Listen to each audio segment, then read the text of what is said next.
Chapter 1. Returning home to encounter an exceptional woman. Is this truly the land of my homeland? After 7 years, from this day forth, I shall dwell here. Shen Li inhaled deeply the smoke-free air, a satisfied smile gracing his face. Today, as he returned, memories began to resurface, becoming increasingly vivid. He strolled into the community, searching for the address left by his younger brother, the heavy suitcase carving deep grooves into the ground beneath him. This must be it. Soon, Shen Li pinpointed a building, hoisting his suitcase as he ascended the stairs. 801. Upon locating the door number, he retrieved the key he had prepared in advance, ready to unlock the door. Just then, with a creak, the sturdy security door swung open from within, revealing a breathtaking beauty emerging while carrying a bag of trash. Her flesh-toned spaghetti-strap dress subtly accentuated her enviable figure.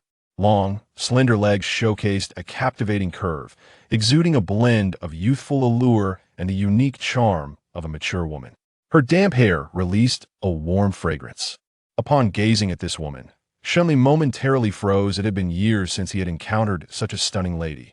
The foreign allure had waned, and while the blonde beauties were striking, they lacked depth and substance.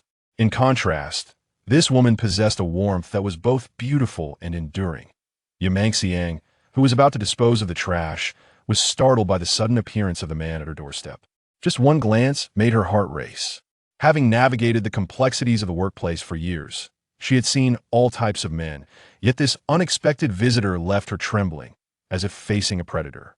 A brief silence enveloped the area, until Shen Li finally broke it. "Are you the landlord? My brother, Shen Han, gave me the key to stay here." Shen Li's tone was gentle, which eased Xiang's initial anxiety. Gradually relaxing, she replied, "So, you are Shen Li, Shen Han's brother. He mentioned you. I didn't expect you to arrive so soon today." As she spoke, Xiang discreetly scrutinized Shen Li. Standing at 6 feet 3 inches, the loose shirt could scarcely conceal his chiseled physique. Even his mere presence radiated a potent masculinity. Particularly striking was his resolute yet handsome face, which captivated Xiang's attention. However, upon noticing Shen Li's crew cut, a flicker of unease crossed her mind. Shen Han was a tenant here, a fresh graduate, somewhat naive yet charming, and Xiang often teased him. Through their conversations, she had gleaned much about him. Shen Han's father had passed away early, leaving his mother to raise the two brothers alone, and Shen Han had made her proud by entering university. He frequently spoke of his mother with deep respect, yet whenever Shen Li was mentioned, his demeanor shifted to one of reticence, as if burdened by unspoken matters. Xiang, adept in reading people, quickly surmised, upon observing Shen Li's haircut, "It seems this man has just been released from prison. What could he have done to serve time for so long? Surely it was a murder?" Xiang couldn't help but feel a pang of regret for having allowed Shen Li to stay, considering how she had initially sympathized with Shen Han's solitary struggles in the city. Now, realizing he might be an ex-convict, her discomfort grew. It felt precarious to host a criminal. Meanwhile, as Xiang assessed Shen Li, he, too, scrutinized her. Years spent in combat had honed his instincts, compelling him to remain vigilant and attentive to his surroundings. However, upon catching sight of Xiang's graceful neck and her alluringly fair skin, even Shen Li found his breath quickening. Despite his steadfast resolve, the allure of such beauty was difficult to resist, especially after years spent predominantly in the company of men abroad. Yet, he stifled his impulses, reminding himself that time was on his side. With a deep breath, he stated, "My brother prepared the room for me. I'm just waiting for him to arrive." "Landlady, may I enter?" Xiang, momentarily distracted, did not respond immediately to Shen Li's inquiry. Instead, she called into the room, "Old Wang, Shen Han's brother has arrived. Come lend a hand." Lacking the presence of any man, Xiang felt an inexplicable weight of pressure facing Shen Li alone. Shortly after, a middle-aged man clad in a white shirt, rotund and balding, emerged, reeking of alcohol and clutching an empty bottle of liquor. Xiang smiled and remarked, "With so much luggage, let your brother assist you." Shen Li observed Xiang's husband, Old Wang, unable to suppress a twitch at the corner of his mouth. How could such a divine beauty be married to someone like him? It was akin to a flower blooming amidst dung. Old Wang glanced at Shen Li and then at the luggage, belching before exclaiming, "With all this luggage, how much space will my little place take up? He'll have to raise the rent next month. With that, Old Wang attempted to lift the suitcase into the house. Shen Li made no attempt to stop him, merely watching with a hint of amusement. Up, Old Wang huffed, straining to lift the suitcase, only to stumble and crash to the ground as the heavy suitcase fell back upon him. The weighty suitcase felt like a boulder, pinning him down, and no matter how he struggled, he could not budge it. Seeing this, Old Wang cursed, "Damn woman, 3 days without a beating, and you can't even see that I need help." A flicker of barely concealed disdain crossed Yu Mengxiang's eyes, but she chose to assist nonetheless. At that moment, Shen Li interjected, "Landlady, allow me to take care of it." With one hand, he effortlessly lifted the entire suitcase onto his shoulder and strode confidently into the room. Yu Mengxiang stood transfixed, her mind momentarily blank. Old Wang was immobilized beneath the suitcase, while Shen Li had lifted it with ease, highlighting the stark contrast in their strengths. "Hey, why are you standing there? Go help him. Don't let that kid break anything, make him pay," Old Wang exclaimed, slapping Yu Mengxiang on the shoulder before retreating to the kitchen, bottle in hand. "Shen Li, this will be your room." Yu Mengxiang guided him to the prearranged space. Shen Li surveyed the room, which was surrounded by walls and devoid of windows, possessing only a single door. The 20 square meter space contained nothing but a bed and a desk. Although small, it sufficed as a shelter. Not too shabby, Shen Li nodded approvingly. While it lacked windows and required constant lighting, for someone accustomed to sleeping in trenches littered with corpses, this small room and bed felt like a palace. Chapter 2. Old Wang's inadequacy. Your brother resides right next door, while my brother and I occupy the master bedroom across the hall. Should you require assistance, feel free to reach out to us. Although this is a partition house, the sound insulation is quite commendable, so you need not worry about disturbing anyone. Yu Manxiang firmly believes that Shen Li is a parolee, thus she remains on high alert. However, since he is already here, there exists no rationale to evict him just yet.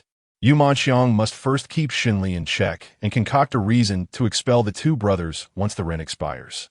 She has resolved to discuss this with Shen Han upon his return. Shen Li must be removed.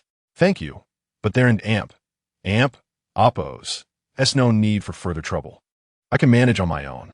Although prolonged interactions with a beautiful individual can be beneficial for one's mental and physical well-being, Shen Li has returned from abroad with numerous possessions. These items, let alone Yu Manxiang, cannot even be seen by her brother, Shen Han. Eager to depart, Yu Manxiang remarked, "Then you may attend to your own matters. Call me if you require anything." As she proceeded to the living room, she silently mused. It appears Shen Li is quite the tyrant in there. Who knows if he has truly reformed after so many years? Living with him demands constant vigilance. Yu Manxiang plans to replace the master bedroom door with a security door and install surveillance cameras in the living room as an added precaution. Once Yu Manxiang left, Shen Li promptly secured the door. He meticulously checked every corner to ensure there were no cameras or listening devices before opening his suitcase. Inside, apart from a few personal items, lay an array of scattered parts. As Shen Li caressed a pipe-like object, his gaze grew cold. A fierce glint flashed across his eyes as he muttered, "This time upon my return, let all past grievances be settled. You have destroyed my family, and I shall annihilate yours." With this thought, the veins in his hand bulged, leaving a deep imprint on the dark pipe. Night fell. The security door creaked open, and a slender, weary youth entered the room. His gaze fell upon Shen Li's room, and upon noticing the light seeping through the gap in the door, he whispered, "Brother." "Knock, knock, knock." Startled awake by the knocking, Shen Li's eyes flew open. He rose to open the door, seeing the youth outside. "Shen Han, it's been 7 years, you and Oppos." He groaned. Their reunion, however, lacked the anticipated excitement. The air was thick with awkwardness and indifference.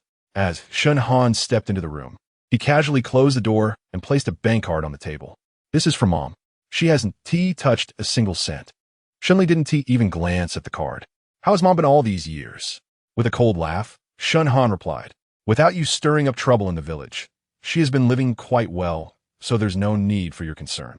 Shen Li fell silent, aware that Shen Han still harbored resentment for his abrupt departure years prior. Yet, how could Shen Han understand that on the day Shen Li turned 20, The ones who murdered his family were closing in on the village to protect Shen Han and the woman who took him in, Bai Fong. Shen Li had no choice but to leave. Over the past 7 years, he had faced life and death on the battlefield, executing the regiment's orders while evading the pursuit of enemies. Now, having gained sufficient strength, he could finally return to settle old scores. Of course, Shen Li would never divulge this to Shen Han. The nature of that world was far too perilous. Even a mere hint could spell disaster for Shen Han. Rest assured, I have returned to assist you, just as I did in our youth, Shen Li stated calmly. To which Shen Han coldly retorted, assist? This isn't abroad. Your foreign methods, 1T work here. Shen Li refrained from revealing that he had been a mercenary overseas, believing Shen Han thought him merely an undocumented worker. Subsequently, Shen Han slapped several papers onto the table, saying, these are the employment applications for our company. You can start as a security guard. With that, Shen Han stormed out, leaving Shen Li to gaze at the employment application with a bemused smile. Though his brother's words were harsh and frigid, they still provided a lifeline for the unaccomplished older sibling. Picking up the job application, Shen Li muttered to himself, very well, I mustn't Oppos, draw too much attention for now. I shall comply with my brother and Oppos' wishes and take on the role of a security guard. At that moment, Shen Han returned to his room, lying on his bed and staring at the ceiling, inwardly cursing, damn Shen Li, why have you returned? Shen Li and Shen Han spent a sleepless night, much like Yu Manxiang in the master bedroom. Beside her, old Wang, intoxicated, snored thunderously, the blanket brushing against Yu Manxiang and Oppos' skin as she tossed and turned, unable to find rest. Each time she closed her eyes, she envisioned Shen Li bursting in with a knife, causing her to tremble involuntarily, her legs tightly pressed together. Suddenly, the snoring ceased. Old Wang, previously sound asleep, sat upright, exclaiming, damn woman, why are you tossing and turning in the middle of the night? As old Wang gazed at Yu Manxiang, his blurry eyes gradually cleared, revealing an increasing thirst. Yu Manxiang lay on the bed, clad only in lingerie, exuding an enticing fragrance. It was precisely this alluring figure that had caused old Wang's hair to thin so rapidly. With an itch in his hands, old Wang couldn't resist reaching for Yu Manxiang. Yet, with a swift motion, she swatted his hand away. Don't touch me. I'm trying to sleep. Yu Manxiang huffed, turning her back in dissatisfaction. Unnoticed by anyone, a deep-seated disdain flickered in Yu Manxiang's eyes. Old Wang, undeterred, snorted derisively, you ugly woman, are you yearning for something in the middle of the night? That tall, strapping lad from today? If you fancy him, why not go find him now? Yu Manxiang didn't even glance at old Wang, her tone icy as she retorted, what, are you envious? Old Wang scoffed, but remained silent. Yu Manxiang pressed, why the silence? Tell me, which man in this complex is not superior to you? That Shen Li today? You think you can compare to him, you useless fool? Instead of anger, old Wang smirked smugly, I may be a waste, but even a waste like me managed to marry a beauty like you. I get to watch you all day long. As long as you don't cheat on me, you can say whatever you want. Yu Manxiang clenched her teeth, retaliating. How do you know I haven't cheated? You think you can keep me in check? You useless fool? At her words, old Wang's eyelids twitched, and he exploded with rage. Who is it?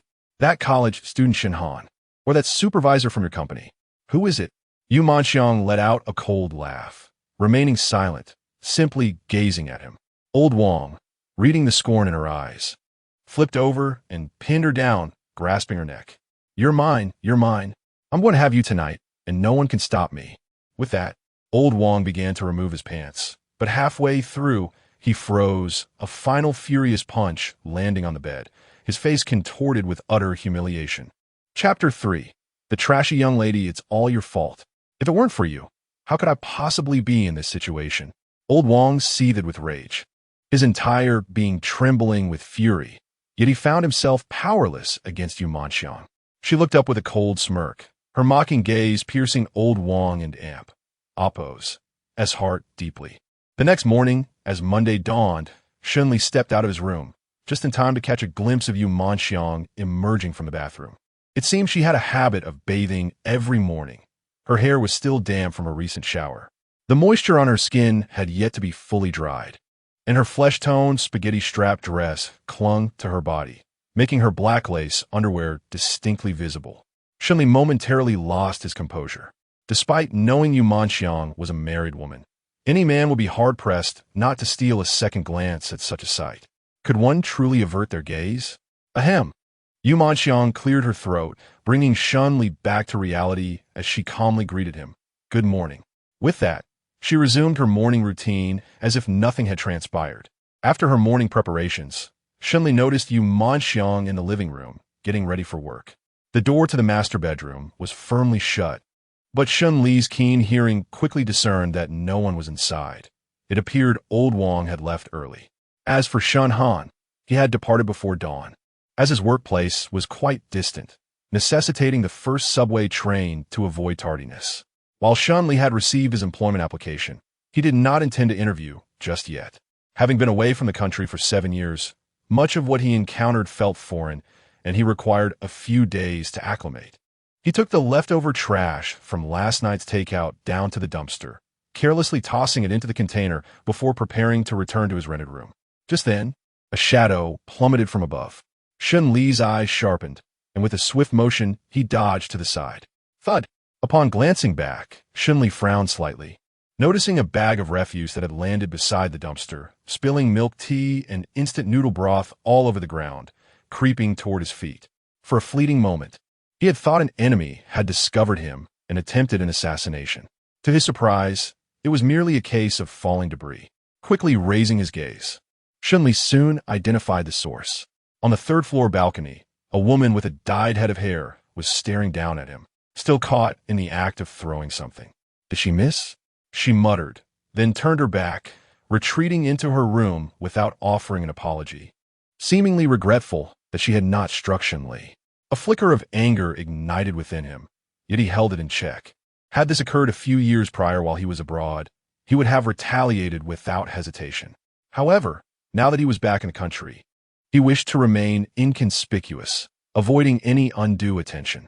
Yet, should a confrontation arise, he would not shy away. At that moment, Yu Manxiang stepped outside and, upon seeing the scene, kindly warned Shen Li, as a newcomer, don't stoop to the level of that woman. She is notorious in the community, mingling daily with wealthy heirs and unsavory characters. If you provoke her, you'll regret it. Just be cautious. She trailed off, recalling that Shen Li had recently been released from prison and might possess a certain toughness, making it unwise to provoke a young delinquent. A wave of concern washed over her, fearing that Shen Li's actions might inadvertently affect her, especially since he was living under her roof. Shen Li turned to Yu Manxiang, his eyes brightening. For work, she had donned a more formal outfit, a stark contrast to her casual dress from before. Clad in a fitted black jacket over a white blouse, the buttons strained under the pressure of her figure, as if they might burst at any moment. Shen Li couldn't and oppose. He helped but be captivated. How could she dress in such a manner without inciting temptation? The allure was undeniably potent. Despite this, he cleared his throat and regained his composure, assuring her, "Rest assured, landlady, I have no intention of stooping to the level of a young girl." Yu Manxiang felt a bit embarrassed but understood the necessity. Apart from a monthly rent, her livelihood depended solely on her salary. The work attire she wore was from years past when she was still somewhat naive and less curvaceous. She had not replaced it due to the importance of meeting clients. Every time she wore this outfit for business, she had experienced extraordinary success. In the cutthroat world of business, aside from her education, Yu Manxiang relied heavily on her physical appearance.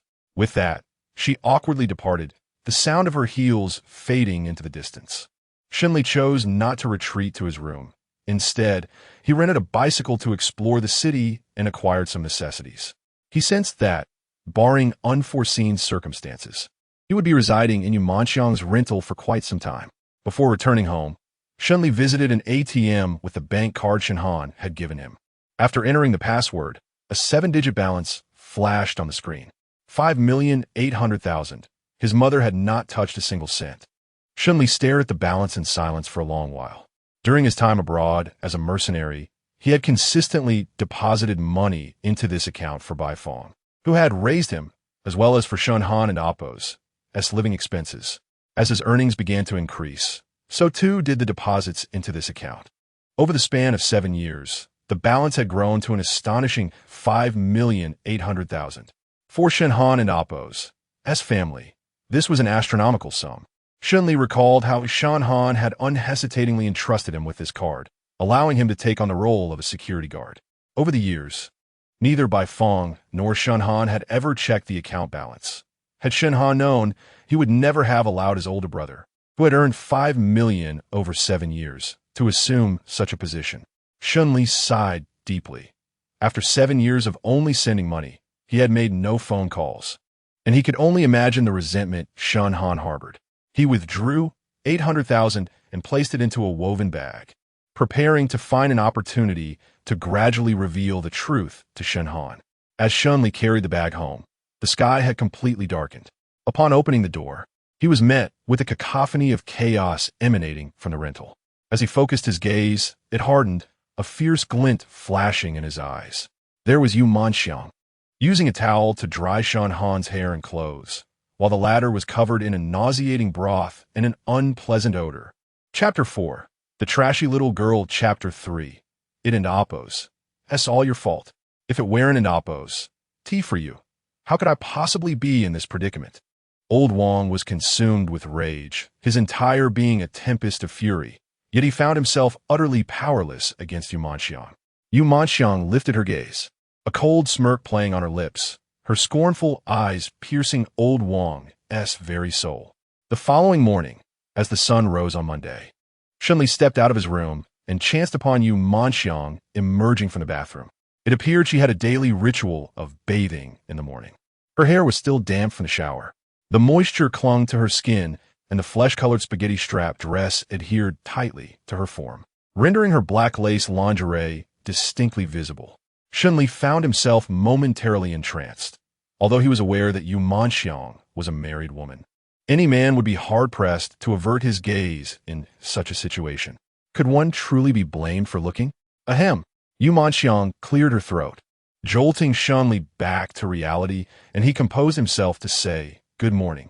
With that, she resumed her routine as if nothing had occurred, retreating back into the bathroom to prepare herself.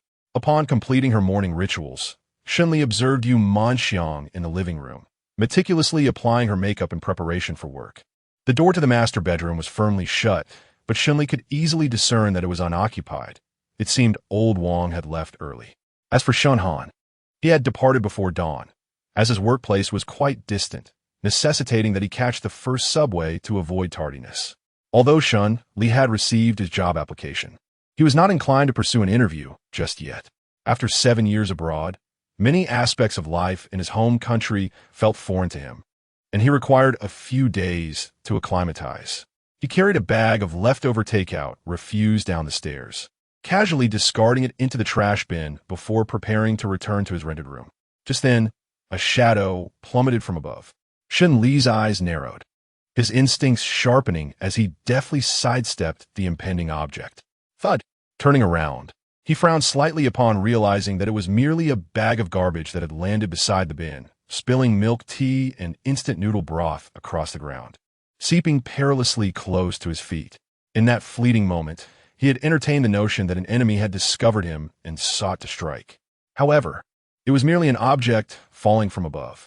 Raising his gaze, Shen Li swiftly identified the source. On the balcony of the 3rd floor, a woman with a fair complexion was gazing down at him, her hands still poised as if she had just thrown something. "How did I miss?" she muttered to herself, then turned away without so much as an apology, retreating into her room. Her indifference stoked a flicker of anger within Shen Li, yet he refrained from reacting. Had this incident occurred years ago while he was abroad, he would have retaliated without hesitation. But now, back in his homeland, he wished to maintain a low profile and avoid unnecessary attention. Nevertheless, should the situation escalate, he would not shy away from confrontation. At that moment, Yu Manxiang emerged, witnessing the aftermath, and kindly advised Shen Li, as a newcomer, do not stoop to the level of that woman. She is notorious in the neighborhood for her unruly behavior, often mingling with wealthy youths and those on the fringes of society. If you provoke her, you will surely regret it. She paused mid-sentence, recalling that Shen Li had recently been released from prison and might possess a certain reputation himself. In some respects, he too belonged to the underbelly of society. Concerned, Yu Manxiang feared that Shen Li might attract trouble with the local ruffian, which could ultimately reflect poorly on her, given that he was residing in her home. Shen Li turned to Yu Manxiang, his interest piqued. This morning, she had traded her casual flesh-colored dress for a more formal outfit for work. The black blazer coupled with a white blouse strained against her curves, the buttons seemingly on the verge of bursting open. Shen Li found it difficult to contain his gaze. Such attire was undeniably alluring, bordering on provocative. Though he acknowledged the impact of her attire, he quickly cleared his throat, regaining his composure. Rest assured, landlady, I'm not so petty as to engage with a girl like that. Yu Manxiang felt a twinge of embarrassment, but understood the necessity of her circumstances. Aside from a monthly rent, her income was crucial for their survival. This particular outfit was one she had worn for years, a remnant from a time when she was less seasoned and more innocent. She had refrained from replacing it due to its success in business dealings. As each time she donned it, her negotiations seemed to flow more smoothly. In a world that often judged by appearances, her looks had become her sole asset beyond her education. With a hint of awkwardness, she excused herself, the sound of her heels clicking against the floor fading into the distance. Shen Li opted not to return to his room, but instead rented a bicycle to explore the city and procure some essentials. He sensed that, barring any unforeseen circumstances, he would be residing in Yu Manxiang's rented room for quite some time. Before heading home, Shen Li visited the bank's ATM with the card that Shen Han had given him. After entering his password, a 7-digit balance appeared on the screen, 5,800,000.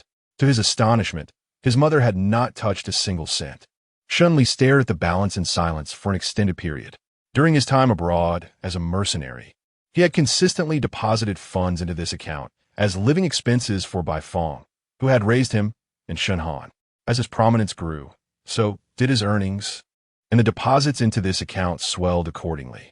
7 years had culminated in a staggering sum of 5,800,000, a veritable fortune for Shen Han and Amp, Oppo's family. Shen Li had unhesitatingly entrusted this card to Shen Han, allowing him to access it as well. Over the years, Bai Fong and Shen Han had never glimpsed the balance. Had Shen Han known, he would never have allowed his elder brother, who had amassed 5 million in 7 years, to work as a security guard. With a heavy sigh, Shen Li contemplated the years of silence that had transpired, devoid of a single phone call. He was certain Shen Han harbored resentment. He withdrew 800,000 and placed it in a woven bag, intending to gradually reveal the truth to Shen Han at the opportune moment. As Shen Li trudged home with the bulging bag slung over his shoulder, the sky had completely darkened. Upon opening the door to his rented room, he was met with a cacophony of chaos within. Upon closer inspection, Shen Li's expression hardened, his eyes narrowing with an icy glare. There stood Yu Manxiang, diligently drying Shen Han's hair and clothing with a towel, while Shen Han's head was smeared with an appalling concoction of broth, exuding a foul odor. Xian Heng, what on earth happened? Shen Li and Oppo's brow furrowed, concealing his displeasure and anger. Despite the years apart, he still held deep concern for this brother of no blood relation. When Shen Han noticed Shen Li's silent scrutiny, he turned his head away, impatience lacing his voice. This is none of your business. Chapter 5 Luya. It was evident that Shen Han still bore resentment towards Shen Li for his sudden departure all those years ago. However, he could hardly fathom that had Shen Li delayed his exit, it might have plunged their family into peril.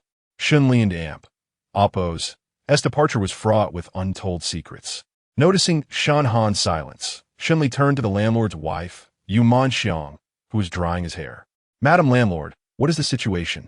Yu Manxiang's expression was less than favorable as she replied with a hint of reproach. What else could it be? That little brat Luya from the 3rd floor. Just moments ago, when Shen Han returned home, Luya had carelessly discarded her leftover trash, striking him on the head. The little girl didn't even apologize. She was simply laughing about it. Yu Manxiang felt equally exasperated with Luya, as her presence in the building had deterred many from visiting. Previous tenants had vacated out of fear of this little mischief maker. Shen Han, having arrived not long ago, was unaware of how truly detestable Luya was, as Shen Li had only returned yesterday. However, as soon as Yu Manxiang finished her complaint, she grew silent, casting a wary glance at Shen Li. She believed he was a recently released convict who would not let such an incident slide easily, potentially escalating the situation if it resulted in severe consequences. Upon this realization, Yu Manxiang regretted her loose tongue. Shen Li casually tossed a woven bag containing 800,000 to the ground and said, "Madam Landlord, please take care of that for me. I'll be right back." With that, he turned and strode away, a cold demeanor as he headed to the third floor.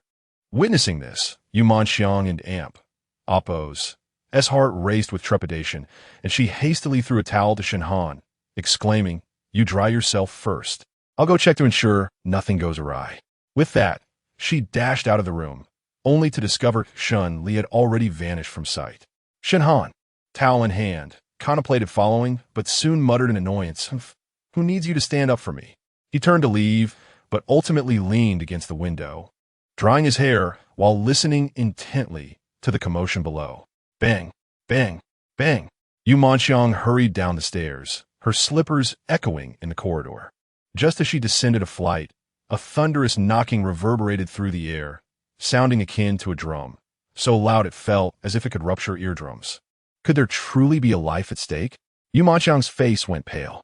Luya, merely 22 years old and still in her university years, exuded youthful vitality, her face brimming with collagen and her figure radiating innocence.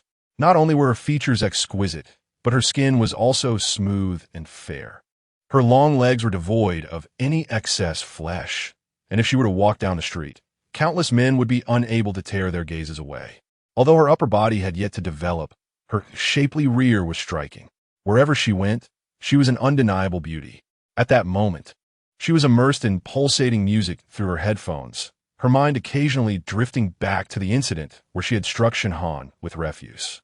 The new boy seemed foolish and irritating. She resolved to seize every opportunity to pelt him with trash in the future. Although Shen Han had never provoked her, Luya had already devised a plan to torment him indefinitely. Just as Luya was lost in her thoughts, a series of knocks disrupted her reverie. Who on earth is renovating at this hour? Luya cursed as she removed her headphones, only to see her front door shaking violently. The pink wig hanging on the door fell to the ground. "How dare you knock on my door like that? Seeking death, are we?" Luya, donned in decorative pink slippers and a furious expression, marched towards the door, prepared to teach the oblivious individual outside a lesson. With a swift motion, she flung the door open, ready to scold the intruder, but upon seeing who it was, her words caught in her throat. Shen Li stood at her doorstep, towering over her, an icy glint in his eyes. So tall, Luya and Appo's mouth fell slightly agape.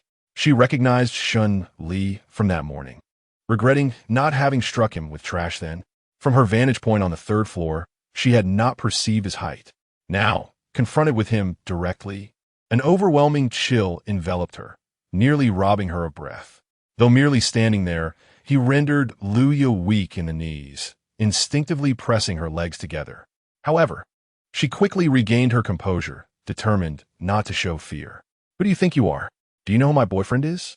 How dare you provoke me?" Shen Li coldly scrutinized Luya and inquired, "Are you the one who threw garbage at my brother?" Luya swiftly recalled Shen Han and chuckled. "So that was your brother?" "Yes, I did it. What are you going to do about it?" "Let me tell you, my boyfriend is the young master Jiangsheng. If you mess with me, he'll make sure you regret it. Do you understand?" After delivering her retort, a smirk crept across Luya and Appo's lips, thinking she had instilled fear in him. However, Shen Li remained unfazed, his large hands swiftly enveloping Luya's face, gripping it tightly, as if he were clutching a basketball. "Ah, it hurts. Let go of me." Luya cried out in pain, her manicured fingers clawing at Shen Li's forearm in a futile effort to escape. But Shen Li treated her struggles as if she were a mere sack, dragging her effortlessly towards her room. Despite her frantic attempts, she could not inflict any harm upon him. During the scuffle, her slippers flew off, and her screams echoed throughout the entire building. Yet, no one emerged to intervene. Many seemed to revel in her misfortune. Shen Li, utterly indifferent, continued his silent march, dragging Luya into her room. Though she was a rare beauty, exuding an irresistible allure, in Shen Li's furious gaze, she was merely a hindrance to be discarded. In the chaos of battle, there is no gender, no mercy. Even if she were a breathtaking beauty akin to Bing Bing, should she be an enemy, Shen Li would hunt her down without hesitation. Over the years on the battlefield, the number of foes who had perished at his hands was in the hundreds, if not more. To hesitate simply because she was a woman would be a fatal error. Shen Li had never allowed any woman to spend the night with him. He had never slept beside one. Countless mercenaries had fallen victim to women. But Shen Li would never make that catastrophic mistake. Are you seeking death? My boyfriend is the young master Jiangcheng. Let me go. Luya screamed in a frenzy, but Shen Li remained unmoved. Suddenly, a gust of cold wind swept through as Shen Li flung open the balcony door. Luya felt herself spinning wildly. Shen Li had seized her face and tossed her into the air. When her vision cleared, she realized her feet were no longer on solid ground. Hanging precariously over the balcony, while Shen Li gripped her collar, his gaze icy and unyielding. Chapter 6. Punishing the Little Thug. Chapter 5. Punishing the Little Thug. Don't you enjoy throwing trash downstairs? Today, I shall throw you down instead.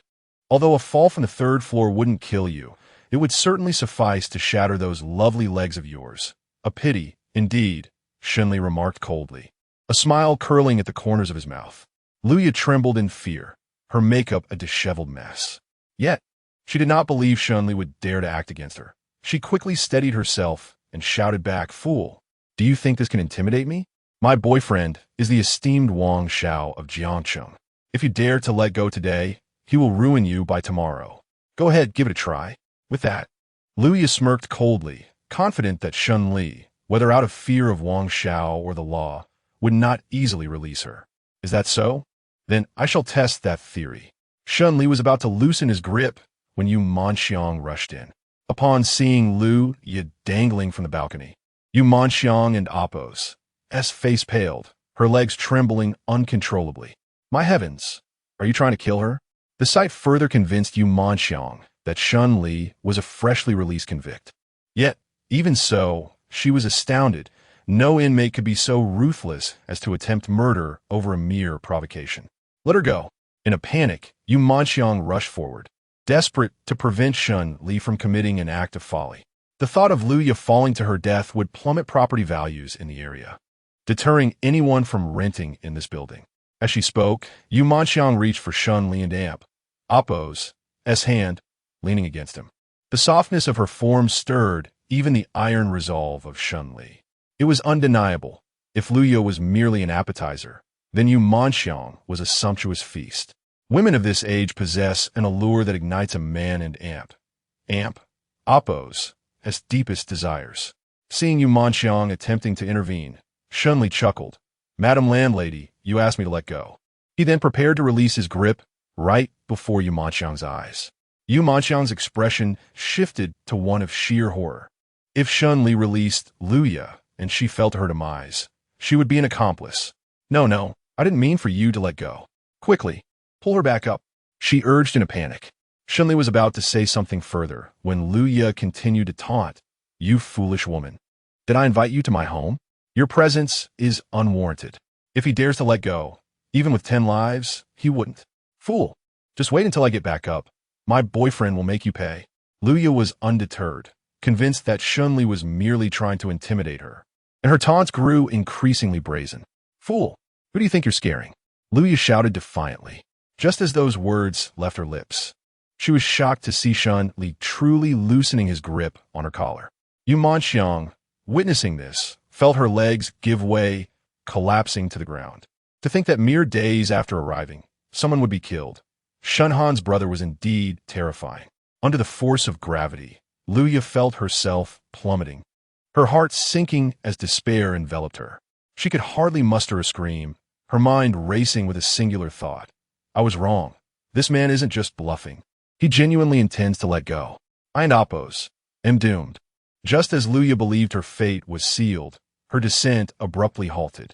Looking up in confusion, She saw Shen Li gripping her wrist, his expression as cold as ice. You have one last chance. Apologize to my brother and cleanse yourself of the filth upon you. If you refuse, I shall release you now. And let me remind you, next time I may not be able to catch you. Luya felt herself teetering on the edge of panic, the oscillation between life and death sending her heart into a frenzy. At this moment, she fully believed Shen Li would indeed let go, and he truly could take her life. No threats would sway him now. Her only means of survival lay in complying with his demands. This suffocating, fearful, and agonizing sensation shattered Luya and Appo's composure. Tears streamed down her face as she trembled. All right, I promise. Just pull me back up. Achieving his goal, Shen Li yanked Luya back up with a single motion. Yu Manxiang, relieved to see Luya safe, exhaled deeply, grateful that tragedy had been averted. Now, go apologize to my brother, Shen Li commanded. Yes. Luya, pale and shaken, nodded obediently, following Shen Li. Yet, after just a few steps, her legs buckled beneath her, and she collapsed to the floor. The near brush with death left her disoriented. Shen Li turned back, noticing Luya's distress. He frowned slightly, then said, Change your pants first, then we can head out. Confused, Luya looked down and felt her cheeks flush with embarrassment. The fright had caused her to lose control, and her shorts were damp. Without a second thought, she hurried to change. Yu Manxiang, leaning against the wall, slowly stood up, having nearly lost composure herself moments ago. At this moment, her gaze towards Shen Li transformed entirely. He was a cold-blooded killer, and she was now under the same roof as such a fearsome being.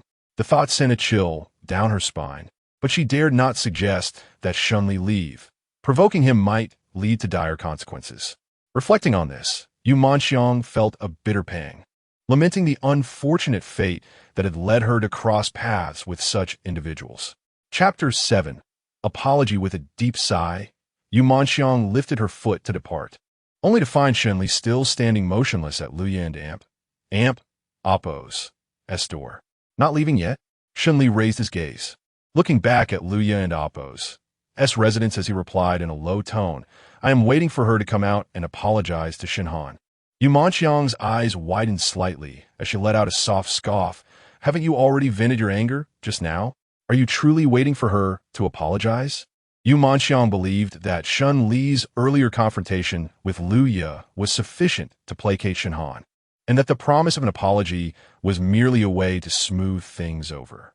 After all, Luya was not an easy opponent. Her current silence was unexpected, so why the insistence on an apology? What else?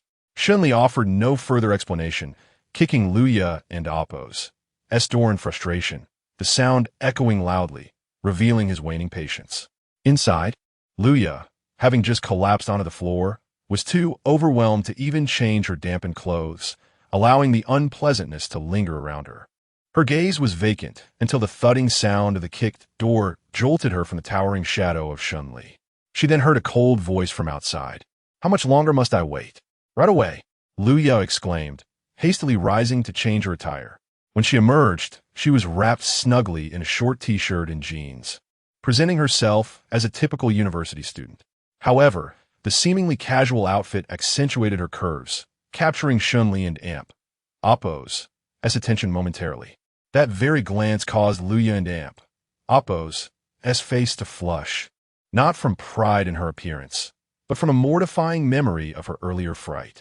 Although she stood obediently, she hesitated to leave, and Shen Li, not inclined to engage in idle chatter, simply grabbed her collar and pulled her back.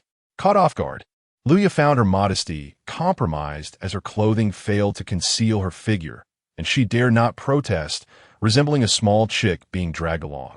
Yu Manxiang was startled as well. She had known Shen Li to be lacking in gentleness, but his ruthless treatment of a woman was still shocking to her. Upon reaching the entrance, before they could open the door, Shen Han burst out from inside. His face was as pale as a sheet, beads of cold sweat dotting his forehead, as he caught sight of Shen Li, ready to inquire about his return. His eyes widened in disbelief at the sight of Luya being forcibly dragged along behind him.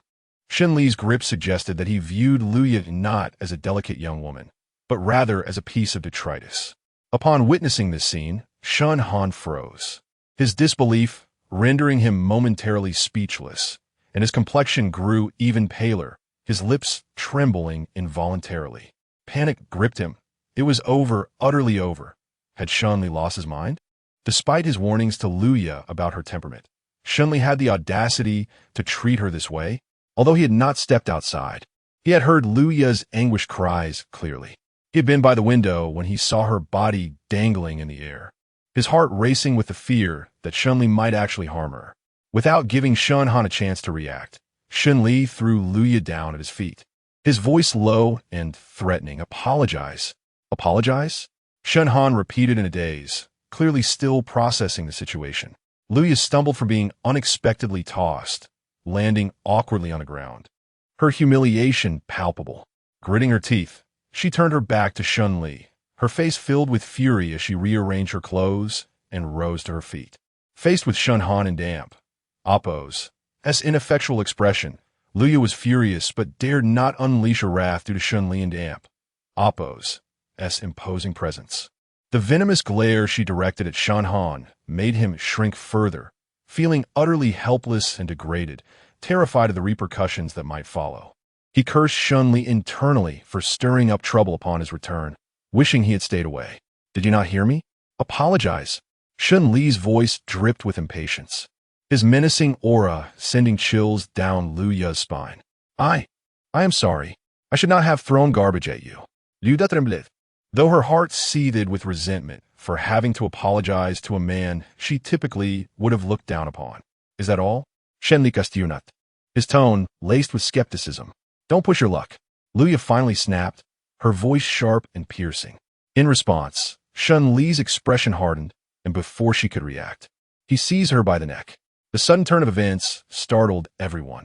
Would you like to try that again? Although the second floor ISN and amp, Appo's, T-high, I could make it a little more forceful, leaving you half paralyzed. With that, Shen Li dragged Luya towards the inner room. Shen Li, what are you doing? Let her go. Are you insane? You really want to kill her? Shen Han and Yu Manxiang, alarmed, rushed forward to intervene. Luya, her face reddened from the grip, rolled her eyes back, her hands desperately pounding at Shen Li and Appo's hold, struggling to utter, I will listen to you, please. Let go. I beg you. Upon hearing her pleas, Shen Li finally released her, letting her fall to the floor. Luya gasped for breath, coughing violently as relief washed over her. Shen Han and Yu Manxiang also exhaled in relief. Shen Li towered over Luya, his gaze devoid of compassion. Apologize. Show me your sincerity. Otherwise, you know the consequences. His eyes narrowed, filled with a fierce intent. Having spent so long in the world, he had cultivated a ruthless heart, seeing many lives lost. What did it matter if the person was a woman? After a moment, Luya rose again, approaching Shen Han. She shot him a furious glare before deeply bowing and stating, I am sorry. I will never throw garbage at you again. I was wrong. Please forgive me. After this exchange, Luya appeared notably more subdued, yet one had to wonder if her contrition was genuine. Shen Han showed the hair apology. Shen Han, she has apologized to you. Will you forgive her? Shen Li and Appo's lips curled into a slight smirk, his tone teasing, as if carrying a hidden implication. Luya stiffened, her teeth nearly grinding together. If Shen Han did not grant her forgiveness, Shen Li might very well unleash further wrath upon her. Chapter 8. The scoundrel, a chill ran down her spine as she silently cursed. Damn it, if you dare utter anything else, I swear I'll make you pay. For Luya, apologizing to Shen Han was an unbearable humiliation. Shen Han was taken aback as well, not expecting Shen Li to mention him so suddenly. He swallowed hard, stammering, Miss Luya, please get up, and Appo's. Appo's, and mifine. His voice trembled, laced with a plea. As a recent graduate, Shen Han felt a natural trepidation in the presence of someone like Luya. Observing Shen Han's pitiful demeanor, Shen Li furrowed his brow in a mix of helplessness and disbelief. Was this the response he had hoped for after all his efforts? It felt like he had merely diminished his own standing, rendering his efforts futile. Upon hearing this, Luya stood up and shot Shen Han a knowing glance before hastily exiting, her retreat marked by a sense of defeat. Shen Li made no attempt to stop her. After all, if Shen Han chose to be a doormat, further persuasion would be futile. In her rush, Luya collided with someone, her pent-up frustration igniting like a firecracker. "Are you blind? Are you looking for death?" She exploded. I'm sorry.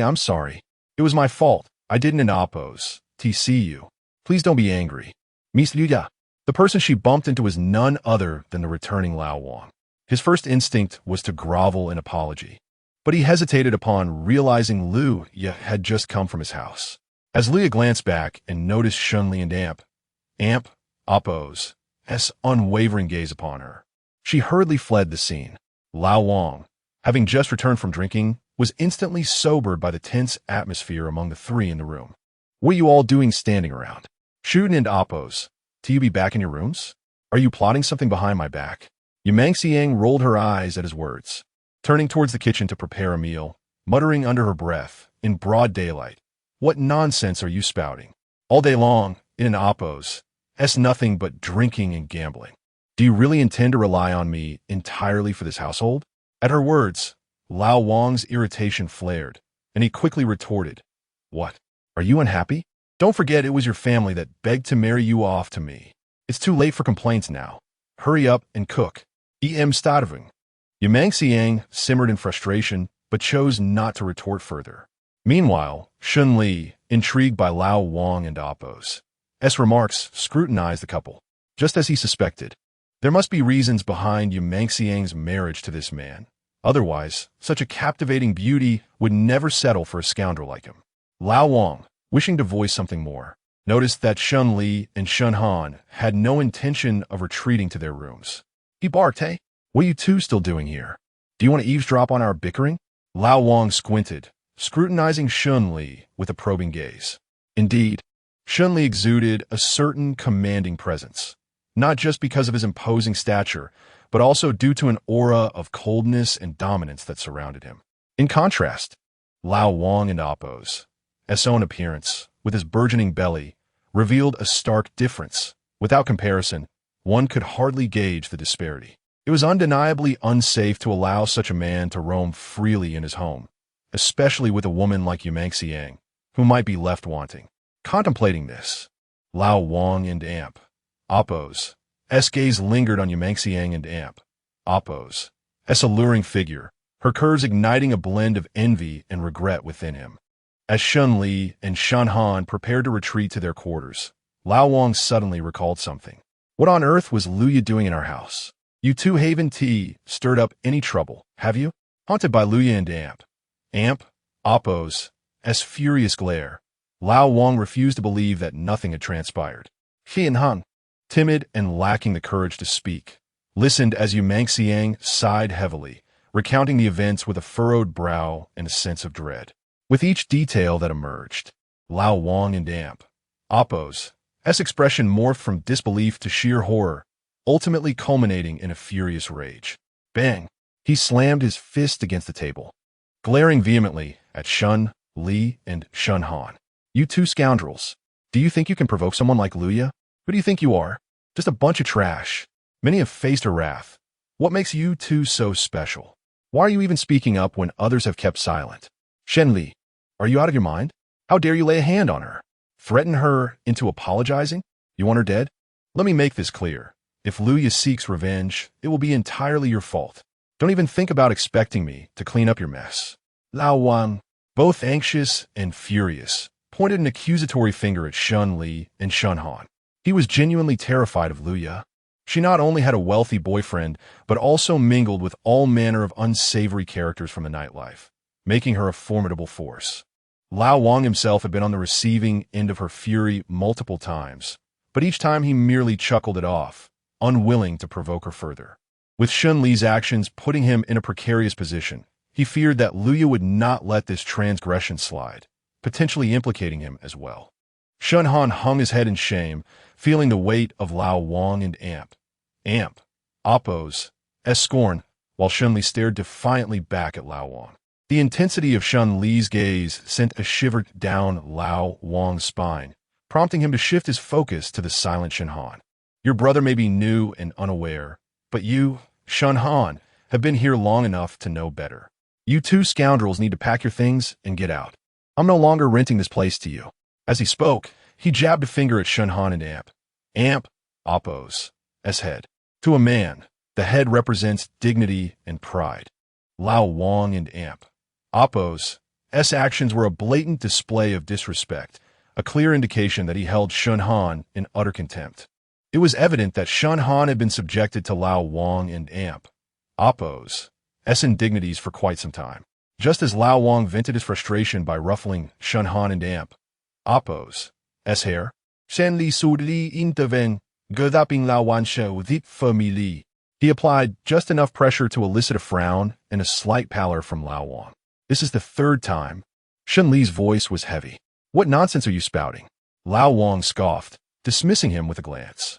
Shen Li exhalat slowly. This is the third time you've called us scoundrels. And while I'm away, is this how you treat Shen Han? Chapter 9. Did you see that? Chapter 8. Did you see that? Shen Li's voice was as frigid and piercing as the waters of a winter pond, exacerbated by the menacing aura emanating from him, causing the temperature in the room to plummet. Lao Wang and Yu Manxiang froze, cold sweat breaking out as they stared at Shen Li, seemingly paralyzed by fear. No, you misunderstand. Shen Han is usually obedient and well-behaved. How could we possibly bully him? Yu Manxiang, the first to recover, anxiously forced a smile and attempted to clarify. Obedient and well-behaved? Shen Li's brows furrowed, casting a look of disappointment at Shen Han. The landlady's words were indeed flattering. He was not obedient, but simply unwilling to resist. A trait that, in a man, could only be deemed cowardly. Perceiving Shen Li's gaze, Shen Han retorted angrily, I don't need you to worry about me. Do you think you're still abroad? This isn't your playground. Mind your own business and don't bring trouble upon us. Shen Li, observing his brother, couldn't he help but laugh in anger. Do you think I'm meddling? Here I am, defending you, and you side with Lao Wang to reprimand me? Is this shooting oneself in the foot? This brother of his was truly lacking in experience. It seemed necessary to impart some wisdom to him, lest he continue to live a life of subjugation. Otherwise, you think you've helped me? You acted out, vented your frustrations, but did you consider the consequences for me? Had I known you would behave this way, I would never have allowed you to return. Shen Han's voice grew louder, unleashing all his pent-up frustrations upon Shen Li, almost as if accusing him of his sudden departure. Shen Li was aware that leaving without notice was wrong, yet hearing Shen Han's last words struck him deeply, inciting a pang of hurt. Those words were indeed painfully cutting. He released his grip and silently retreated, lost in thought, while his once icy gaze now bore traces of barely concealed sorrow. Witnessing their exchange, Lao Wang, who had been quaking in fear, suddenly felt emboldened and cleared his throat, regaining his anger. Hurry up and pack your things and get lost. I don't want trouble on my hands. Do you really think that Luya is some soft target? Lao Wang was eager to expel them, hoping to provide an explanation to Luya when she came for revenge, assuring her that he had no part in this, that it was entirely the fault of these two brothers. We can leave, but I've already paid the rent, and I don't know where to stay right now. How about you refund my rent so I can find another place? Shen Han no longer sulked, softening his tone in explanation. He too feared that Luya would retaliate and wanted to leave quickly to hide for a few days. Bah, you brought this upon yourselves. Not only do I have to clean up your mess, but you also expect me to refund your rent? Dream on. Once the money is in my pocket and Appo's mine. Now hurry up. Don't waste any more time. Lao Wang spat vehemently, adamantly refusing to return any money. Without waiting for the brothers to respond, he dashed into Shen Han's room, grabbing whatever he could find and tossing it out. Stop. That's my work documents. Shen Han exclaimed in horror, rushing forward. But as he spoke, a freshly organized stack of papers was sent flying across the room. In a panic, he crouched down to gather the scattered sheets. But before he could finish, a bowl of instant noodles, filled with broth, came crashing down, splattering the documents and even hitting Shen Han's face. He could hardly care about the mess as he stared at the soiled pages, his eyes wide with fear, his eyelids reddening. Seeing Shen Han's pitiful state stirred something within Shen Li, breaking his restraint. Clenching his fists tightly, Shen Li felt a surge of anger. In the next moment, Shen Han felt a chill sweep past him, and when he looked up, Shen Li had already stormed into the room and seized Lao Wang. Before Lao Wang could react, he felt a sharp pain in his wrist, and before he could cry out, Shen Li twisted, pinning Lao Wang to the ground with a resounding thud. Yu Manxiang shrieked, her eyes wide with shock, collapsing onto the floor. Shen Han could hardly believe his eyes at the scene unfolding before him. Lao Wang was pressed against the ground, his right hand caught, his back in painful contact with the floor. The sound alone indicated the force behind Shen Li's actions. Lao Wang felt as if his body might shatter, his vision blurring as he struggled to regain his composure.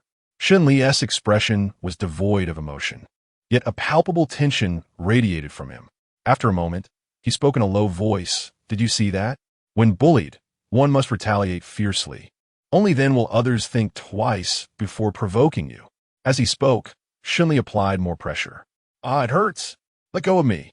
Lao Wang, now on the floor like a mop, screamed in agony.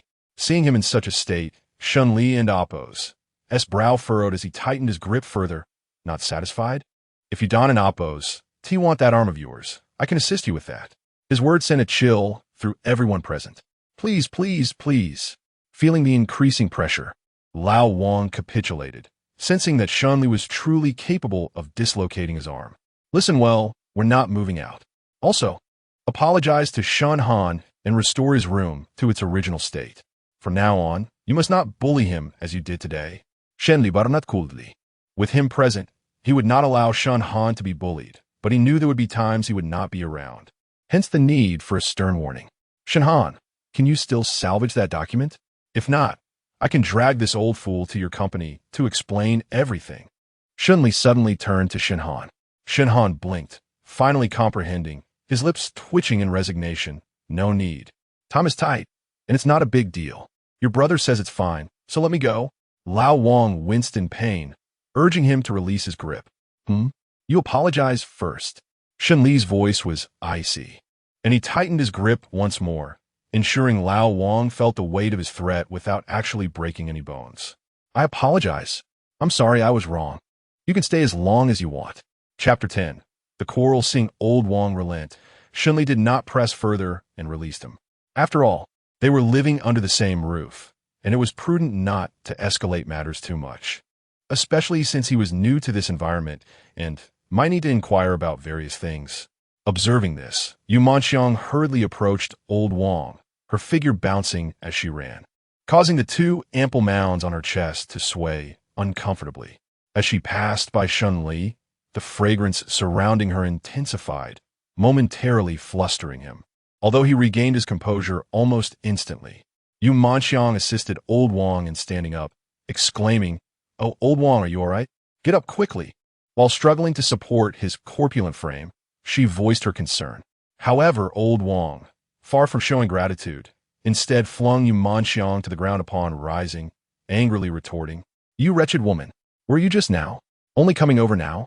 Just now?" Yu Manxiang grimaced internally, recalling how she had been pinned to the ground herself. What difference would it have made if she had approached earlier? Old Wang had witnessed her plight, and even Lu Yi had been thoroughly subdued before apologizing. What was she in comparison? Yet, these thoughts remained unspoken, confined to her mind. As soon as old Wang finished speaking, Shen Li and Appo's cold gaze fell upon them. You have 10 minutes to clean up this mess and restore everything to its original state. Shen Han, come with me. With that, he offered no chance for a response and strode away towards his room, leaving no room for dissent. Shen Han was momentarily taken aback, lowering his head to observe the disarray around them. He recalled the scene of Shen Li standing up for him and felt a whirlwind of emotions. Nevertheless, he followed suit. It was his first time in Shen Li's room. He had anticipated its small size, but was unprepared for its stark simplicity. Comparing it to his own room, he felt an inexplicable sense of guilt, his expression betraying his discomfort as he struggled to find a place to look. Shen Li sat down on the bed, casting a glance at him before speaking. Do you have nothing to say? Or perhaps nothing you wish to inquire about? Given the chaos outside, Shen Li could not leave Shen Han alone in such a tumultuous environment, fearing old Wang's potential mockery. Yet, in their confined space, it was indeed time for some dialogue. Shen Han shivered, his face flushing with embarrassment. Did Shen Li expect an apology or gratitude? Confusion washed over him. His resentment towards Shen Li had begun 7 years ago when Shen Li left, and the absence of contact during those years only deepened his grievances. As a teenager, he had been more sensitive to such emotions. Thus, he could not simply let go of his feelings due to Shen Li and Appo's occasional interventions. After much hesitation, Shen Han finally turned his head, pridefully stating, "Earlier, my attitude was poor and my words were excessive. Thank you for standing up for me." However, he paused, his tone shifting to one of indignation as he fixed his gaze on Shen Li, though his demeanor was less harsh. "Do you frequently resort to violence abroad? This place is not like your foreign environment. Your tactics will not work here. The influential figures here are far more formidable than you might imagine. If you wish to live peacefully, you should first manage your own behavior and refrain from striking out indiscriminately." Shen Li's previously expressionless face suddenly contorted with frustration, his brows knitting together as anger flickered in his eyes. "Oh, not strike out? Are you referring to Luya or Old Wang? If you refrain from acting, Luya could very well endanger you next time. If you do not take action today, you and I might find ourselves sleeping on the streets, and all your precious documents will become worthless." "Shen Han, is this how you wish to continue?" By the end of his statement, Shen Li and Appo's brow tightened further, a hint of helplessness creeping into his eyes.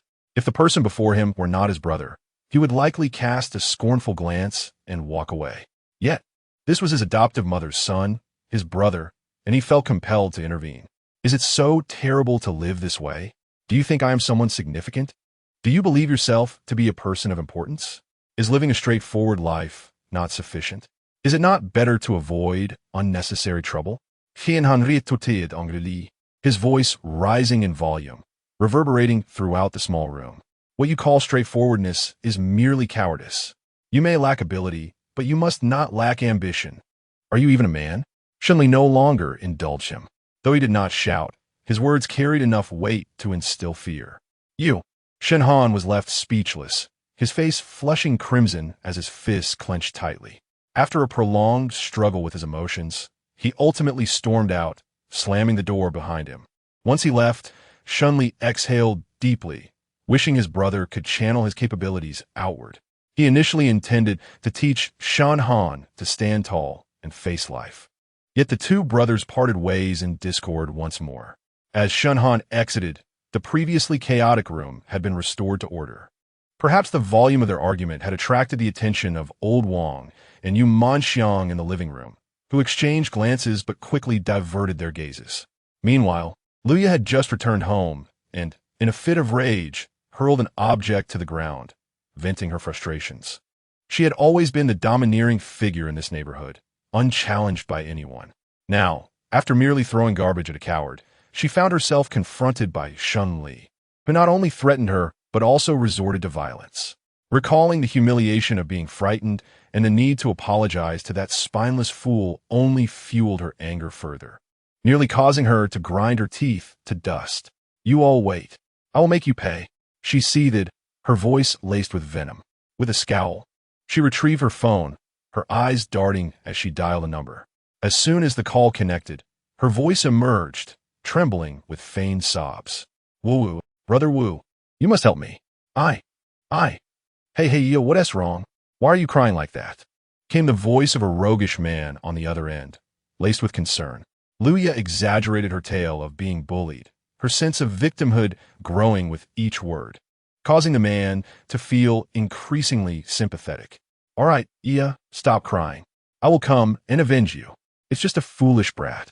I will show him who truly reigns here. Brother Wu, I'm counting on you," Luya feebly replied before hanging up. As the call ended, her previously tear-streaked face transformed instantaneously. Chapter 11. Mistaken for rubbish? In place of the anticipated chaos, a sinister yet triumphant smile emerged. Downstairs, Yu Manxiang remained blissfully unaware of the impending danger, having forgotten about Luya after her recent altercation with Old Wang. Before Yu Manxiang could set all the dishes on the table, Old Wang had already indulged to the point of gluttony, occasionally sipping from his bottle of liquor. What kind of brother is that Shen Han? So pitiful, Old Wang furrowed his brow, feeling both displeased and perplexed. Keep your voice down. Don't forget the lesson from earlier. Yu Manxiang shot him a glance before sitting down to eat. However, her gentle reminder ignited Old Wang and Appo's fury, causing him to violently kick the table. What are you trying to remind me of, you wretched woman? Clearly, Old Wang was more concerned about his own perceived uselessness and humiliation in front of Shen Li. Yu Manxiang, accustomed to his unpredictable moods, merely sighed in silence. The commotion outside was loud enough to penetrate even the best soundproofing, allowing Shen Li to detect the fragrant aromas wafting in and infer the nature of the situation outside. Feeling a pang of hunger, he contemplated stepping out to grab a bite, pondering whether the landlord would provide meals. The enticing scent suggested that the landlord possessed considerable culinary skills, and if meals weren't included, he could always offer more in exchange for them. As this thought crossed Shen Li's mind, he suddenly recalled that he had withdrawn 800,000 earlier that day, stashed in a woven bag which he had carelessly tossed in the living room upon rushing out to confront Shen Han's bullies. With a sudden urgency, he dashed out of the room, the sound of the door opening startling the two diners, who noticed Shen Li searching about with a look of confusion. Shen Li, what are you looking for? Can we help? Old Wang's demeanor had shifted dramatically, now exuding a sycophantic smile, his tone excessively flattering, which made Yu Manxiang internally scorn him. Finding nothing, Shen Li bypassed Old Wang and turned to Yu Manxiang. Where's the woven bag I brought back?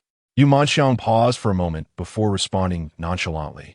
I thought it was rubbish, so I threw it by the trash can downstairs. What? Upon hearing this, Shen Li's composure shattered as he bolted downstairs without a second thought. While it was improbable to store money in a woven bag, having carried it upstairs, how could it possibly be discarded as trash? Could she not have taken a moment to look inside? Shen Li silan li lamanta. 800,000 is no small sum.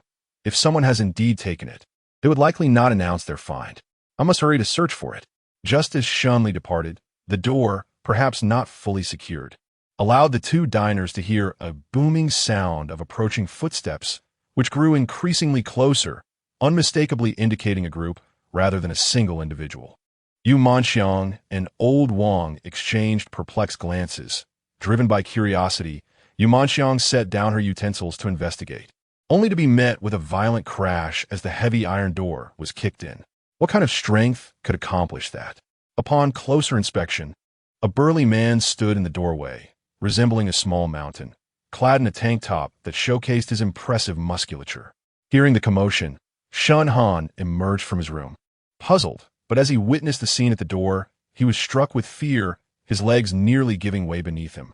As the trio grappled with their shock, the muscular man stepped aside, revealing Lu Yi standing there alongside a man with bleached hair, a dark complexion, and a rogue demeanor adorned with tattoos. Behind them trailed a handful of similarly clad individuals, including the one who had kicked in the door. The man swaggered with an air of arrogance, his head held high, while Lu Yi wore a smirk that belied the rage simmering within her. Old Wang immediately recognized Lu Yi and Appo's companion as none other than Wu Biao, the local gang leader. Wu, Brother Biao, what brings you here? Old Wang stammered, his voice trembling. Cut the nonsense. Did you bully my sister Yi? Wu Biao spat disdainfully into the room, his tone accusatory. In that moment, the three understood Wu Biao had come to defend Lu Yi, and it was evident that this matter would not be easily resolved. They had heard tales of Lu Yi and Appo's connections, including a wealthy boyfriend and numerous acquaintances from the nightlife scene. They had not anticipated that her rescuer would be the local gang leader, which sent chills down their spines. It wasn't Appo's, Timmy. You've misunderstood, Brother Biao. It was that kid and his brother. We had nothing to do with it. We wouldn't Appo's, dare bully Miss Lu Yi. Old Wang hastily pointed at Shen Han, eager to distance himself from the trouble. Following Old Wang's finger, Wu Biao turned his gaze toward Shen Han. Without Old Wang's indication, would have gone unnoticed due to his almost non-existent presence. With a derisive smile, Wu Biao glanced at Lu Yi, and upon receiving her confirming nod, he approached Shen Han with an air of intimidation. Shen Han, paralyzed with fear, contemplated fleeing but found his feet rooted to the ground, heavy with dread. Wu Biao towered over him, leaning slightly to meet his gaze, his expression dripping with mockery. So, you're the one who bullied my sister Yiya? Who would have guessed you had such guts? This gesture was a grave insult to any man. Shen Han kept his head bowed, his face flushed with shame. Unable to utter a word, his fists clenched in anger directed at Shen Li. If it weren't and amp, Oppo's, T for Shen Li and amp, Oppo's, S meddling, he would not be in such a predicament. All of this was Shen Li's fault. Speak. Wu Biao's expression darkened as he demanded, "Are you mute?" With that, he struck Shen Han across the face, leaving a distinct red mark that startled Shen Han into confusion. Before he could regain his composure, a powerful punch sent him crashing to the floor. "You pathetic coward. How dare you let Yi apologize to you? Who do you think you are?" Wu Biao seethed, his words laced with contempt. Chapter 12. Heartbreak. Chapter 11. Heartbreak. Wu Biao, mercilessly cursing, continued to pummel Shen Han, who lay on the ground, occasionally emitting muffled groans and cries of agony. Yet, he dared not retaliate, feeling utterly powerless. Nearby, Lao Wang and Yu Manxiang watched, their teeth clenched and cold sweat trickling down their brows, thoroughly frightened. Yu Manxiang, anxious, wished to intervene but lacked the courage to step forward, while Lao Wang had already retreated to a safe distance, fearing the repercussions for himself.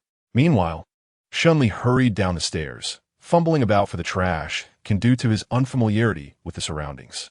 Just as he arrived, he spotted the garbage truck preparing to collect the refuse, and in the distance, he saw his woven bag being tugged by two men towards the vehicle. Alarmed, Shen Li shouted, "Wait!" However, the two men merely glanced his way and continued their task. Acting swiftly, Shen Li dashed forward, catching them off guard. He furrowed his brow and grasped one man's wrist, asserting, "That's mine. Return it to me." The two men were momentarily taken aback, then cast him a disdainful look. One replied, "Get lost. Don't cause trouble here." The unremarkable appearance of the bag led them to believe it could not possibly contain anything of value, let alone 800,000. These men were eager to finish their work and head home. They didn't wish to sift through a mountain of garbage if Shen Li had genuinely lost something. If something was lost, it would be lost. They would have to accept it. The other man exhibited clear impatience. Shen Li refrained from further explanation, repeating, "That's mine." As he tightened his grip, the man winced in pain and released his hold, glaring at Shen Li in anger. "What are you doing? Just because I let you rummage through the trash, you resort to violence? Are you that desperate to scavenge?" With a cold snort, Shen Li glared at the other man before seizing the woven bag and hoisting it over his shoulder as he departed. The two men stood bewildered. The one with the sore wrist shouted after him, "A pile of junk, and you treat it like treasure. Pathetic, born to scavenge," clenching his fists at their taunts. Shen Li knew this was not the time to engage with them. He needed to return quickly. In the room, Wu Biao grew weary from his assault and suddenly turned his gaze to Lao Wang and Yu Manxiang, who recoiled in fear, instinctively huddling together. "Is this pitiful wretch truly the one who has bullied you? Where are the others?" Wu Biao's expression was one of amusement, seemingly bored by Shen Han's utter lack of resistance. "Certainly not. I can handle this pitiful fool myself. But what about that tall guy? Where has he gone?" Luya scanned the room, finally approaching Shen Han and stepping on his face with her high heel. Lying silently on the ground, Shen Han and Oppo's mouth and forehead were stained with blood, his exposed skin marred by bruises, presenting a ghastly sight. Seeing Shen Han's stillness, Luya and Oppo's face twisted in disgust, expressing her dissatisfaction. "TCH, he is not dead, is he? So weak he can't even take a beating? Truly a coward." Turning to Lao Wang and Yu Manxiang, she inquired, "What about that man?" He went downstairs to look for something," Lao Wang stammered, his legs giving way as he collapsed to his knees, pleading for mercy. "It really has nothing to do with me. Spare me." Witnessing Shen Han's beating had terrified him, and as their focus shifted towards him, he realized that if he didn't beg for mercy, he might be the next victim. Wu Biao and Luya were uninterested in his pleas. Wu Biao directly asked, "How should we deal with these two, Yiya?" Luya overlooked Lao Wang and fixed her gaze on Yu Manxiang, whose face drained of color as her body trembled uncontrollably. "The old man is one thing, a fellow coward. Luya shot a glance at Lao Wang and declared, "But this wretched woman cannot be spared." As she spoke, she clenched her teeth tightly. Yu Manxiang, aware of her mortifying predicament, knew that Luya would not let her off easily. Trembling in fear, Yu Manxiang slid to the ground, instinctively retreating. But before she could escape, Wu Biao seized her hair and dragged her before Luya. Yu Manxiang cried out in pain, her eyes pleading for help from Lao Wang. Acting as if he saw nothing, hurried to hide in a corner. Despair washed over Yu Manxiang, having been married to Lao Wang for so long. She had hoped for some sign of rescue, but he showed no intention to save her. Slap! Luya swung her hand with all her might, striking Yu Manxiang's face. Instantly, a red mark appeared on her delicate, fair skin, with blood seeping from her nose and mouth. The force of the blow sent Yu Manxiang sprawling to the ground, her graceful figure reminiscent of a delicate willow, eliciting an unexpected response from Wu Biao. Though Luya was beautiful, tinged with youthful innocence, Yu Manxiang exuded a sensual allure and mature elegance that would entice any man. Yeah, look at this little lady. Wu Biao grinned wickedly, rubbing his hands together, desire evident on his face. Luya understood his intentions all too well. Well, this works too. Luya feigned contemplation, as if concocting a clever scheme, a triumphant smile gracing her lips as she nodded. She then grabbed a chair and sat down, assuming the role of an audience member, yet unexpectedly pulled out her phone and aimed the camera at Yu Manxiang. She intended to record the vivid proceedings. Merely beating Yu Manxiang would not quench her thirst for revenge. After all, Luya had felt utterly humiliated at that moment. She needed to ensure that Yu Manxiang experienced the same level of disgrace, a fate that no woman would wish to endure. With Luya's approval, Wu Biao eagerly began unbuckling his belt. Realizing the situation, Yu Manxiang understood the sinister intentions behind their actions. Though she had endured a loveless marriage with Lao Wang for years, she could not fathom being treated this way. Desperately, Yu Manxiang attempted to flee. But how could a woman hope to resist men? Chapter 13, it was he indeed. Wu Biao seized her delicate ankle and yanked her back forcefully. "Old Wang, I am your wife. Are you really going to stand by and watch?" she exclaimed. "You are truly not a man." At that moment, Yu Manxiang was in a state of utter panic, tears streaming down her cheeks, enhancing her delicate beauty. Desperate, and with no one else to turn to, she pleaded for Old Wang's help, but he remained oblivious, huddled in a corner with his ears covered. "Boss, don't hog it all to yourself. Let's have a taste too." As the atmosphere in the room grew increasingly charged, the group of ruffians outside could no longer contain themselves and squeezed inside. A horde of men surrounded Yu Manxiang, each casting lewd glances, as if sizing up their prey. Meanwhile, Luya sat to the side, phone in hand, eagerly anticipating the spectacle. Yu Manxiang shut her eyes tightly, unable to stem the flow of her tears. She felt as if she could die from despair. "Ha ha ha. Fine, let me enjoy myself first, then it will be your turn." Wu Biao laughed heartily, gazing at the woman on the ground, overwhelmed with desire. Just as he was about to impose his unwelcome touch upon Yu Manxiang, a cold voice pierced through the air. "What are you doing?" Shen Li and Appo's voice was as frigid as the depths of winter, and his imposing presence rendered the room silent, the temperature plummeting. Everyone froze in place. Even Wu Biao's hand suspended in midair. As they regained their senses, they turned to face Shen Li at the doorway, his sharp gaze exuding an air of authority. In that fleeting glance, Shen Li caught sight of Yu Manxiang's disheveled state, and his heart sank. His eyes darted over to the smug Luya, and an unsettling feeling gripped him as he began to search for Shen Han. When Yu Manxiang saw Shen Li return, her heart, which had plunged to the depths of despair, suddenly sparked with hope, and she called out, "Shen Li, your brother was beaten unconscious and is lying at the door of the room." Upon hearing this, Shen Li's expression darkened like a stormy sky. He moved towards Shen Han's room, one hand gripping a woven bag and the other pushing through the unruly crowd of thugs when suddenly his steps halted. "Wu Ge, it was him. He bullied me. Wu Ge, you must avenge me." Luya cried out excitedly, rushing to Wu Biao and Appo's side, disregarding Yu Manxiang. Even though Shen Li exuded a formidable aura, his ordinary attire and garbage bag made him appear vulnerable, especially in light of their numbers.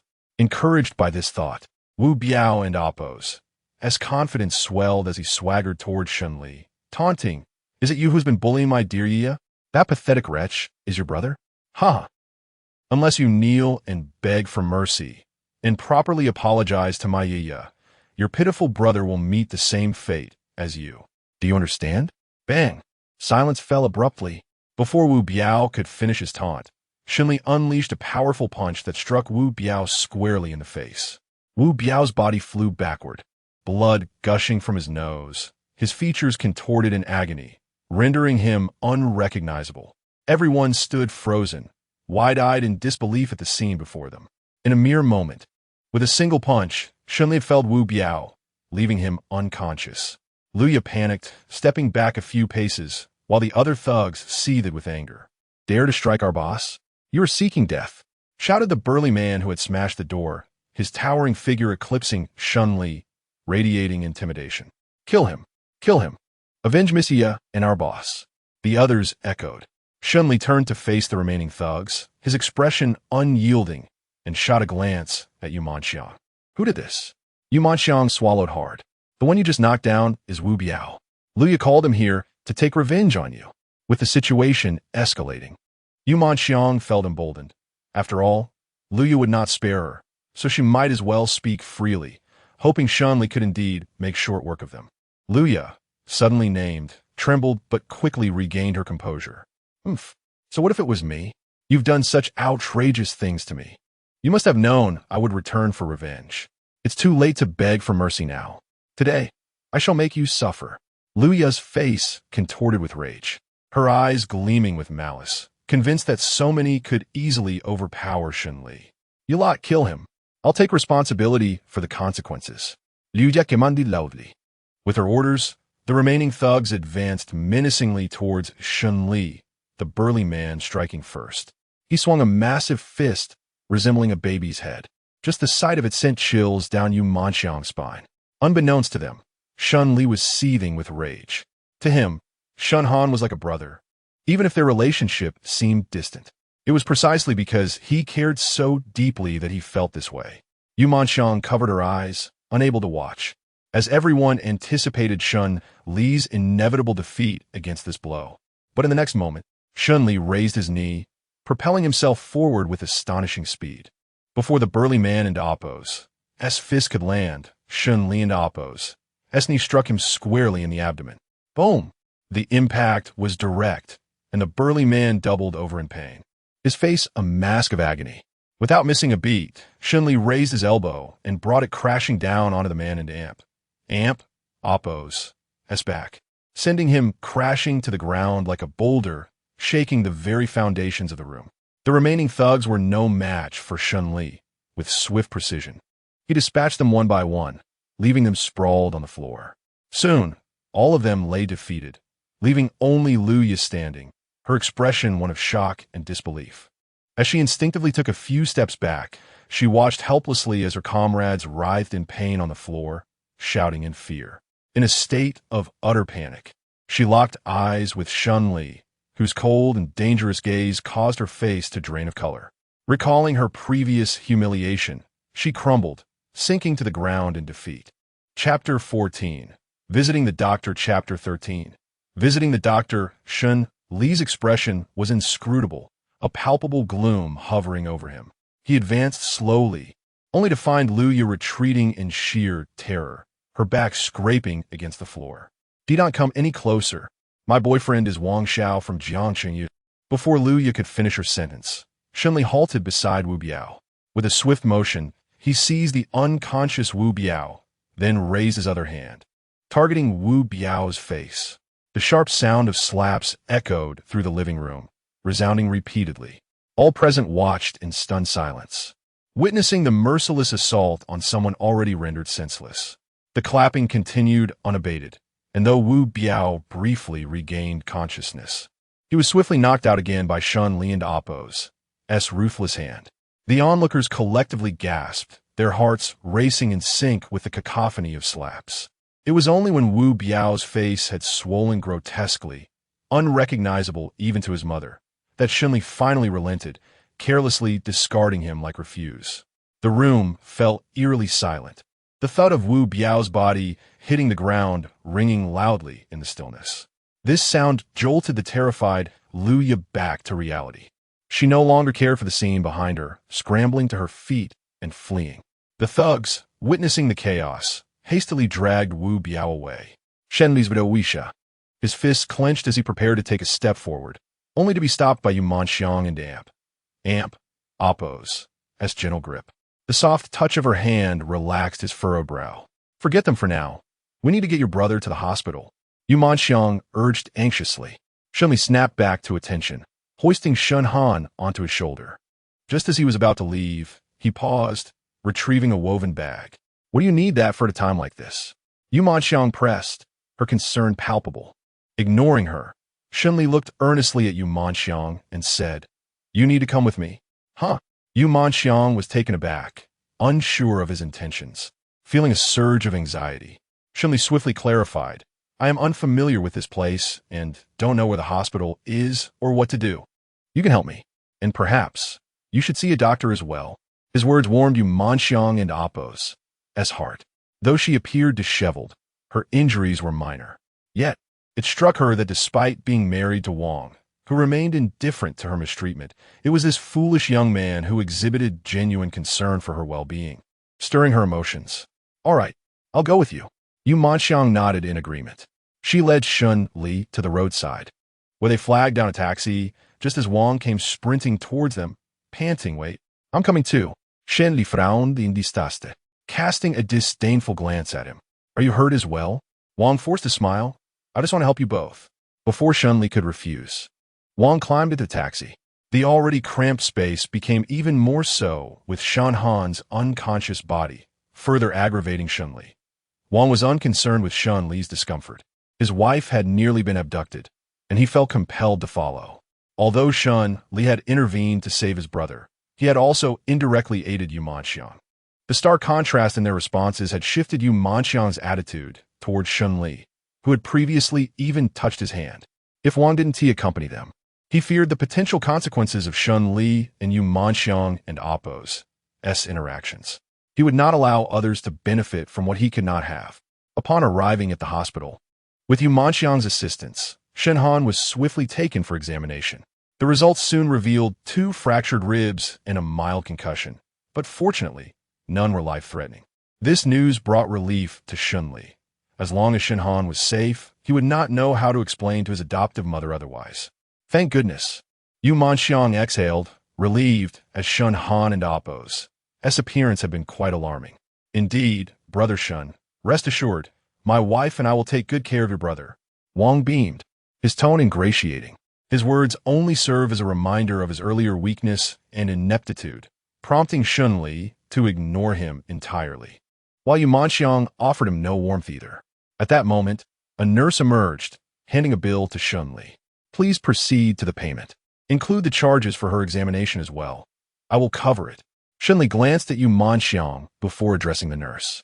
There and Oppos' no need for that. My injuries are minor. Yu Manxiang replied, somewhat embarrassed. Please, she's tough. A few it's one in Oppos' harm her. Wang scoffed dismissively. This remark drew a frown from Shen Li. Tough. In the past, Shen Li scrutinized Yu Manxiang's fair and alluring complexion, then fixed an inquisitive gaze upon Wang. Realizing his blunder, Wang hastily attempted to cover it up with laughter.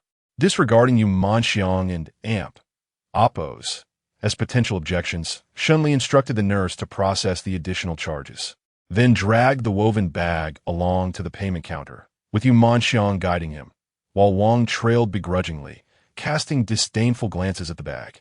Upon reaching the payment counter, the nurse calculated the total. That will be 5,450. How would you like to pay? Is it really that expensive?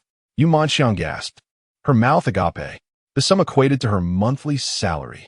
Having just been released from prison less than 2 days ago, and with no job, Shen Li could hardly afford such a sum.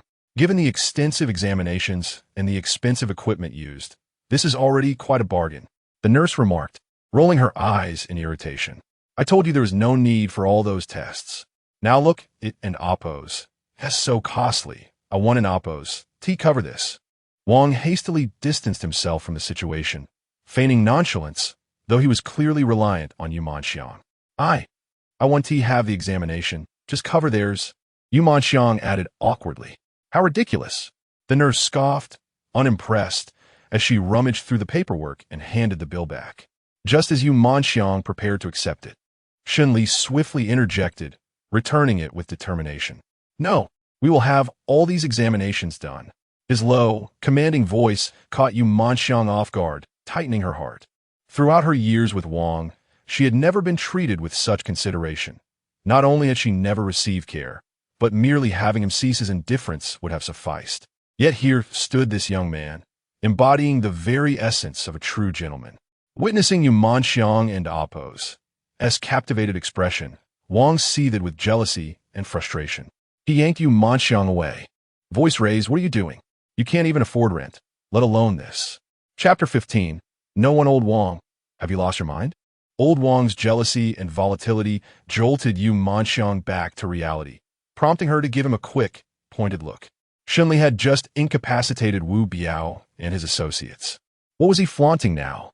Yet, old Wang was consumed by jealousy. He felt inferior to Shen Li in appearance, skill, and ambition. But there was one thing he adamantly believed he must surpass Shen Li in: Yu Manxiang. Shen Li, uninterested in engaging with him, simply placed his woven bag on the counter. However, the moment the bag appeared before them, it drew disdain and revulsion from both the nurse and old Wang. The bag was unremarkable and had just been retrieved from beside a trash bin, filthy and stained with mud and black liquid, emanating a foul odor that was undeniably repulsive. Are you out of your mind? Get that away from me. This is a hospital, not a garbage dump, the nurse exclaimed, wrinkling her nose as she recoiled several steps. Her face twisted with disgust.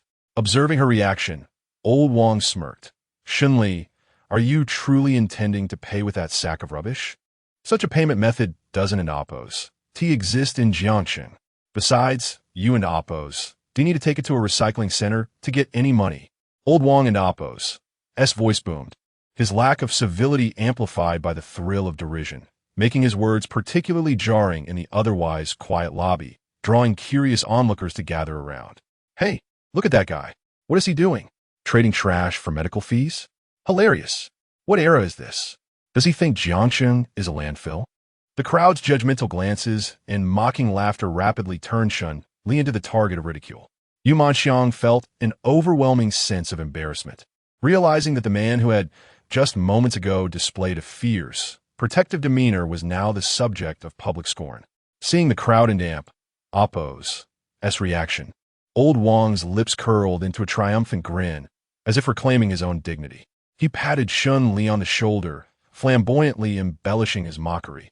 Brother Shen Li, that ragged bag wouldn't fetch you much cash. Why don't I and your sister-in-law keep an eye on your stuff while you go find more scraps to trade? You might just collect enough for your medical fees. Your sister-in-law's expenses are on me.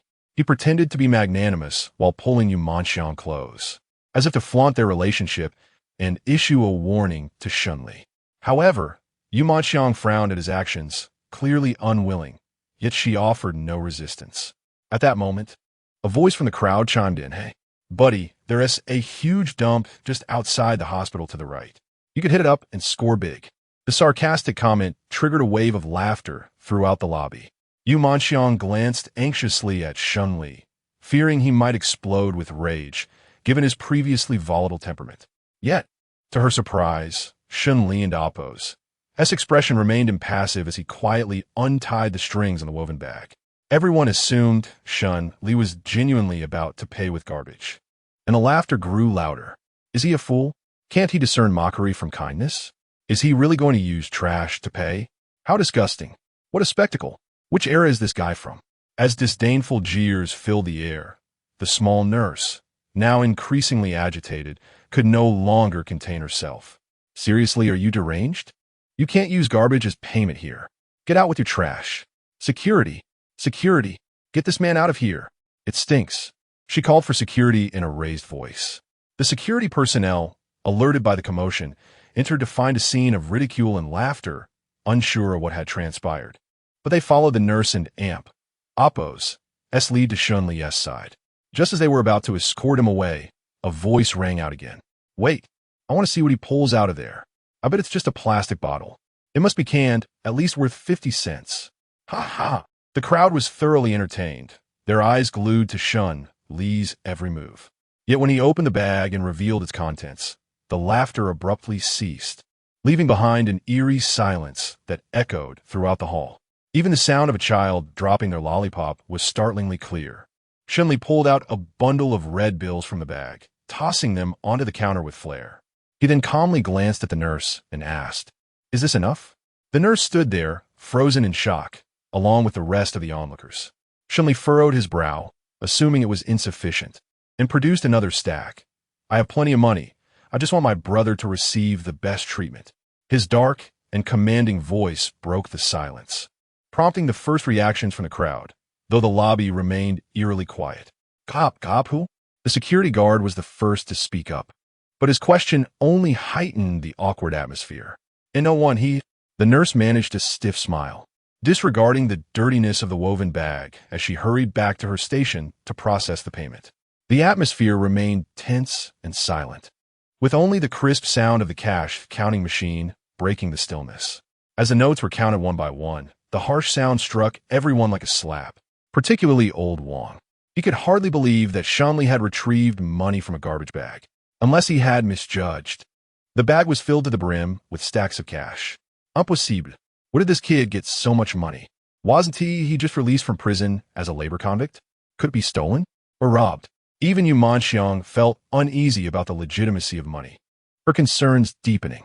Yet, she failed to notice old Wang and Appo's eyes gleaming with an insatiable greed as he observed the bag more closely, now devoid of shock and embarrassment, replaced by a subtle, calculative intrigue.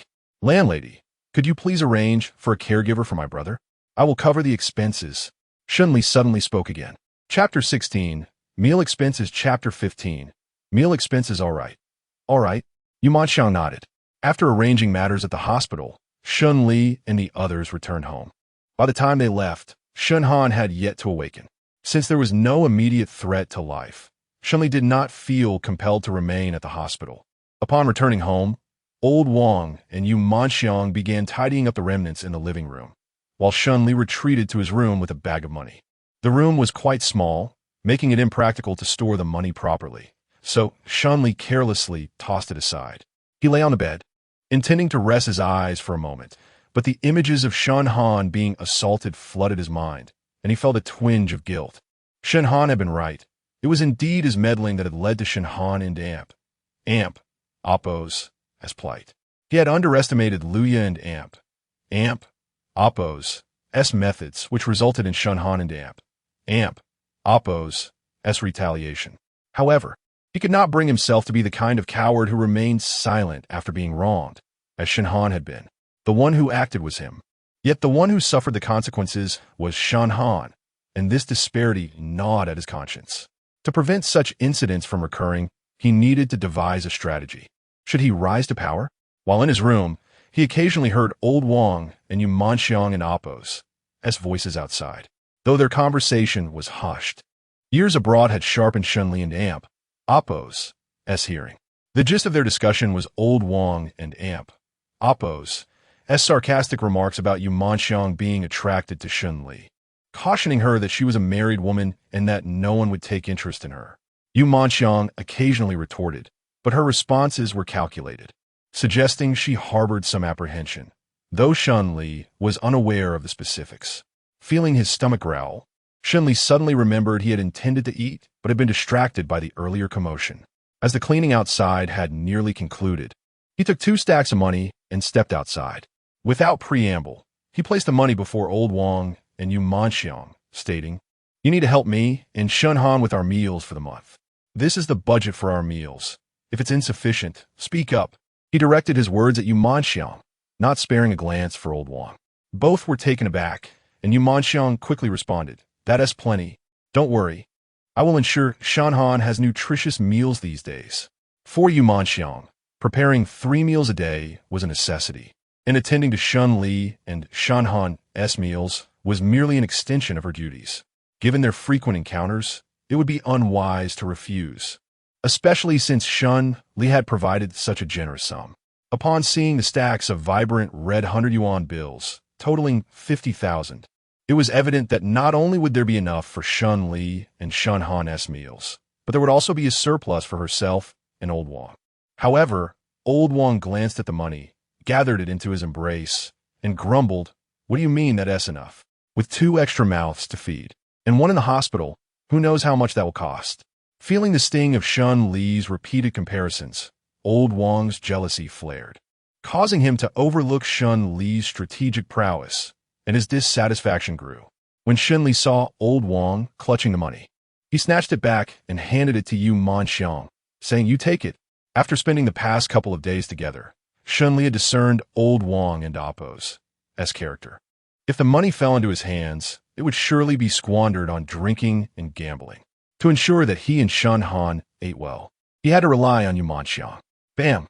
Old Wang, visibly displeased, slammed his hand on the table, but upon meeting Shen Li's brooding gaze, he quickly subdued his anger. After receiving the money, Yu Manxiang busied herself in the kitchen, preparing several dishes to place on the table, where Shen Li naturally joined, having already paid for the meals. It must be said that Yu Manxiang and Appo's culinary skills were truly exceptional, visually appealing and fragrant. Merely gazing upon the dishes was enough to whet one and Appo's appetite. Yu Manxiang and Old Wang sat to one side, while Shen Li faced them. She served rice for the two, and Old Wang, adhering to his usual practice, opened a bottle of wine. Yu Manxiang's expression soured slightly, but she chose to remain silent. Shen Li observed Yu Manxiang's expressions closely. However, as they were a married couple, it would be inappropriate for him to interfere too much. After a considerable time of bustling about, all three were famished. Yet, as they ate, Yu Manxiang suddenly shuddered, casting a furtive glance at Shen Li, and her cheeks flushed a vivid red. Shen Li narrowed his eyes, a smirk tugging at his lips. He had a habit of sitting with one leg crossed, and, given his tall stature, the dining table felt somewhat low. As he extended his leg, it inadvertently brushed against Yu Manxiang and Appo's smooth thigh, prompting their mutual reaction. Shen Li remained composed, though a playful glint sparkled in his eyes. After all, a woman like Yu Manxiang, possessing both figure and beauty, could easily captivate a man's attention.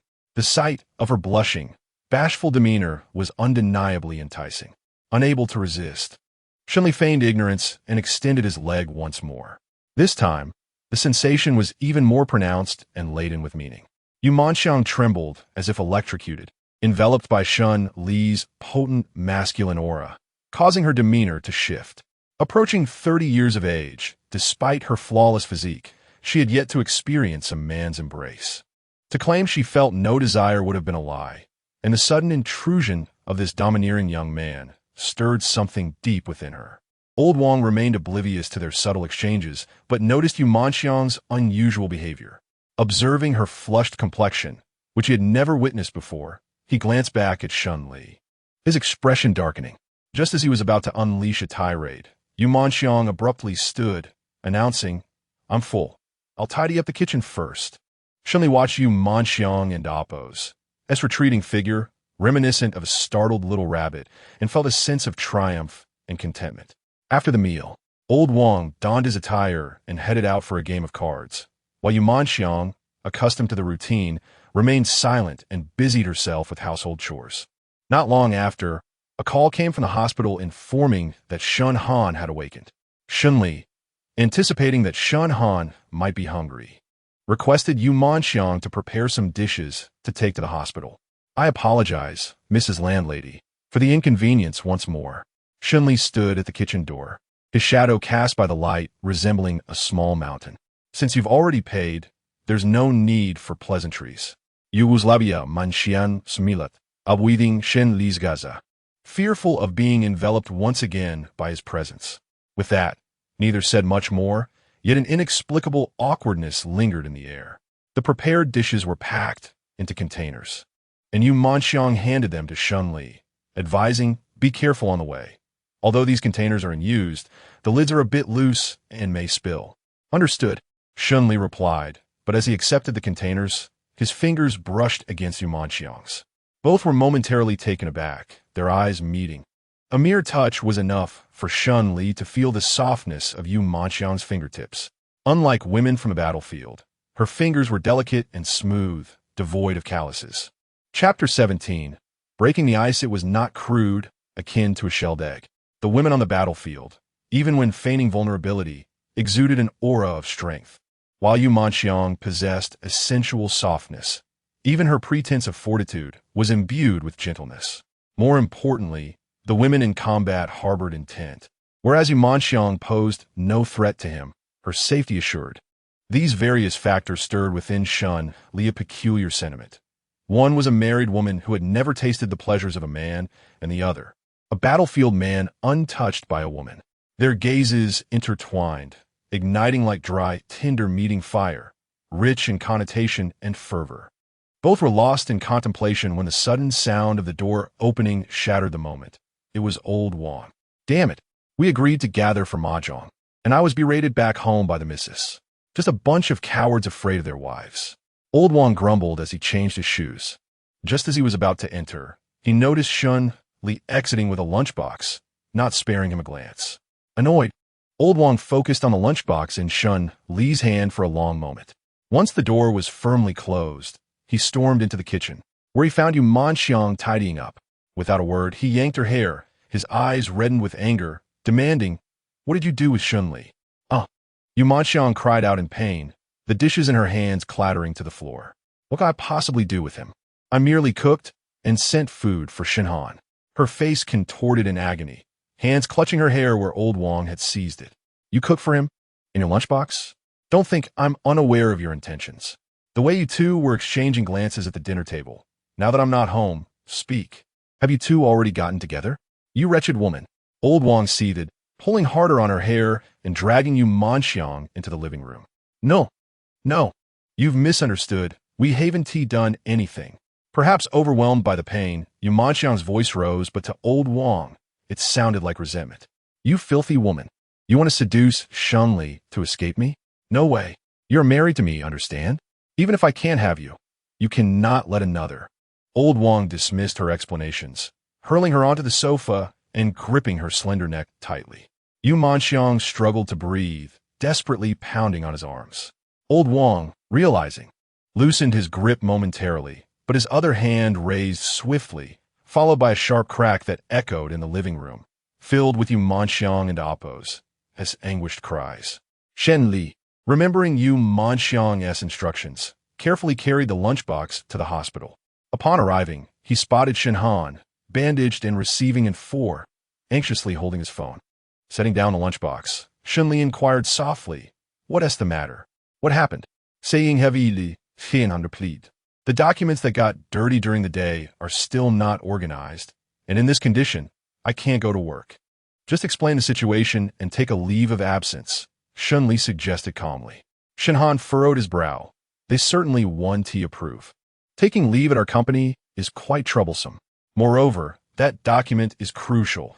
It pertains to our entire department and Appo's performance this month. What should I do?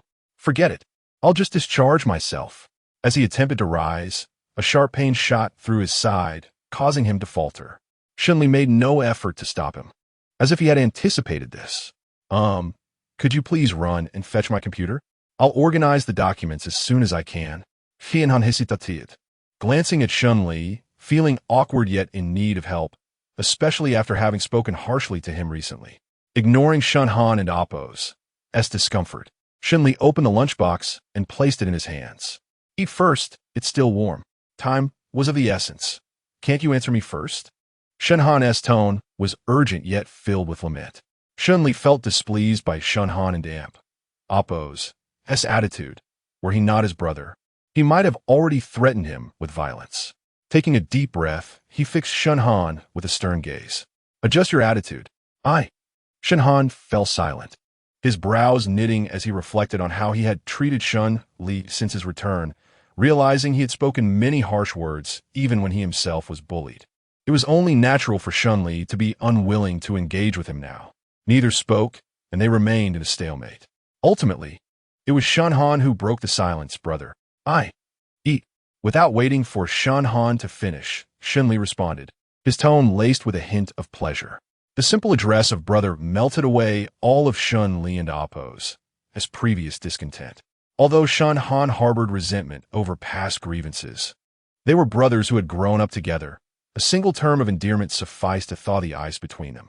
No, brother, Shen Han quickly added, recognizing the change in Shen Li's tone. Rest assured, whether it's about the documents or taking leave, I'll handle it. Focus on your recovery here, Shen Li said, a slight smile gracing his lips. Handle it? Just don't resort to violence again.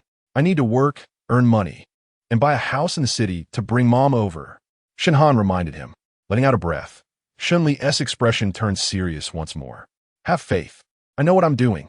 Today's events served as an awakening for Shen Li. His reckless actions would only implicate those around him, for they did not possess his strength or agility. It seemed he needed to rely not only on force but also on contemplation. Shen Han eyed him skeptically, resigned to the fact that he could not even get out of bed and had to leave matters in Shen Li and Appo's hands, hoping things wouldn't spiral further out of control. After Shen Han finished his meal, Shen Li offered a few more words of advice before leaving. Upon his return, the lights in the living room were turned off, and the house was enveloped in silence. With keen eyesight, Shen Li needed no illumination to navigate back to his room. Just as he was settling down, a faint sound of weeping reached his ears, so subtle that he briefly thought he had imagined it. After a long, exhausting day, he chose not to dwell on it and quickly fell asleep. The following morning, after a brief wash, Shen Li headed to the living room for breakfast. He noticed Yu Manxiang bustling about and felt a sense of unease, frowning in dissatisfaction as his gaze lingered on her. Zhang, Zhang, Zhang. Old Wang rapped on the table, grumbling. Were your eyes wandering? Chapter 18. The Bus. Chapter 17. The bus that is my woman. No matter how beautiful she is, she belongs to me. Old Wang glared furiously, his demeanor unyielding. What will you do otherwise? Shen Li inquired, genuinely curious about what Old Wang could possibly do to him. Seemingly oblivious to the lesson from the previous day, Old Wang faltered at this question, his bravado diminishing as he realized that he truly could not intimidate Shen Li. After all, he was no match for him. This realization brought an awkward expression to his face. Shen Li smirked disdainfully and then boldly turned his gaze towards Yu Manxiang. His interest was not merely in her beauty. Rather, he found her behavior today quite peculiar. She kept her head lowered, deliberately avoiding his gaze, moving with an anxious haste, as if frightened of revealing something to him. This made Shen Li furrow his brow in concern. Breakfast was served, a rather sumptuous fare consisting of rice porridge, tea, eggs, an assortment of side dishes, and small buns, all appearing quite appetizing. Just as Shen Li was about to pick up his chopsticks, he noticed that Yu Manxiang, who should have been seated across from them, hurriedly retreated into the house. This strange behavior compelled him to pay attention. Old Wang, dissatisfied, tapped his chopsticks against the plate, reiterating his command. Hurry and eat. Why isn't she eating? Shen Li asked directly. Old Wang rolled his eyes towards the room, expressing his disdain. She's in a rush for work. What is it to you? Given Old Wang and Appo's attitude, Shen Li realized he could not extract any further information from him, so he resigned himself to eating in silence. After finishing his meal, he gathered Shen Han's laptop, some discarded documents, and the job application for the security guard that Shen Han had previously given him, and exited the house. He intended to hail a taxi directly to Shen Han and Appo's company, but encountered Yu Manxiang waiting for the bus by the roadside. Shen Li distinctly remembered her being in the room. When had she come out? He approached, intending to ask, but Yu Manxiang turned her face away and deliberately maintained her distance, a stark contrast to the atmosphere of the previous evening. Why was the landlady avoiding him?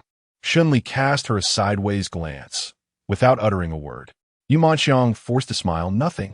You and Appo's overthinking it. Is that so? Shen Li scrutinized her, attempting to uncover something, but she continued to evade his gaze. Just then, the bus arrived, and noticing that it was headed to his destination, he boarded as well. Yu Manxiang was taken aback to see Shen Li follow her onto the bus, her demeanor turning anxious as she hurried to the back, trying to put space between them.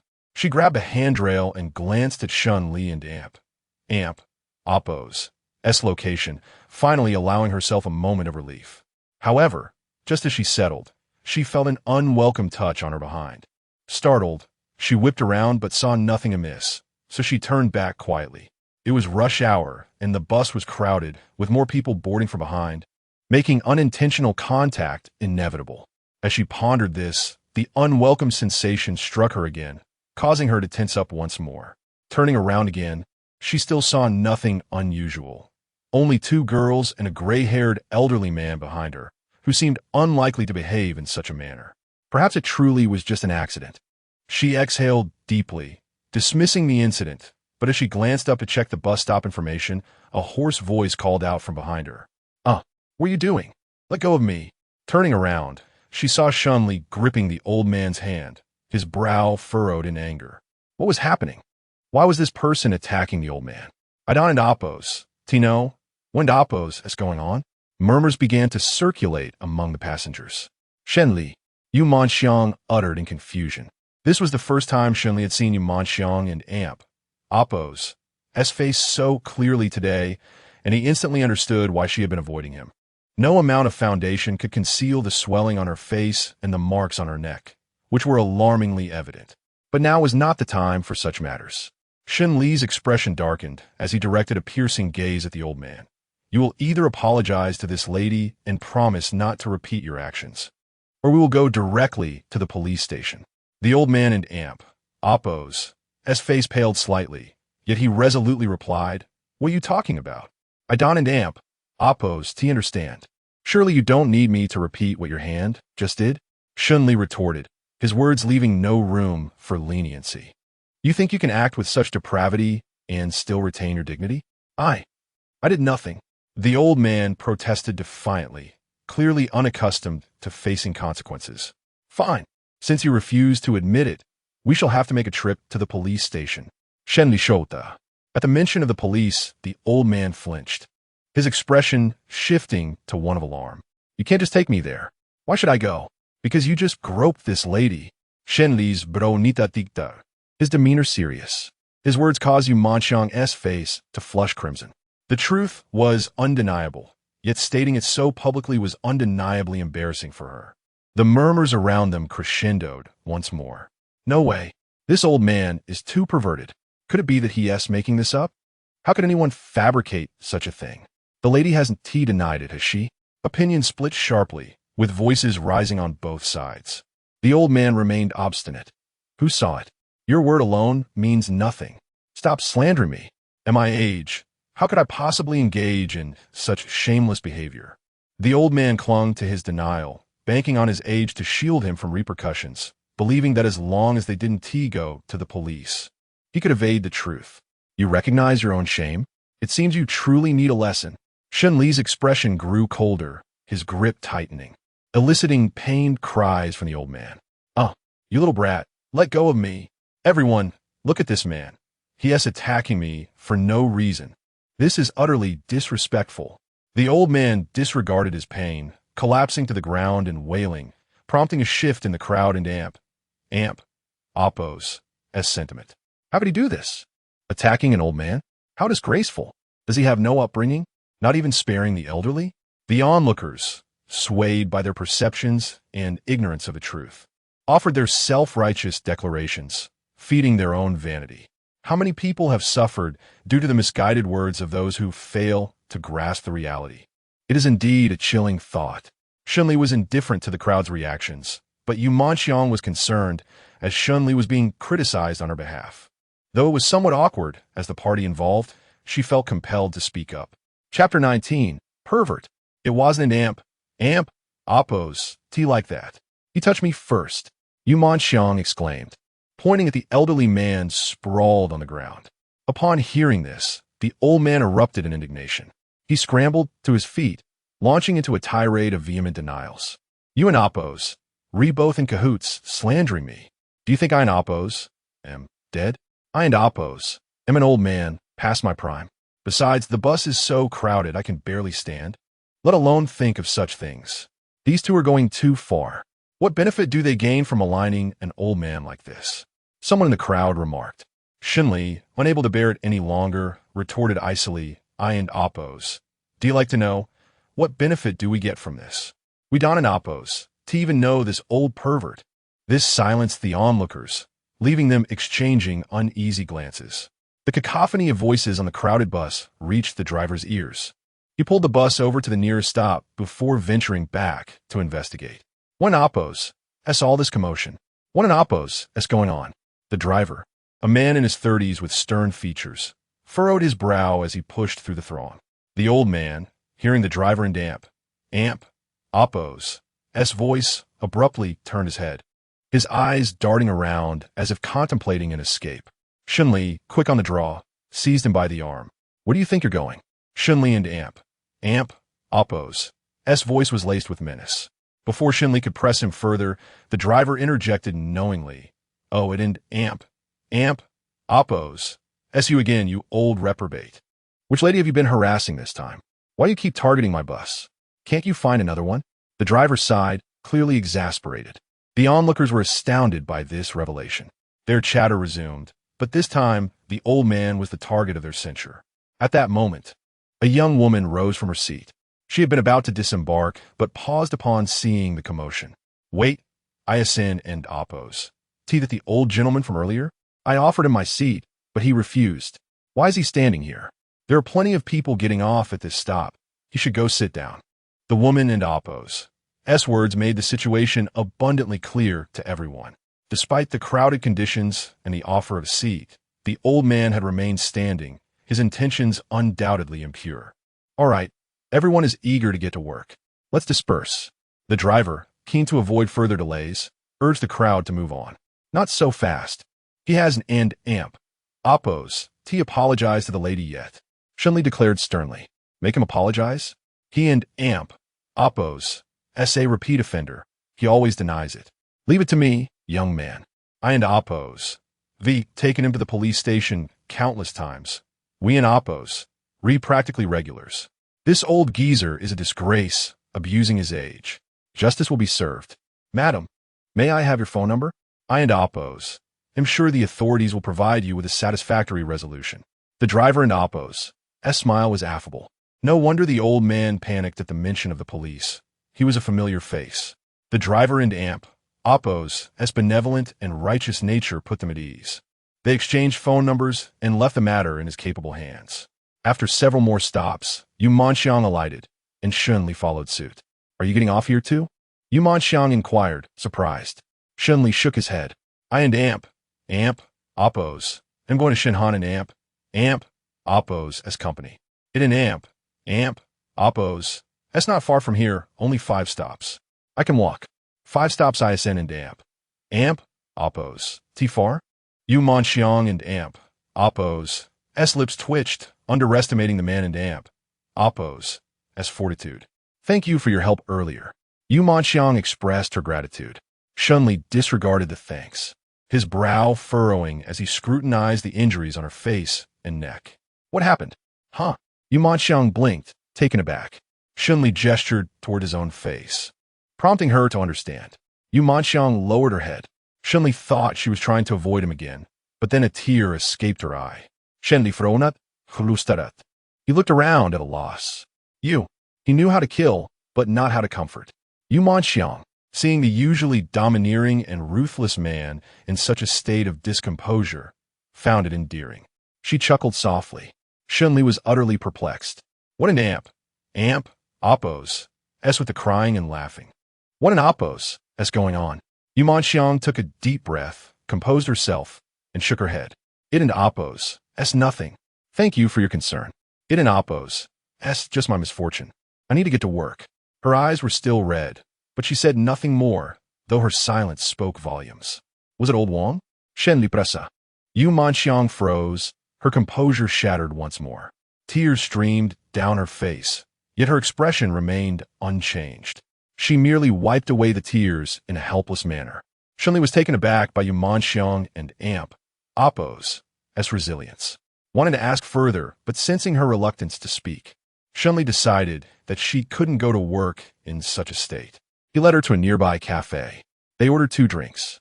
But Shen Li stared at the coffee with distaste. He had consumed copious amounts of it on the battlefield.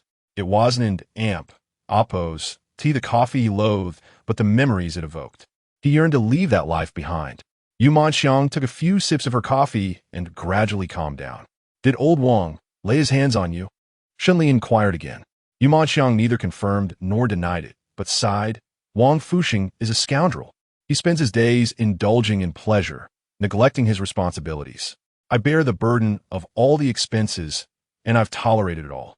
But when he resorts to violence, I can't endure it anymore. At first, it was just choking and intimidation, then slaps. But last night, wah, her voice choked with sobs. It was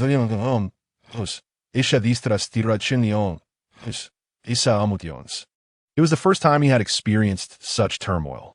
He listened patiently to her grievances, showing no impatience. He learned that old Wang and Oppo's violence stemmed from jealousy, fueled by Shen Li's presence. He felt a pang of guilt. After a long while, once Yu Manxiang had regained her composure, Shen Li spoke. Don't worry. This matter arose because of me. I will help you seek justice. Upon hearing this, Yu Manxiang panicked. She seized Shen Li and Oppo's hand and pleaded, no. If you intervene, Wang Fuxing will never let me go. As long as I and Oppo's am his wife, I and Oppo's LLB under his thumb. Then divorce him. Shen Li Esa bro furuba. He looked at Yu Manxiang with incomprehension. How could she endure such abuse for so long without fighting back? Was she a fool? Chapter 20. A stern warning, miss. Yu cast a despondent glance, her voice tinged with resignation. It an amp. Oppos. It's not as simple as you think. Let an amp. Oppos. Just forget I ever mentioned it. It an amp. Oppos. It's getting late. I must get to work. With that, she dabbed at her eyes and departed the CAF, leaving Shen Li in contemplative silence. How can one simply disregard what has been said? He mused. Yet, Ms. Yu and Oppo's words resonated with truth.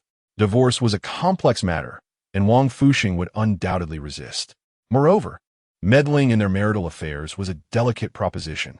As Ms. Yu had pointed out, his intervention might only exacerbate the domestic abuse, and he couldn't and Oppo's to be by her side at all times to prevent it.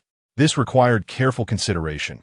He couldn't and Oppo's to stand idly by while such injustice unfolded before his very eyes. Leaving the CAF, Shen Li hailed a taxi to Shun Han's workplace. The company, though modest in size, boasted a prominent sign. It was likely a subsidiary of a larger enterprise.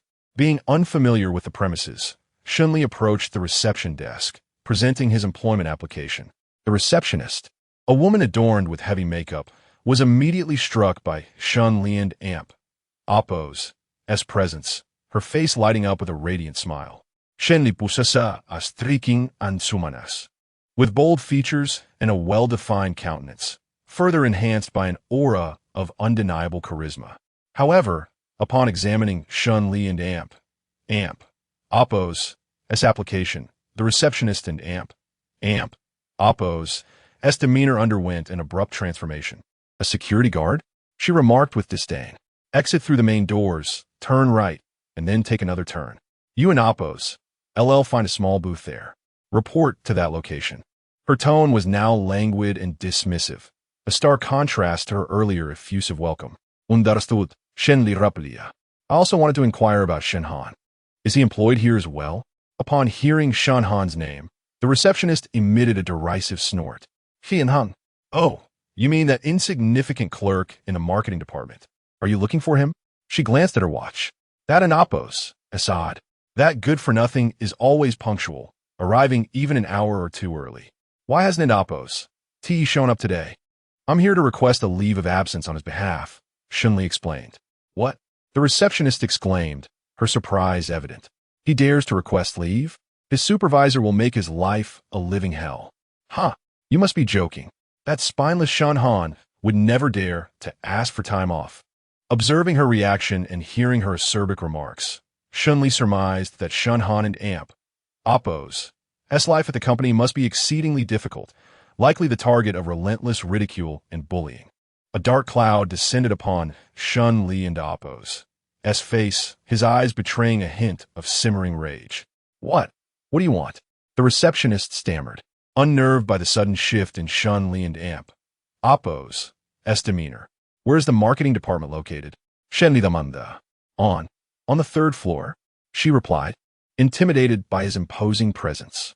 Without further ado, Shen Li made his way to the third floor. Who is Shen Han and Apos, S supervisor? He inquired, his voice dripping with barely suppressed fury as he approached one of the desks in the marketing department. Even the receptionist was aware that the junior employees in the marketing department were easy targets, indicating the severity of the bullying Shen Han endured. Shen Li could only imagine the extent of his brother and Apos' suffering. His anger had reached a boiling point, and it was only through sheer force of will that he managed to restrain himself from tearing the entire department apart. Any expectation of civility was utterly out of the question. The employee who had been questioned was taken aback, instinctively glancing toward a tall, bespectacled man in his mid-30s, who was currently engrossed in reviewing some documents. Shen Li recognized him instantly and strode purposefully toward him. Then, thump! Shen Li unleasha faruciospun, landing squarely on the man and Apos' face. The impact shattered half of his glasses, contorted his features, and sent him reeling backward, colliding with the desk behind him. The force of the blow left him momentarily dazed. The entire marketing department turned to witness the scene, some stunned into silence, others wide-eyed with shock, and a few female employees letting out startled screams. Shen Li stood over the fallen man, grinding his fist, his eyes radiating a chilling menace. The man on the floor struggled to regain his composure, erupting into a fit of violent coughing. Cough, cough, cough. He spat out a mouthful of blood, accompanied by 2 dislodged teeth. Only then did the man realize the extent of the damage. He scrambled to his feet, glaring at Shen Li with unbridled fury. What the hell do you think you and Apos are doing? He roared. His face was contorted with rage, and the swelling bruise on his cheek only added to his grotesque appearance. Are you Shen Han and Apos' supervisor? Shen Li demanda.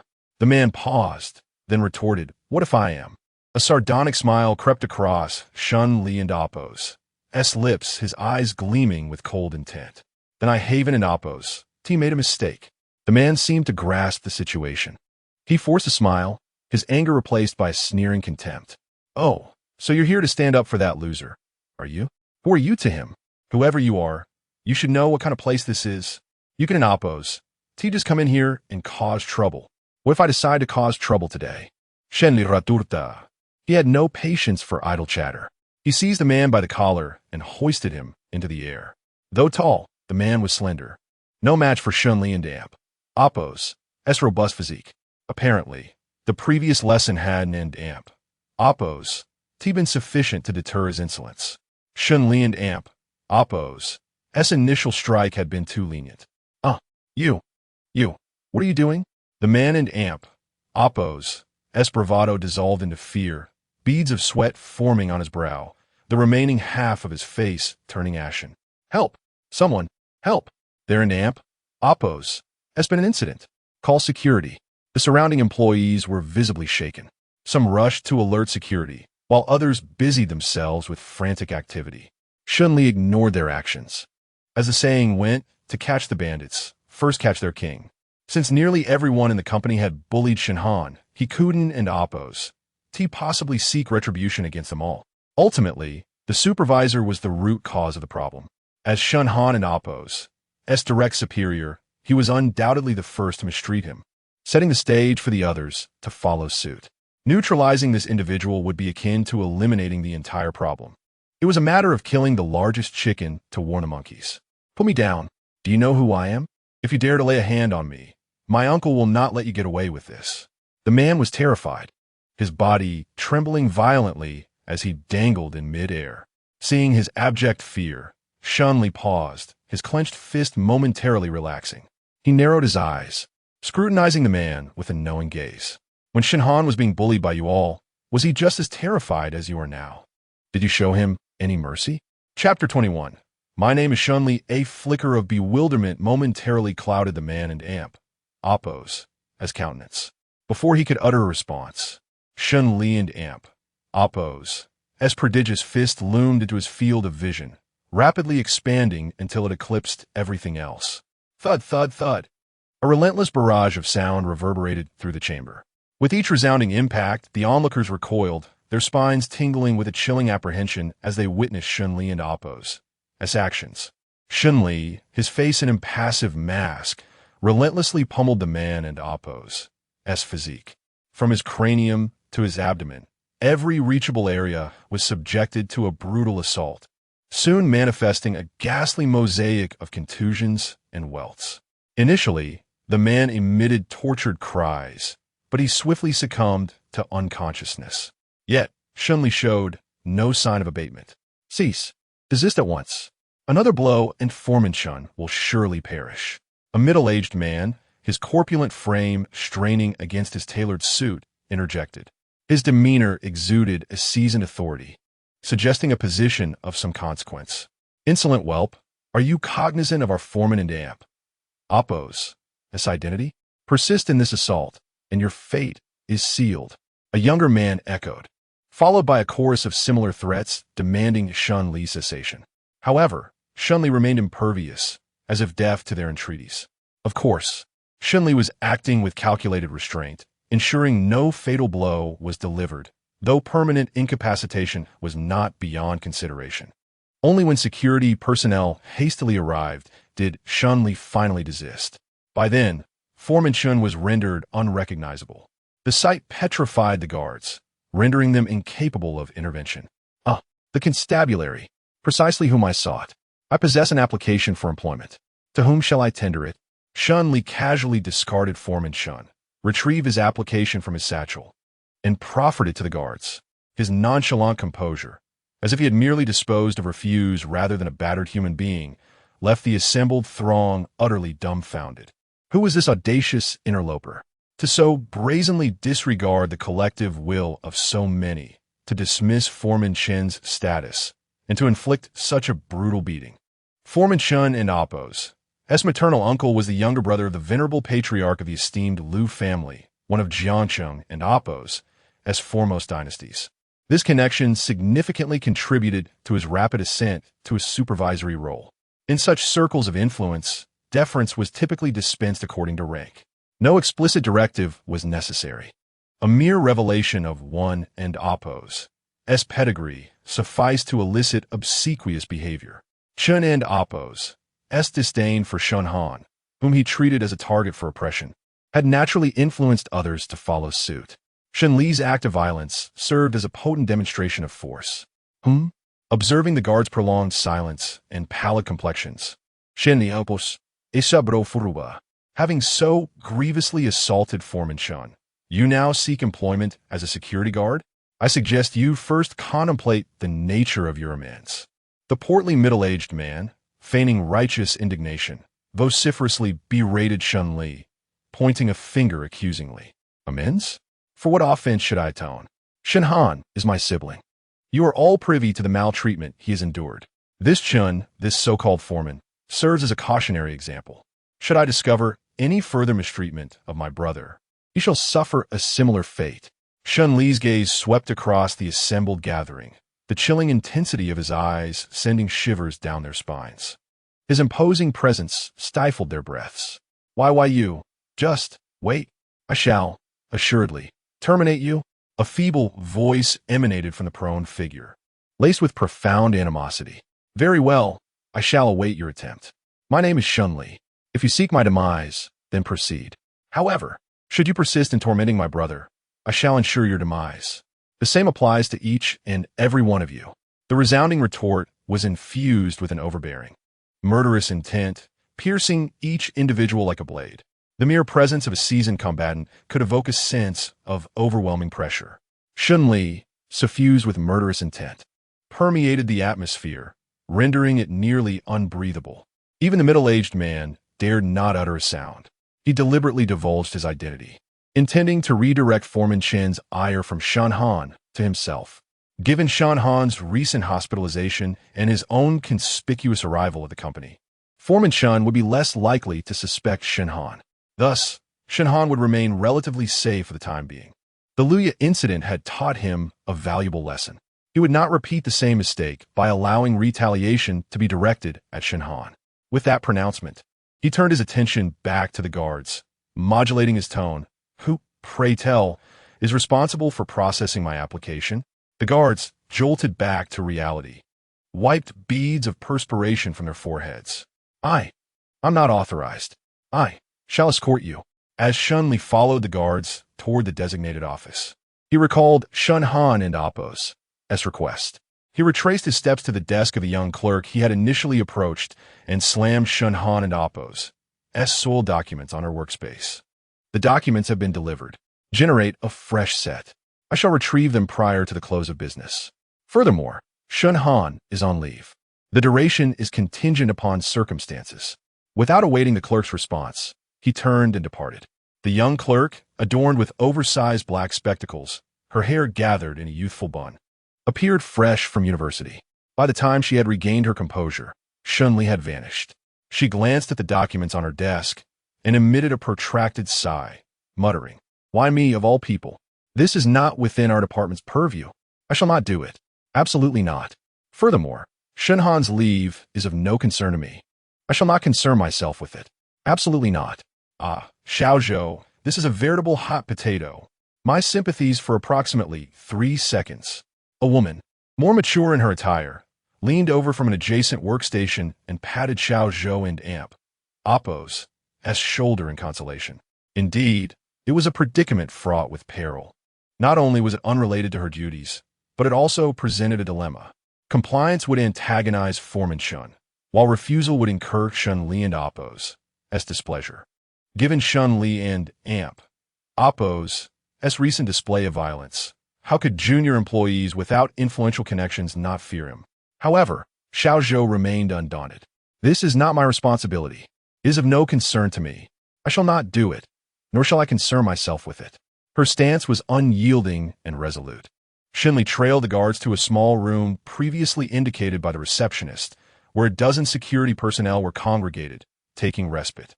Despite the limited space, the room contained all the essentials for their comfort: cots, tables, and refreshments.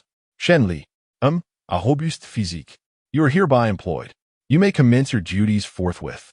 The security chief patted Shen Li and Appo's shoulder, his gaze filled with envy and admiration.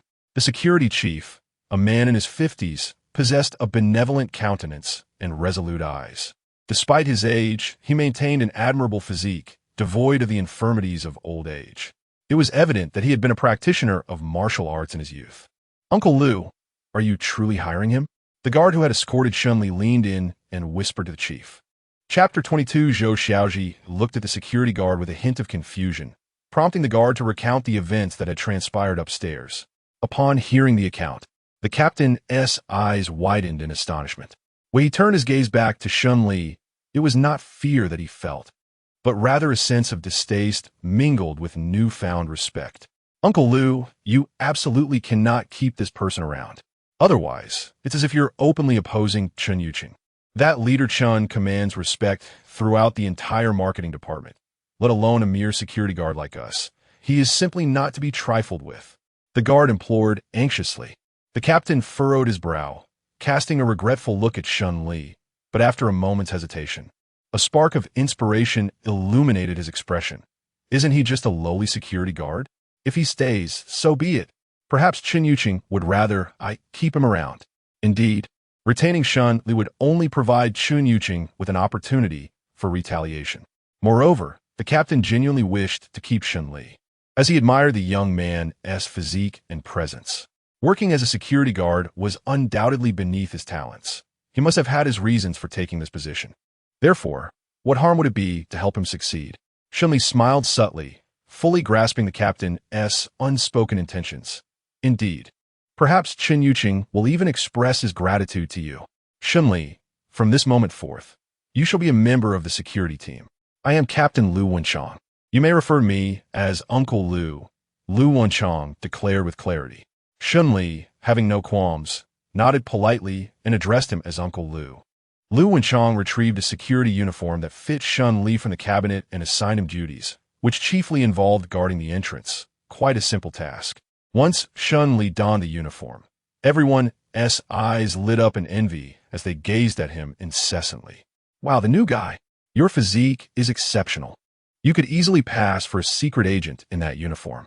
Standing at the entrance like that, You're bound to captivate many young ladies, not to mention your looks.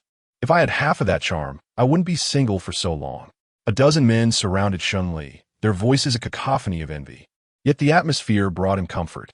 It felt akin to brothers joking around on the battlefield, light-hearted and lively. Though Shen Li spoke little, he relished such camaraderie. All right, enough chit-chat.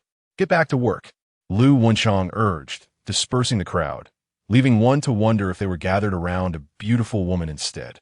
Following Lu Wenchang's instructions, Shen Li took his post at the side of the company's entrance. As anticipated, many women passing by stole glances at him, but the one who left the deepest impression was a stunning beauty.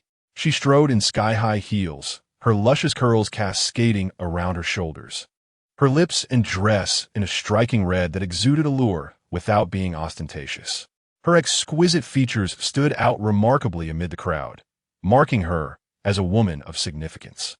Shen Li silently mused over her presence, but refrained from dwelling on it, choosing to maintain his guard. To Shen Li, the security work was a breeze. Unlike others stationed across from him who soon complained of fatigue and hunger, he was far superior in stamina. The day's duties swiftly approached their conclusion. But Shen Li did not rush to change back into his regular clothes, as he still wished to retrieve the documents from upstairs. He wondered if that girl had managed to assist him, considering he had merely picked someone at random, without any obligation on her part. The security position entailed longer hours than the typical office roles, and by the time Shen Li ascended to the third floor, most employees had already departed. Expecting the girl to have left as well, he was surprised to find her sitting alone, visibly agitated. Without much thought, he approached her. "Did you have to work overtime?" "About the documents I entrusted you." His tone was neither warm nor cold, and his furrowed brow indicated a less than pleasant disposition.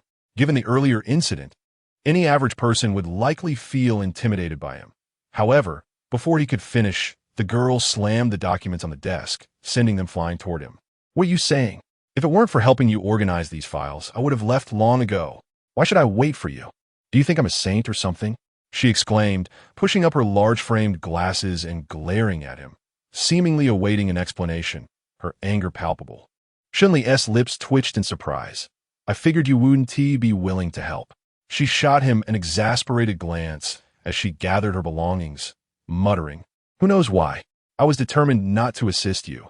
Yet somehow I couldn't help but organize everything. So annoying."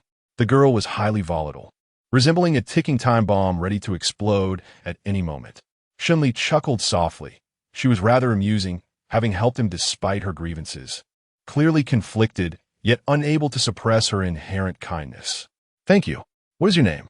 I'd like to treat you to a meal as a token of my appreciation." Shen Li was not one to remain aloof, and since she had assisted him, his demeanor softened. However, the girl remained unyielding. Casting him a resentful glance, "My name is Zhou Xiaoji. No need for a meal. And don't flatter yourself. I merely disdain Chen Yuqing. You are quite brave, knowing he has powerful backing, yet daring to oppose Shen Han openly. To be honest, I admire your courage," Zhou Xiaoji stated before leaving, not giving Shen Li a chance to respond. Shen Li was momentarily stunned. Zhou Xiaoji was indeed intriguing. Her words of praise were fitting for her character. With the documents in hand, Shen Li chose not to return to his residence, but instead headed to the hospital, bringing some food for Shen Han. Upon his arrival, Shen Han turned to him sharply. "I knew things would only worsen with you handling it." Shen Han frowned, his eyes filled with resentment. "You're aware of it?" Shen Li Nkita Bawildarat. "How could I not know?" The company chat exploded with messages, and there's even a video of you striking Chen Yuqing. As he spoke, Shen Han displayed the evidence to him. Shen Li merely cast a cursory glance, then focused on the food he had brought. "Brother, do you know who Chen Yuqing is?" "He is the nephew of Lu Yunfan from the Lu family in Jiangqing. With undeniable evidence against you for striking him, he will not let you off easily. You should run away. Leave Jiangqing immediately." While Shen Han lamented Shen Li's mishandling of the situation, he had anticipated the consequences. Yet the severity still caught him off guard. Though he expressed his frustration, genuine concern lingered. He doubted Shen Li could resolve the matter. Shen Li remained unfazed. "If I leave, you'll be the one they target. They won't spare you. I'll leave with you."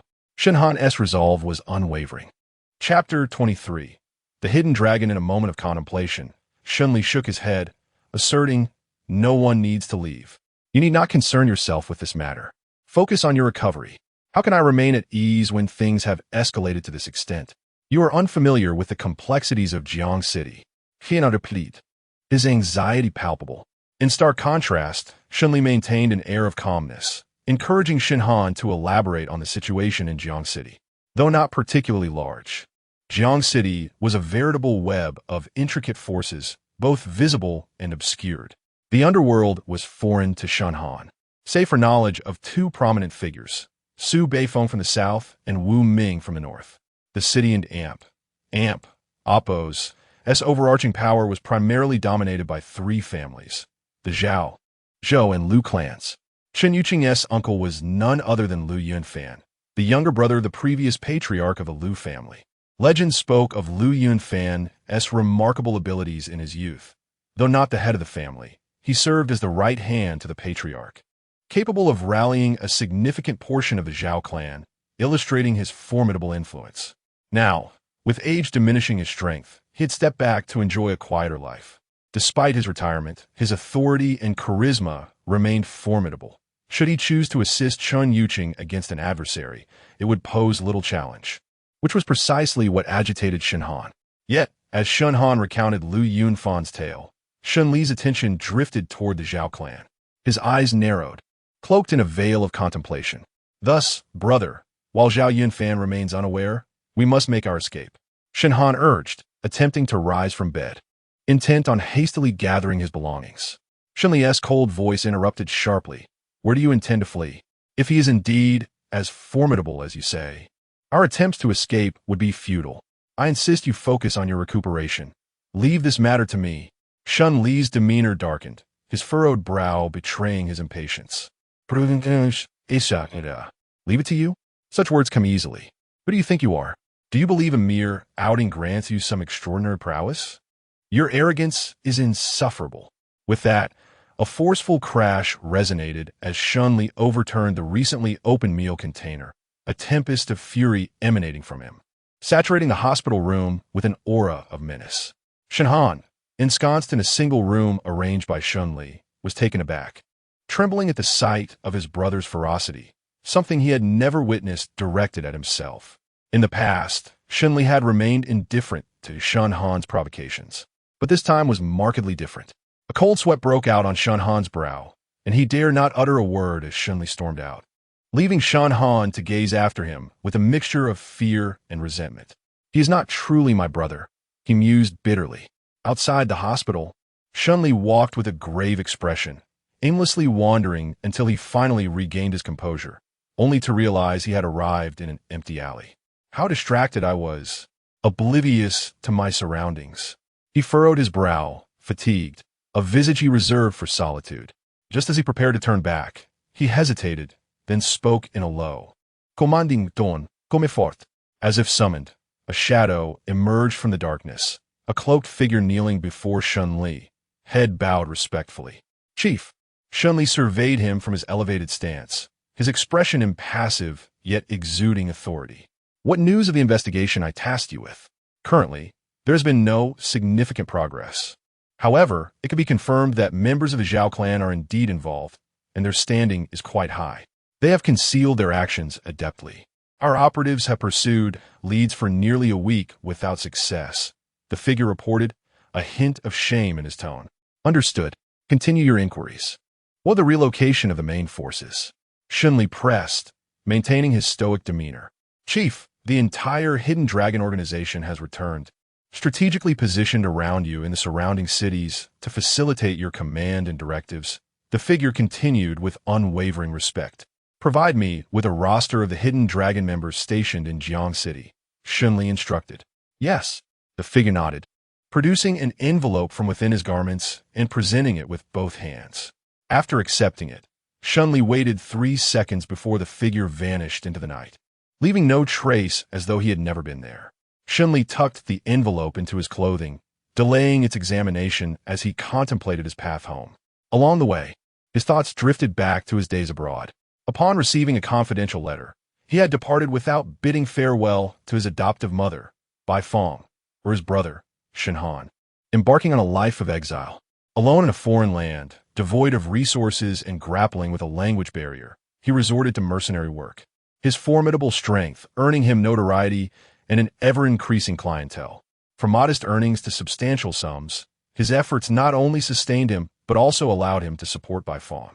However, he was no fool. To return home, he needed power and influence to conclude his exile. Thus, he established the mysterious and formidable Hidden Dragon organization, with Shen Li at its helm. Through his unmatched strength and decisive tactics, he recruited numerous elite talents from various fields, cultivating loyalty and unity among them, a daunting task. Yet, for the sake of his return and vengeance, he persevered.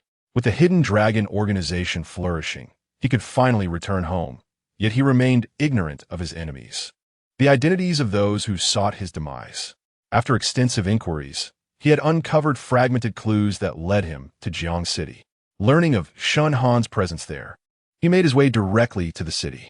Aware that the vastness of the Hidden Dragon organization would inevitably attract attention, he had opted for a gradual relocation strategy.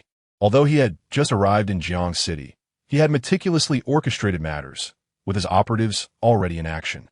His return was discreet, but the threat of discovery loomed, and he resolved to take the initiative, swiftly identifying his targets and unearthing those who lurked in the shadows. The Zhao clan of Jiang City, he mused, hiding deeply, but I shall bring you to light. Shen Li's expression hardened, determination etched upon his face. Yet before proceeding, he sighed in resignation, retrieving his phone to dial Yumanxiang. Shen Han, anticipating potential needs for assistance, had left her contact information, and it was fortuitously timely. Chapter 24. Renewal. Hello, Shen Li, is there something you need? The call was answered, and Yumanxiang and Appo's voice was soft and hurried, as if she were trying to evade Wang Fuxing. Please prepare a meal for Shen Han. Shen Li responded. Right now? The meal can be prepared, but you must deliver it yourself. Old Wang is home. Yumanxiang and Appo's tone carried a hint of helplessness and guilt. Understood. Shen Li comprehended her predicament and chose not to press further. By the time he took a taxi back, Yumanxiang had already prepared the food. Shen Li glanced at her and, relieved to find no new injuries, felt a quiet sigh of relief. He couldn't bear the thought of Wang Fuxing taking his frustrations out on her because of him. Wang Fuxing sat at the dining table, drinking and eating. Upon Shen Li and Appo's entrance, he cast a vigilant gaze at him, his eyes fixed on the two of them, as if fearing he might miss something. Shen Li was uncomfortable with this scrutiny. It suggested an implication he had no desire to entertain. Considering Yumanxiang and Appo's situation, Shen Li refrained from reacting too strongly, as he still needed her assistance in preparing the meal. After receiving the food container, he left without a word and returned to the hospital. Upon arrival, he set the food down and was about to leave when he ran into a nurse. You must be Shen Han's family member. The hospital fees are due. If you wish to continue in a single room, you need to renew downstairs. At this, Shen Han suddenly realized that he was indeed in a single room, which was undoubtedly more expensive than a regular ward. He looked incredulously at Shen Li, his eyes questioning. Where will you find the money? In Shen Han's mind, Shen Li was struggling to make ends meet abroad, barely scraping together funds to send to Bai Fong, who was reluctant to spend. And Shen Han believed there was hardly anything to spare. Got it. I will go pay, Shen Li replied in a calm tone, his voice betraying no emotion. Shen Han perceived this as a fade of indifference, stirring frustration within him. No need. I'll switch to a regular room. Don't inflate your ego at my expense. His implication was clear. He did not believe Shen Li could afford the expense. Even he found it painful to part with such sums after working hard in Jiangcheng. He certainly did not wish to owe Shen Li anything, particularly since they were not even close. Shen Li chose not to engage, unwilling to argue with his foolish brother. He proceeded downstairs to settle the payment, leaving without sparing a glance at Shen Han. It wasn't until Shen Han comfortably settled in his single room the next day that he realized Shen Li had indeed renewed the payment for him. Lying on his bed, he gazed at the ceiling, reflecting on his recent days of hospital stay, being cared for by attentive nurses and enjoying abundant meals. Though it was due to his injury, this had become the most pleasant time since he arrived in Jiangcheng to forge his path alone, all thanks to Shen Li. Perhaps this is all the money my brother has, he mused. I'll repay him slowly later. Shen Han reserved the last vestige of his pride for Shen Li. Meanwhile, Shen Li continued with his job, unaware of what else he could do besides working. He was eager to uncover the identity of the person from the Zhao family in Jiangcheng, but he knew that patience was essential. He needed to infiltrate from within before making a deeper move. The security guard in Appo's position was humble, yet it served as a suitable gateway into high society for now. Although he could leverage the influence of the hidden dragon lurking in Jiangcheng, doing so would expose him to adversaries seeking revenge. Revealing himself in upper society at this juncture would be too ostentatious and could jeopardize his goal of identifying the Zhao family member. Shen Li, you are assigned to stand guard at the company entrance. Lu Wenchang called out, glancing at Shen Li, who had just changed into his uniform. Huh? Why am I being assigned again? Isn't it's supposed to rotate daily?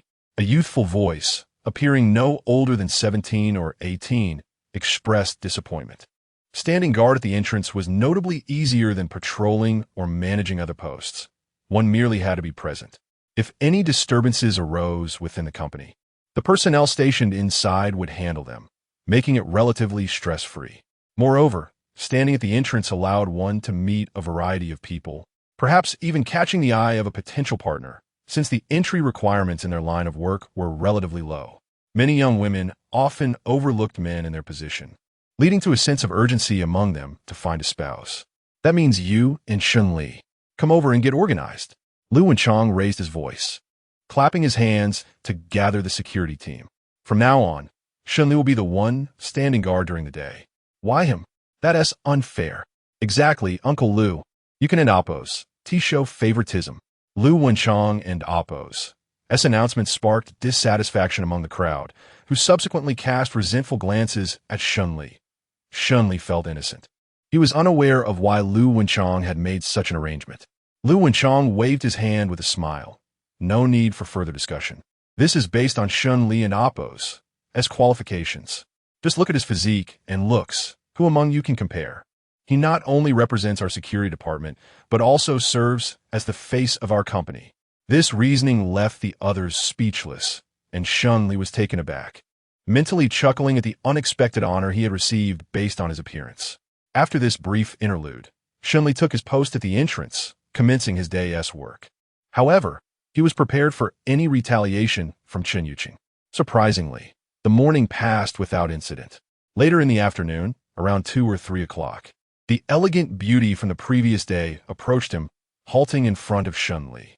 Initially, she was on the phone, rushing to enter, but upon glancing back, she noticed Shen Li. New face. Are you new here? The beauty furrowed her brow, her expression neutral, her tone devoid of emotion. Yes, Shen Li replied in kind. The beauty exhaled deeply, her eyes clouded with worry, before saying, "Follow me." Huh? Shen Li was puzzled, glancing at the beauty and then at the young man who had been standing guard with him, who appeared utterly astonished. Before Shen Li could react further, the beauty had already walked into the company, prompting him to hasten his steps to keep up. As they passed the front desk, he caught sight of the receptionist smirking with a mocking smile, her expression one of amusement. Following the beauty to the top floor drew the attention of many onlookers, similar to the receptionist's reaction. Meanwhile, Shen Han, lying in a hospital, saw his company group chat explode with messages once again. Chapter 25. The Flower on the Heights. Chapter 24. The Flower on the Heights messages flooded in one after another, causing Shen Han and Appo's complexion to pale instantly.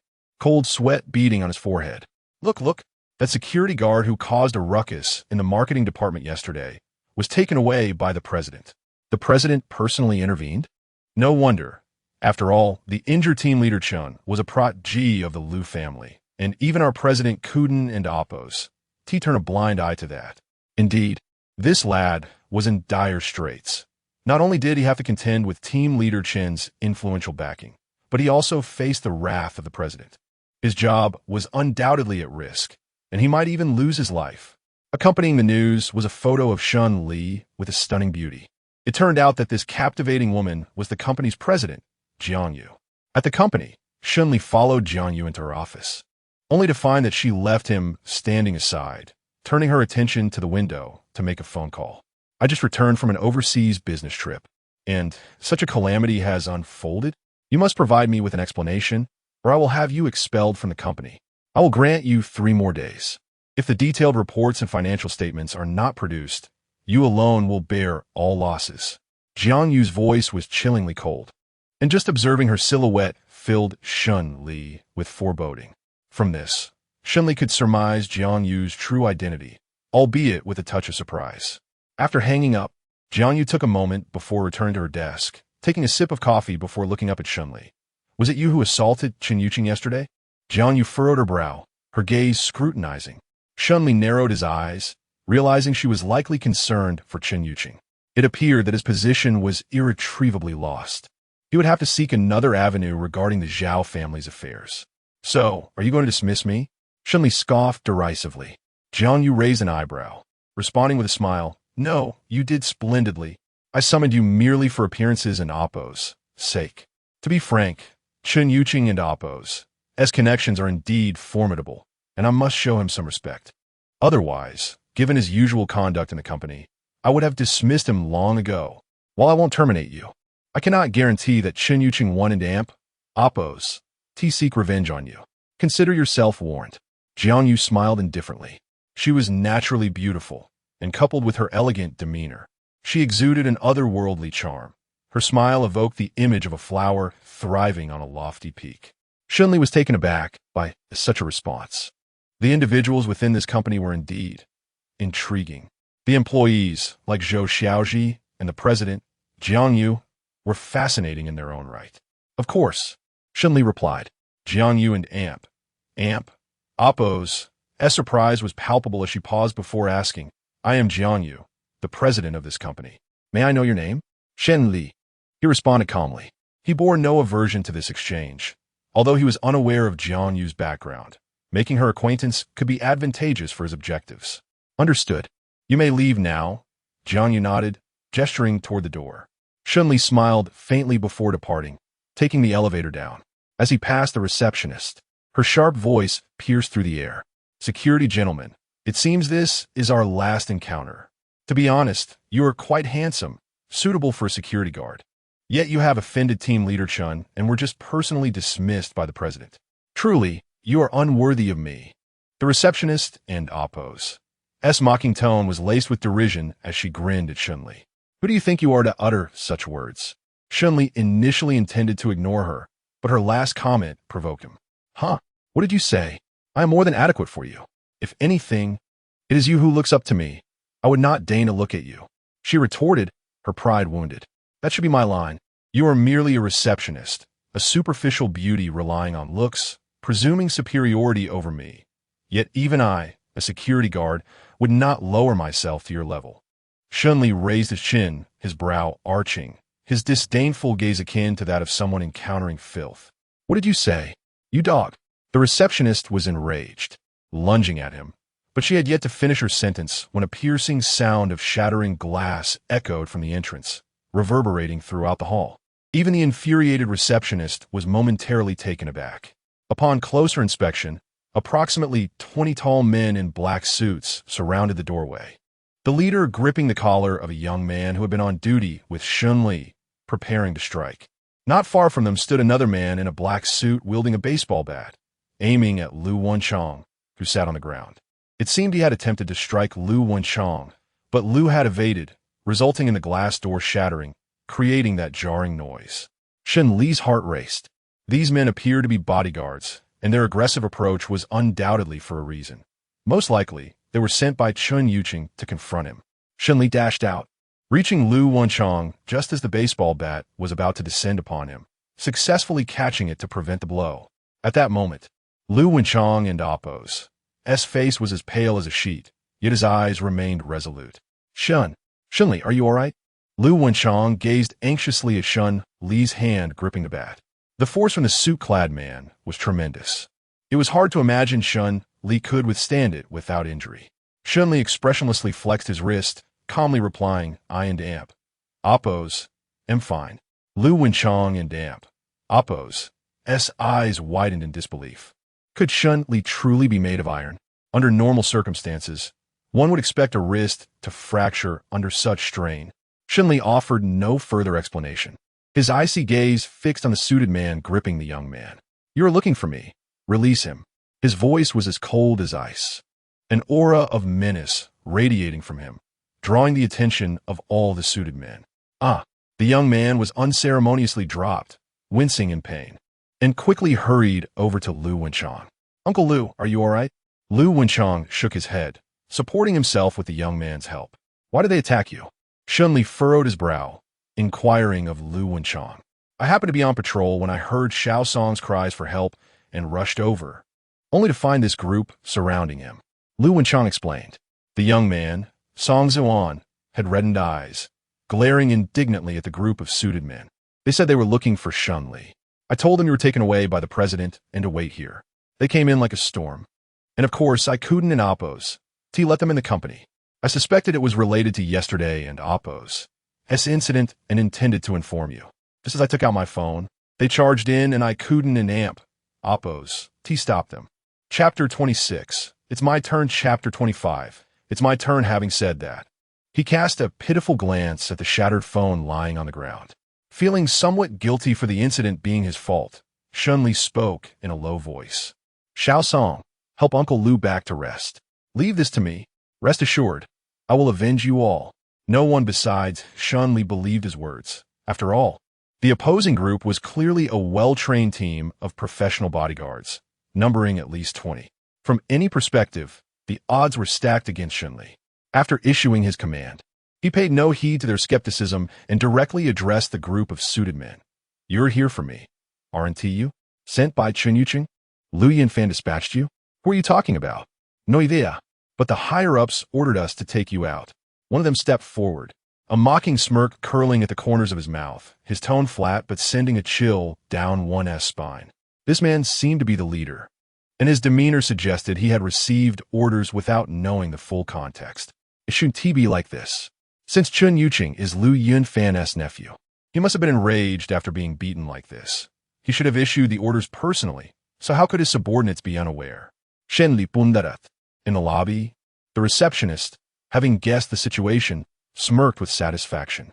"This is what you get for insulting me earlier," she exclaimed, beckoning others to come over and witness Shen Li's predicament. "Come quickly." Team leader Chen really sent someone to retaliate against Shen Li. With so many people, he is doomed this time. Meanwhile, on the top floor, Jiang Yu stood by the window, gazing down with a furrowed brow, murmuring regretfully, "What a stroke of bad luck for him. But if he manages to win, perhaps he could rid us of that troublemaker." Chen Yuqing.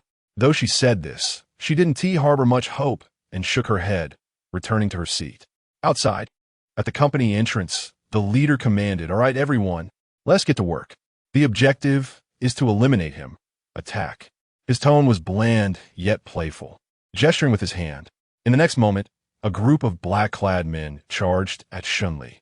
Shen Li's pupils contracted as he bent his knees, dodging a punch from one attacker and sweeping another off his feet with a kick. Impressive skills. No wonder they sent so many of us, the lead man remarked, watching the scene unfold as if he were an onlooker. Surrounded by more than 20 capable fighters, Shen Li was adept at defending himself. Yet he had yet to land a single blow. Breathing heavily, he suddenly spoke, "It's inappropriate to fight here. Let us move to another location." "Who cares about that?" The lead man scoffed. "Hey, you lot, haven't you eaten? Your punches are so weak. The higher-ups have given us too much to refuse. We must take him out, or we'll be in trouble." With a loud shout, the leader's tone shifted from playful to serious, as if the outcome was no longer a joke. The group, spurred on by his words, renewed their assault with heightened intensity. Shen Li clenched his teeth, muttering to himself, "I've already said it's not a good place to fight. After I fall, it's still me who has to clean up." Currently, his identity was that of a security guard. With a hint of resentment, Shen Li no longer held back. He loosened and then tightened his fists, producing a cracking sound. And then, bam! He directed a powerful punch toward one of the attackers. Before the others could strike, his fist had already been launched, moving with such speed that only a blur was visible. In the next instant, the encirclement was breached, knocking down 3 men at once. the residual force whipping up a gust that tousled the hair of the lead man. After the punch, everyone froze in place, even those who had intended to attack Shen Li. In and outside the hall, onlookers stared wide-eyed, horrified as if witnessing a ghost. It wasn't merely the fact that he had knocked down 3 men. The sheer power of that punch was visibly terrifying. The first to recover was still the lead man, who swallowed hard and forced a smile. What are you standing there for? Are you waiting for him to take you out? Go. Attack. His voice lost its earlier nonchalance, now tinged with urgency and a lack of confidence. Hearing the command, the group exchanged glances but steeled themselves to launch another assault. Shen Li moved his wrists, his eyes never blinking as he threw another punch. Though this blow lacked the previous might, it still connected with precision. Occasionally, an opponent and oppose, as punch would land on him, but they felt like mere feathers against his hardened resolve.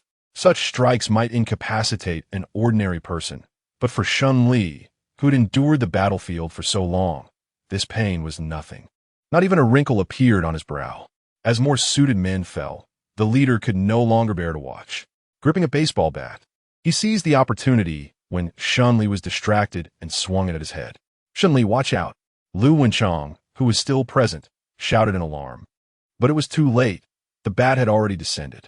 Just as Lu Wenchang and Song Ziyuan held their breath for Shen Li, believing he was about to be struck, the leader saw Shen Li suddenly tilt his head. The bat, which was meant for his head, instead struck his shoulder. At that moment, Shen Li had one of the suited men in his grasp, using his brute strength to slam the two together, speaking in a low voice. "So, you want to play dirty, huh? How is this possible?" The leader's eyes widened, shock replacing fear. He had swung with all his might. Even if it had missed the head, hitting the shoulder should have brought Shen Li to his knees. Yet, Shen Li stood tall and firm, not even a tremor betraying his stance. Shen Li turned slightly, his eyes darkening ominously, an aura of menace enveloping him. The terrifying presence made the leader's face drain of color. His grip weakened, and the bat slipped from his hands, only to be caught by Shen Li. "It's my turn now." Shen Li's lips curled into a smirk, his gaze on the leader like that of a predator eyeing its prey, a mixture of savagery and excitement gleaming in his eyes. The leader, thoroughly frightened, stumbled back a few steps, his eyes twitching. "I can't do this. I can't win," he exclaimed, turning to flee. With that, he dashed away in his vehicle, abandoning the 20 subordinates who lay on the ground, moaning in pain. Shen Li, somewhat speechless, cast a meaningful glance in the direction of the departing car. The murderous aura he had just unleashed was enough to paralyze one's legs. Yet that man had managed to stand firm and escape. He was no ordinary foe. It seemed this small Jiang city was indeed a place where hidden talents lurked. Chapter 27. Utilization. Chapter 26.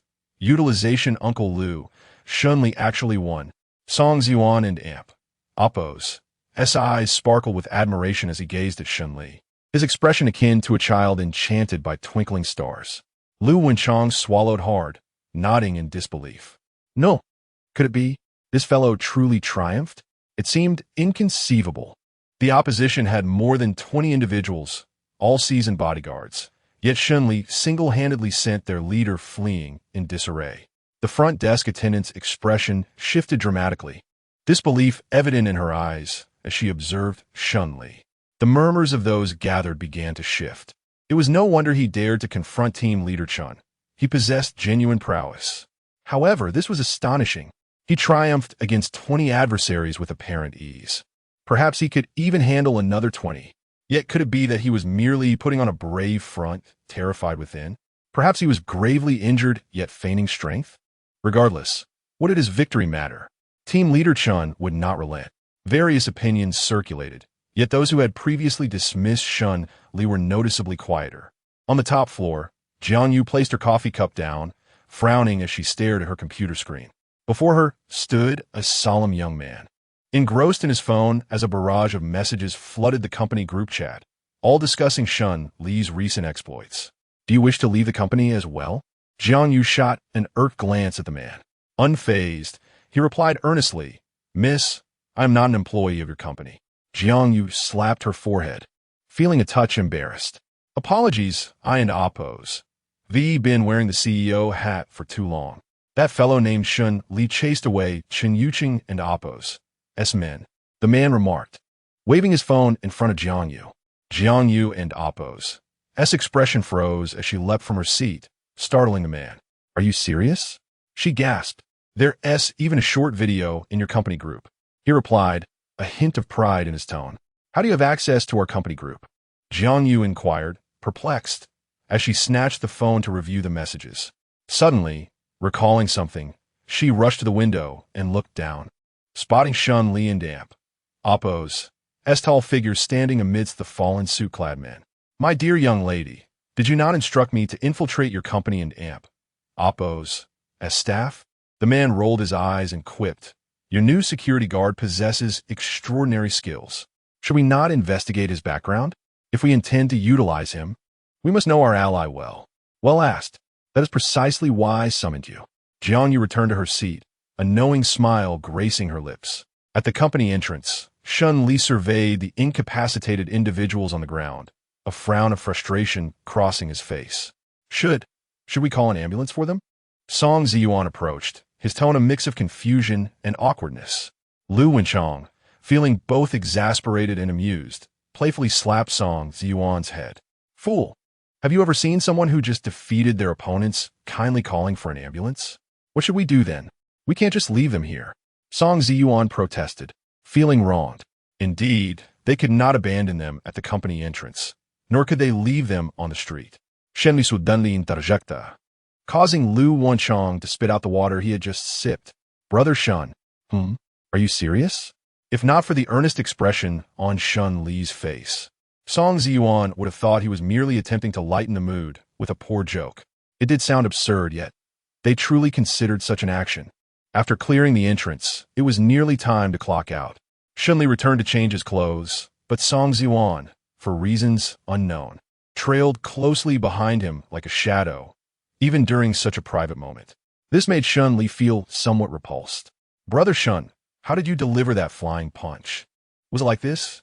Or like that? Song Ziyuan queried eagerly, mimicking the movements. Your sweeping kick was also incredibly impressive. Wow, Brother Shen, you are simply too cool. If only I could be as formidable as you. Perhaps I should become your disciple. With that, Song Ziyuan blinked excitedly, his eyes shimmering with anticipation. Shen Li had just finished changing, barely registering Song Ziyuan's incessant chatter, feeling a sense of distaste for his demeanor. As Shen Li's frown deepened, his expression grew increasingly disdainful, while Song Ziyuan appeared ever more hopeful. After a prolonged silence, Shen Li remained unresponsive, prompting Song Ziyuan to suddenly exclaim, if you don't speak, I'll take it as a yes. That and Appo's fantastic, Uncle Lu, Brother Shen has agreed. Following this celebration, Song Ziyuan dashed outside to regale the other security guards with tales of Shen Li's recent victory. What have I agreed to? Shen Li asked, perplexed, genuinely unaware of what Song Ziyuan had proclaimed. Lu Wenchong, with a benevolent smile, settled beside Shen Li. You agreed to take him on as a disciple. Did I? Shen Li replied, even more bewildered. Ha ha, young Song is simply enamored with you, and I hope you can teach him. He is still a child, and some skills would help him protect himself. Lu Wenchong's eyes glimmered with a hint of pleading. Shen Li offered minimal response, only to hear Lu Wenchong continue. Young Song has had a tough life. Both his parents are scoundrels. Song Ziyuan's parents had divorced, leaving him abandoned. At a tender age, he learned to fend for himself, never having attended school nor known the warmth of family affection. He had scavenged and worked menial jobs, enduring hardships just to survive. Fortunately, despite his trials, he remained hopeful and had never strayed into wrongdoing. Lu Wenchong had encountered him while he was rummaging through a trash bin out of hunger and, unable to ignore his plight, had offered him a legitimate job, providing him with care behind the scenes. Listening to this, Shen Li felt a pang of sympathy. It was indeed heart-wrenching. As Shen Li prepared to leave work, Song Ziyuan sprinted after him. Brother Shen, no, master, starting tomorrow, please train me rigorously. Shen Li glanced at him, hesitating momentarily before saying, you may continue to call me Brother Shen. As for rigorous training, Shen Li assessed Song Ziyuan and Appo's slender frame. The boy would likely struggle with such intense training. Perhaps you should focus on gaining some weight first. Shen Li was not aiming to discourage him. He had an entire organization, the Hidden Dragon, under his command, all of whom had undergone his rigorous training. Even the elite fighters were apprehensive of him, let alone this lad. He did not mind having another companion. As the leader of an organization, one's capacity to embrace others should far exceed that of an ordinary person, especially since it would not impose any hindrance on him, merely satisfying the exuberance of a young boy. Upon hearing this, Song Zuan smiled awkwardly, choosing not to press further. Chapter 28. Su Beifeng in the bustling heart of Jiangcheng. Within a lavishly adorned five-star hotel, each room on the top floor was guarded by men clad in black suits. Among them was a man who, having fled in haste from Shen Li, was now striding purposefully inside.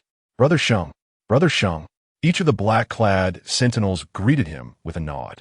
Yet he offered no reply, continuing straight towards the innermost room.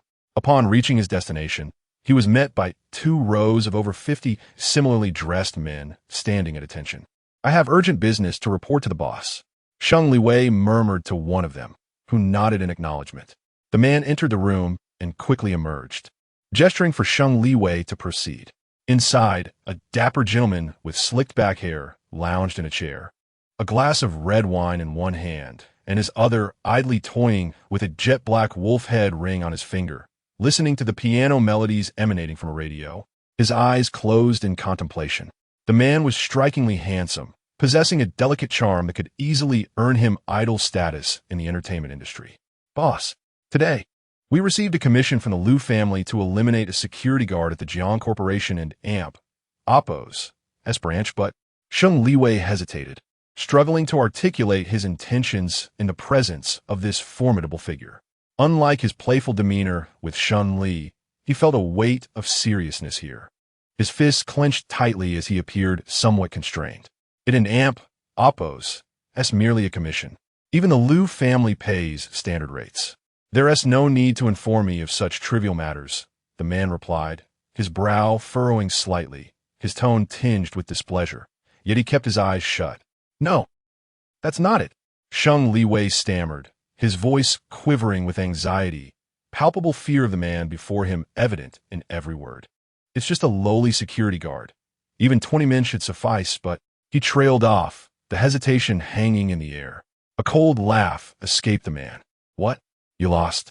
His simple retort sent a chill of dread down Sheng Liwei's spine, who bowed his head deeply, struggling to find his voice.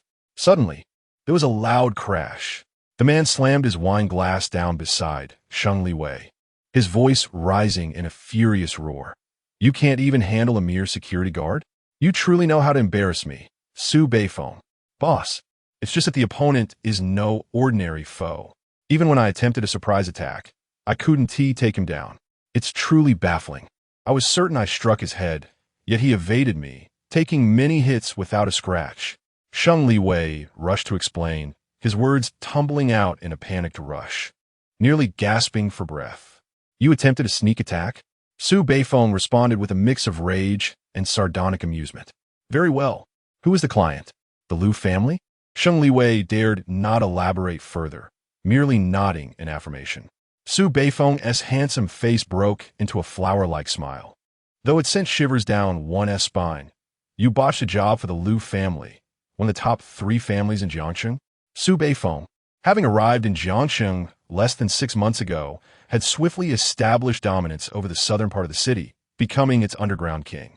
His outwardly affable demeanor masked a ruthless core, and even his closest subordinates dared not breathe too loudly in his presence, aware of the terrifying decisions he might make at any moment. The hotel was one of his many properties. While it appeared to operate as a legitimate business, the undercurrents were far darker, with true dealings involving hired work for any task, from brawls to vengeance, and even murder, as long as the payment was sufficient. The Liu family and AMP, Oppo's, stature was immense, and successfully completing this commission would elevate their reputation, attracting more business opportunities. Sadly, this time, they had failed. Su Beifeng and AMP, Oppo's, words plunged the room into a heavy silence, no one daring to utter a sound. How much did the Liu family offer? He inquired further. 5 million. Sheng Liwei replied. TSK. A bit low, but sufficient to deal with the security guard, since it and amp, oppose. The Liu family and amp, oppose. Business, it must be executed flawlessly. Cheng, you will personally handle this task and ensure the commission is fulfilled. Su Beifeng commanded, casting a glance at a man with braided hair standing nearby. Meanwhile, after work, Shen Li did not return to the hospital, but had sent meals for Shen Han through Yu Manxiang. Upon returning home, he found Yu Manxiang and Wang Fuxing already at the dinner table. As he entered, Yu Manxiang rose to fetch him utensils, only to be met with a glare from Wang Fuxing that sent her back to her seat. Understanding the situation, Shen Li made no further reaction. He retrieved his own bowl and chopsticks from the kitchen and sat down to eat in silence. He consumed his meal quickly, eager to return to his room. As he considered the dwindling cash in his possession, he intended to retrieve another stack from the woven bag. But upon reaching it, his expression changed dramatically. The bag appeared noticeably deflated, clearly indicating a loss of funds. Shen Li, fearing he was mistaken, dumped the contents out to meticulously count, and upon doing so, he was horrified to discover a staggering shortfall of 200,000. It was unclear when the funds had gone missing, but since Shen Han and Appo's hospitalization, he had left the bag unattended, and he had a sinking suspicion about who might have taken the money. Without uttering a word, Shen Li stormed into the living room, where Wang Fuxing was still eating and Yu Manxiang was tidying up in the kitchen. The sound of the door slamming startled both, prompting them to look toward Shen Li, though Wang Fuxing quickly averted his gaze. "Hand it over," Shen Li commanded, glaring down at Wang Fuxing, his voice cold and steady. Wang Fuxing glanced at him, leisurely adding peanuts to his mouth, responding nonchalantly, "Hand over what? Enough with the chatter. Give it to me, and I'll pretend this never happened." Shen Li inalladipoli, suppressing his anger as he reiterated, "What are you talking about? I don't understand." Wang Fuxing retorted, impatiently waving Shen Li off, clearly enjoying his drink. Seeing Wang Fuxing's attitude, Shen Li realized that reasoned discussion was futile. He seized the bottle from Wang Fuxing and smashed it to the ground in a fit of rage. The shattering noise drew Yu Manxiang from the kitchen, where she found Shen Li seething with anger, visibly taken aback. She cautiously inquired, "What is going on? What is wrong with you?" Wang Fuxing retorted, slamming his hand on the table, locking eyes with Shen Li. Chapter 29. 200,000. His resolve faltered, leading to his swift defeat. "Return my money to me." Shen Li enunciated each word with gritted teeth. That sum represented the fruits of his battlefield struggles, earned through numerous brushes with death. He had yet to enjoy it, and now this scoundrel had profited from it. How could he not be incensed? Money? What money? Wang Fuxing and amp, Appo's gaze darted around, avoiding Shen Li and amp, Appo's eyes. Shen Li, unwilling to prolong the charade, seized Wang Fuxing and Appo's collar, his tone turning fierce. "You know very well, 200,000 yuan vanished from my room. If not you, who else would have taken it? So, you Haven and Appo's, you've been asking me for money these past few days? It turns out you took Shen Li and Appo's money, and 200,000 at that?" Quickly returned to Shen Li. Yu Manxiang exclaimed anxiously, though her tone conveyed concern rather than reproach, fearing Wang Fuxing might misinterpret her. However, her instinctive assumption that Wang Fuxing was the culprit only fueled his anger.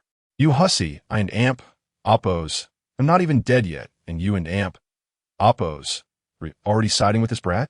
Tell me, have you taken a fancy to him? Old Wang, what nonsense are you spouting? 200,000 is no trifling sum. If this escalates, we could face legal repercussions." Yu Manxiang implored. Wang Fuxing hesitated, a flicker of panic in his eyes. "What legal repercussions? I didn't end Appo's. Take the money, just because you claim it in Appo's missing and accuse me. Doesn't end amp, Appo's. Make it so? Where end amp, Appo's your evidence?" Shen Li, weary of the futile argument, clenched his fists until his knuckles cracked. Wang Fuxing, anticipating a beating, trembled. What are you going to do?" Unexpectedly, Shen Li grabbed Wang Fuxing's hand and hurled him to the ground with the force of the earlier bottle. Bang! The ground shuddered violently, and Wang Fuxing felt as though his body were about to disintegrate. Had it not been for the cushioning effect of his ample fat. His ribs would likely have shattered. Yu Manxiang stood frozen in fear, while Shen Li, without a word, stormed into their bedroom and began his search. Their master bedroom was considerably larger, with more cabinets. Shen Li searched in vain for his missing money. Meanwhile, Wang Fuxing was consumed by panic. Ignoring his pain, he urged Yu Manxiang to action. Quick, pull Shen Li out of there. Don and Appos, let him find it. Yu Manxiang hesitated, knowing the money rightfully belonged to Shen Li. Why did she have to stop him? But she dared not voice her thoughts. Hurry, it's under the bed. Don't let him discover it. Wang Fuxing whispered, careful not to be overheard. But Shen Li, with his acute hearing, caught the words and immediately focused his attention on the bed. He tossed aside the blankets, finding nothing. He lifted the mattress, still nothing. Finally, he overturned the entire bed, revealing his money neatly stacked beneath. A quick glance, however, furrowed Shen Li's brow and darkened his gaze. A full 10,000 yuan was missing from the 200,000. Even with excessive drinking, one couldn't possibly spend 10,000 yuan on alcohol in just 2 days. Shen Li was seething. He stormed out, his fists clenched in fury. Wang Fuxing had sensed Shen Li and Appos' murderous intent while he was still inside. He was on the verge of collapse, dragging his obese frame towards the door like a dog, but he didn't get far. Wang Fuxing's agonized screams echoed through the living room. Shen Li, his face a mask of fury, had pinned Wang Fuxing's ankle beneath his heel. Where's my 10,000 yuan? Shen Li and Appos' voice was as cold as ice. He pressed down harder, and Wang Fuxing leaped up like a prawn in agony. Tell me, where in Appos' my money? Shen Li demanded, his voice filled with loathing. Spend it. Wang Fuxing stammered, trembling. Shen Li had anticipated this answer, but hearing it from Wang Fuxing's lips did nothing to quell his rage. He pressed down with all his might, and a sickening crack echoed through the room as Wang Fuxing and Appos' ankle snapped. Wang Fuxing writhed on the floor, clutching his ankle, his body drenched in cold sweat. His screams lingered in the air, and even Yu Manxiang responded with a trembling, old Wang. After an eternity, Wang Fuxing recovered from the pain. His eyes filled with hatred as he glared at Shen Li. Shen Li remained unfazed, continuing his interrogation. Who authorized you to touch my money? Wang Fuxing, driven mad by pain and anger, suddenly found courage. He thrust out his neck and roared, You have so much money. What's wrong with me spending some of it? ISN and Appos' Yu Manxiang, that hussy, alluring? She parades around here all day, letting you ogle her for free. I spent the money, and Appos' gone. If you feel cheated, you can have her for a night. His voice was loud, but his words were even more offensive. Yu Manxiang was stunned, never expecting Wang Fuxing to utter such words. She could tolerate his incompetence, his worthlessness, even his cowardice during Wu Biao and Appos' visit, for the other party had the numbers on their side, and Wang Fuxing lacked the courage to resist. But to utter such vile and disgusting words over money was truly disheartening. Shen Li and Appos' expression hardened, his fury intensified. Without a word, he unleashed a barrage of punches, striking Wang Fuxing and Appos' face repeatedly, leaving him no chance to breathe, let alone scream. Yu Manxiang, weary and disheartened, simply turned away and resumed cleaning in the kitchen. Shen Li didn't and Appos' exert excessive force, intending only to teach Wang Fuxing a lesson, not to end his life. After countless blows, Wang Fuxing and Appos' face was a bloody, swollen mess. Only then did Shen Li cease his assault. This is your punishment for stealing my money. I don an Appos' care where you spent that 10,000. I want it back in 3 days, or you can kiss your other foot goodbye. With that, Shen Li retrieved his 10,000 yuan and returned to his room, leaving Wang Fuxing lying there in disarray, abandoned and ignored. Shen Li didn't and Appos' need the 20,000 yuan. He simply didn't and Appos' want to let scum like Wang Fuxing profit from it. If he had spare money, he would rather use it to help needy children like Song Ziyuan. That night, with the master bedroom in shambles from Shen Li and Appos' search, Yu Manxiang slept on the sofa, while Wang Fuxing limped to the hospital for treatment, not returning for the night. His whereabouts remained unknown. Shen Li had an early shift at the factory, so he woke up early. As he opened his door to wash up, he saw Yu Manxiang asleep on the sofa, her fair legs exposed. What a sight to behold first thing in the morning. It certainly jolted him awake. He pinched his brow, shook his head in resignation, and went to the bathroom. Chapter 30. It should be me. Chapter 29. It should be me. Shen Li tidied up briefly. After a busy morning, he had yet to see Wang Fuxing, which brought him a certain sense of relief. As Yu Manxiang had not yet awakened, Shen Li departed for work, but on his way down the stairs, he unexpectedly encountered Luya. Living in the same building made such encounters commonplace. Shen Li was unfazed and continued on his way to work, whereas Luya seemed as though she had seen a ghost and bolted the moment she spotted him. In a hurried rush, Luya hailed a taxi, and only after she had settled into the vehicle did she finally exhale, feeling a sense of safety wash over her. Driver to Dongji University, she gasped. Were it not for an early class, she would not have ventured out at such an hour. How on earth could she have run into Shen Li? The memory of Shen Li violently beating Wu Biao was still vivid in her mind, sending shivers down her spine. Shen Li was well aware that she had instigated Wu Biao and the others to seek revenge, which led to Shen Han and Appo's brutal beating. If she hadn't fled quickly, the consequences would have been dire. How could she not avoid him? Shen Li, just you wait. I will settle this score. Luya seethed through clenched teeth. Although Wu Biao and his crew were ineffectual, it did not mean the matter was over. She considered asking her boyfriend for help, but they had recently had a minor disagreement and hadn't spoken in days. While the awkwardness lingered, she could not continue to avoid Shen Li in her own territory. This neighborhood had once been her domain, yet she now felt like a cornered mouse, utterly humiliated. Similarly, Wu Biao was in a pitiful state, having ended up in the hospital after standing up for a woman.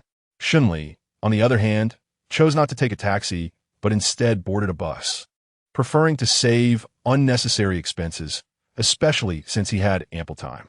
Upon alighting, the bus stop was a short distance from his workplace, and Shen Li opted to walk. However, before he could reach the company entrance, he was intercepted. Hey, it's you, the one who scared off Ashang yesterday and provoked our 20-plus fighters, the leader. Acheng flicked his cigarette to the ground and extinguished it with his polished black shoe. Ah, it should be me, Shen Li replied, casting a cursory glance at Acheng without displaying any particular reaction. Acheng, taken aback by Shen Li's indifference, had come with over 50 men, an intimidating display meant to instill fear. Yet, Shen Li remained unfazed, as if wholly unconcerned. Acheng scoffed derisively. You're quite confident, aren't you? Asheng was wrong. You do have some skills. I take it you're here for Chen Yucheng? If you're going to fight, then let us get on with it. Shen Li frowned slightly. He had always disdained the pre-battle bluster, which was often the empty bravado of the weak. Seeing Shen Li's nonchalance, Acheng's expression soured, but bolstered by his numbers, he declared, Fine, we'll make sure you understand what death feels like. I don and Appo's to know about Shen, but I know you're the target commissioned by the Liu family. The Liu family's contracts are substantial. Even our boss will want a satisfactory conclusion. At this, Shen Li raised an eyebrow.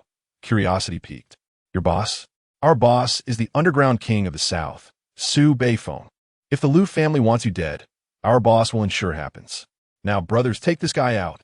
Acheng's eyes narrowed, a smirk playing on his lips as he spread his arms wide, as if welcoming an inevitable fate.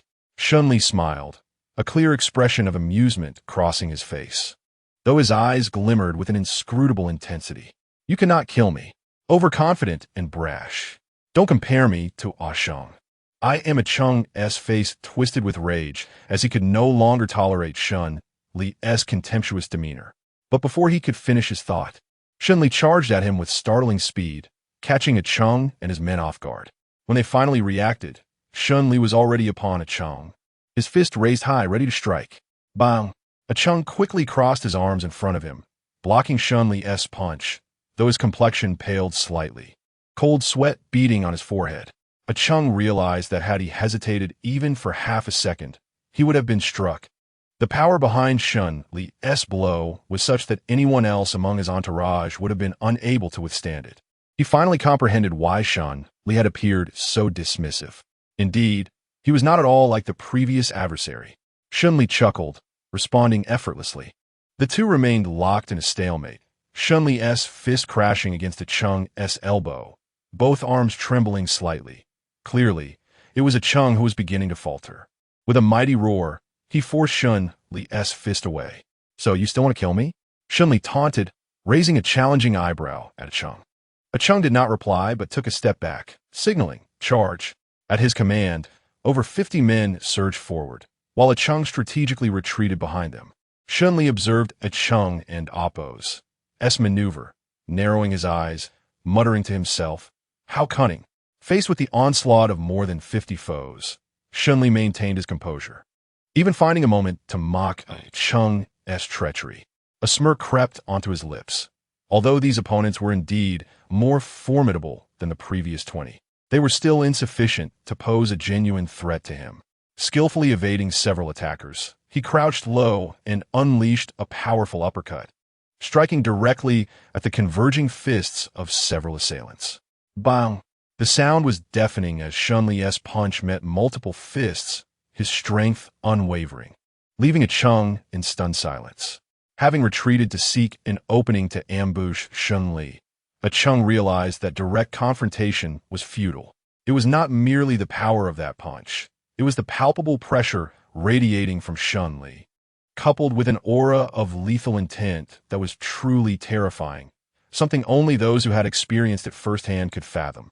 Yet, witnessing Shen Li's ability to take on 50 adversaries simultaneously struck Cheng with a renewed fear. Shen Li's movements were swift and decisive, offering Cheng no opportunity to strike. Little did Cheng know that Shen Li had long seen through his schemes and would not grant him the chance. Bang! Another punch was unleashed. It must be said, this group was indeed formidable. Whereas the same punch had previously incapacitated 3 or 5 of Shen Li's opponents. This time it only felled 2. Prolonging the conflict would be detrimental. It was better to conclude the battle swiftly. Chapter 31. The Aura of Death. Taking a deep breath, Shen Li stood proudly amidst the crowd. In that fleeting moment, his aura underwent a profound transformation, previously emanating the oppressive presence of a formidable warrior. It now radiated an unmistakable aura of death. The intensity of this aura was felt more acutely by those closest to him, akin to the experience of Cheng in the past. At that moment, those nearest to Shen Li found themselves frozen in place, paralyzed by an overwhelming fear. Their eyes widened in terror, their faces pale as if they had encountered the grim Reaper himself. Those at a distance remained oblivious, their expressions filled with resentment as they prepared to charge forward. However, once they crossed the threshold of Shen Li and Appo's menacing presence, the reality dawned upon them. More than 50 individuals approached Shen Li in succession, only to be rendered immobile by the chilling aura that enveloped him.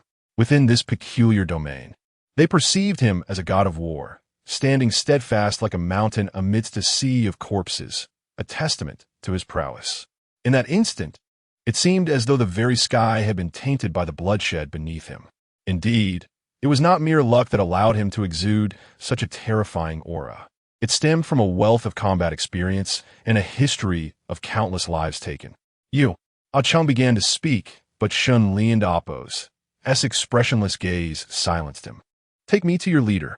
Shen Li and Appo's voice was as frigid as the depths of winter, sending a chill through their bones. "What? You wish to meet our leader?" Cheng responded incredulously.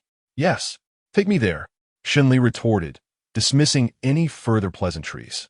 Cheng swallowed hard, beads of cold sweat forming on his brow. The sight of Shen Li was indeed terrifying, yet he steeled himself and replied, "You wishful thinker, we're here to kill you." "Oh, is that so?" Shen Li scoffed, his voice laced with both menace and disdain as he surveyed the immobile crowd. "I told you from the start, you cannot kill me." Cheng was well aware of this, but with Su Beifeng's direct orders to fulfill the Liu family's commission, retreat was not an option. He faced a dilemma: to be beaten by Shen Li or to incur Su Beifeng's wrath. Clearly, the former was the more favorable choice. Cheng was perplexed. This man was no ordinary foe. How could he stoop to being a mere security guard? Such a situation could not be resolved with a mere 500,000. How can one know without trying? He muttered, lacking confidence yet preparing for battle. Slightly furrowing his brow, Shen Li was displeased with such obstinacy. He glanced around at the 50-odd individuals who stood paralyzed by his aura. If he wished to persuade Chang to lead him to their leader, it seemed that intimidation would not suffice. He could not afford to frighten them into unconsciousness.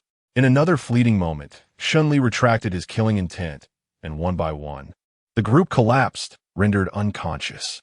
Chang clenched his teeth, realizing Shen Li and Appo's intention. His fists were tightly balled, his body instinctively poised for defense. I will ask you one last time. Will you take me to your leader? Yes or no? Shen Li's tone was now tinged with impatience, his patience wearing thin. Enough with the chatter. Let us fight. Chang frowned, his gaze fixated on Shen Li, wary of every subtle movement. Shen Li merely nodded, and in the next instant, he surged forward, leaving behind a flurry of afterimages. Chang furrowed his brow, straining to keep up with Shen Li and Appo's speed, but bang! Shen Li's fist connected directly with Chang's chest. Coughing violently, Chang spewed forth blood as he was propelled backward, crashing into a nearby building before finally coming to a halt. Though his eyes managed to track Shen Li's movements, his body could not keep pace, leaving him utterly defenseless. In that moment, Chang felt as if his body was fracturing. The force and impact of Shen Li's blow were akin to that of a ferocious beast. Lying on the ground, he struggled to rise, but found himself utterly powerless, blood gushing from his mouth in alarming quantities. This area was primarily office buildings, but it was still early, and few people had arrived for work. Otherwise, the commotion would surely have drawn unwanted attention. Shen Li approached Chang slowly, looming over him. Although he had retracted his killing intent, the pressure he exerted was enough to instill fear. Take me to your leader, he reiterated, but Chang remained unresponsive, consumed by the terror of his own bloodied state. Relax, Shen Li said with a hint of exasperation as he furrowed his brow. I want an Appo's kill you. You want to die? Just tell me where your leader is, and I'll take you to the hospital. Stepping back, he offered another choice. Upon hearing this, Chang finally lifted his gaze, his eyes pleading as he looked at Shen Li. No one wishes for death, especially not in the presence of an adversary capable of delivering it. All right, I agree. After you take me to the hospital, I will tell you the address. Chang was not foolish. He remained cautious, fearful that once he disclosed the information, Shen Li might abandon him. After all, he had come to eliminate Shen Li, and the situation had escalated to a point where his own inadequacies were evident. Agreed, Shen Li responded, understanding the implication. Without further ado, he seized Chang by the waistband and hoisted him over his shoulder as if he were a mere sack of potatoes. Given Chang's injuries, he felt dizzy from the jostling, blood spilling from his mouth once more. Can you possibly change positions? He stammered, wishing to suggest a more comfortable arrangement. However, he refrained, realizing he could not request a princess carry. Forget it, as long as I'm alive. Shen Li recalled that the hospital where Shen Han was located was nearby. He had intended to visit last night, but had not had the chance. Now, he would take the opportunity to check on Shen Han.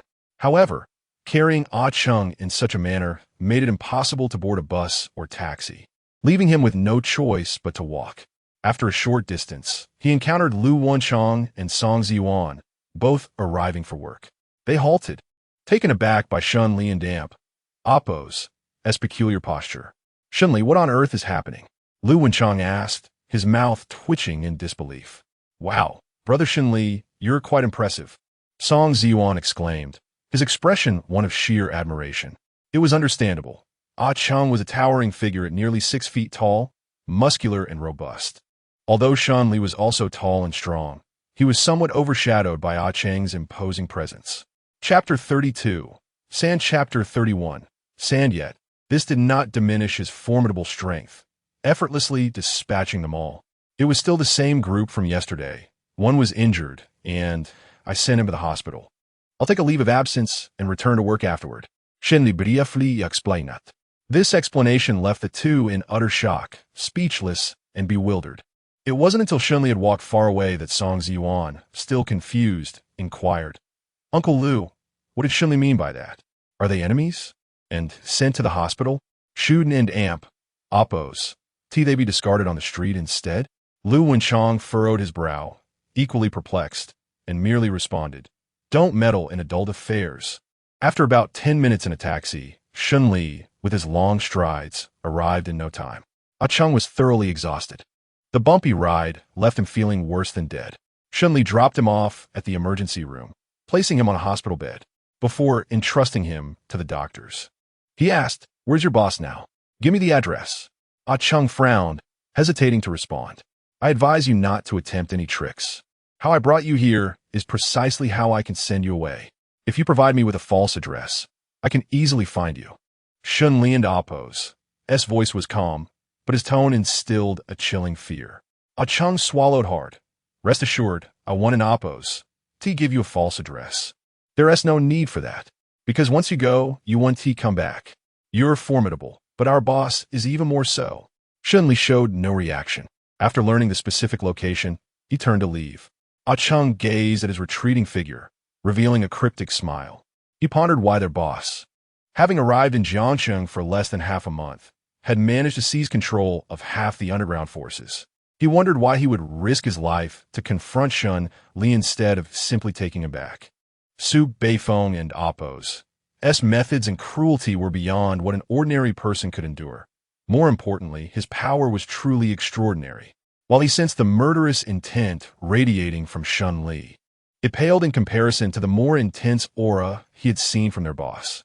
His astonishment stemmed from his disbelief that anyone could surpass their boss's prowess. If Shen Li went, it would serve as proof of his own defeat and provide an explanation to their boss. Instead of heading directly, Shen Li contemplated visiting Shen Han. Shen Han was in a single patient room on the 16th floor, while general wards were on lower floors. He entered the elevator and pressed the 16th button. Just as the doors were about to close, a rough hand reached in, followed by 3 individuals. These 3 exuded a strong aura of thuggery, their bare arms adorned with tattoos. Shen Li recognized one of the tattoos as familiar. As he eavesdropped on their conversation, understanding dawned upon him. "Boss, I heard that this Biao Gu was severely injured by a newcomer." One of them, with red hair, spoke up. "It's for that little vixen Lu Ya. Isn't it? That little minx always bossing Biao Gu around just because she is pretty. We warned Biao Gu that she has a young master from the Wang family as her boyfriend, that she is merely toying with him. But he simply wouldn't listen." Another, with yellow hair, chimed in. "Well, now he has been beaten badly. Perhaps he'll learn his lesson." The red-haired one added, "Enough with these useless words. What is important is who it was that injured him. It seems the bald man speaking is their boss." We inquired with Biao Gu, "And he is just a newcomer. No background. His brother is a good-for-nothing, and before his brother arrived, everyone bullied him. It's only after his brother came that things started happening. Don't worry, boss. That person has no background. We can handle him." The yellow-haired one laughed with a sense of superiority. What a revelation. After listening, Shen Li realized they were plotting against him. Once their conversation concluded, the elevator reached the 6th floor. Shen Li silently noted the floor, a knowing smile creeping onto his face as he ascended further. In Shen Han's hospital room, Shen Han had little left to say to Shen Li. Although he hadn't been at the company for a few days, he was aware of the events that had transpired, all linked to Shen Li. "How in Appos? As your health? When does the doctor say you can be discharged?" Shen Li inquired. "I can leave in 3 days," Shen Han replied, noticing Shen Li's prolonged silence. He couldn't help but speak up. "You needn't worry about losing your security job. If it doesn't work out, I can help you find another when I'm discharged. It shouldn't be difficult. I've heard about the president's intention to dismiss you, considering Chun Yuqing has the Liu family backing him. The president is not one to tolerate insubordination, so it's not surprising that you can't stay. I anticipated this." Shen Han lay on the bed, looking at the ceiling, trying to reassure Shen Li. Shen Li frowned, looking at him in confusion. "Dismissed? Why would they dismiss me?" Hearing this, Shen Han shot up from the bed, incredulous. "Didn't the president summon you to the office to discuss your dismissal?" Shen Li shook his head, "No, but—" He paused, then continued, "She indeed cannot tolerate insubordination. However, that grain of sand is not me, but Chun Yuqing." "You weren't dismissed?" Shen Han's eyes widened in shock. After all, the Liu family was not to be trifled with, so Chen Yuqing's tyrannical behavior at the company was often overlooked. Given that Shen Li had beaten Chen Yuqing so thoroughly, and even the Liu family had sent someone for retribution, how could Shen Li still not be dismissed? This defies logic. Then why didn't you come to work to see me? Shen Han asked again. I had matters to attend to, so I took leave. Shen Li replied nonchalantly, then stood to leave. All right, as long as you're well, I have business to attend to in the South City. Take care of yourself. South City? What are you going there for? Have you stirred up more trouble? The South City area was under Su Beifeng's dominion. Given Shen Li and Appo's temperament, it was certain he had caused some other incident, and Shen Han grew increasingly anxious. Yet, Shen Li paid no heed, his steps unwavering. He found it futile to say much to his brother, as Shen Han's understanding of himself was far too unclear. Speaking too much would only provoke resentment. It would be better to allow him to witness the truth in due time. Shen Li initially intended to head straight to South City, but upon reaching the 6th floor, he decided to exit the elevator. He strolled down the corridor, his eyes scanning for Wu Biao and those 3 individuals. He knew they wouldn't let this matter rest. Rather than waiting for them to catch him off guard, it was better to take the initiative. Moreover, with Shen Han in the hospital, if they discovered his presence and sought to trouble him, it would truly be dire. Regardless, he had to come. As he approached one of the patient rooms, a middle-aged woman emerged, holding a basin and muttering irritably, I can't stand these people, talking so loudly. Don't they consider the feelings of other patients? Chapter 33. The innocent little flower as the woman and Appo's. As complaints faded, the sound of coarse, vulgar curses from several burly men erupted from the hospital room. How dare he strike one of my subordinates? Does that fool even know who governs this area? The bald man shouted angrily. Almost immediately, the other patients and their families turned to him with expressions of disdain, yet they remained too intimidated to voice their discontent. Look at what he did to me. Even my mother recognizes me now. The man in the hospital bed pointed at his head, which was wrapped in bandages, revealing only his eyes, and began to cry pitifully. If not for his voice, one might not have recognized him as Wu Biao, a stark contrast to the arrogant figure he had presented at Yumanxiang and Appo's home. Alas, Brother Biao, why subject yourself to this? It's all that Luya's fault. The yellow-haired man interjected, unable to contain himself.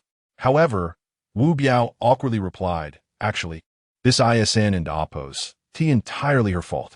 He had promised to help Luya out of a desire to showcase his prowess, intending to make a grand impression, only to end up as the butt of a joke. His own inadequacy left him without anyone to blame but himself. The confidence he had exuded earlier had now turned to misfortune. Boss, you must avenge me. That guy was merciless. He nearly beat me to death. Had I known he would strike so fiercely, I would have brought more men. Who could have imagined that useless Shen Han had such a formidable brother? Wu Biao vented, growing increasingly frustrated, a storm of pent-up anger swelling within him. A mere newcomer could not possibly stir up such trouble. Anyone who dares strike me shall meet their demise, the bald man assured him, slapping Wu Biao and Appo's shoulder in a gesture of comfort. At that moment, a young woman could no longer contain her frustration and stormed over to confront the group. Excuse me, could you all lower your voices? There are other patients in this ward. How can they rest with such a racket? Upon closer inspection, Shen Li recognized her as Zhou Xiaoji, evoking his curiosity. Indeed, my elder is unwell. Your commotion has completely disrupted his sleep. Zhou Xiaoji continued, considering the presence of others. It is truly inconsiderate to be so loud. Please, keep it down. Following her lead, the others began to murmur in agreement, albeit with less conviction than Zhou Xiaoji and Appo's firm stance. Yet, rather than acknowledging their concerns, the bald men perceived their complaints as mere nuisances, dismissing them as attempts to provoke trouble. If you and Appo's so wealthy and capable, why not secure a private room? The yellow-haired man sneered. Do you even know who our boss is to speak to us like that? I warn you, another word and you shall face the consequences, regardless of your age or condition. Wu Biao chimed in. Unfazed, the bald man scrutinized Zhou Xiaoji, noting her cherubic face framed by a bun. her large glasses accentuating her youthful innocence. Despite her simple attire, casual jeans, and a t-shirt, she exuded a delicate charm reminiscent of a blossoming flower. Having encountered many seductive women, the bald man found Zhou Xiaoji's purity intriguing yet unsettling, prompting a lecherous grin that made her uncomfortable. You lot are truly incomprehensible. I will report this to the nurse and amp. Oppo's S-station and have security escort you out. She attempted to escape his gaze, but he seized her wrist. Not so fast. We are here to visit a friend. You can't change how loud we are. Perhaps we should step outside for a proper chat? His eyes glinted with unwelcome intentions, tightening his grip on her wrist despite her struggles. Let go of me. What do you want? Zhou Xiaoji protested, her voice laced with fear. The others looked on in alarm, concern evident in their expressions, yet none dared to intervene. Ha ha. Little sister, our boss just wants to treat you well. How can we let you go? The yellow-haired man smirked. Zhou Xiaoji understood the implications of his words, intensifying her resistance as she fought against the grip of the large man. Despite her efforts, her strength was no match for his brute force. Little sister, if you join me, I promise you a life of luxury, and even your family can have a private room. The bald man softened his tone, attempting to entice her. Such empty promises rang hollow. If he possessed such power, why was he not able to secure a private room for his own associates? Seeing this unfold, Shen Li could no longer remain passive. Zhou Xiaoji had previously aided him, and he felt compelled to respond. Just as he prepared to step in, Zhou Xiaoji shouted, "Perverted scoundrel, go to hell." With that, she executed a swift kick to the bald man and amp, Oppo's groin. The ensuing chaos startled Shen Li, who winced at the sight. As expected, a blood-curdling scream echoed throughout the ward, reverberating in the corridor. Seizing the moment, Zhou Xiaoji broke free and stumbled back. However, the yellow-haired man quickly regained his composure, advancing with a slap that sent her crashing to the ground. "You filthy wench, how dare you insult me? Come with me." The bald man fumed, disregarding Zhou Xiaoji as she struggled to rise. Realizing the gravity of her situation, Zhou Xiaoji clutched the edge of a nearby bed, desperate to resist being dragged away. "Let go of me," she cried, her face contorted in pain as he pulled her. Witnessing her distress, the yellow-haired man approached, ready to assist his companion in forcibly removing her. But in a flash, Shen Li intervened, landing a powerful punch that sent the yellow-haired man sprawling to the floor. With a swift motion, he delivered a precise strike to the bald man and Oppo's wrist, liberating Zhou Xiaoji from his grasp. Chapter 34. Fool, a chilling crack echoed through the air, followed by the harrowing scream of the bald man, reminiscent of a slaughtered pig.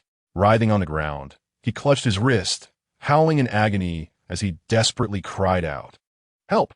Doctor! My hand is broken! My hand, boss, are you all right?" Huang Mao shouted, his voice laced with concern. "Are you all okay?" The sudden turn of events left Huang Mao in a state of panic as he rushed over to inquire about the two. Meanwhile, Wu Biao, eyes wide with terror, stared at Shen Li, his arm raised slightly and pointing at him, unable to utter a word. The commotion in the ward quickly attracted the attention of several doctors and nurses. However, upon seeing the bald man and his companions, they hesitated to approach. Since Wu Biao and Oppo's hospitalization, these ruffians had been frequent visitors, displaying a sheer lack of decorum that irked not only the other patients in the ward, but also those from different wards who had lodged complaints. Faced with such a rowdy crowd, reasoning with them proved futile, and given the bald man and Oppo's minor notoriety, no one dared to provoke him. Seeing the scene unfold, the medical staff wished fervently for these troublemakers to be expelled and never return. "Are you the new one named Shen Li?" Zhou Xiaoji, struggling to sit up, finally grasped the situation. "Are you all right?" Shen Li slightly turned his face, the sunlight streaming through the window, casting a perfect outline of his features, momentarily captivating Zhou Xiaoji. Shen Li, puzzled, turned further, concerned for her well-being. Zhou Xiaoji blinked, shaking her head as she moved her arm. "Fine. Doctor, please come and check on our boss," Huang Mao exclaimed, feeling helpless. The doctor frowned slightly, approaching to examine the bald man's wrist. However, upon touching it, the bald man screamed and instinctively recoiled. Witnessing this, Huang Mao shoved the doctor to the ground, angrily shouting, "What kind of quack are you? Can you even treat him?" The doctor's expression darkened. Who would relish being labeled a quack? To be pushed away before even assessing the situation was an unjust accusation he found hard to bear. "Boss, what are we going to do? Is there not a single doctor in this huge hospital who can help him?" Huang Mao shouted anxiously. The doctors and nurses, hearing Huang Mao, felt even less inclined to approach. "Ha fool," Shen Li remarked, a sardonic glint in his eyes as he regarded the scene from above. "How dare you mock our boss as a fool?" Huang Mao clenched his fists, glaring at Shen Li with fury. Shen Li scoffed, his derision palpable. Zhou Xiaoji quickly interjected. "He didn't say your boss was a fool. He was referring to you. Someone like you. I doubt anyone will want to treat you." Huang Mao, bewildered and oblivious to his own foolishness, blindly defended his boss, hastily jumping to conclusions without considering the process, epitomizing the very definition of a fool. "Who are you talking about?" Huang Mao felt tricked and, disregarding the setting, charged at Shen Li with his fist raised. The other patients, as well as the doctors and nurses, were taken aback. Calling him a fool was indeed accurate, and his reckless behavior in such a place was ill-advised. Just as the situation seemed poised to spiral out of control, Shen Li effortlessly extended his hand and firmly grasped Huang Mao's fist. Huang Mao froze, his eyes widening in disbelief as he glanced between Shen Li and his own fist, attempting to pull away, but finding Shen Li's grip unyielding, holding him firmly in place. Seizing the opportunity, Huang Mao swung a fist at Shen Li, hoping to catch him off guard. However, Shen Li ducked and sharply raised his knee, driving it into Huang Mao's abdomen, causing him to double over in pain. "Who exactly are you?" the bald man asked, trembling in fear, apprehensive of having offended a powerful figure. Shen Li cast a glance at him, tightening his grip on Huang Mao's fist and tossing him to the floor with ease. "Me? Just a security guard. I'm here to clear you out for causing a disturbance. So, will you leave on your own, or shall I force you out?" Shen Li's brow furrowed slightly, his gaze imbued with menace. A security guard? Who would believe that? The bald man was skeptical. Neither Shen Li's demeanor nor his composure suggested he was an ordinary person. Observing his calmness, it was evident that he must have some significant background to confront them so boldly.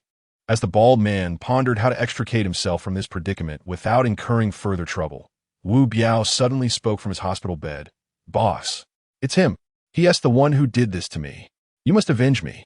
At this revelation, the bald man, along with Zhou Xiaoji, stared at Shen Li in shock. Especially the bald man. "Who?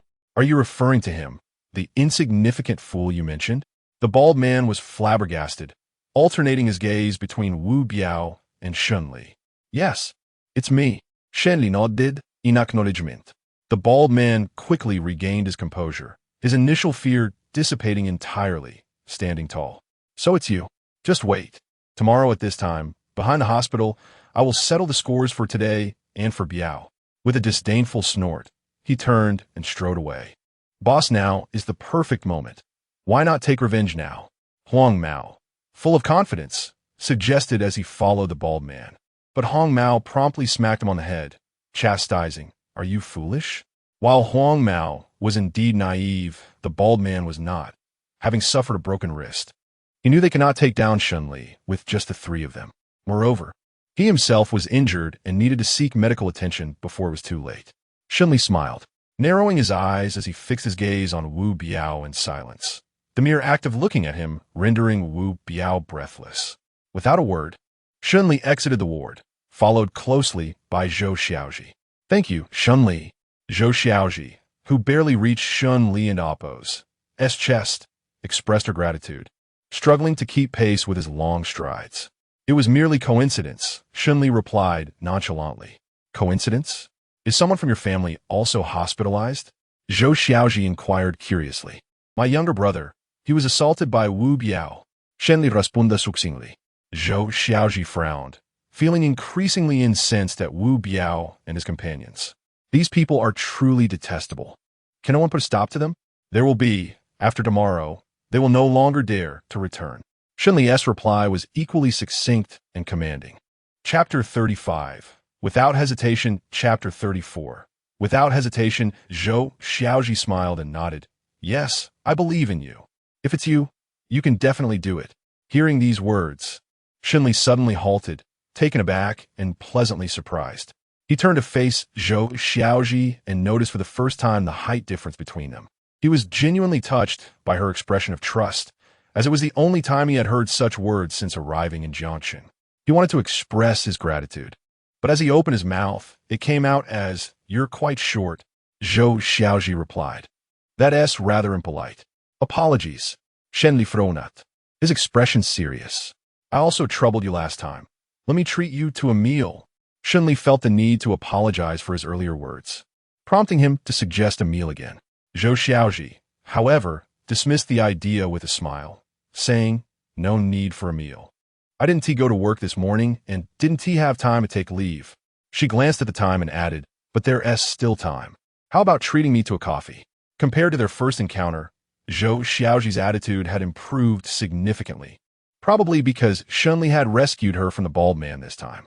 Shen Li sighed silently, inwardly complaining, "Another coffee." Yet he said nothing more and nodded in agreement. They found a nearby CAF and sat down. Zhou Xiaoji ordered a cappuccino, while Shen Li casually pointed to a drink. "Thank you for today. If it weren't for you, I might not have escaped so smoothly," Zhou Xiaoji said, taking a sip of her coffee. Shen Li remained silent, secretly amused by her naivety. If she had truly fallen into the hands of the bald man, escaping would have been nearly impossible. Her innocence made her unaware of the world's perils and men's greed. After a while of uncomfortable silence, Shen Li broke the ice, asking, "Is a family member of yours hospitalized?" "It's not my family. It's my neighbor and aunt, Appo's grandmother. I saw her faint in front of the elevator while hurrying to work this morning, so I rushed her to the hospital. I tried to contact her family, but I couldn't reach them, so I had to cover the expenses for now," Zhou Xiaoji explained, a hint of helplessness in her voice regarding the financial burden. "Now I understand," Shen Li responded, and the atmosphere grew awkward again. He stirred his coffee without drinking, while Zhou Xiaoji occasionally stole glances at him. Shen Li was aware of her gaze, but chose not to confront it. When the time was right, Zhou Xiaoji picked up her bag, ready to leave. "I have to get to the company. Thank you for making my day busier." "Huh?" Shen Li was puzzled. "The documents you asked me to organize were originally for Chen Yuqing's team. Since he can't work after you dealt with him, the case has now fallen to our team. Fortunately, I was the one who organized the files, so I can play an important role. This morning was fine, but I'll study the plan in the afternoon before meeting with the client, so I must leave." Zhou Xiaoji smiled brightly, waved goodbye, and departed. For employees like Zhou Xiaoji, major cases were typically beyond their reach, especially with Chen Yuqing's domineering presence. Yet, her involvement, due to Shen Li's actions, was significant. If the collaboration succeeded, it would undoubtedly aid her career advancement and future job prospects. After sitting for a while, Shen Li decided to leave as well. When he approached the front desk to settle the bill, the attendant informed him, "The lady who just left is already paid. She's a VIP at our CAF. And this is a complimentary cake for our anniversary celebration." Handing Shen Li a delicately packaged box, he sighed in resignation. Though he had little interest in such treats, he thought he might pass it on to Zhou Xiaoji later at work. Shen Li found the situation perplexing. He could not fathom the mindset of women. Here was a junior employee who sighed over covering medical expenses, yet was entirely unhesitant about indulging in food and drink. Upon leaving the CAF, Shen Li suddenly remembered that he had to meet someone, so he hailed a taxi and headed straight to the southern part of the city. Following Cheng's directions, Shen Li arrived at the opulent five-star hotel, Shenghao Hotel. Just glancing at the sign indicated it was not a place for the average person, with luxury cars continuously arriving and departing.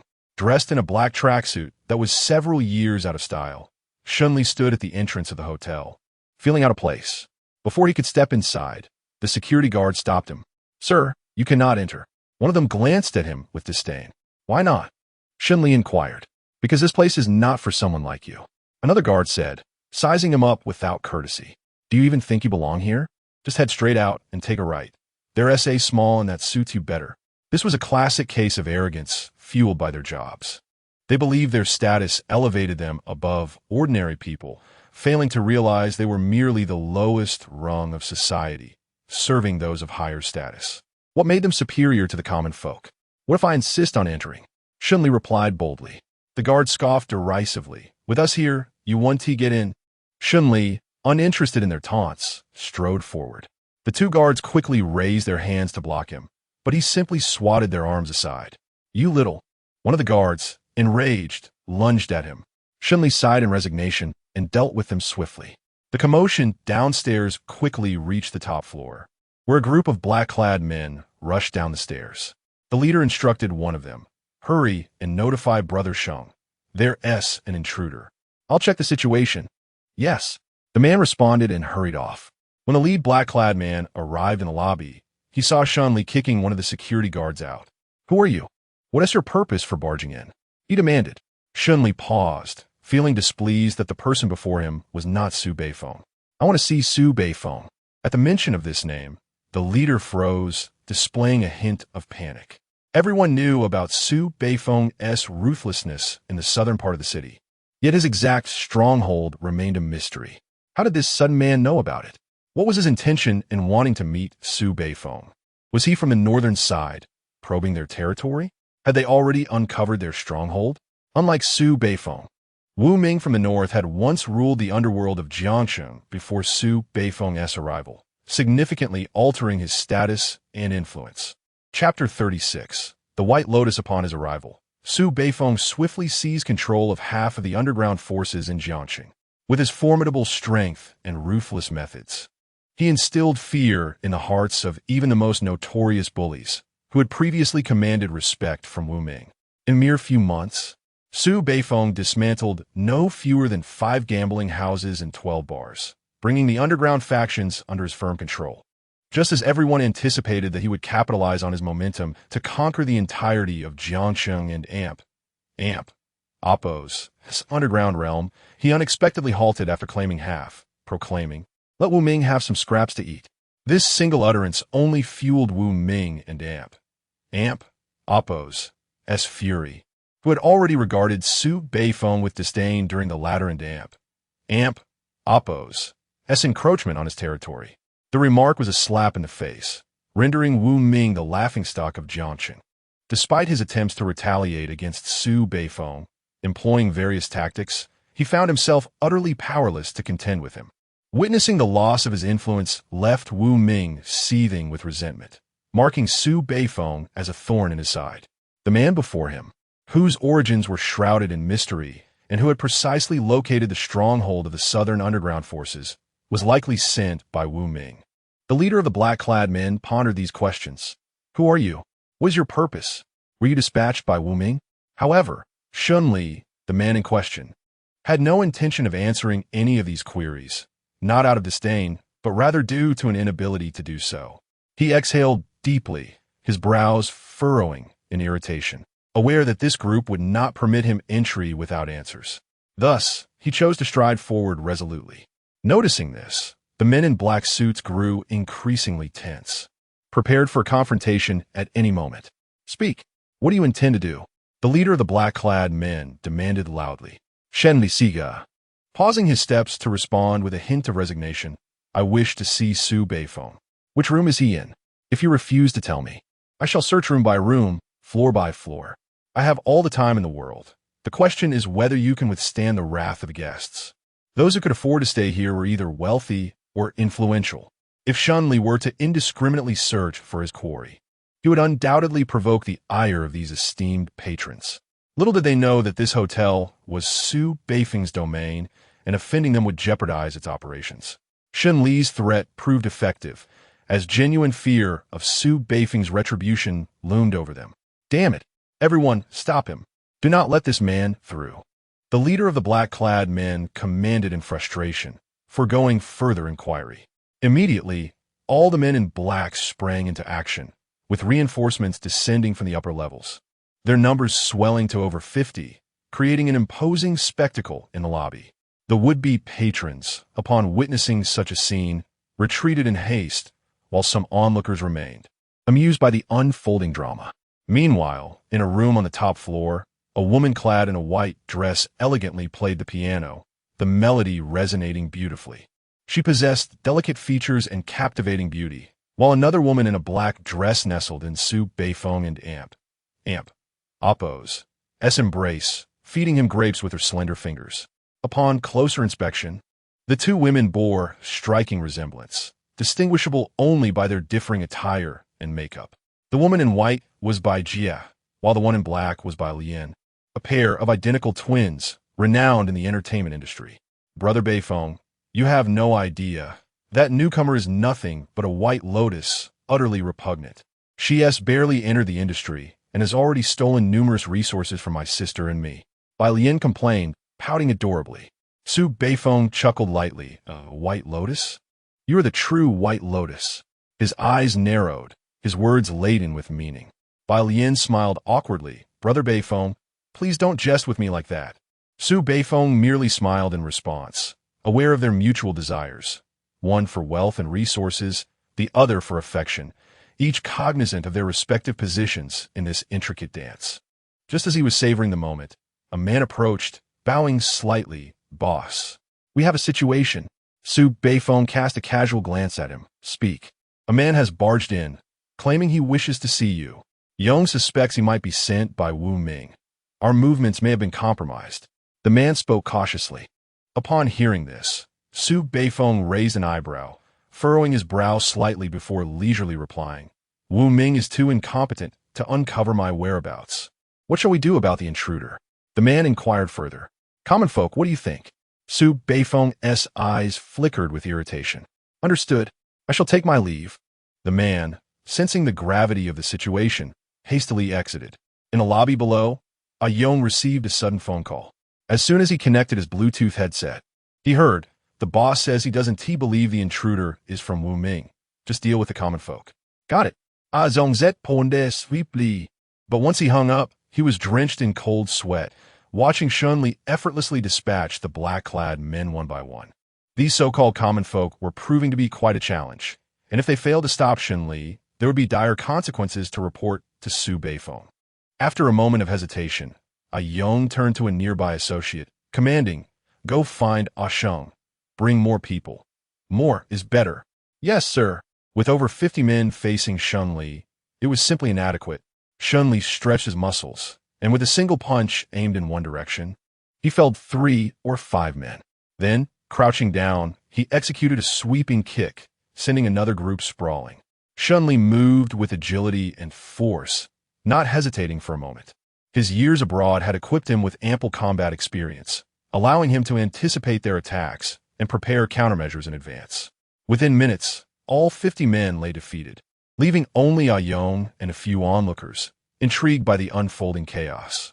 Find out who this fellow is. He seems promising. Perhaps he could be of use in the future, remarked a strikingly handsome man in a tailored white suit, glancing at the middle-aged man, either an assistant or a driver, who trailed him. Certainly, young master. What, are you interested in this individual? Chapter 37. Confronting personally. Chapter 36. Confronting personally indeed. If one were to purchase a ticket to the underground fighting arena, substantial profits could be reaped. Another well-dressed young aristocrat approached, half-jokingly conversing before taking a seat opposite the man in the white suit. The man in white chuckled, Dong Chung, Don and Appos, T-metal too much. Wasn't it you who hinted to my father about the underground fighting arena? I was locked up for several days before being released. Wang Fugue, don't cast your dirty water upon me. Dong Chung replied, visibly anxious. Wang Fugue's expression shifted to one of awkwardness and displeasure. I and Amp, Appos. V told you not to call me by name. If you can end Amp, Appos, help it, at least change it. Dong Chung dismissed his words nonchalantly. At this moment, Sheng had yet to arrive, leaving Yong alone to face Shen Li, which made him somewhat uneasy.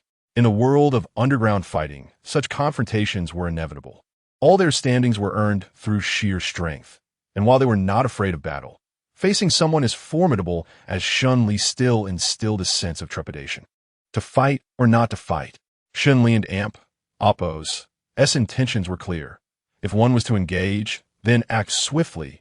If not, then step aside. A Yong closed his eyes, inhaling deeply. Upon opening them, his aura transformed. His gaze became resolute, and his fists clenched tightly. Suddenly, he launched himself towards Shen Li as if propelled by a spring. Shen Li furrowed his brow, suddenly serious. Finally, someone capable of a fight had appeared. A Yong's fists, resembling hefty sandbags, rose high, exuding tremendous power, further amplified by his momentum, creating a gust of wind. Not only was a Yong's punch powerful, but his speed was also remarkable. In less than 3 seconds, he was upon Shen Li. Shen Li appeared startled, as if he had underestimated his opponent. This was the first formidable fighter he had encountered since arriving in Jiangxing. He slightly sidestepped to evade the punch, then raised his own fist to strike at a Yong's side, only to have it narrowly avoided. Shen Li swiftly leaped back, attempting to create distance, but a Yong was relentless, closing the gap almost instantly with another powerful punch. Shen Li smirked, intrigued by the challenge. This time, he did not evade. As his feet landed, he tightened his fist and charged forward. This surprised the Yong. Avoiding such a punch was the wisest course of action. Yet Shen Li had chosen to confront him head-on. The onlookers, Dong and Wang, were equally exhilarated, their excitement palpable. Bang! As anticipated, their fists collided, unleashing a tremendous shockwave that reverberated throughout the hall.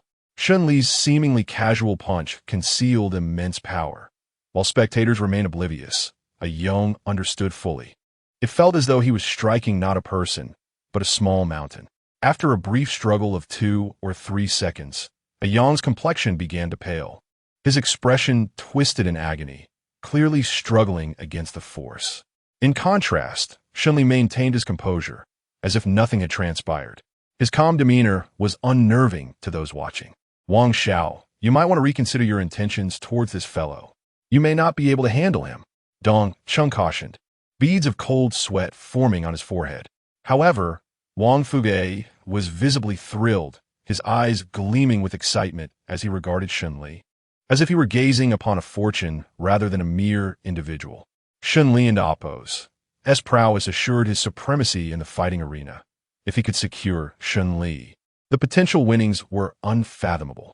Dong Chang observed Wang Fugue's avaricious expression with disdain, thinking to himself, he truly is a tasteless nouveau riche. Wealth without wisdom. Submit now, and I shall spare your life, Shen Li declared, his voice resonating with authority. A Yong gritted his teeth defiantly. Enough of your nonsense. Though he feigned strength, his stance wavered, retreating step by step. Shen Li narrowed his eyes. Very well, I shall grant you a swift end. With that, he exerted greater force.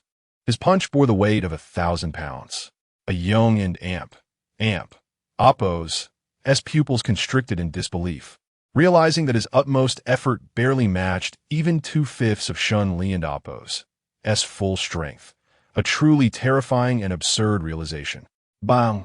In the next instant, a Yong was sent crashing into the wall, leaving a sizable dent. A mouthful of blood erupted from his lips, his complexion as pale as a ghost. His body limp like dough, his consciousness fading. A Yong! Suddenly, a terrified voice echoed from the elevator doors, followed by a Sheng rushing forward, attempting to lift a Yong from the ground, but failing repeatedly. If you wish to save him, do not pull. Get a stretcher and take him to the hospital. His life must be preserved. Shen Li spoke coldly. Upon hearing that familiar voice, a Sheng jolted, lifting his gaze to meet Shen Li and Appo's indifferent eyes. It's you? A Sheng exclaimed, astonished. It is I, Shen Li replied with nonchalance. How did you find this place? What is your purpose? A Sheng demanded, his voice rising. These questions had already been posed by a Yong, and Shen Li, annoyed, frowned at a Sheng, who immediately felt a chill down his spine, silencing himself. Find a stretcher and take a Yong to the hospital. You, come here. A Sheng pointed at one of the black-clad men accompanying him, issuing commands. The ordered individuals sprang into action, some preparing the stretcher while others readied the vehicle. One approached the Sheng. Go inform the boss that the one who intruded upon the hotel is precisely the individual the Liu family has commissioned to eliminate. Ensure the boss addresses this personally. A Sheng gripped the black-clad man in Appo's Scholar, speaking with fervor. This man had proven himself too formidable to defeat. His presence indicated that Chang had also lost. At present, apart from Su Beifeng, who was the strongest among them, Yong was gravely injured and on the brink of death. If Su Beifeng failed to intervene, this individual would truly ascend to the upper levels. Whether out of anger or punishment, he must seek aid, or else death was certain. How many of your men have you dispatched? Who else can you send? Shen Li inquired, his gaze fixed with irritation upon the departing black-clad figure. Did these individuals truly understand that no matter how many they sent, the outcome would remain unchanged?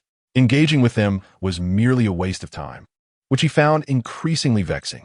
Shen Li cast a murderous look at Sheng, raising his fist as if to strike when Sheng nervously interrupted. Wait a moment. I've already sent someone to notify the boss to come down. Just wait here. Shen Li frowned, narrowing his eyes in skepticism. Is that true? Or are you merely stalling for time? Chapter 38. Wang Fuguwei, Sheng swallowed hard, forcing a smile really. Though he spoke the truth, it was merely a ploy to buy time. He was certain that he could not withstand even a single punch from Shen Li. 3 minutes, Shen Li suddenly declared. What? Sheng was taken aback. If there is no news in 3 minutes, I will take action myself. Shen Li spoke leisurely as he walked over to sit down.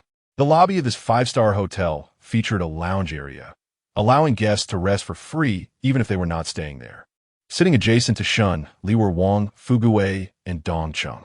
Seeing this, Wang Fuguwei quickly assumed a haughty demeanor and strutted over to sit directly across from Shen Li.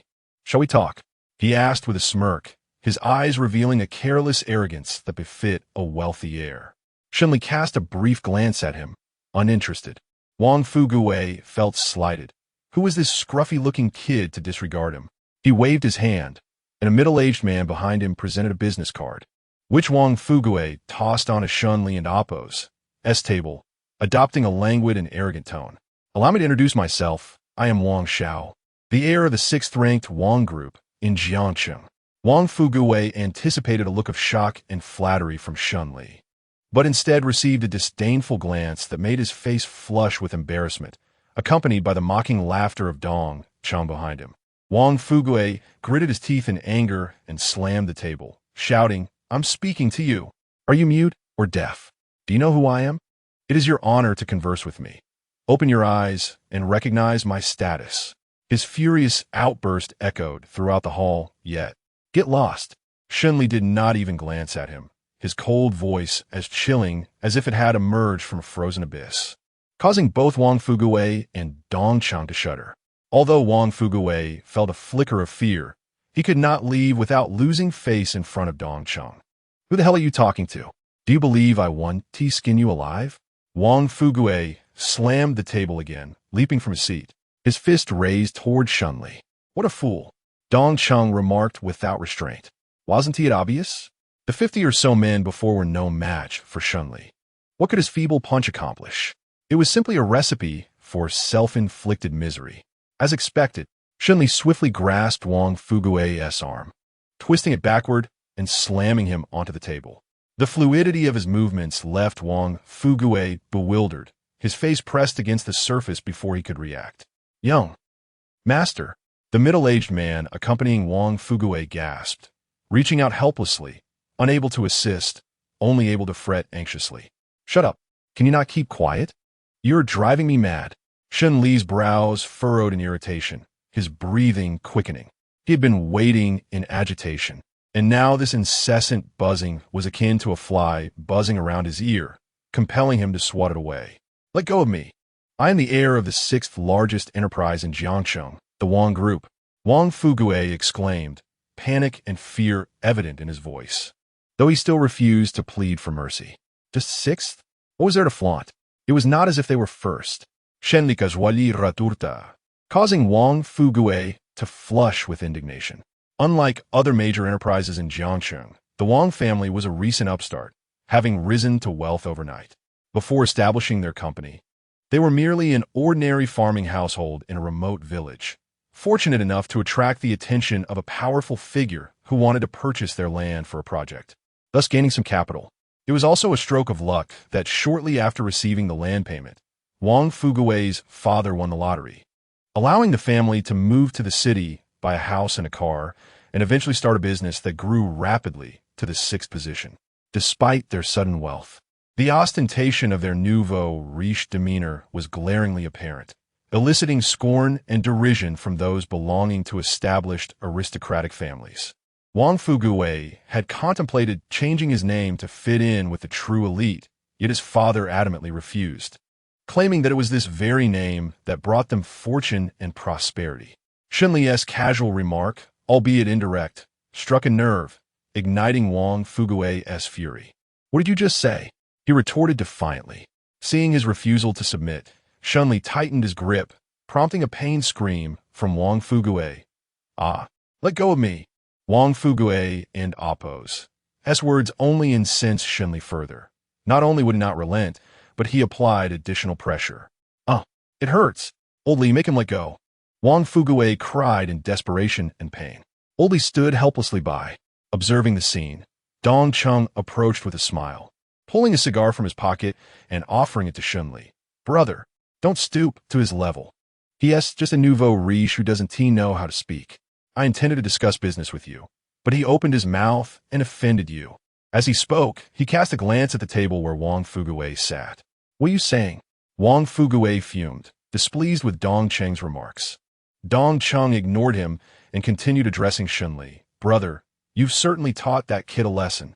I am Dong, the fourth family in Jiangcheng. Let us keep things amicable for future encounters." He waved the cigar in his hand as a gesture. Shen Li did not take the cigar, but did release his grip on Wang Fugui. Dong Cheng, unfazed, was adept at managing situations, never letting such trivial matters bother him. "Thank you, brother. Here's my business card. If you ever need assistance, feel free to reach out." This time, Shen Li accepted Dong Cheng and Appo's card, nodded in acknowledgement, and said nothing further as he made his way to a sheng. He was not one to flatter those who looked down on others. Wang Fugui and Appo's pretentious demeanor was indeed irksome, and being merely the sixth in Jiangcheng held little significance for Shen Li. In contrast, Dong Cheng was pleasant to converse with, displaying a commendable demeanor that distinguished him from Wang Fugui. More importantly, as the fourth family in Jiangcheng, it was wise to make his acquaintance, especially since he had not forgotten his purpose in the city. "Dong Cheng, what did you mean by that? Do you look down on me?" Wang Fugui angrily interrogated Dong Cheng, his voice filled with indignation. In truth, he already knew the answer to whether he was esteemed, yet he was incensed by the implication. Dong Cheng rolled his eyes at Wang Fugui and mockingly patted him on the shoulder. "Wang Xiao, if it weren't for me, do you think that kid would let you off so easily? He doesn't regard you. Provoking him is unwise, especially when you consider the fate of the kid who just got sent to the hospital." Dong Cheng had initially come to watch the spectacle, but he could not simply ignore Wang Fugui's plight, as it would be advantageous for Wang Fugui to owe him a favor. Chapter 39. Schadenfreude. Upon hearing Dong Cheng's words, Wang Fugui experienced a moment of enlightenment. He realized that Shen Li regarded him with utter disdain, akin to how Yong had previously sustained grievous injuries without a second thought. Had it not been for Dong Cheng's revelation, Wang Fugui might have found himself in a dire predicament. On the top floor, Su Beifeng savored the melodies of a piano piece while indulging in grapes fed to him by Lian. His brow furrowed with annoyance upon noticing another black-clad messenger entering the room. "What now?" he inquired, irritation evident in his tone. The newcomer was visibly shaken, perspiration dotting his forehead as he hastily reported, "Boss, Brother Sheng has sent word that the intruder is indeed the one commissioned by the Liu family to eliminate someone. Brother Yong has been severely injured and hospitalized. Brother Sheng requests that you personally intervene." As he listened, Su Beifeng's frown deepened. Bai Lian, oblivious to his changing demeanor, continued to offer him grapes. In a fit of anger, he brusquely swatted her hand away, causing the grapes to tumble to the floor. Bai Lian winced in pain, her hand reddening as tears welled in her eyes. Yet she remained silent, stifling her grievances. The sound of Bai Jia's piano abruptly ceased, and she eyed Su Beifeng with trepidation, fearful of making a move. Su Beifeng and Appo's gaze, filled with ire, fell to the ground as he leaned back, deep in thought. Suddenly, a sly smile graced his lips. Ah Sheng feared, Ah Cheng faltered, and Ah Yong had fallen. How intriguing. I am keen to witness the true capabilities of this young man. Su Beifeng's interest piqued. He was well aware of the circumstances surrounding Shen Li's unexpected presence. With several of his top subordinates defeated, his lack of reaction would amount to an open display of humiliation. Have Ah Sheng bring him here, Su Beifeng ordered, his eyes narrowing meaningfully at the black-clad man. Yes. The messenger retreated, and Su Beifeng resumed his languid demeanor, playfully grasping by Lian's now rosy hand and raising an eyebrow with a teasing smile. What is this? Are you feeling wronged? Bai Lian pouted like a spoiled child, nestling closer to him. How could I dare? It's just a bit painful. Su Beifeng did not respond, instead glancing at Bai Jie, urging her to continue. Bai Jie remained silent, resuming her piano playing, though Su Beifeng's gaze lingered on her for a moment. Compared to the affections of Bai Lian, he found himself more intrigued by Bai Jie's cool demeanor. Meanwhile, in the lobby below, Ah Sheng felt a knot tighten in his throat as he saw Shen Li nearing. He glanced towards the elevator, inwardly cursing the messenger for not arriving sooner. 3 minutes. Shen Li pointed to his wrist, indicating that time was up. Ah Sheng forced a grimace that resembled a pained smile, uncertain of how to respond.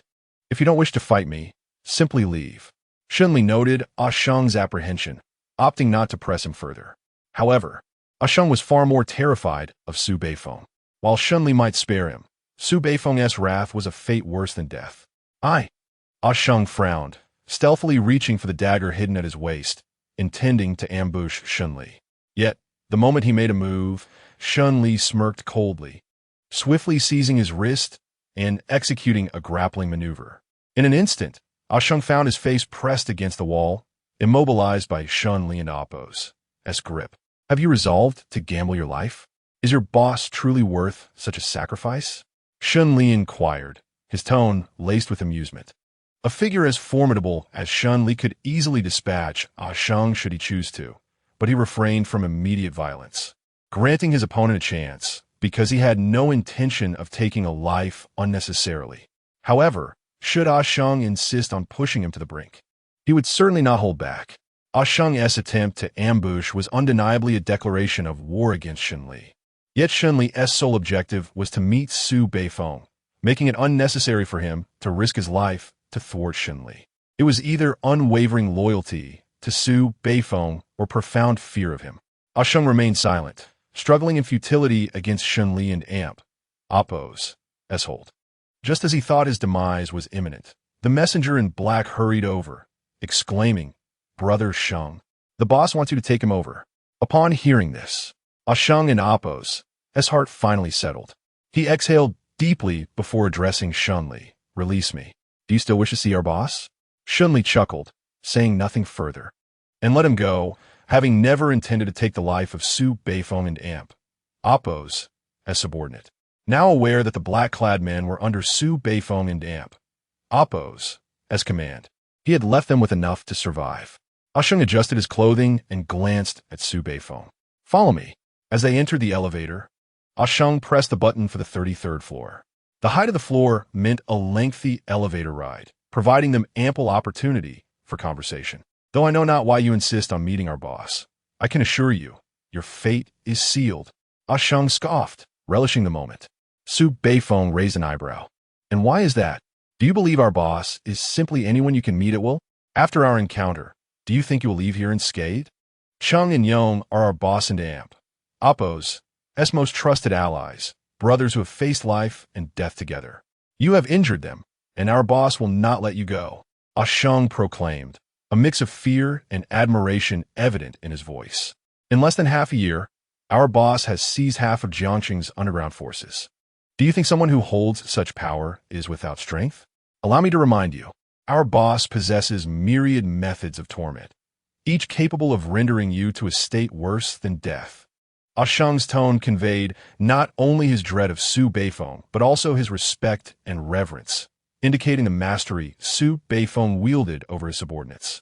He spoke at length, casting disdainful glances at Shen Li, as if viewing him as a fool digging his own grave. Shen Li remained silent, donning an expression of certainty and pride. Are you even listening to me? What S with that expression? Ah Sheng retorted, irritation creeping into his voice. He was about to continue when the elevator doors opened, revealing the 33rd floor. Yet before stepping out, Ah Sheng couldn't resist adding, just wait. Once you meet the boss, think about how to die more easily. Shen Li paid him no mind, stepping out of the elevator and surveying the entire floor, noting the guard stationed at each door.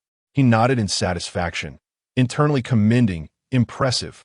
No wonder these are the individuals personally selected by Jin Long. They are quite astute. With such arrangements, even if true enemies were to invade, they would remain oblivious to the specific location. Chapter 40.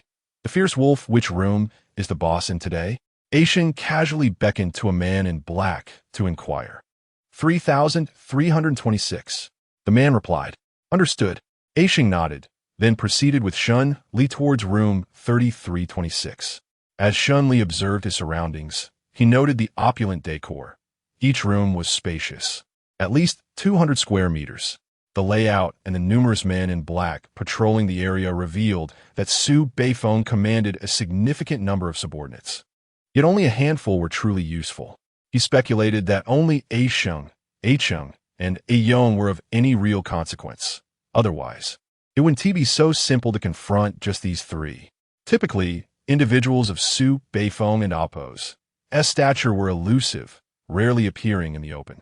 Don't look around carelessly. You might lose your eyes. Aishing scoffed, casting a sidelong glance at him. Shen Li remained unfazed. What? Have you lost your eyes before? Of course. I heard that before the boss arrived in Jiangsheng, there was a traitor who spied on the boss in Appo's as critical information and informed the enemy. The boss had him brought back and gouged out his eyes. Aishing smirked, feeling that his tone lacked the desired intimidation to frighten Shen Li. Is that so? Shen Li replied, his voice low and laden with meaning. Aishing ignored him, rolling his eyes as he continued to lead the way. It was indeed a 5-star hotel. It took nearly 5 minutes just to find the room. Upon reaching 3326, Aishing did not immediately usher Shen Li inside, but instead sent someone to announce their arrival. Once the messenger returned, he opened the door to the room. Just before stepping through the threshold, Aishing wore a look of amusement while observing Shen Li. But as soon as he entered the room, his expression changed dramatically. After walking a short distance, they beheld the scene within.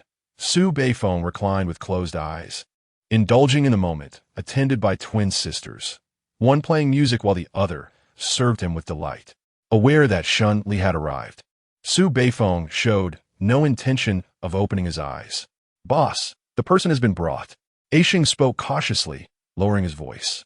You are the one who defeated Aicheng, and Aiyong, the one the Liu family commissioned to eliminate?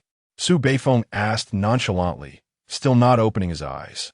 He clearly did not regard Shen Li as a threat. Aishing smirked, a look of anticipation on his face as he watched Shen Li, eager to see him suffer at Su Beifeng and Appo's hands, which would serve as retribution for the three brothers. Just when everyone presumed that Shen Li had come to meet his demise, his next words transformed the atmosphere of the room entirely. This is a question I shall pose to you, Fierce Wolf, Shen Li declared, towering above, his brow conveying an aura of authority and dominance. His expression was impassive, his voice as frigid as a winter's chill, filling the room with the unmistakable presence of a superior. Fierce Wolf. Upon hearing these words, Su Beifeng's eyes flew open, his body jolting upright, his face as pale as a ghost, fear and disbelief evident in his gaze fixed upon Shen Li. You, Su Beifeng momentia fante, instinctively reaching for the wolf head ring adorning his left index finger. Only someone who knew his true identity, the leader of that mysterious organization, could utter his name. Oof. Shen Li scoffed, offering no further explanation. In the next moment, he yanked a pendant from beneath his clothing, revealing it to Su Beifeng. It was a golden ring bearing a dragon's head, intricately carved to appear lifelike, with every whisker rendered in exquisite detail. Shen Li nonchalantly discarded the cord and slipped the dragon head ring onto the thumb of his left hand, and what followed left all the men in black in utter disbelief. Bang! Su Beifeng, who had been seated on the sofa, suddenly knelt on one knee, his right hand pressed to his forehead. Subordinate Fierce Wolf. captain of the Hidden Dragon's 12th team, pays respect to the leader. I vow that I shall fulfill the leader's desires, and for that, Fierce Wolf swears to serve loyally, with undivided allegiance. Should I betray this oath, may I be reduced to ashes. Su Beifeng's voice resonated powerfully, each word dripping with loyalty, reverberating throughout the room. Although Shen Li was the leader of the Hidden Dragon organization, most members, apart from Select Squad, were known only by reputation. All orders and communications were relayed through his trusted aides, Golden Dragon and Silver Dragon. Thus, even without having met Shen Li, Su Beifeng recognized his formidable prowess and revered his strength, willingly becoming his subordinate. The ability to gather such a formidable group was a testament to Shen Li and Appo's capabilities, not merely in combat, but also in intellect. Because he had never seen Shen Li before, Su Beifeng did not immediately recognize his identity. However, the aura emanating from Shen Li felt familiar and pressuring. The only thing that could confirm Shen Li's identity was the Golden Dragon ring. Every member of the Hidden Dragon bore a ring, but only the leader possessed a ring of this caliber. Golden Dragon and Silver Dragon wore Black Dragon head rings, while other squad leaders had rings representing their teams, such as Su Beifeng, known as Fierce Wolf, who wore a Black Wolf head ring, and his subordinates sported rings etched with wolf patterns. However, Shen Li noted that none of his current subordinates seemed to possess such rings, but he refrained from inquiring further in front of so many witnesses. Witnessing this scene, Aixing and the others were left in shock, their jaws agape as they stared incredulously at Su Beifeng. The twin sisters, equally bewildered, instinctively recoiled in fear to a distant corner. The man they had respected, admired, and feared to the point of submission was now kneeling before another man, serving him with unwavering loyalty. The arrogance, brutality, and arrogance he had displayed were starkly contrasted by his current demeanor, serious, humble, and respectful, like a ferocious wolf transformed into a meek pup. The onlookers were momentarily rendered speechless, unable to comprehend the scene before them until Shen Li commanded, "Rise." "Thank you, leader." Su Beifeng, not one to indulge in theatrics, stood promptly, then lowered his head slightly, frowning. "I hope the leader can overlook past grievances." "Not at all. It is merely an opportunity to understand your situation." Shen Li replied, surveying the cadre of men in black, each shrinking back under his gaze. Yet Aixing remained unresponsive, his mind reeling from the overwhelming spectacle. He had mentally concocted countless scenarios where Shen Li would be begging for mercy, but the reality was far too staggering for him to process. Su Beifeng, aware of what Shen Li implied, offered a sheepish smile in response. "My capabilities pale in comparison to yours, leader. Since you have made your presence known, you're the boss here. You may develop and govern as you see fit. It is entirely at your discretion." However, Shen Li shook his head. "This reflects your own strength. I will not usurp the power you have fought to build." Chapter 41. Worship. You are a person brought forth by the Golden Dragon. The Golden Dragon has learned 7 parts of my skill, and you are personally selected as the captain, which gives me great reassurance. Shen Li remarca. Hearing Shen Li and Appo's affirmation, Su Beifeng immediately raised the corners of his mouth, slightly bowing and placing his right palm on his forehead. "Thank you for your acknowledgement, Chief. I will continue to exert myself." Upon finishing, Su Beifeng scanned the room, his eyes gleaming with a murderous intent, his expression as cold as ice as he commanded, "Everyone, seal your lips tightly. What you have seen and heard today, if it reaches the ears of outsiders, I will personally sever your tongues and offer them to your families to drink."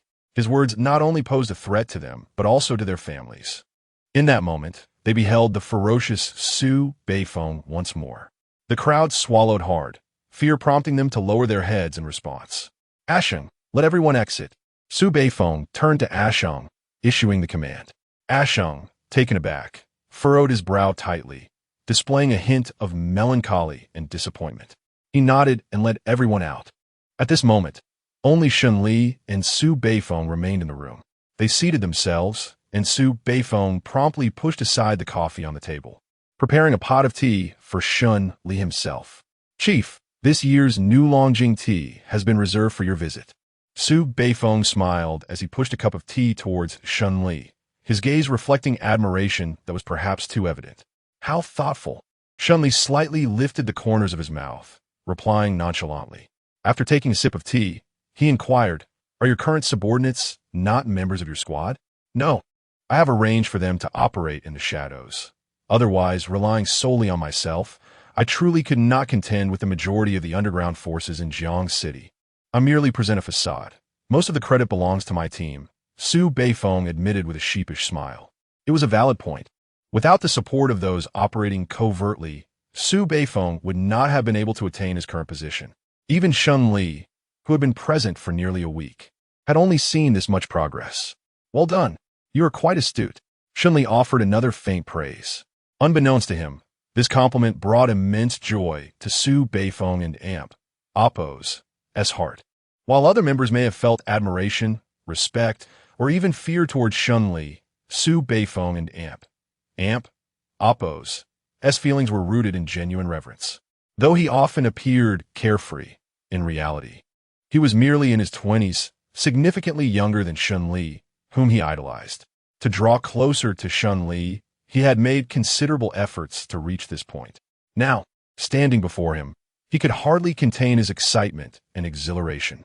However, in this situation, Su Beifeng continued, "Jiang City, though small, harbors hidden talents. Relying solely on my arrogance and impulsiveness will not suffice. My squad members are exceptionally skilled, distributed across various industries. If needed, they can come to meet the chief." Su Beifeng maintained a calm demeanor, appearing unperturbed, akin to Shen Li, who exuded an air of tranquility. "Not necessary for now. I will notify you if the need arises. It will be beneficial to recognize them should we cross paths." Shen Li responded. Indeed, while the chief could conceal his identity, the organization's members must not. "What exactly do you mean by the commission from the Liu family?" Shen Li furrowed his brow and inquired further. Su Beifeng looked somewhat surprised. "You are unaware? I heard it from my subordinates.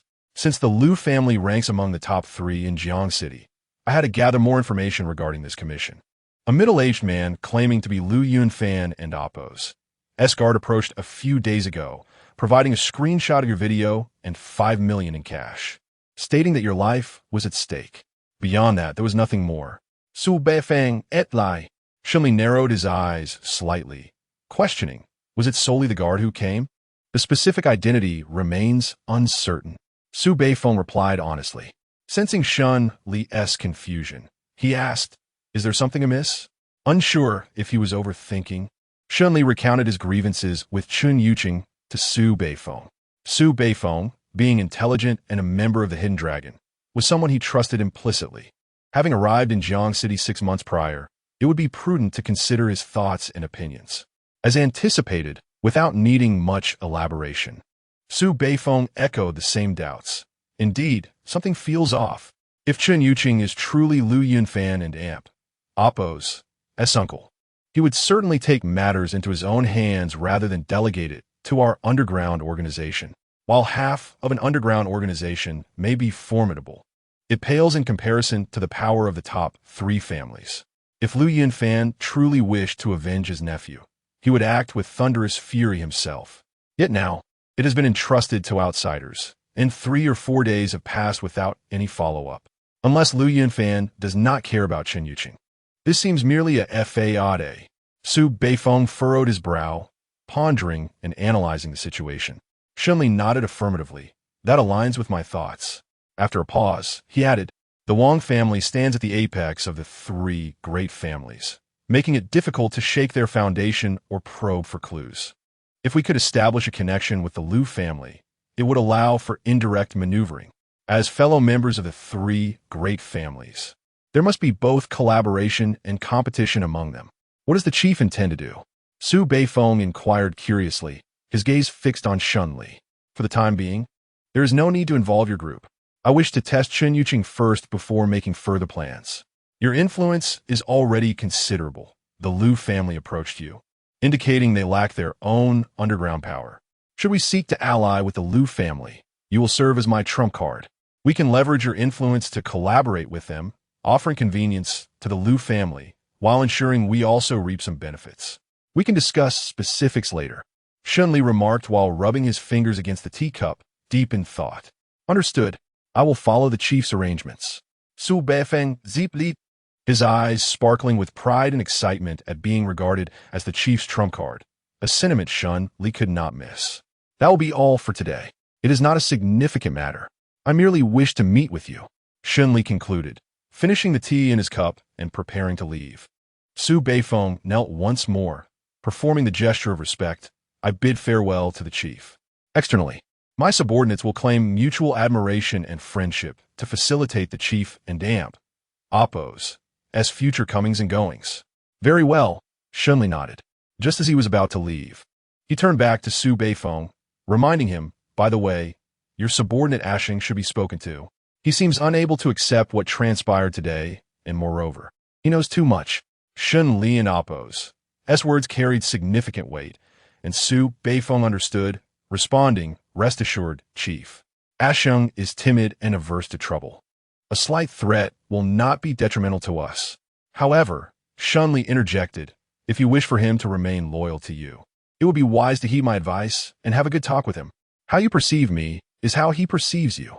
His feelings towards you are not merely fear, but also admiration. This remark caused Su Beifeng to blush in embarrassment, hastily responding, yes.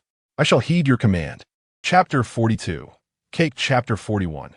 Cake. Upon leaving the room, Shen Li strode out confidently under the watchful gaze of Asheng and others, his demeanor remaining calm, as if nothing had transpired. Brother Sheng, who exactly is this person? How could he even? Bai Lian furrowed her brow, scrutinizing Shen while leaning closer to Asheng to whisper her inquiry. However, before she could finish her sentence, Asheng interrupted her with a piercing glare. Are you looking to lose your tongue? Have you forgotten the boss and amp oppos S orders? Bai Lian, Bai Jia also frowned, offering a gentle reminder. It was only then that Bai Lian seemed to recall something, hastily covering her mouth, and then turning to Asheng with a face full of ingratiation.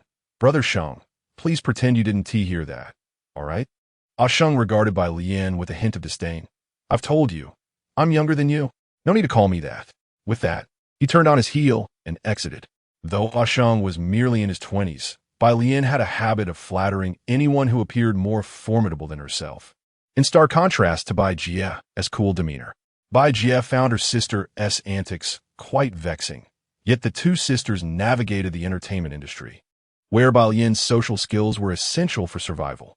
Bai Lian fidgeted, intending to return to Su Beifeng's room, but before she could reach the door, Su Beifeng emerged. Brother Beifeng, Bai Lian exclaimed with a sugary smile. Yet Su Beifeng paid her no heed, instead directing his attention to one of the men in black. Where is Asheng? He went that way, the man in black indicated. Su Beifeng understood immediately and proceeded in that direction. Su Beifeng was well acquainted with Asheng. Before arriving in Jiangsheng, Asheng had been a local street thug, somewhat capable, yet insignificant within the larger context of Jiangsheng. His volatile temperament often led him to resort to ruthless methods during confrontations, earning him a fair share of fear from others. At just 19, Asheng was a product of his harsh upbringing, having grown up on the streets, begging for survival, which shaped his hostile character. When he witnessed Su Beifeng's formidable prowess, his eyes sparkled. That image matched his aspirations, leading him to follow Su Beifeng devotedly. However, he could hardly accept the reality that such an imposing figure had someone who idolized him, shattering his illusions. Su Beifeng arrived at the rooftop, finding Asheng seated there, enjoying the breeze. He let out a light scoff, the sound carried by the wind to Asheng's ears. I knew you would be here. As he spoke, Su Beifeng settled down beside him. What an amp! Oppos, that's the matter. Ken and amp. Oppos, T accept it? You don't want me to have someone to look up to like you do? Su Beifeng Gao De, his tone light-hearted, considerably warmer than his usual demeanor. No, Asheng stammered, feeling uneasy. He is someone I idolized when I was your age. Today was my first time meeting him, so it's natural to be excited. Just keep this to yourself. Otherwise, I might really cut out your tongue. Su Beifeng added. Su Beifeng said nothing further. Asheng understood his intent and decided not to dwell on the matter any longer. Meanwhile, Shen Li had just stepped outside the hotel when he realized something was amiss. His cake from the CAF was missing. He turned to scan the area and found the exquisite box had been reduced to tatters. The cream splattered on the ground. In the heat of the scuffle, he had carelessly discarded the cake. Frowning slightly, he mused, "It seems I owe Zhou Xiaoji a replacement." He glanced at the time. With all the commotion, it was nearly time for Zhou Xiaoji to finish work. He quickly hailed a cab, unable to return to the previous CAF, and opted for a dessert shop that appeared to cater to young girls. As he stepped out of the car, Song Ziyuan, stationed at the entrance, waved him over. "Brother Shen." Shen Li hurriedly approached, holding the small cake. "Why are you here again today?" "I and Appos am covering for you. Are you back to work?" Song Ziyuan replied with naive cheerfulness. Shen Li shook his head. "No, it's almost time to leave. I have something to attend to inside." After exchanging pleasantries, Shen Li made his way to the marketing department. Following the recent events, everyone avoided him, fearing trouble, though whispers followed him. ISN and AMP. Appos. That Shen Li? What is he doing here? I didn't end AMP. Appos. See him on duty today. I thought he had been fired. That guy is a violent maniac. Keep your distance. Upon reaching the marketing department, most were preparing to leave, packing up their belongings. When they saw Shen Li approach, they averted their gazes, fearful of becoming the next Chen Yuqing, lacking his level of backing. Shen Li paid little attention to their furtive glances and gossip, heading straight to Zhou Xiaoji's desk, placing the cake he bought before her. Zhou Xiaoji's face lit up, and upon recognizing Shen Li, she was pleasantly surprised. "Did you buy this for me?" "It was a gift from the CAF," Shen Li replied nonchalantly. Zhou Xiaoji narrowed her eyes, raising an eyebrow. "That CAF doesn't package their cakes this way." Shen Li frowned slightly, feeling a bit awkward. "That cake was damaged when I dropped it." Zhou Xiaoji sighed. "All right then. Considering you're compensating me, I'll forgive you." Shen Li's lips twitched. He had acted out of kindness, and since she had treated him to coffee, the cake rightfully belonged to her. Yet, would she have known if he hadn't mentioned it? He thought to himself, nodding silently as he turned to leave. Zhou Xiaoji was busy and said nothing further. "Zhou Xiaoji, have you prepared the materials I requested?" "The client has postponed the collaboration meeting to tomorrow afternoon at the Shenghao Hotel. Make sure to be well prepared." A male voice called out, followed by Zhou Xiaoji and Appos. S response, "Understood. I'm fully prepared and ready to go." Shenghao? What a coincidence. Shen Li Musa internally. He had initially intended to visit the hospital, but just as he reached the first-floor lobby, he was intercepted by a man before he could even step into the elevator. The man, dressed in a black suit, exuded an air of arrogance, clearly a scion from a wealthy family. Upon spotting Shen Li, his eyes brightened. "What are you doing here? I've been looking for you." Shen Li frowned. "I don't believe we are acquainted."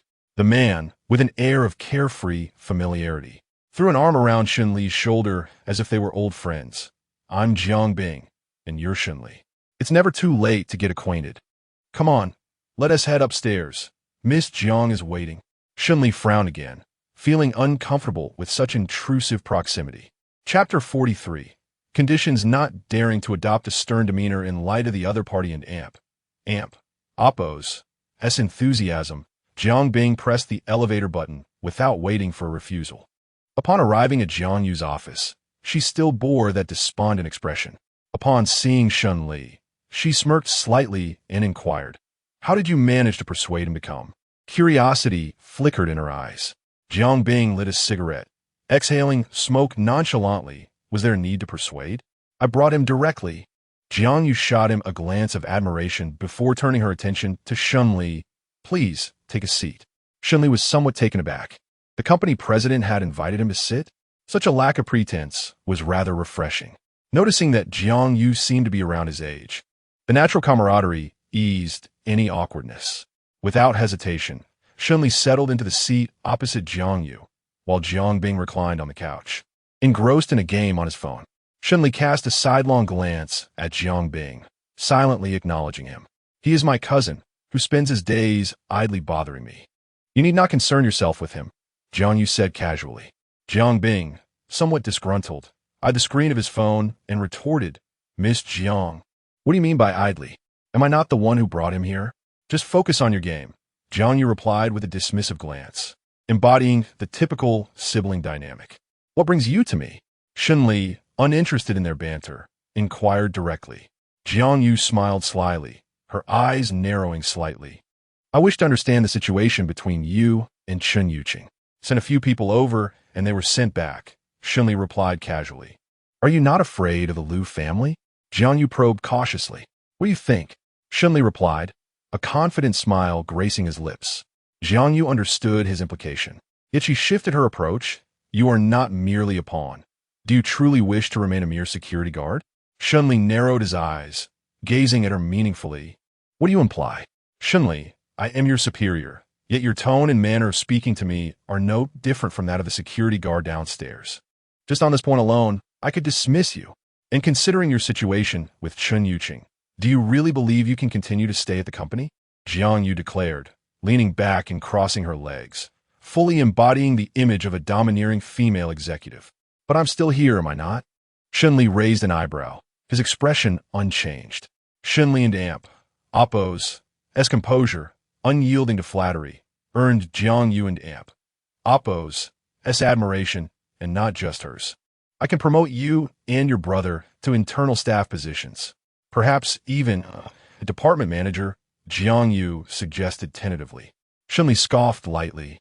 Do you truly believe a security guard possesses the capability to become a department manager?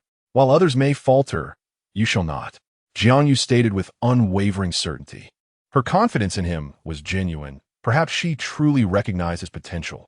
He was not merely a man of brute force. Such certainty? Shen Li raised an eyebrow, a hint of amusement in his voice. Jiang Yu, with a glimmer of pride, declared, never underestimate a woman's intuition. At a loss for how to respond to this, Shen Li redirected the conversation. So, what is it that you wish for me to do? Jiang Yu smiled, and if Shen Li could not discern her intentions, she would not have chosen him. Quite simply, I want you to oust Chen Yuqing. The marketing department, where Chen Yuqing operated, was pivotal to the company's success, facilitating all business transactions. However, due to his connections with the Liu family, Chen Yuqing, though merely a team leader, wielded significant power, ruling the department with an iron fist. His autocratic style influenced his subordinates, who were more concerned with currying favor than doing their jobs. The marketing department had descended into chaos under Chen Yuqing and Oppo's reign, negatively impacting the company and Oppo's overall profitability. The recent report submitted by the manager solidified Jiang Yu and Oppo's resolve to remove Chen Yuqing. How could you believe I could accomplish what even the president cannot? Shen Li's tone was tinged with amusement, recalling Jiang Yu's position. Upon hearing this, Jiang Yu's expression soured. He was brought in by the old master of the Liu family. I need not elaborate on its significance.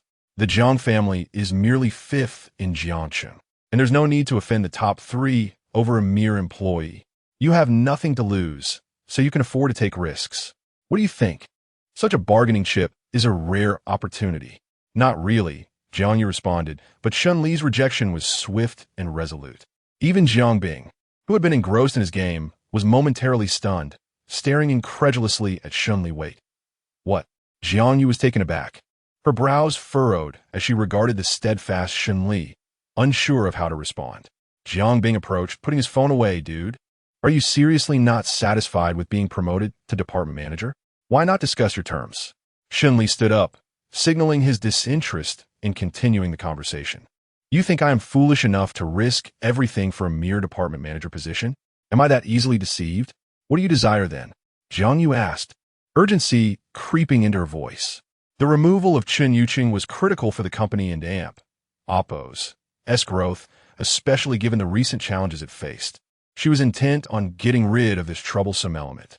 Your personal assistant and bodyguard, Shen Li declared boldly. Only with such a position could he accompany Jiang Yu to various significant events, gaining access to the inner workings of influential families, thus facilitating his quest for information. Jiang Bing erupted into laughter. You really are audacious. Being offered a managerial position is already generous. Do you truly believe you can also be my sister and Oppo's assistant and bodyguard? Bodyguard, sure, but assistant? You think you. Before Jiang Bing could continue his mockery, Jiang Yu interjected, agreed, I accept. Turning to look, he saw her beaming at Shen Li, her eyes shimmering with an unreadable light. Yes, once Chun Yuqing is completely out of the company, I shall be your assistant and bodyguard. Shen Li nodded without changing expression, then turned to leave. Jiang Bing stood between them, feeling entirely overlooked. Upon exiting the company and en route to the hospital, Shen Li dialed Su Beifeng and Appo's number, a business card he had surreptitiously taken from him. It's me.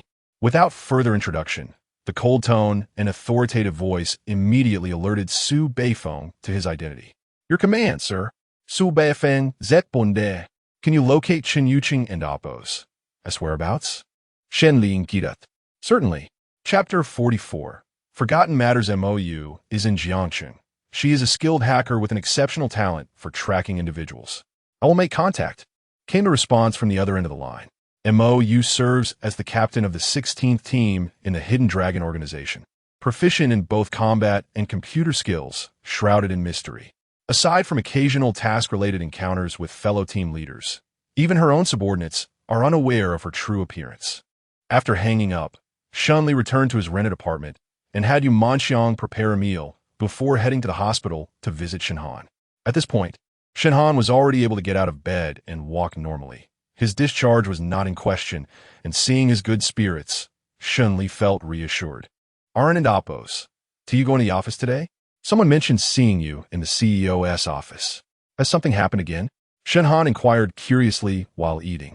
No matter what transpired, he was no longer astonished, for the recent events shared in the company chat had been quite sensational, particularly Shen Li's solo confrontation with over 20 individuals, which had been circulated countless times. Nothing much, just discussing a partnership, Shen Li replied nonchalantly. Stop kidding. What stature does General Jiang hold, and what about you? Does she really need to discuss collaboration with you? Shenhan teased without holding back, to which Shen Li paid no mind. After finishing his last spoonful of soup, Shenhan continued, by the way, I spoke with the doctor, and he agreed to my discharge tomorrow. Let Appo's handle the paperwork then. All right. Shen Li nudda, seeing that Shenhan was indeed in good condition and still had the energy to jest. He contemplated that he had something scheduled for tomorrow, but couldn't quite remember what it was. What's wrong? Shenhan asked. Nothing. Shen Li shook his head. The two brothers shared a little more conversation, and after clearing the meal boxes, Shen Li left. On his way, he leisurely strolled about, enjoying a rare moment of relaxation. By the time he returned to the apartment, it was nearly 10 o'clock, but only Yu Manxiang was there. Wang Fuxing was nowhere to be seen. Speaking of which, since the incident of the stolen money, he seemed to have not seen Wang Fuxing at all. Yu Manxiang was still sleeping in the living room. Aside from the overturned bed, the rest of the room was tidied up. Are you still sleeping here? Shen Li asked. Yes. Old Wang hasn't returned for 2 days, and I can Appo's reach him. I can't manage it on my own. Yu Manxiang replied with a somewhat awkward smile. Upon hearing this, Shen Li felt compelled to intervene. As he walked toward her bedroom, he said, let me take care of it. There and Appo's. There's no need to trouble yourself. Otherwise, when old Wang returns, he will. Yu Manxiang frowned, her concern evident. He might have fled because he couldn't repay the money. Shen Li replied in a calm tone. Yu Manxiang, however, grew anxious and self-reproaching. Don't worry. Even if old Wang runs away, I will repay the money. Of course. Shen Li was unreserved. It was his money, and he had no obligation to play the benevolent benefactor for others and Appo's enjoyment, even if he was jesting. Yu Manxiang was taken aback, surprised by Shen Li and Appo's directness, but you might need to give me some time. That's acceptable. Shen Li's tone remained steady. As they spoke, the bed, which Shen Li had overturned, was restored to order, and Yu Manxiang returned to her bedroom. Back in his own room, Shen Li called Lu Wenchang to inform him of his leave for the next day. Lu Wenchang was reasonable and would agree as long as the reason was justifiable. After a restful night, he relished the luxury of not needing to rise early due to his day off and was drawn to the aroma of breakfast, prompting him to wash up and join the meal. Not going to work? Yu Manxiang asked after placing the last basket of buns on the table. Shenhan is being discharged today, so I took a leave, Shen Li responded calmly. Do you need any help? Yu Manxiang quickly inquired. Shen Li shook his head. No need. Shenhan is in good spirits. He can manage. All right. Yu Manxiang nodded, just as she sat down to eat. The sound of keys unlocking the door echoed from the entrance. Wang Fuxing barged in, and upon seeing the two having breakfast, his anger flared. He carried a briefcase, and upon spotting Shen Li, stormed over and slammed it down. Bang! The briefcase struck the table before Shen Li, causing the dishes to tremble from its weight. Wang Fuxing opened the briefcase, muttering, "What is the fuss about money? I have plenty. 100,000, right? Here you go." His tone suggested that the money was not something he had stolen from Shen Li, but rather an obligation Shen Li had demanded. As he spoke, the briefcase revealed a pile of bright red bills. Shen Li glanced over. It seemed to be around 100,000, but Yu Manxiang was taken aback, leaping to her feet in panic, repeatedly asking, "How do you have so much money? Where did it come from?" Wang Fuxing slammed his hand on the table arrogantly. "What is it to you? If I can spend it, I can earn it." He looked at Shen Li with a smug expression, eager to see a change in Shen Li's demeanor. However, Shen Li merely finished his kanji calmly, picked up the briefcase, and prepared to leave, saying, "You know better than anyone whether it was obtained through proper channels. Don and Amp. Amp? Oppos. T let it happen again. Who are you to tell me?" Wang Fuxing retorted angrily. Ignoring him, Shen Li organized the money in his room. He had initially been indifferent, but after this encounter with Wang Fuxing, he adopted a more cautious approach, placing the money in a suitcase before leaving to pick up Shen Han from the hospital. In truth, he was unaware of what preparations were necessary for discharge. He simply followed Shen Han, paying wherever needed. Although Shen Han stubbornly insisted on paying for himself, in the end, it was Shen Li who covered the costs.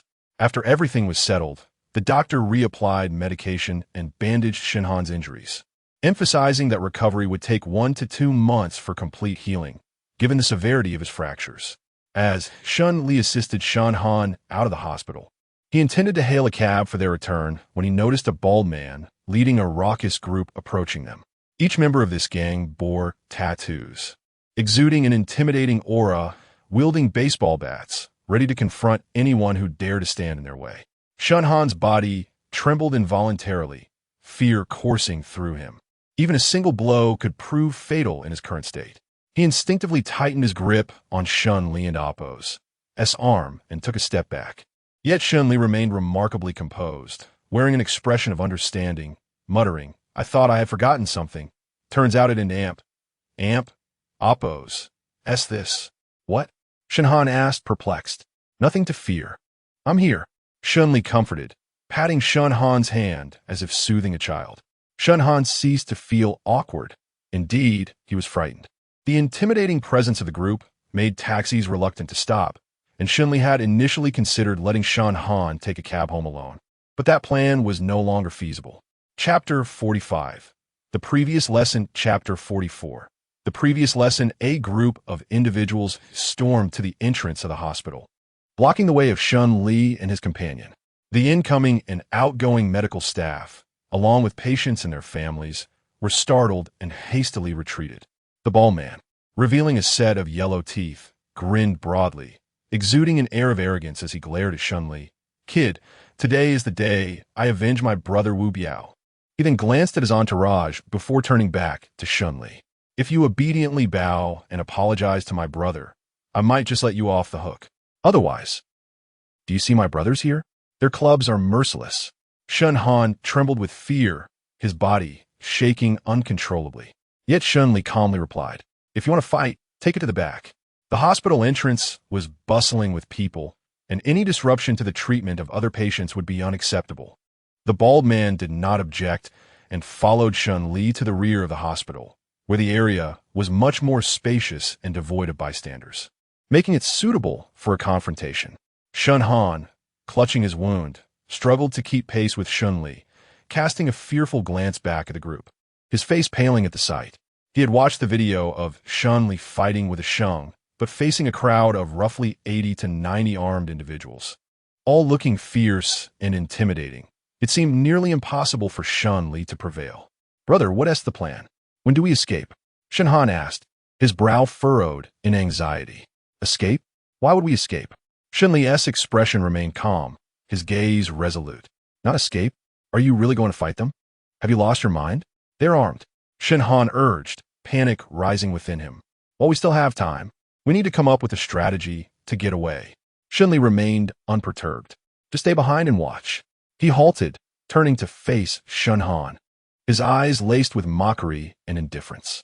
It seemed the moment had come to impart a lesson to Shen Han, to enlighten him on certain truths. Shen Han felt a surge of irritation at Shen Li and Amp. Appo's gaze. You mustn't Amp. Appo's he began, but was interrupted by a voice from behind. Right here. You think you can escape? Without waiting for Shen Han and Appo's reaction, Shen Li turned and pushed him behind, as if Shen Han were merely a burden, which, in truth, he was. There is no need for that. Let us get this over with, Shen Li declared resolutely. Shen Han wanted to protest further, but the unwavering determination in Shen Li and Appo's eyes silenced him. As the two sides prepared to clash, Shen Han hurriedly tried to retreat as far as possible. So you're not going to apologize and bow to my brother? The bald man chuckled mockingly. That's impossible. Just don't beg for mercy later. Shen Li smirked slightly.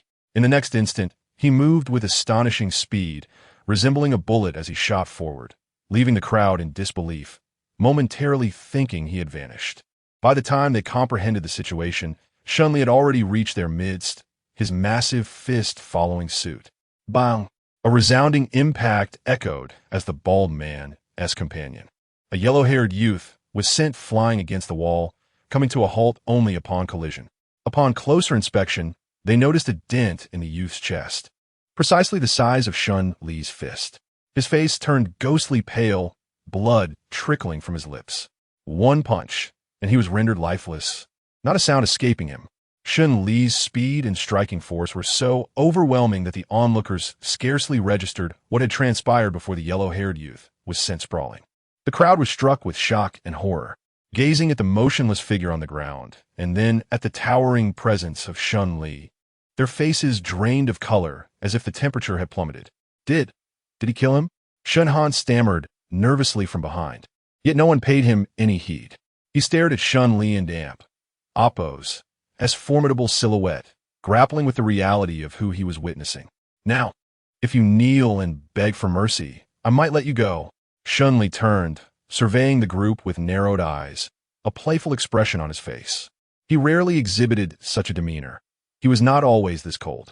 Once, he had been vibrant and cheerful, but the brutality of the battlefield had tempered him into a stoic, indifferent figure, for such a demeanor was essential for survival in combat. Upon hearing Shen Li's voice, the bald man and his companions jolted back to reality, realizing they were merely petty bullies, never having faced a life-or-death situation before.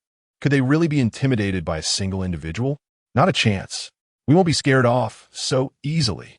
That punch was your limit. We outnumber you, the bald man shouted, his voice rising in bravado, seeking to rally his comrades. Yet, the fear of Shen Li's sudden assault lingered in the air, a palpable tension as the group hesitated.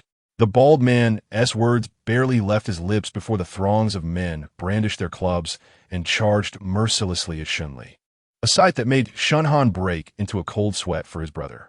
Just as the bald man had suggested, it seemed Shen Li and Amp, Appo's earlier display was merely a scare tactic, and now that the surprise was gone, they were ready to overwhelm him. Even a few strikes from those clubs could incapacitate an ordinary person, and once that happened, it would be nearly impossible to regain the upper hand against such numbers. What do I do?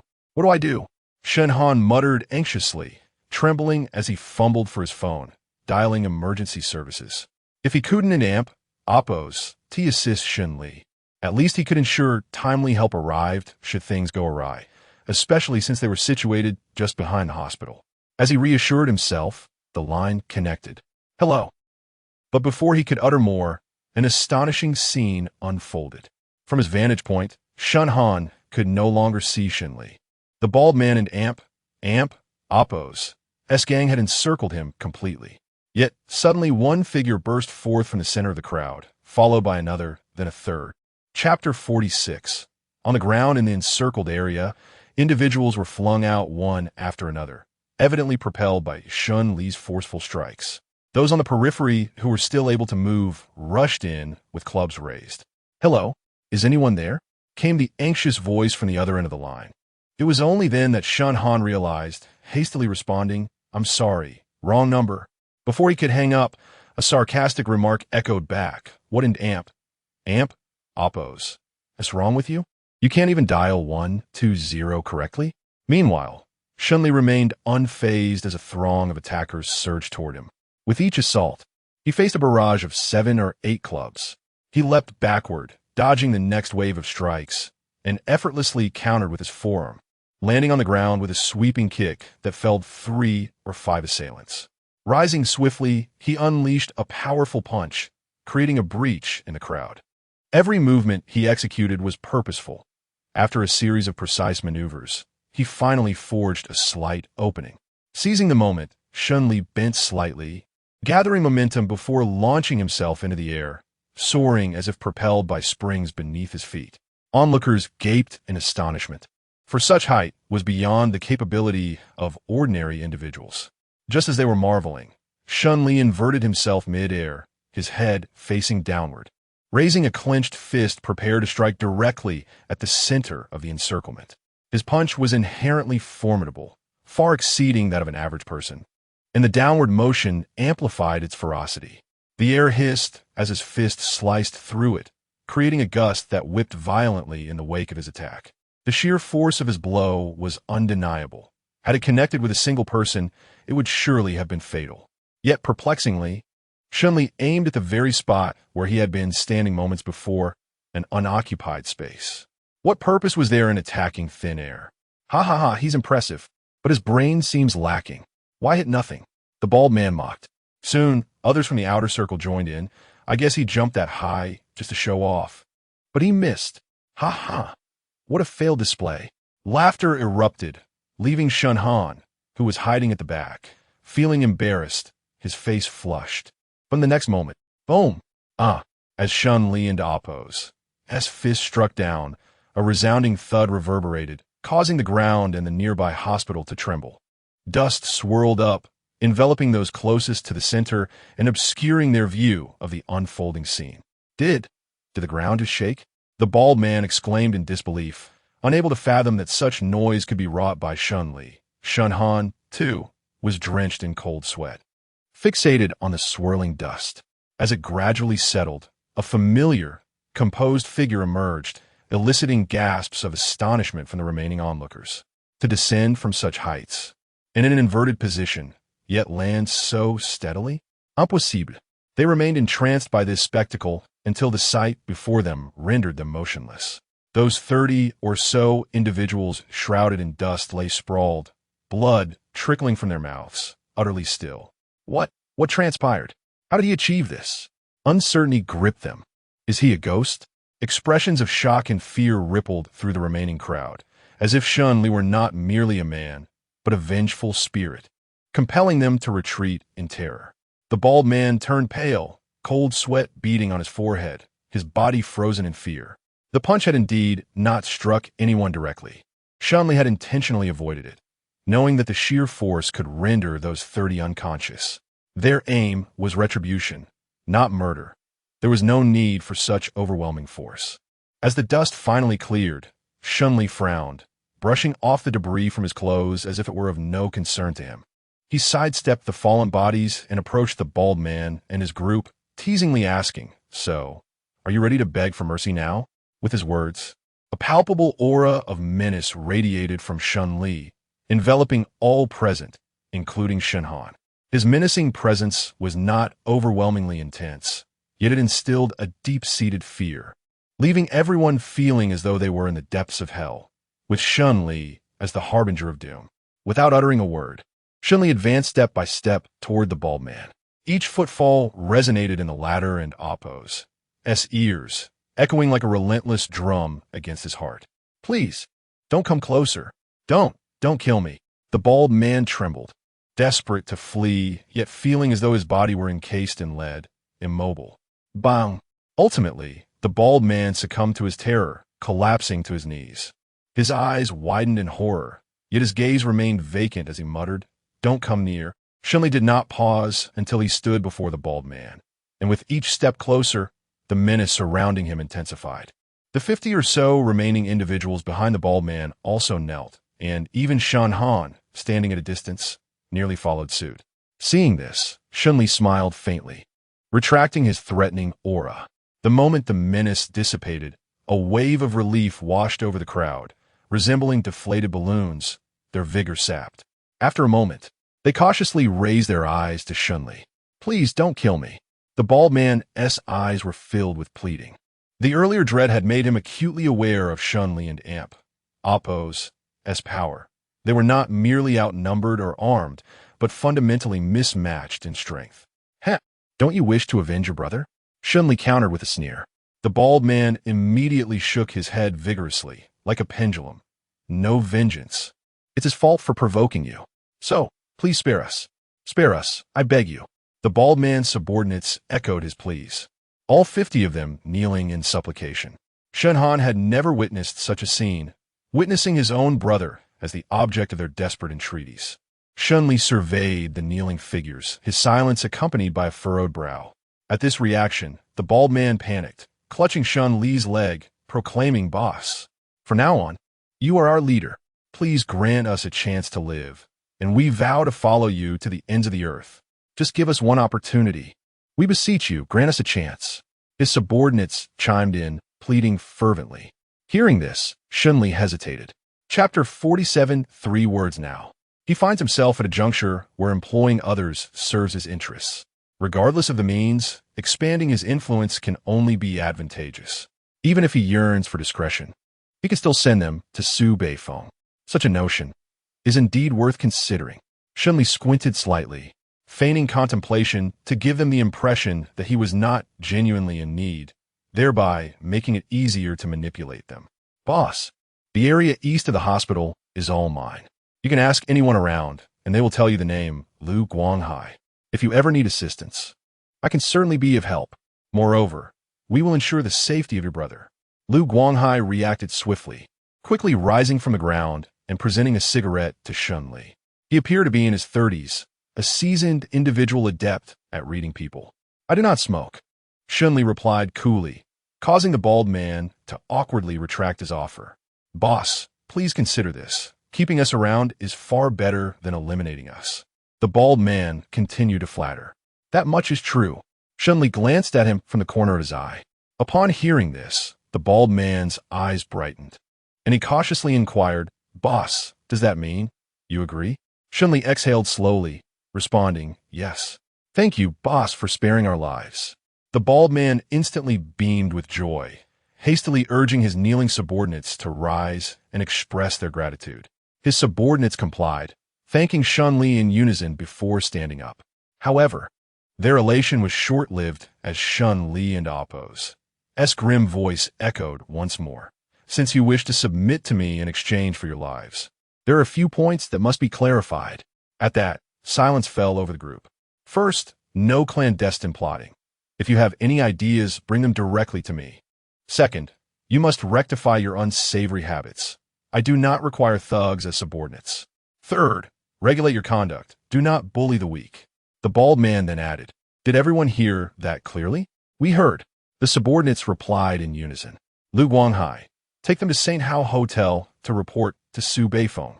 Shen Li instructa. "Ah, what? Boss, you mean the underground king of Changnan? Su Beifeng?" The bald man could hardly believe his ears, but considering Shen Li and Appo's prowess, it was not impossible that he knew Su Beifeng. "Yes," Shen Li nodded with indifference. The bald man and Appo's excitement grew, and he gazed at Shen Li with newfound admiration. "Boss, you are truly remarkable. You have only been in Jiangsheng for such a short time, and already know the underground king Su Beifeng? Indeed, he is a friend. Just accompany them. If I need you, I will call upon you." Shen Li replied directly. Upon hearing this, Lu Guanghai and the others were elated, quickly dismissing the terror they had just experienced while begging for mercy. To be able to serve under Su Beifeng was something they had never dared to imagine. It was indeed a blessing in disguise. It seemed their act of pleading had been fortuitously justified. "Yes, yes," Lu Guanghai responded repeatedly. Without further ado, Shen Li walked towards Shen Han, who by now had also come to his senses, though his gaze towards Shen Li was tinged with a hint of fear. After resolving matters on this side, Shen Li took Shen Han back. The two walked in silence, but Shen Han occasionally stole glances at Shen Li, his expression complex, as if he wished to speak yet refrained. Upon reaching their rented apartment, Yu Manxiang had left for work, and Wang Fuxing was also absent, presumably off drinking and gambling. Shen Li helped Shen Han to his room and settled him before preparing to leave. Just as he reached the door, Shen Han finally spoke. "Brother, let us sit down and talk." Shen Li paused, nodded, and returned to take a seat. He had long wanted to converse with Shen Han, but each time he was met with Shen Han's skepticism, which dampened his spirits. Now that Shen Han had initiated the conversation, it was likely due to the recent conflict with Lu Guanghai and his crew, as the nature of that confrontation had far surpassed ordinary brawls. "Brother, what exactly were you doing abroad for so long?" Shen Han hesitated before finally asking. "Mercenary work," Shen Li replied candidly. Shen Han and Appo's eyes widened in disbelief as he looked at Shen Li. Mercenary? The term was one he had only encountered in the news, and given the recent turmoil abroad, he had never considered that Shen Li could be involved. "No wonder. The aura of death I sense from you felt like being on a battlefield, with rivers of blood and countless corpses. Terrifying indeed. No wonder you are so formidable. And no wonder I sense a change in your demeanor. It turns out. The heavy stone that had been pressing on Shen Han's heart was lifted merely by Shen Li's three-word response. He could envision the dangers and hardships Shen Li had endured over the years, while he had been busy complaining and mocking. How utterly disgraceful. He had always lived in Shen Li and Appo's shadow, as a child, and even as he grew older, he thought he had escaped it, only to discover it remained. Had it not been for Shen Li and Appo's protection on several occasions, he would likely have continued to be bullied.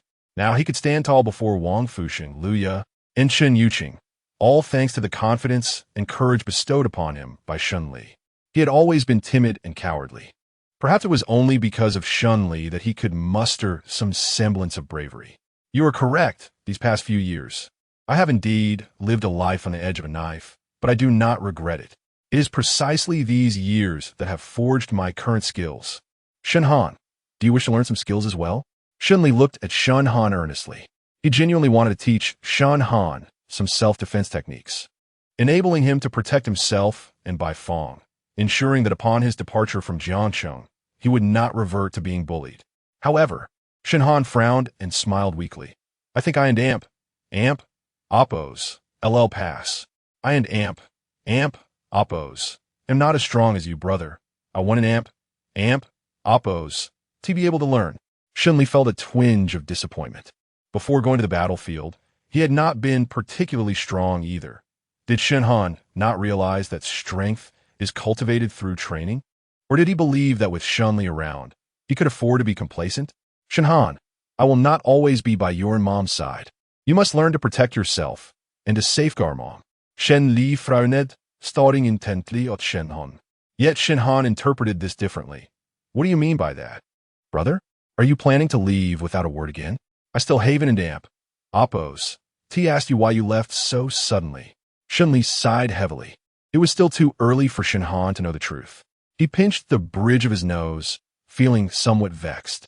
Shen Han noticed this, and, sensing the conversation shift, fell silent, disappointment shadowing his features. He then asked forlornly, "Are you searching for your true family?" This question momentarily stilled Shen Li, leaving him somewhat at a loss. Observing Shen Li and Appo's reaction, Shen Han felt he had misspoken, frowning slightly. "I'm sorry. It's fine. I will explain this matter to you. But not now," Shen Li responded, his gaze toward Shen Han tinged with guilt, silently vowing, "When you learn the true reason, it will likely coincide with my departure from Jiangxing." Chapter 48. The Delivery. Chapter 47. The Delivery. Shen Han remained silent, gazing deeply at Shen Li. It was the first time he looked at Shen Li with such earnestness, sensing an unfathomable depth in his eyes.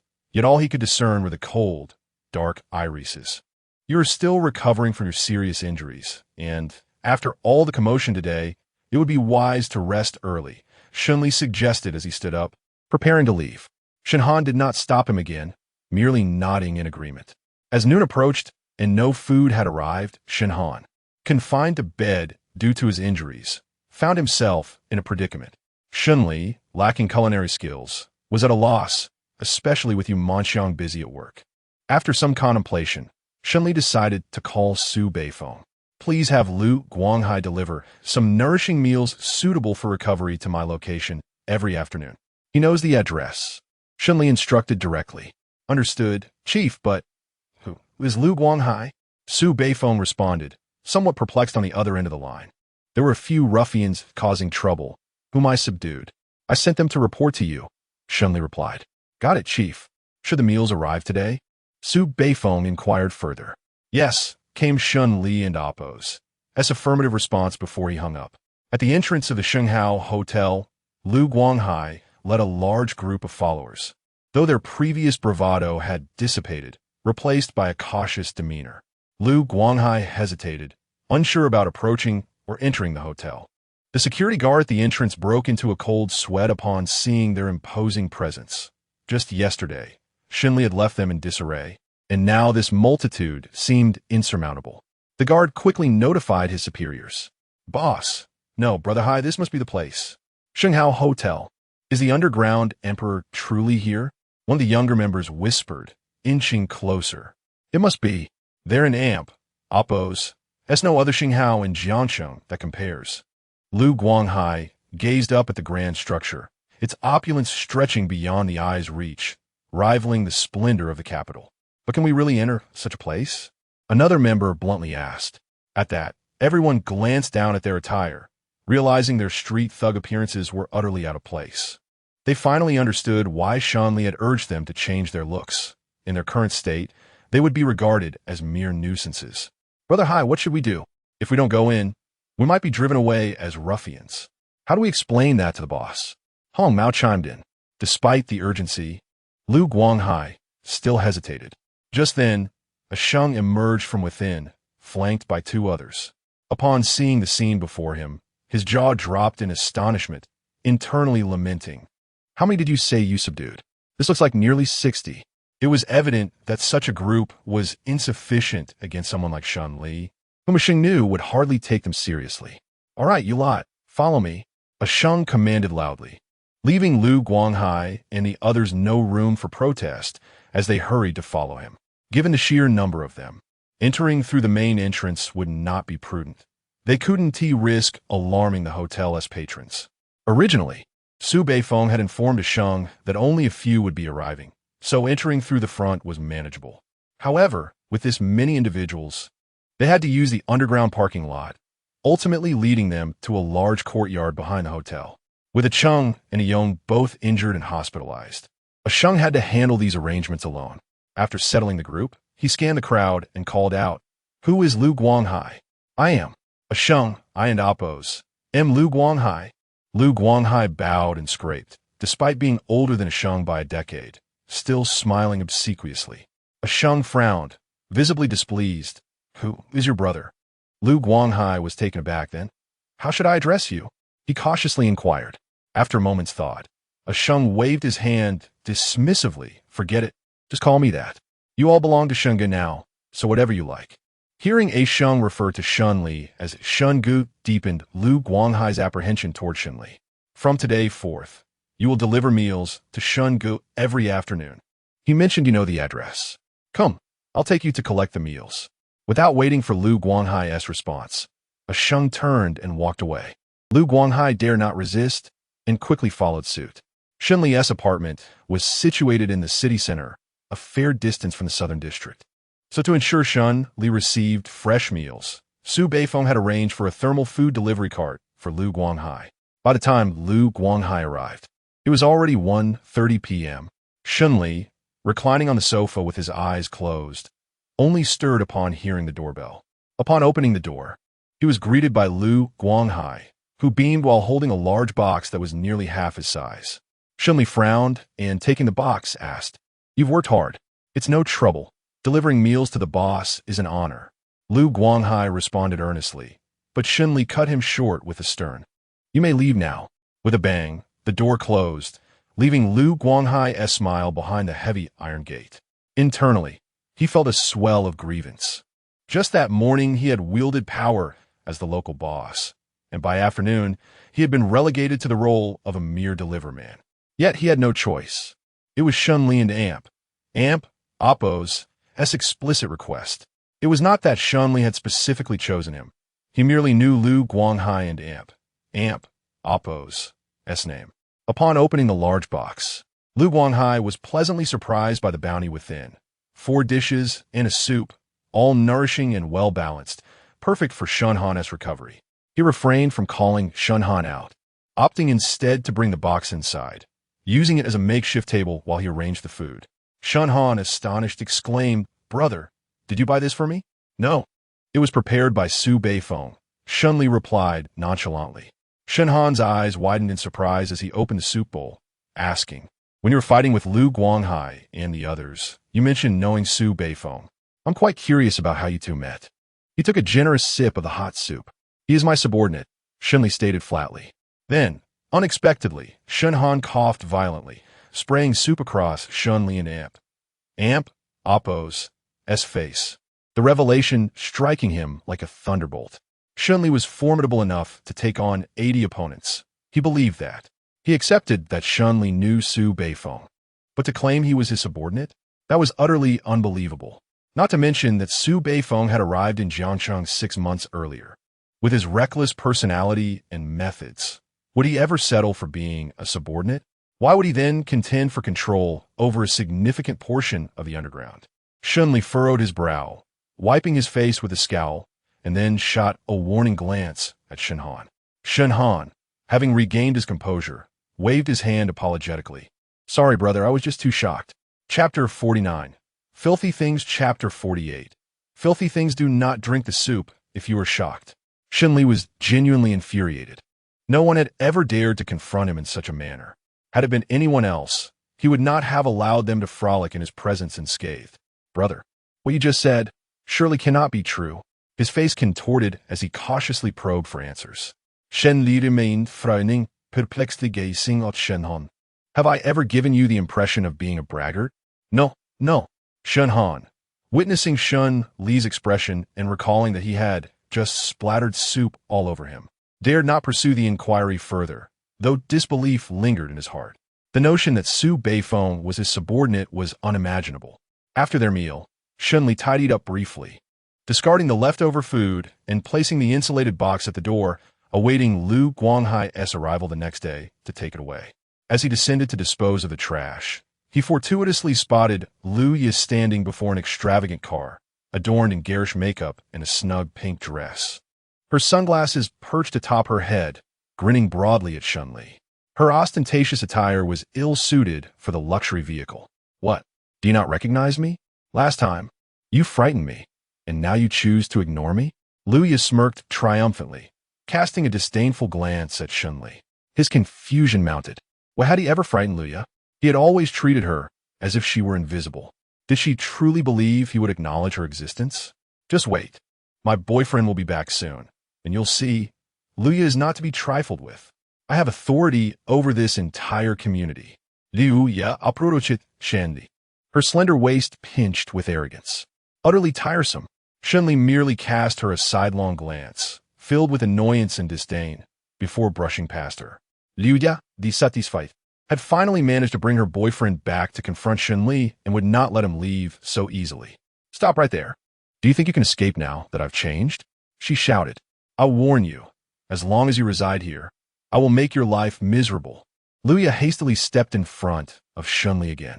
Shen Li slightly raised his head, growing increasingly impatient.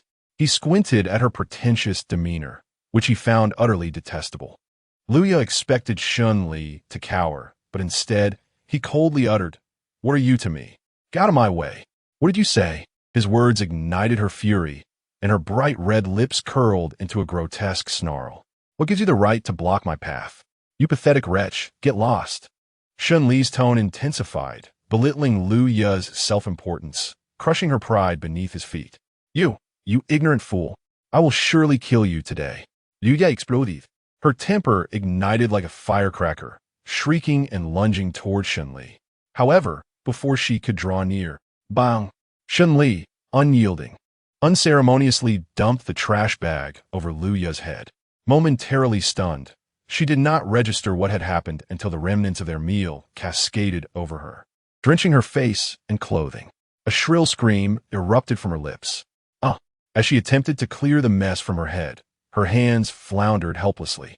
With soup and remnants clinging to her, she glared at Shen Li, her fury piercing him like a sword.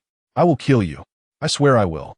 Her voice, strained and frantic, revealed her extreme anger, completely overshadowing any previous humiliation she had suffered at his hands as she lunged at him once more. "Filthy thing! Get away from me!" Shen Li and oppose. As contempt only deepened, he had no desire to be near someone like Luya. He swiftly delivered a resounding slap to her face. Grimacing at his now soiled hand, Luya was momentarily dazed, her head spinning, tasting blood in her mouth. "How could you let yourself become such a wretched creature?" A man approached, clad in a white suit with slicked-back hair, one hand clutching a phone, regarding the disheveled Luya with equal disdain, unwilling to get closer. Shen Li found his attire vaguely familiar, but could not place him. Yet Luya, seemingly oblivious to the man's disdain, fell to his feet, tears streaming down her face. "Brother Wang, you finally arrived. If you had come any later, he would have killed me, and you would have no girlfriend left. Woe is me. You must avenge me." The man paid her no mind, fixated instead on the filth marring his pristine trousers. He shifted his leg, preparing to kick her away, yet Luya, fueled by desperation, clung on tighter, her sobs intensifying. "It was this man who, while we were arguing, hung me out of the window on the 3rd floor, threatening to kill me. You were almost too late. All right, I will avenge you, just get up." The man, growing impatient, soothed her.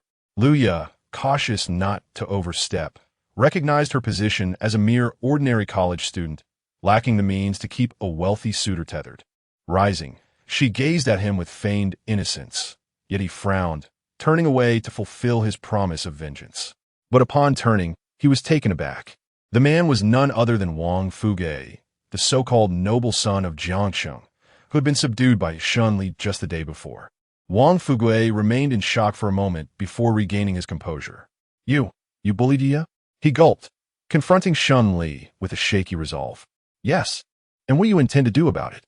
Shen Li raised an eyebrow, responding with a playful challenge. "Just wait. I'll bring people to avenge Yi." Wang Fugue, unwilling to lose face in front of Luya, declared, diving into the luxury car and speeding away, leaving Luya behind. Watching the car speed off, Luya stumbled a few steps after it, her high heels lost in the process before she finally halted. "Brother Wang, wait for me, I haven and damp. Oppose, he gotten in yet?"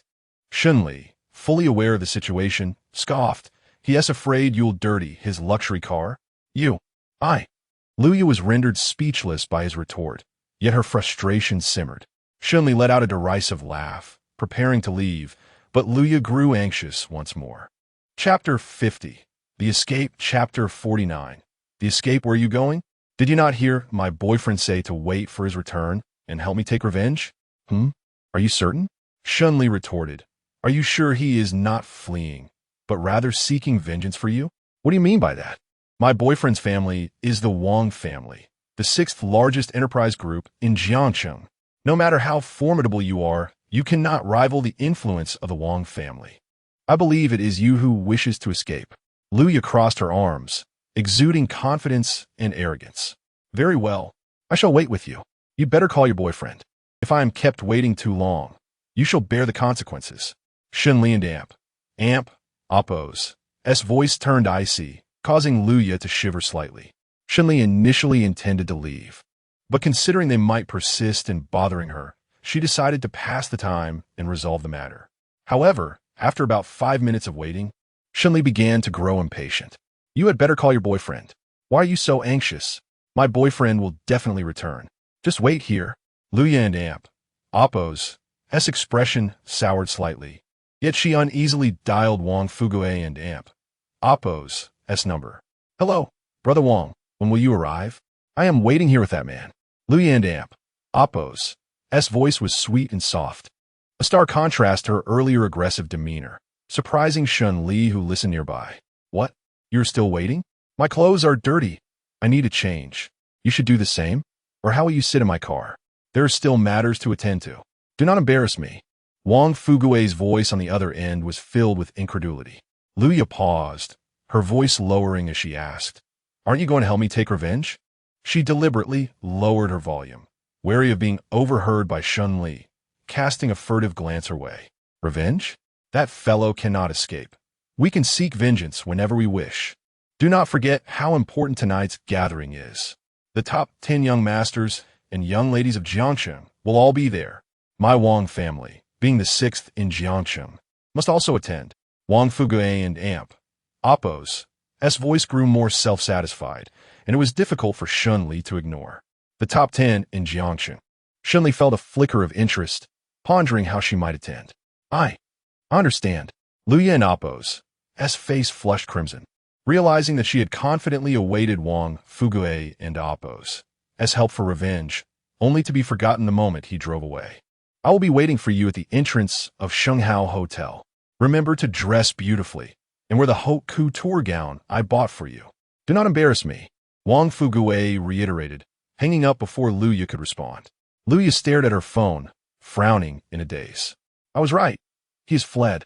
Shen Li and Appo's expression remained calm. It was within her expectations, and she felt no anger. It was rather fortuitous that they were both at the Shenghao Hotel. Luya, feeling somewhat awkward, sought to maintain her pride. We have matters to attend to today, so I shall spare you this time. Next time, I will not let you off so easily. With that, Luya hastily departed. Shen Li frowned slightly. The troubles had not been entirely resolved. Yet she had gleaned some intriguing information.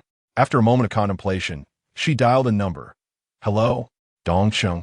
It's me, the one you gave your business card to at Shenghao Hotel yesterday. I remember you. What can I do for you? Dongcheng and Appo's tone was inscrutable. I heard there is a gathering of the top 10 young masters and ladies in Jiangsheng. Shen Li inquired directly. Who told you that? It is true, but only the young masters and ladies among the top 10 are privy to such information. How did you come to know? Dongcheng questioned. A nouveau riche mentioned it. Shen Li replied. Upon hearing this, Dongcheng paused before responding with a mocking tone. Ah, it's that Wang Fugui again. Are you calling me to say you wish to join as well? Dongcheng could hardly believe it. Indeed, Shen Li suarat candidly. Ha ha ha. Laughter erupted from the other end, and after a while, Dongcheng and Appo's voice returned. Brother, you must be joking. This is an exclusive gathering for the top 10. You have no standing to attend. I cannot fabricate your identity. Wang Fugui is bringing his girlfriend. Shen Li added, implying that she hoped Dongcheng would facilitate her entry. Brother, please stop joking. He is bringing a female companion. I must bring a female companion too. Bringing a male companion would be scandalous. I am straight. Dongcheng was quite candid. Shen Li exhaled, feeling a tinge of disappointment, just as she was about to hang up and seek other avenues. Dongcheng spoke again. How about this, brother?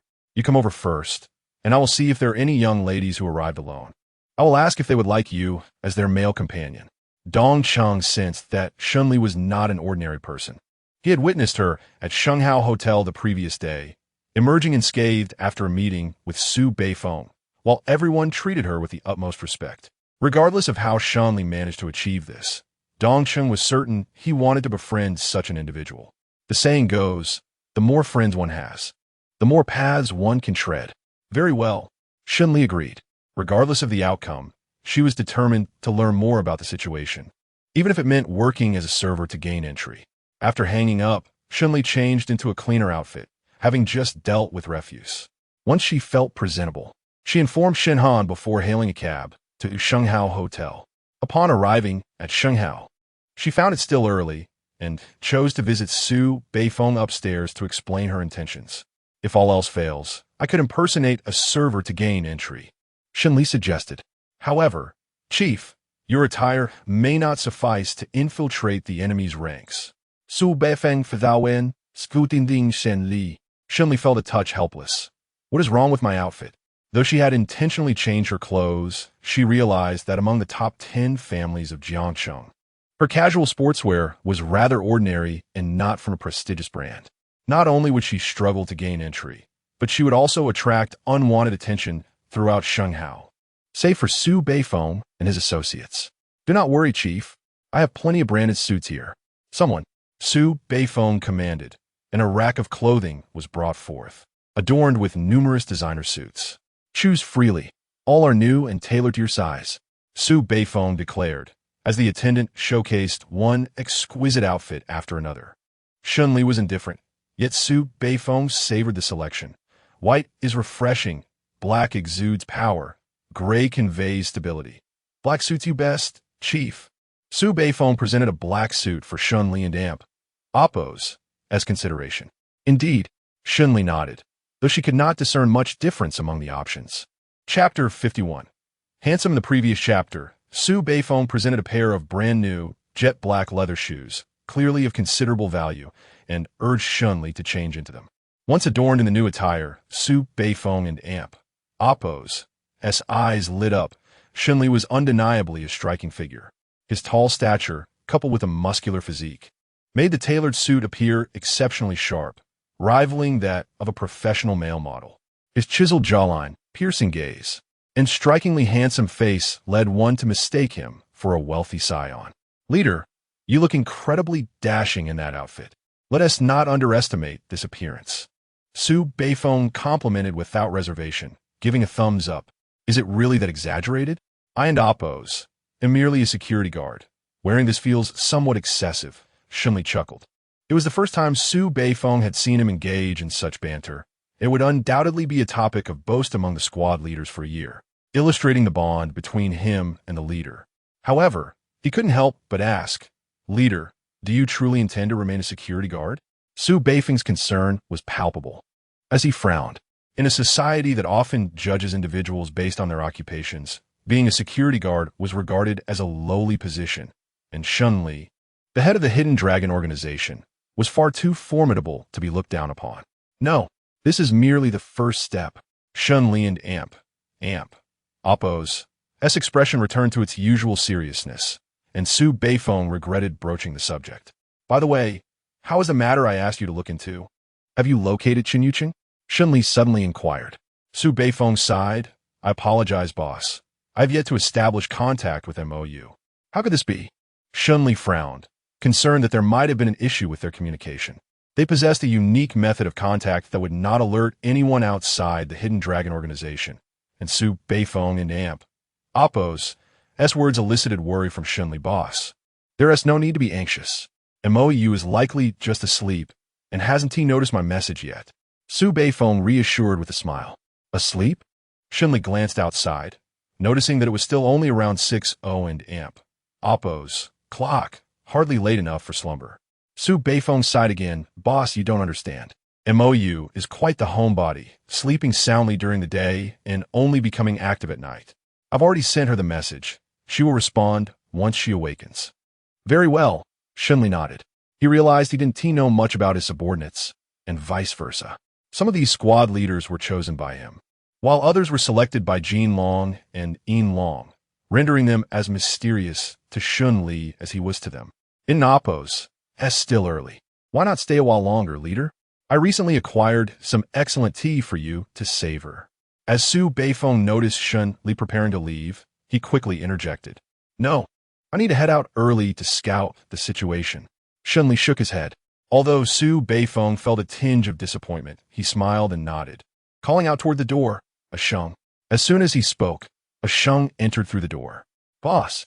He slightly bowed in greeting and turned to acknowledge Shen Li, his eyes widening in surprise at the sight of Shen Li in a suit, which only amplified his imposing aura and handsomeness.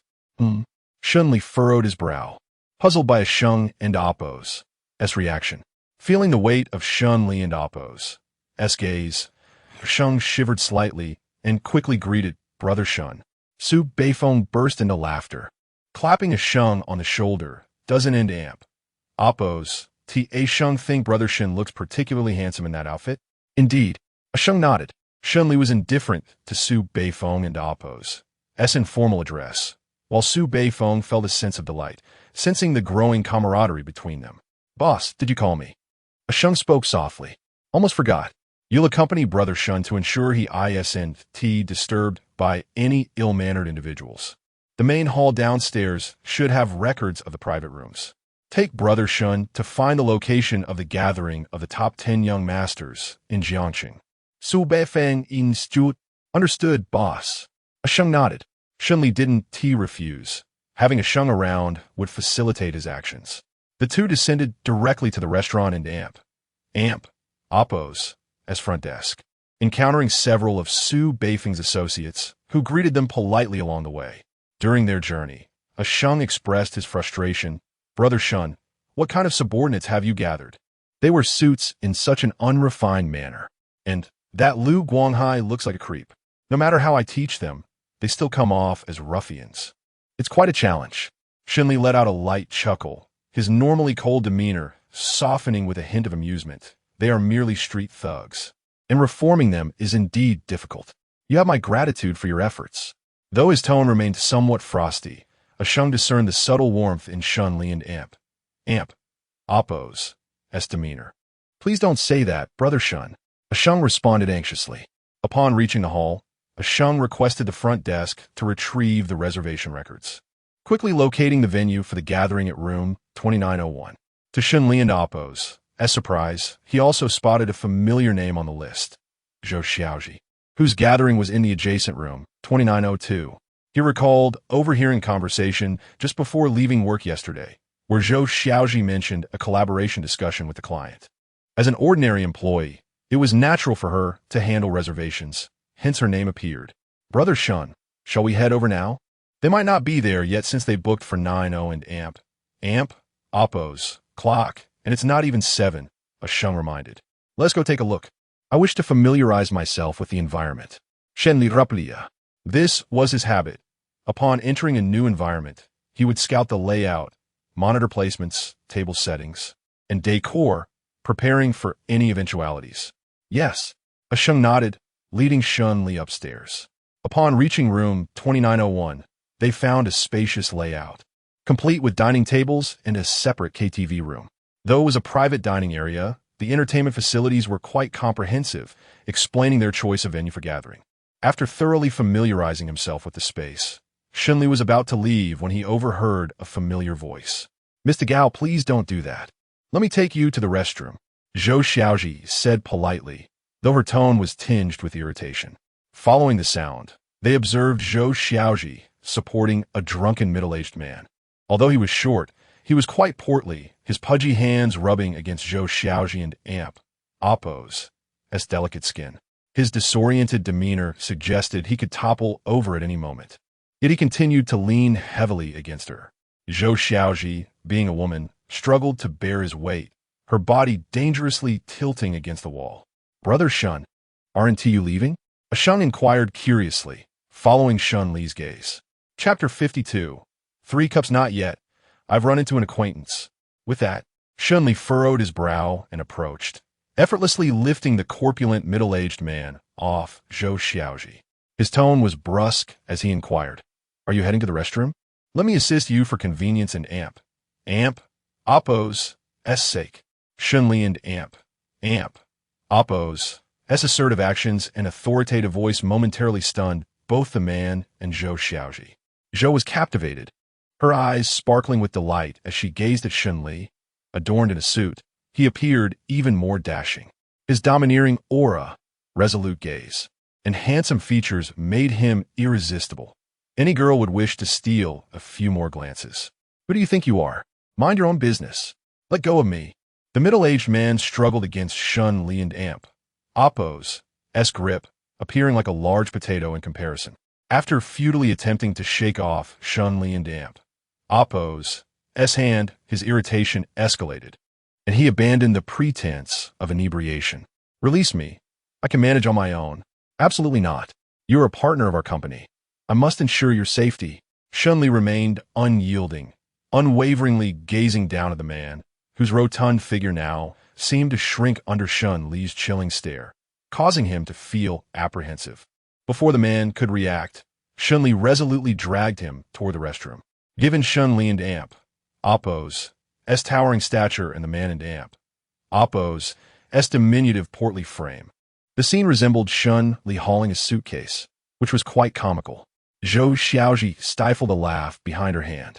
Is he your colleague, Shen? A Sheng inquired, glancing at Zhou Xiaoji. Sort of. We work for the same company. Zhou Xiaoji replied. You and Oppos, Ri still not resigned?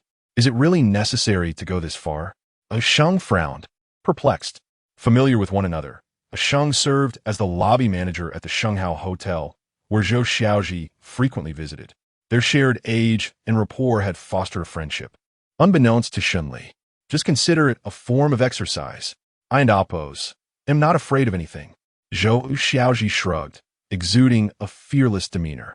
Miss, it and Oppos. I'll be too late if something truly happens. A Sheng raised an eyebrow in warning. Before Zhou Xiaoji could retort, Shen Li emerged from the restroom, still gripping the man and Oppos' arm. Miss Zhou, shall we head back together? Upon seeing Zhou Xiaoji, the man wore a lewd grin, his tone overly oily. Zhou Xiaoji suppressed her revulsion and smiled weakly, trailing behind him as they returned to the private room, only to find Shen Li following closely. You're coming too? Zhou Xiaoji asked curiously. Indeed, as a security guard for the company, I have a duty to protect our personnel, Shen Li replied, casting a significant glance at the man ahead. Zhou Xiaoji beamed, but it's after hours now. That's of no consequence. Shen Li responda nonchalantly. He chose to disregard the man and Oppos' presence, as the private room was conveniently adjacent to his target and Oppos', allowing him to remain alert to any developments. He also awaited the arrival of a certain wealthy heiress who had shown interest in him. What a predicament! Once the leader of an underground organization, he now found himself reduced to waiting for a wealthy heiress to take notice of him. If she failed to do so, he would have to seek alternatives. A thought that felt rather humbling. As Shen Li followed a Sheng, the rotund man, oblivious to their company, opened the door to the private room. Zhou Xiaoji and the man were the first to enter, revealing a familiar face, one of the team leaders from the marketing department, who also happened to be Zhou Xiaoji and Oppos' supervisor. Another man sat across from him, exuding a humble demeanor. He was likely the assistant to the corpulent man. As soon as the door opened, the team leader voiced his irritation. What took you so long? Have you done something to displease Mr. Gao? His words hinted that he tacitly accepted the notion of the fat man taking advantage of Zhou Xiaoji. No sooner had the team leader spoken than he noticed the towering figures of Sheng and Shen Li standing behind Zhou Xiaoji and Mr. Gao. The team leader trembled, his eyes wide with fear as he recognized Shen Li, refraining from saying anything further. As the four entered, the fat man finally noticed the two following them. Glancing between Zhou Xiaoji and Shen Li. What are you doing here? Before the team leader could respond, Zhou Xiaoji interjected. He is also part of our company. Her tone suggested she was defending him. Is he from your department? Mr. Gao inquired, somewhat displeased. Zhou Xiaoji intended to elaborate, but the team leader hurriedly interrupted. He is not from our department. He is the security guard from downstairs. His voice lacked any hint of sarcasm or hostility, aiming to shield Shen Li from potential retribution, as had befallen Shen Yuqing. What? Mr. Gao's anger flared as he slammed his hand on the table, disdainfully eyeing Shen Li. A security guard has the audacity to be in a place like this? You think you can stand on equal footing with me? Take your leave immediately. Sheng, unable to contain his temper, started to step forward but was halted by Shen Li, who exchanged a significant glance with him. Without further ado, Shen Li seated himself beside Zhou Xiaoji. You. Mr. Gao was so enraged he could scarcely articulate a response, redirecting his ire toward the team leader. Li, I see your company's stance clearly. It seems today as collaboration is off the table. We're leaving.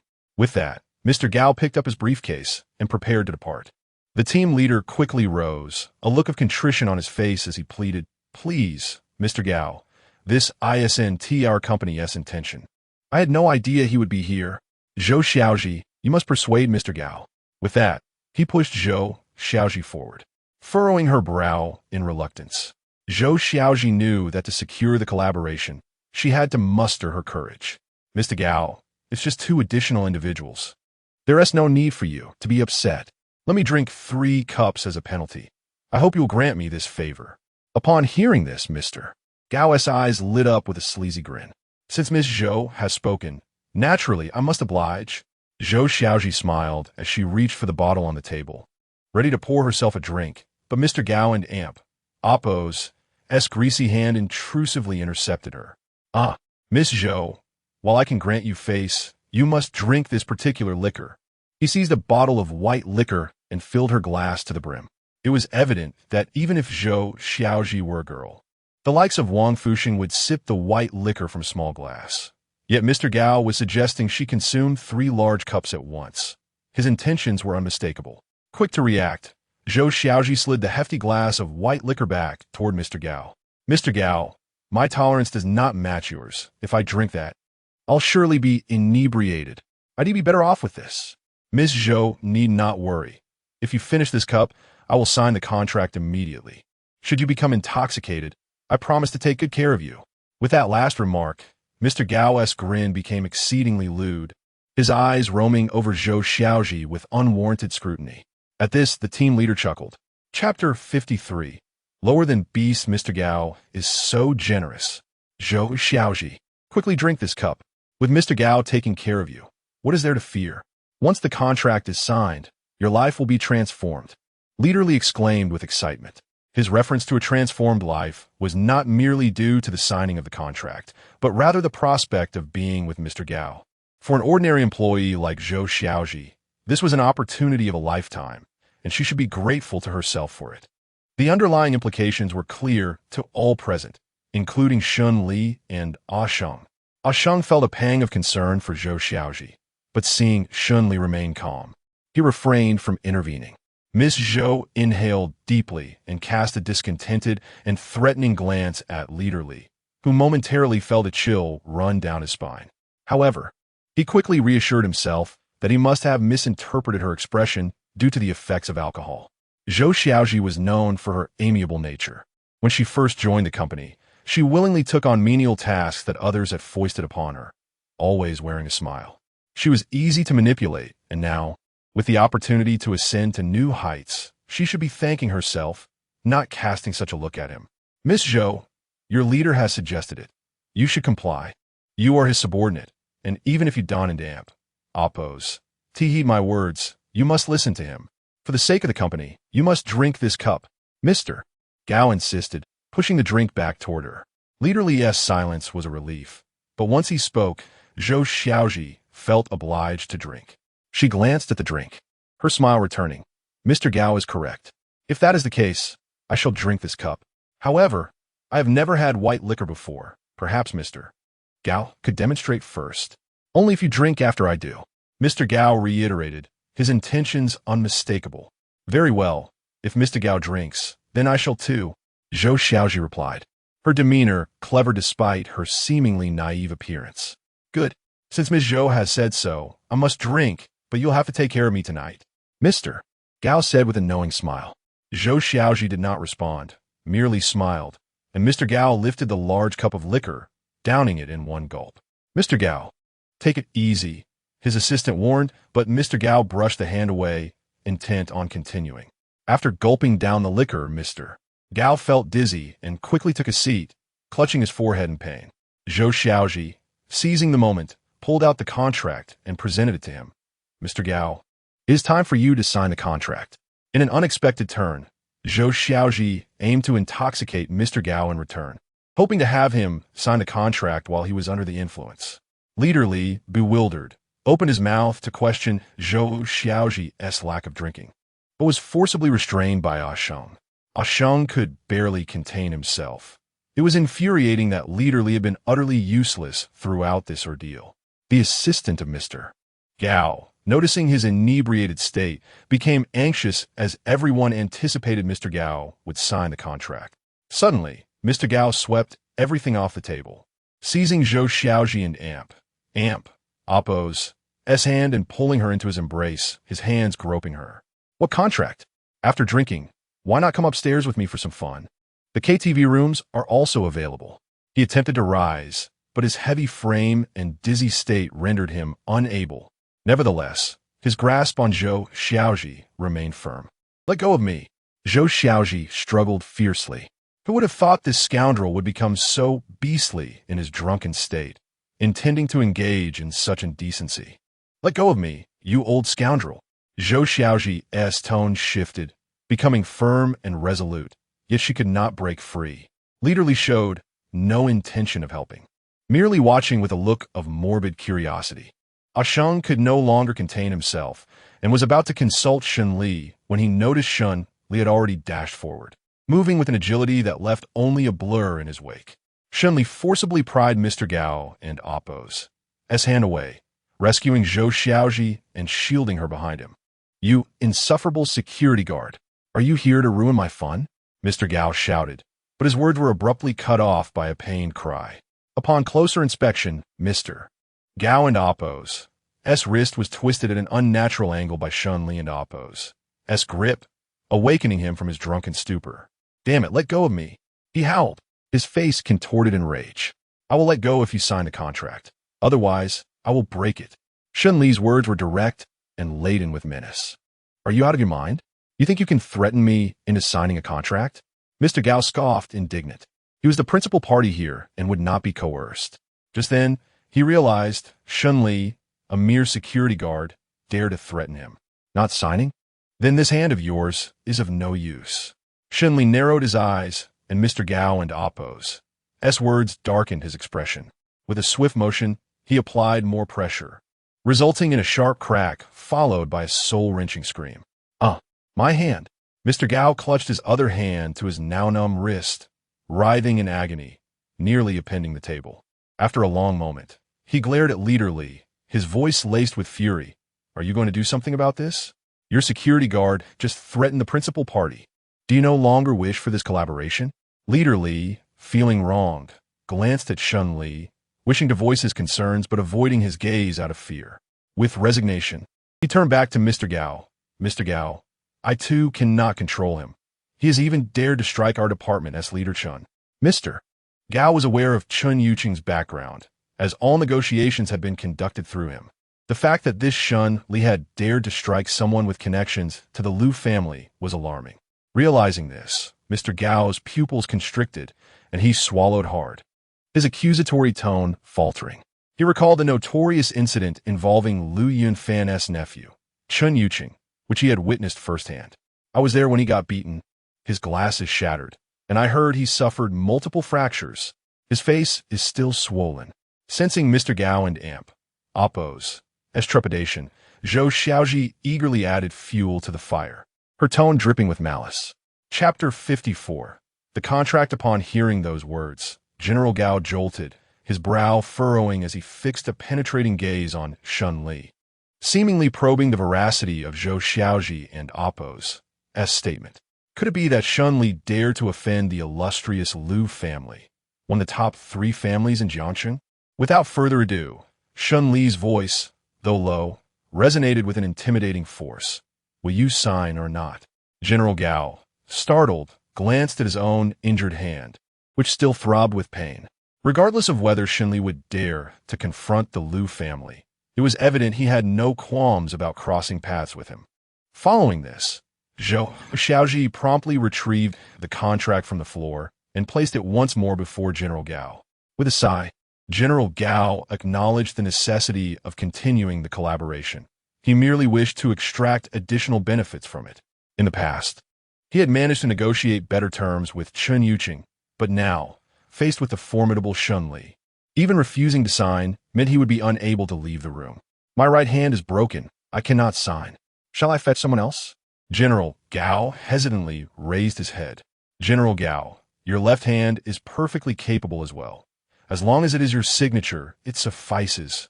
Zhou Xiaoji replied with a smile, thoughtfully producing a pen from her bag and offering it to him. General Gao hesitated, his hand suspended in mid-air. But a single glare from Shen Li compelled him to quickly seize the pen, awkwardly scribbling his name with his left hand on the contract. Zhou Xiaoji picked up the contract, her excitement palpable. This marked her first significant deal.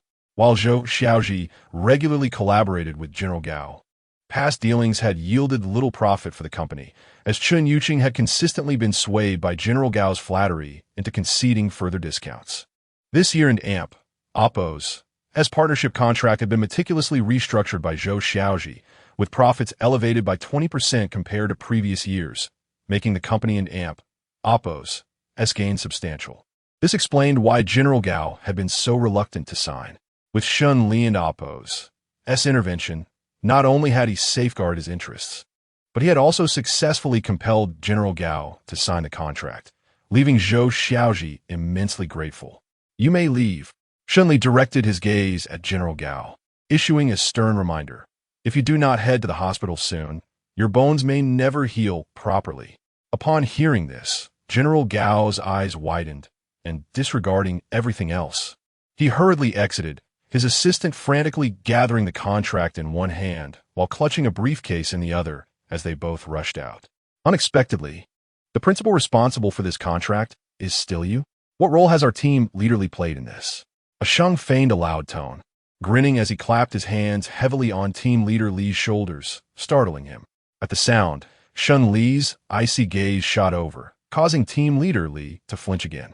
I will change the name of the person responsible when I return. Zhou Xiaoji has exhibited outstanding performance and deserves to be promoted to the primary responsible party. Team leader Li, sweating profusely, managed a nervous smile. Then I shall trouble you. Team leader Li. Zhou Xiaoji replied cheerfully, welcoming the notion. Indeed, she had been the one to prepare for this collaboration, while team leader Li had merely issued tasks without contributing anything substantial.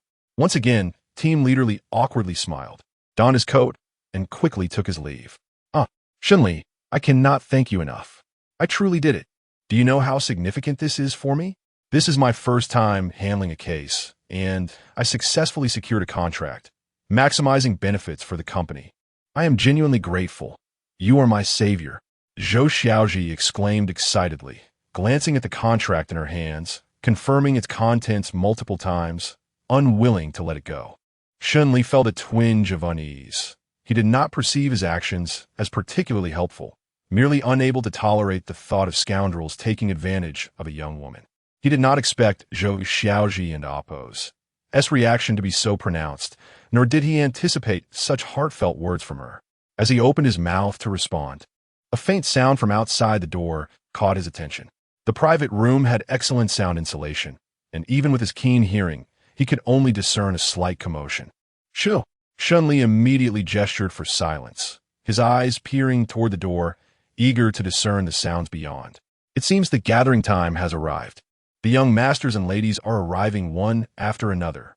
A Sheng announced from the window, observing a succession of limited-edition luxury cars entering the underground parking lot.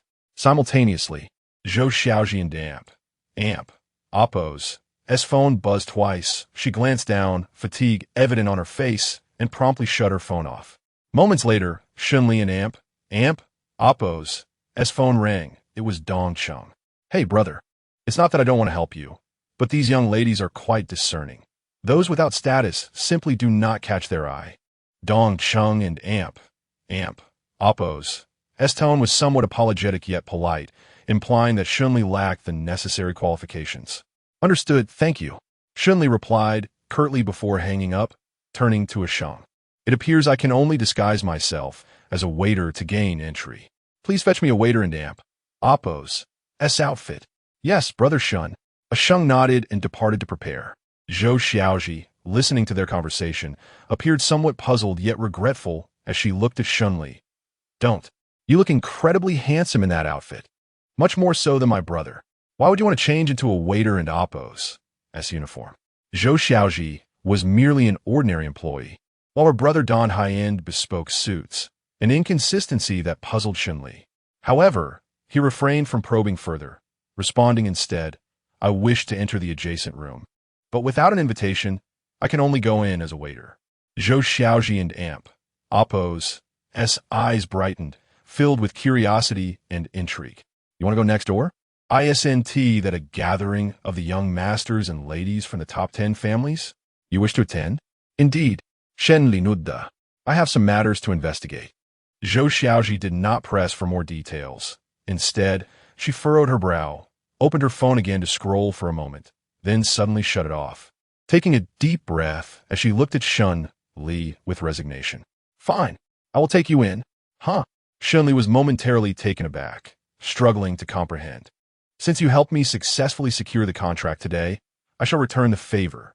Zhou Xiaoji winked at Shen Li, her expression one of playful pride. Help? How so? Shen Li was bewildered. After contemplating for a while, he concluded that disguising himself as a waiter was the only feasible option. However, gaining entry to a gathering of the top 10 families in Jiangcheng required a certain status, and if she claimed she could bring him in, it could only mean one thing. She belonged to one of the prominent families. Wait a moment, Zhou. He suddenly recalled that one of the top 3 families in Jiangcheng was indeed the Zhou family. Could it be that Zhou Xiaoji was connected to them? Shen Li and Amp, Oppos, as pupils constricted as he stared at Zhou Xiaoji, seemingly seeking the answer to his unvoiced question. Just as Zhou Xiaoji was about to speak, a Sheng re-entered the room, holding a waiter and Amp, Oppos, S outfit. Zhou Xiaoji smiled shyly, slightly embarrassed, and said, I must trouble you once more to run an errand. Please fetch me a high-end evening gown. I'm going to the gathering next door. A Sheng paused, momentarily taken aback, before responding, how could I have forgotten you? With you taking Brother Shen in, it should be fine. But if you want me to fetch an evening gown now, where shall I go? Chapter 55. The gathering in the previous chapter. Sheng frowned once more. Within the 5th shopping center from the left on this street, number 225, if you present this card, they will undoubtedly hand over the gown to you. As she spoke, Zhou Xiaoji extracted a black card from her bag and handed it to Sheng. I had completely forgotten that this entire street, apart from our Shenghao, belongs to your Zhou family. Sheng gazed at Zhou Xiaoji with a mix of envy and jealousy before reluctantly stepping out. Shen Li exhaled deeply, confirming Zhou Xiaoji and Amp, Oppos, S identity. The scions of wealthy families truly know how to play. She, a lady of high standing, chooses not to revel in the privileges of aristocracy, but instead conceals her identity to work as an ordinary employee in a small company. It is solely due to Zhou Xiaoji's kind nature that she can regard herself as equal to those of lesser means. Were it any other, her true status would likely be revealed. Yet, it cannot be said that she has concealed it entirely. During their last visit to a CAF, Zhou Xiaoji utilized her membership for payment, and this time, she booked a room directly at Shenghao. Would an ordinary employee dare to reserve a suite at Shenghao? Is it the renowned Zhou family of the top 3? Shen Li inquired. Indeed, there is no other Zhou within the top 10 miles. Had it not been for you, I would not have so casually revealed my identity. Zhou Xiaoji pouted, a hint of pride evident in her expression. Shen Li sudan li smilat. Thinking it a fortunate turn of events, knowing Zhou Xiaoji would bring him closer to the prestigious Wang family, the foremost among the elite. Moreover, Zhou Xiaoji and Amp, Oppos, S lack of guile would make it easy to glean insights from her. What are you smiling about? Zhou Xiaoji asked curiously. I am merely honored to have met the daughter of the second most prominent family in Jiangcheng, Shen Li replied candidly. Zhou Xiaoji sighed. What does being the daughter of the Zhou family matter? The complexities within the family are troublesome, with an abundance of rules, and one is often compelled to interact with other young masters, possibly even forming a marriage alliance with another family. It is far better to live as an ordinary person, striving to enhance oneself and create one's own value. Shen Li sighed in agreement, realizing that those who have never experienced hunger cannot truly understand the plight of those who have. What kind of reaction is that? Shouldn't you be comforting me? Zhou Xiaoji shot him an annoyed glance. Discontent is a common state.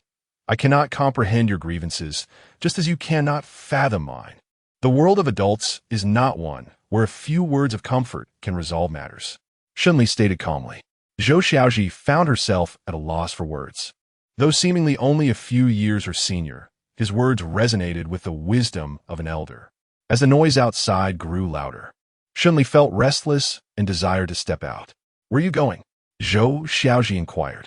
Just to take a look outside. Would you care to join? Shen Li asked. Zhou Xiaoji frowned slightly. With my appearance, I can only imagine how long I would be laughed at. Then you may stay here while I go take a look. Shen Li replied. As he opened the door, he was greeted by Dong Cheng, who wore a mature smile and appeared quite familiar. Upon seeing Shen Li emerge from the adjacent room, he waved him over. Brother Shen Li entered without hesitation, following Dong Cheng's gaze. Others turned to look at Shen Li. His formidable presence and handsome features captured everyone in Amp. Oppo's attention. Whose family does he belong to? I don and Amp. Oppo's. T recalls seeing him before. Did Dong Chung mention his name? Is Shen Li? Is there a family with that surname in the top 10 of Jiangsheng? I and Oppo's. V never heard of it. Perhaps he is from a lesser family trying to join the fray. The murmurs ceased abruptly upon Shen Li's arrival. Let me introduce everyone. This is my newly acquainted brother, Shen Li, a friend of Mr. Su. Dong Chung announced, draping an arm around Shen Li and Oppo's shoulder in a brotherly manner. Upon hearing this, the crowd exchanged glances, then forced out awkward smiles and nods. Their disdain was not directed at Su Beifeng, who was of similar age, but rather at Shen Li. They surmised that being a friend of Su Beifeng was the only respectable facet of Shen Li's identity, and their perfunctory nods were merely for Dongcheng's sake. Shen Li, this is Jiang Fei from the Jiang family and Song Yining from the Song family. Dong Chung continued with the introductions.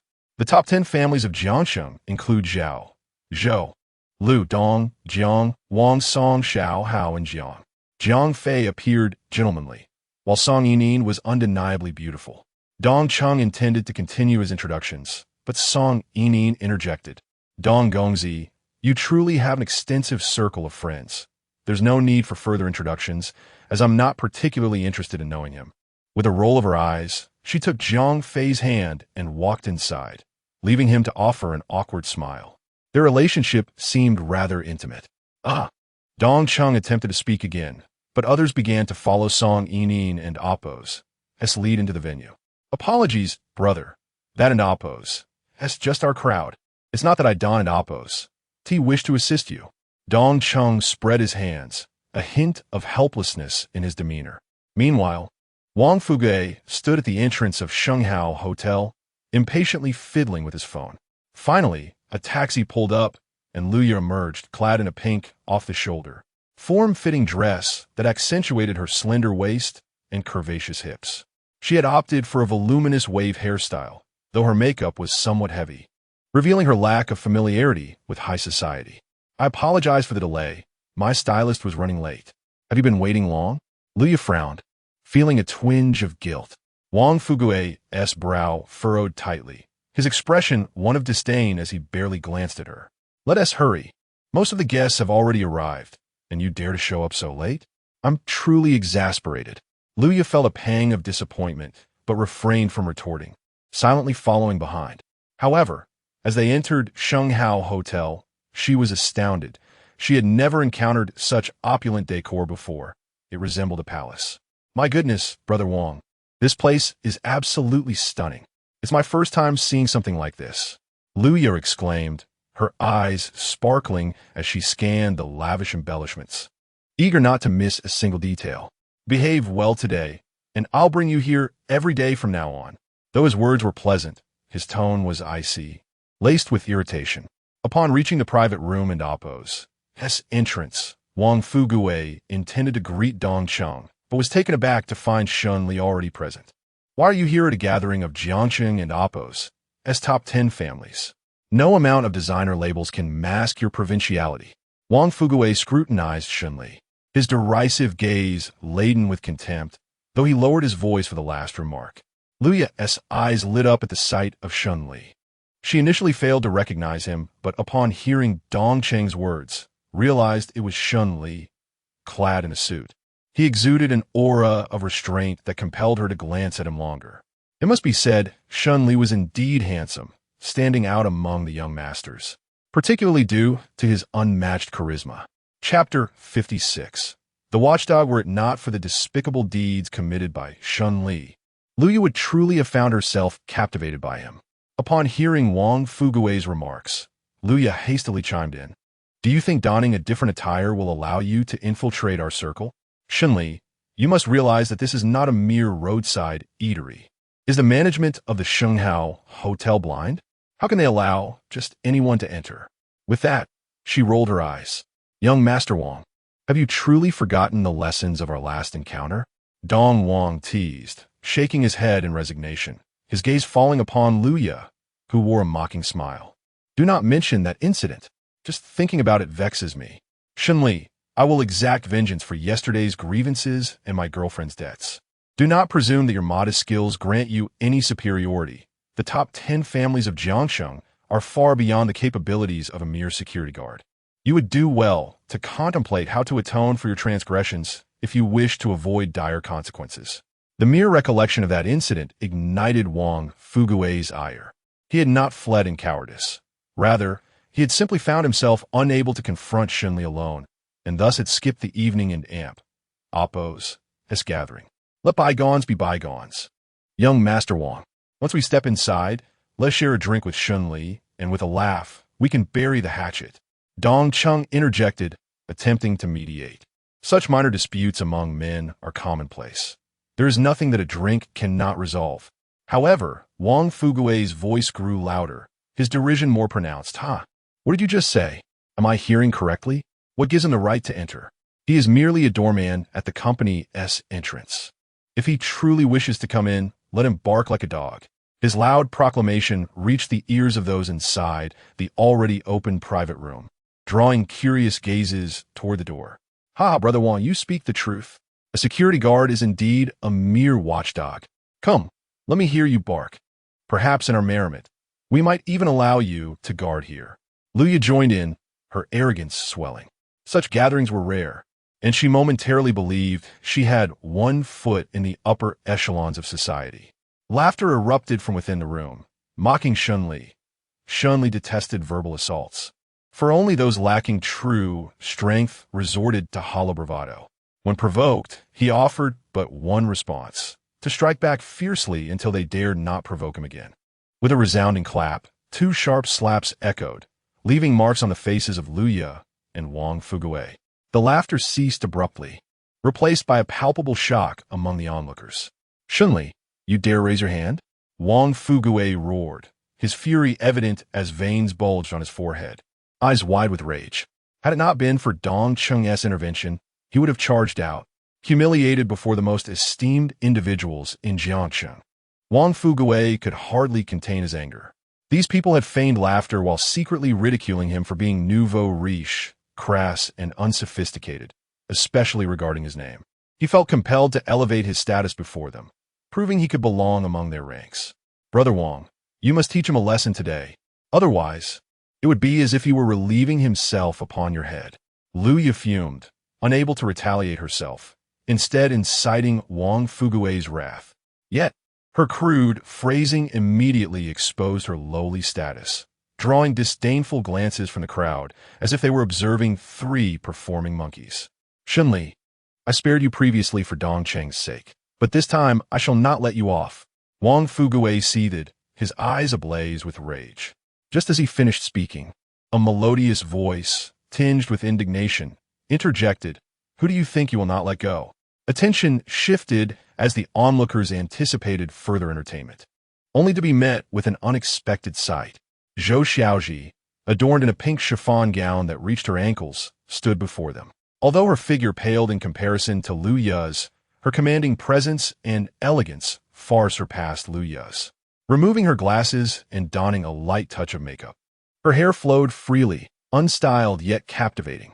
Her innocent beauty was not immediately striking, but rather grew more enchanting the longer one gazed upon her, effortlessly drawing the attention of the entire room, including Shen Li, who could not help but steal glances. Zhou Xiaoji, the sole legitimate daughter of Jiangsheng's second most prestigious family? The murmurs of disbelief spread like wildfire. It truly is Zhou Xiaoji. I've only seen her in photographs online, never in person. This is her first gathering. Upon her arrival, even those accustomed to grandeur hastily emerged from the inner room, eager to welcome Zhou Xiaoji. The Zhou family, showered with affection, commanded respect second only to the Zhao family. Zhou Xiaoji stepped beside Shen Li, gazing up at him. I apologize for my tardiness. I hope I did not keep you waiting long. At her words, the expressions of those present shifted rapidly, from astonishment to disbelief, then to envy and resentment directed at Shen Li, all within a mere 3 seconds. Shen Li, the so-called watchdog of Wang Fugui, has garnered the favor of Jiangsheng and Oppo's. As second daughter? This is utterly incomprehensible. Wang Fugui's eyes widened as he glanced between Shen Li and Zhou Xiaoji, taking advantage of the distraction to grasp Lu Ya's hand in attempt to retreat. However, Lu Ya was unwilling to let it go.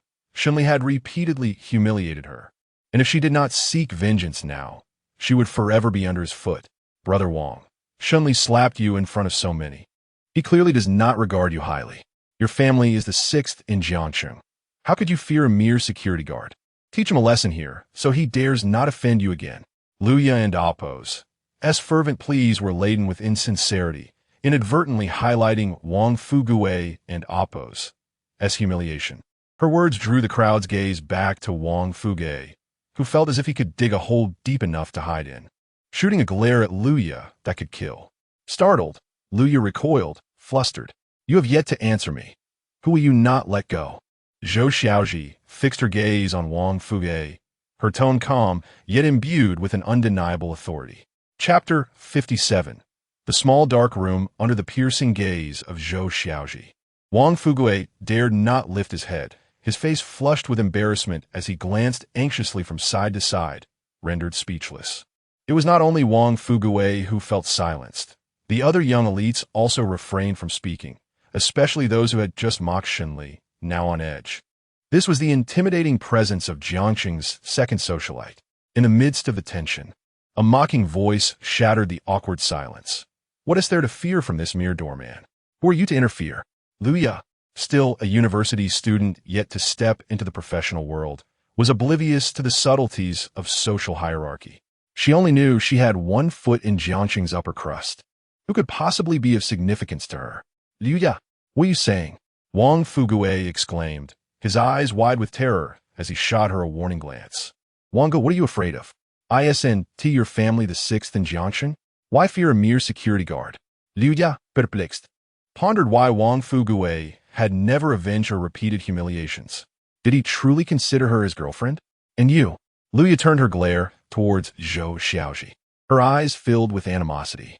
Are you Shen Li's girlfriend? Don't think his skills can protect you. He is foolishly dreaming of attending our gathering while you're just a naive dreamer. Don't forget your place. As she spoke, Lu Ya rolled her eyes. The atmosphere shifted, and everyone present narrowed their eyes at her in disdain, questioning her intelligence. Zhou Xiaoji and Appo's lips curled into a chilling smile, her fury barely contained. Is this woman also your guest? The Wang family of Jiangcheng and Appo's 6th rank, is it? Are you their only child? Zhou Xiaoji and Appo's focus remained on Wang Fugui, clearly wielding her power to intimidate, her anger directed at him. Upon hearing her words, Wang Fugui and Appo's pupils dilated in fear. He released Lu Ya and Appo's hand and shook his head frantically. No, she is not my guest. I just ran into her at the door. This woman is foolish. She has nothing to do with me. Miss Zhou, please don't be angry. At this, Lu Ya felt a surge of panic, furrowing her brow. She looked at Wang Fugui with a hurt expression. Wanga, what are you saying? We've been together for almost a year. How could you before she could finish? A loud slap echoed, followed by Wang Fugui's furious shout. Enough, you fool. Shut your mouth. Are you trying to ruin me? Stunned, Lu Ya stared at Wang Fugui, unable to comprehend his outburst. Zhou Xiaoshi, trudisoda. I had no idea you knew Shen Li. Had I known, I would have targeted him, right? Shen Li.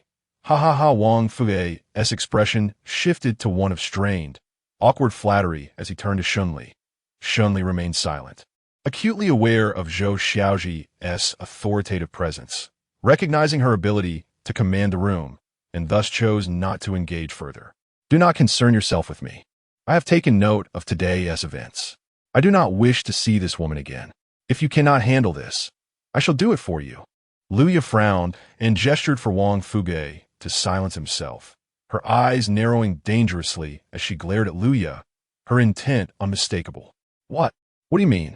Lu Ya looked bewildered at Zhou Xiaoji, then turned to Wang Fugui for support. Wang Fugui clenched his teeth and commanded, someone throw this woman out. He was not devoid of feelings. Lu Ya was beautiful, a university student, and possessed a unique charm. He prided himself on his privileged status, yet as a nouveau riche. He had never been genuinely accepted into high society.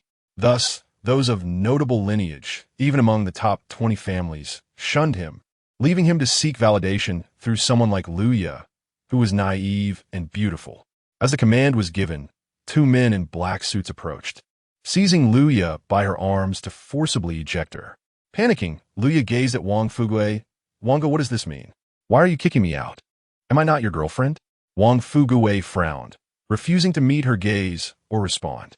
"Wait," Zhou Xiaoji interjected, causing the two suited men to halt. "How amusing." Zhou Xiaoji scoffed coldly. "To insult and belittle, yet merely expelling her is insufficient?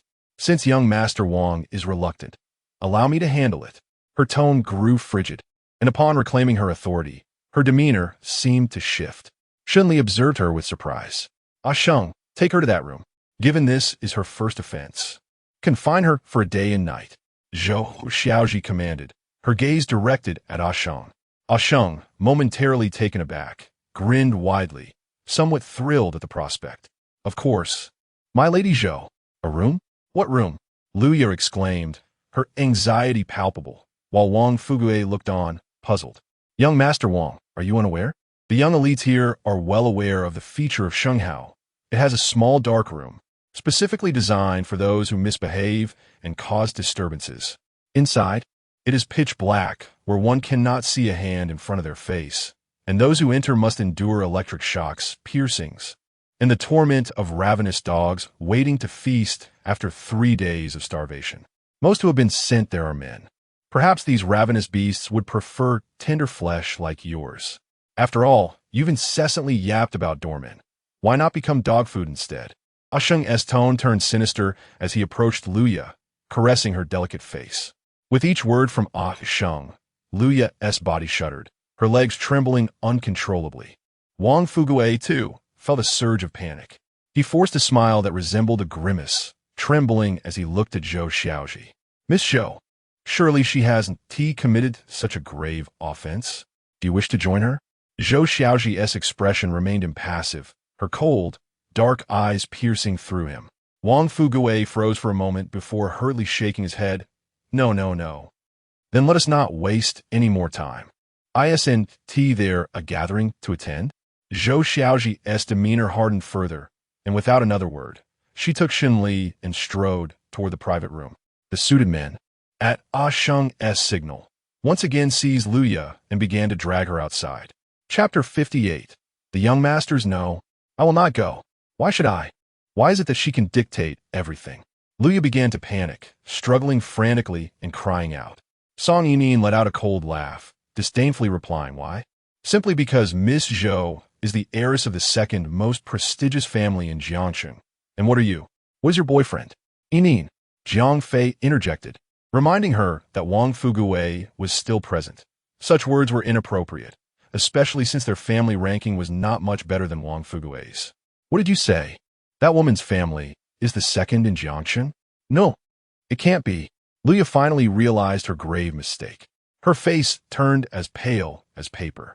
She should have understood why Wang Fugue's attitude had shifted so suddenly.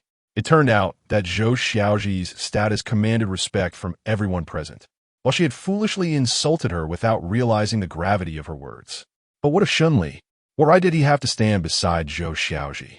Otherwise, she wouldn't oppose to have misjudged Zhou Xiaoji and oppose's identity. Such a woman truly lacked decorum. Couldn't oppose. She see the situation clearly? "Young Master Wang, your judgment is quite lacking." Song Yining teased once again. The crowd chuckled, finding the situation tiresome, and prepared to return to their private room. Ah Sheng waved his hand, signaling the suited man to escort Luya away. "No, I won't leave. I refuse to enter that dark room. Before she could finish her sentence, a yellow liquid cascaded down her lower half, leaving a damp and unsightly stain beneath her. A foul odor wafted through the air, causing the young masters and ladies to cover their noses in utter disgust, hastily retreating back to the private room. "Goodness, how old are you to still wet yourself? It and oppose. S revolting. Take her away." Ah Sheng and oppose. S remark turned Luya and oppose. S face the color of pig liver. What did she do? She was about to be treated like refuse. How could she not feel fear? In the private room, Zhou Xiaoji settled into a corner, with Shen Li following suit. Though it was merely a corner, her entrance was still strikingly glamorous. It was her first time attending such a collective gathering, and due to her elevated status, nearly everyone sought to engage her in conversation, which she managed to handle with grace. Once things quieted down, Shen Li suddenly remarked, "You seem different now that you and Apo's VE reclaimed your identity." "In what way?" Zhou Xiaoji smiled, still presenting herself as just an ordinary employee in the company when in Shen Li's presence. "You exude a remarkable aura." Shen Li chuckled. Zhou Xiaoji, however, replied with a bittersweet smile, "It's inevitable. Everyone perceives my family background as more illustrious, so I play along to instill a sense of respect in them, which isn't entirely unwarranted. And what about the Zhao family, the most prestigious in Jiangsheng? Surely you must treat them with respect?" Shen Li Pruat, observing Zhou Xiaoji with curiosity. Zhou Xiaoji shook her head. "No, the Zhao family does not attend such gatherings. They must maintain an air of mystery to uphold their status." "Do you have any connection with the Zhao family?" Shen Li seized the opportunity to inquire. "I interacted with him in my youth. Zhao Mingxian, the legitimate son of the Zhao family, is of my age and was my classmate. He is aloof and reserved, and we hardly engaged." "Why do you inquire about the Zhao family?" Zhou Xiaoji suddenly questioned. Shen Li calmly shook his head. "It's nothing. By the way, you have yet to share your reason for wanting to attend this gathering. Surely it isn't just to observe others?" Zhou Xiaoji turned to face Shen Li. "Then do assist me in introducing these individuals," Shen Li suggested. Before Zhou Xiaoji could respond, Dong Cheng emerged from behind them, exclaiming, "If you wish to know these people, it must be through me, Shen Li." Dong Cheng greeted them warmly, displaying much more approachability compared to the elite present. "That lady over there, Song Yining, is in a relationship with Jiang Fei. They recently got engaged. It's quite common for powerful families to intermarry to strengthen alliances. The gentleman surrounded by a throng of young ladies is Lu Song, the second son of the Lu family. He is the most handsome among us, with a charming personality that captivates these young ladies." The trio surrounding him included the legitimate daughter of the Hao family, the second daughter of a collateral branch, and to the far right, Jiang Fei's sister, Jiang Luo. As Dong Cheng was passionately introducing the guests, two familiar faces entered the room, Jiang Yu and Jiang Bing. Their arrival drew the attention of others, who began to gather around them. "Is that not young General Jiang? How have you been?" Lu Song was the first to jest. Jiang snatched the wine glass from his hand and drank it in one go. "Don't mention the company. It gives me a headache. My sister has been troubled by your family's relative." Jiang Bing added, "Chen Yuqing, perhaps? Lu Gong Yin Guit? Who else could it be? If he weren't your second grandfather's nephew, would I be this distressed?" Jiang Yushan Maglair. Dong Cheng leaned closer to Shen Li, whispering, "Although the Jiang family ranks 10th, they maintain a good relationship with the Lu family. Jiang Yu and Lu Song are childhood friends, their bond being quite strong." Dong Cheng continued to chatter, but Shen Li was more focused on the conversation between Jiang Yu and her companions. "You know our family's situation. This cannot be blamed on me. I've only met Chen Yuqing once when he sought me out, and since then, nothing," Lu Song explained, sounding helpless. The gathering devolved into mere displays of competition, revelry, and self-aggrandizement among the attendees, making it exceedingly dull for Shen Li and Zhou Xiaoji. Nevertheless, they gleaned a wealth of information, and Shen Li managed to make his presence known. Eventually, Jiang Yu noticed Shen Li, but since Zhou Xiaoji was just an ordinary employee in the company, Jiang Yu failed to recognize her true identity. As the event neared its conclusion, the Xiao family made their appearance, consisting of a brother and sister duo. The brother, Xiao Chengzheng, was of similar age to Shen Li, while the sister, Xiao Xuan, appeared somewhat younger. The siblings arrived and busied themselves with food and fun, remaining aloof from the crowd, which left them in a marginal position. Shen Li observed the pair closely. As the gathering came to a close, Zhou Xiaoji felt a sense of relief. Shen Li drove her home in Su Beifeng and Apo's car, and as soon as she was inside, the tension melted away. She kicked off her high heels and reclined wearily. "If not for you, I would have never wanted to partake in such an affair. It was dreadfully dull, Zhou Xiaoji complained, then curiously inquired. So, did you achieve your objective? Somewhat, Shen Li Shukulat. But you didn't end Amp, Oppos, to encounter anyone from the Zhao family. Zhou Xiaoji shot him a meaningful glance. This left Shen Li momentarily taken aback, his brow furrowing slightly as he asked, "Was it that obvious? You asked me several questions about the Zhao family. It could not be more apparent." Zhou Xiaoji teased. Shen Li took a deep breath and remained silent. "There is no need for you to be anxious. I will keep your secret. Do you not wish for me to investigate the Zhao family? After all, it would be easier for me," Zhou Xiaoji tentatively suggested. Chapter 59. Money. Shen Li remained silent, his focus solely on driving. Zhou Xiaoji, feeling a bit stifled, pouted slightly and feigned annoyance, exclaiming, "How boring! Shen Li equate has sentiment." Zhou Xiaoji frowned, her adorable demeanor starkly contrasting with that of the elegant Zhou family heiress. It seemed that she had her own burdens, unable to truly be herself in front of others. After a moment, Zhou Xiaoji spoke again. "For so many years, the Zhao family has maintained its position as the foremost in Jiangxing, not only due to their century-old heritage, but also because of their collaborations with influential families from outside the city, though the identities of these families remain unknown." Upon hearing this, Shen Li's eyes lit up with interest, and he glanced at Zhou Xiaoji, encouraging her to continue. However, she became somewhat proud and retorted, "I talk too much.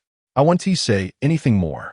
Shen Li, feeling a bit helpless, could not fathom the whims of young girls. He chose not to press further, as the information she had provided was already sufficient. The rest he would need to investigate on his own. The Zhao family's perennial dominance was indeed legendary, an achievement no other family could replicate without the support of even more formidable forces. Family power is often determined by both military might and financial resources, each complementing the other. Yet, the business world is akin to a battlefield, unpredictable and fraught with the risk of defeat. Moreover, inter-family marriages or rivalries could pose additional threats. It was certainly possible for other families to conspire to bring down the Zhao family. Today's gathering revealed that, apart from the Zhao family, nearly all the other prominent families were present, indicating the Zhao family's disdain for mingling with them. The remaining 9 families could have easily united against the Zhao family. Yet the absence of such an alliance over the years suggested the depth of the Zhao family's backing remained inscrutable. To uncover the Zhao family's secrets, Shen Li recognized he had 2 options: infiltrate their ranks or dismantle their power. However, both paths were fraught with challenges. Having yet to even encounter a member of the Zhao family, he realized he would need to proceed cautiously, taking things one step at a time. Zhou Xiaoji, displeased with his reaction, remained silent. Upon arriving at their destination, Shen Li unexpectedly inquired, "You live here?" He gazed at the ordinary apartment building before him, perplexed by Zhou Xiaoji and Oppos' choice. It was one thing to appear as an average person, but her lifestyle suggested otherwise. Why would she choose such a mundane residence? With a hint of embarrassment, Zhou Xiaoji smiled shyly and confessed, "Actually, I own the entire building." Shen Li was left speechless. The world of the wealthy was beyond his comprehension. "See you tomorrow." After exiting the vehicle, Zhou Xiaoji circled around to Shen Li's window, spoke softly, and, blushing, dashed away before he could respond. Shen Li paid her no mind and drove back, though he borrowed Su Beifeng and Oppos' car.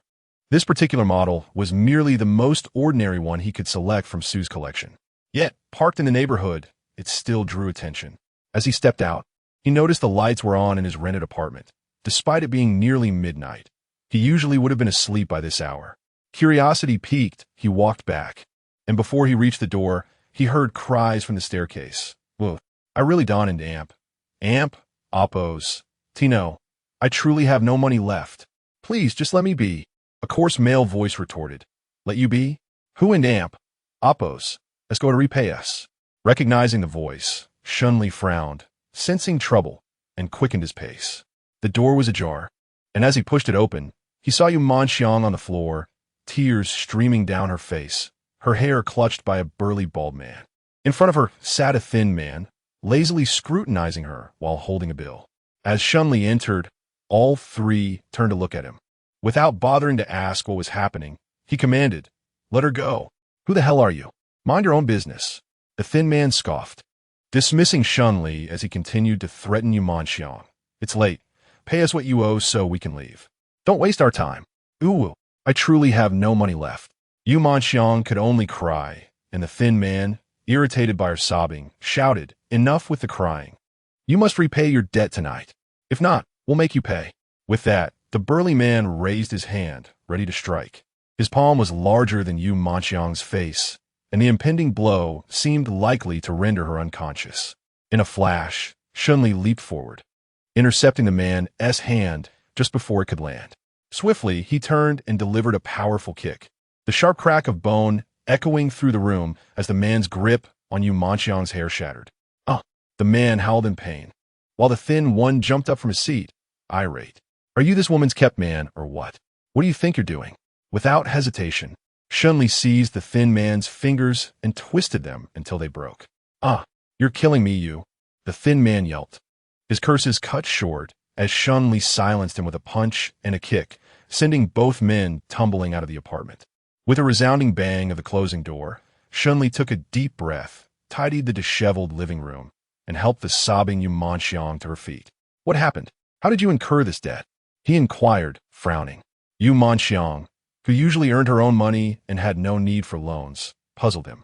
Could it be that she borrowed money for Wang Fuxing? What was going through her mind? Did she feel indebted to him for saving her life?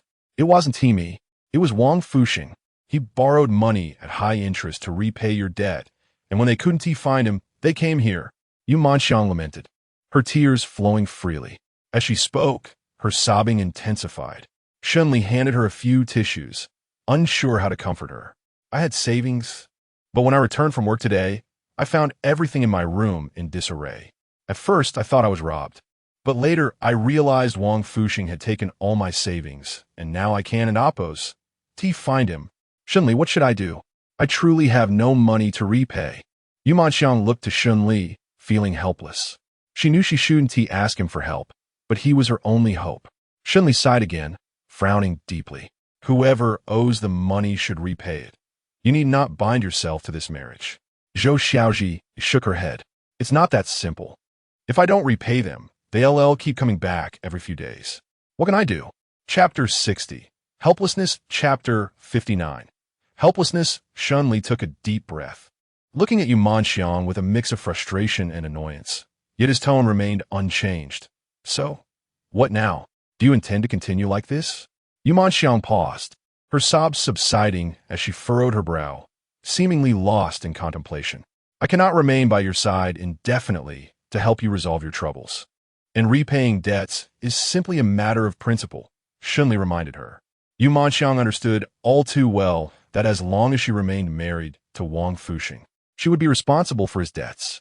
If it were only her earnings would suffice for her daily needs, and she could even save a little. However, with Wang Fuxing's presence, his daily expenditures, beyond mere sustenance, also included indulgences in drinking and gambling. Now that he had fled from his creditors, she was free from his expenses. But what about the debts? Could she afford to pay them? The high-interest loan of 100,000 had accrued only a few thousand in interest so far. Yet Wang Fuxing had taken all her savings, leaving her with nothing. As time dragged on, the interest would compound, rendering repayment increasingly impossible. Yu Manxiang's face was etched with worry, her brow knitted in despair. "Have you sold yourself to Wang Fuxing?" Shen Li retorted helplessly, his voice tinged with anger. Did she truly intend to repay his debts? What on earth was wrong with her? A woman enduring domestic violence and dodging debts. There had to be something amiss in her mind. Yu Manxiang looked up, her eyes brimming with tears as she gazed at Shen Li, unable to articulate her suffering. She bit her lip and cast her gaze downward. Shen Li inaladaipuli. Choosing not to say anything further, he rose and went to Shen Han's room, gently knocking before entering. He found Shen Han trembling at the edge of the bed, anxiously staring at the door. The moment Shen Li entered, Shen Han jumped in surprise. "Brother, did you scare away the people outside?" "Yes," Shen Li replied, slightly furrowing his brow. Shen Han and Amp, Amp, Oppos. As timidity had become habitual. Yu Manxiang was a woman. Even if she was timid, she should have offered some assistance. Even if it was merely to step outside and assess the situation. After spending a short while with Shen Han, Shen Li tidied up and prepared for bed, uncertain of when Yu Manxiang would finally rest. He only knew that the light in the living room remained on for quite some time before it dimmed. The next morning, at the break of dawn, Shen Li awoke, his thoughts racing due to the events of the previous day, leaving him in a state of restless wakefulness. He took a moment to gather himself before preparing to wash up. However, as he opened the door, he heard the sound of someone rummaging through things outside. Squinting his eyes for clarity, he noticed Wang Fuxing crouched on the floor, rummaging through clothes that had been carelessly strewn about. "What are you doing?" Shen Li and Amp, Oppo's cold voice pierced the air, causing Wang Fuxing to jerk in surprise, his throat tightening. In the next moment, he hastily grabbed a pile of clothes from the ground and attempted to flee. Shen Li, quick as lightning, seized Wang Fuxing by the collar, causing him to stumble and crash heavily to the ground. Wang Fuxing yelped in pain, but Shen Li wasted no time, raising his foot to press down on his back. Inside, Yu Manxiang heard the commotion and rushed out without even putting on a coat. Clad in a sheer white camisole that clung to her form, her curves were unmistakably outlined. She stood there, a striking figure, though her expression was a mix of panic and fear, preventing any inappropriate thoughts from arising. "Shen Li, what in Oppos is happening? Is it the creditors again?" Yu Manxiang asked, approaching the scene. As she drew closer, she recognized Wang Fuxing, along with her discarded clothes and a 50 yuan note on the ground. That 50 yuan was meant for her grocery shopping today. Without a second thought, it was clear Wang Fuxing had returned to steal money. "Shen Li Oppos, isa bro furuba." His tone icy as he questioned, "What are you up to? Sneaking around?" Yu Manxiang and Oppos. Tears overflowed once more as she lunged at the sprawled Wang Fuxing, her fists pounding on him in despair. "Wang Fuxing, you scoundrel! How am I supposed to repay the exorbitant debt you've incurred? 100,000 yuan. You've even taken my savings. This is a matter of life and death for me." She struck him relentlessly until Wang Fuxing, growing impatient, shouted, "You vile woman! How dare you hit me?" Yu Manxiang collapsed onto the ground, sobbing uncontrollably, resembling a helpless child pouring out her grievances. Shen Li pressed down harder with his foot, prompting Wang Fuxing to cry out in pain, silencing him. "Will you let me go first?" Wang Fuxing pleaded. Shen Li glanced at Yu Manxiang, noticing she was still enveloped in sorrow. He could not help but ask, "Are you going to release him?" Through her tears, Yu Manxiang struggled to compose herself before responding. "Let him go for now. I want to discuss the loan situation with him." Shen Li rolled his eyes, realizing this woman was beyond redemption. However, this was a matter between a husband and wife, and he felt it inappropriate to intervene further. He was also eager to get to work, preferring not to entangle himself in their affairs. Shen Li lifted his foot and proceeded to wash up, while Yu Manxiang and Wang Fuxing retreated to their respective rooms. Soon, the sounds of her questioning and sobbing echoed out once more, but Shen Li chose to ignore it, opting to check in on Shen Han instead. "How are you feeling today?" Shen Li asked. Shen Han touched his wound, replying, "It doesn't hurt as much as before, but I still can't exert myself. Recovery from serious injuries can take time, so don't rush it. Someone will deliver food for you today, but the landlord may have some matters to attend to. So don't worry too much. Just call me if anything comes up." Shen Li instructa. He anticipated the possible scenarios that might unfold in his absence. Wang Fuxing would undoubtedly demand Yu Manxiang repay him, and although she would be distressed, she would have little choice but to acquiesce. He feared their quarrels might disturb Shen Han, hence his precautionary measures. Shen Han frowned, glancing toward the door with curiosity. "Is it really that serious? I thought I heard something about debts and high-interest loans yesterday. Will those people come back?" "They will definitely return. If you're afraid, make sure to lock the door." Shen Li replied directly. Shen Han gave an awkward smile, his face revealing a hint of embarrassment, but he refrained from saying more. Checking the time, Shen Li bid farewell and drove to work.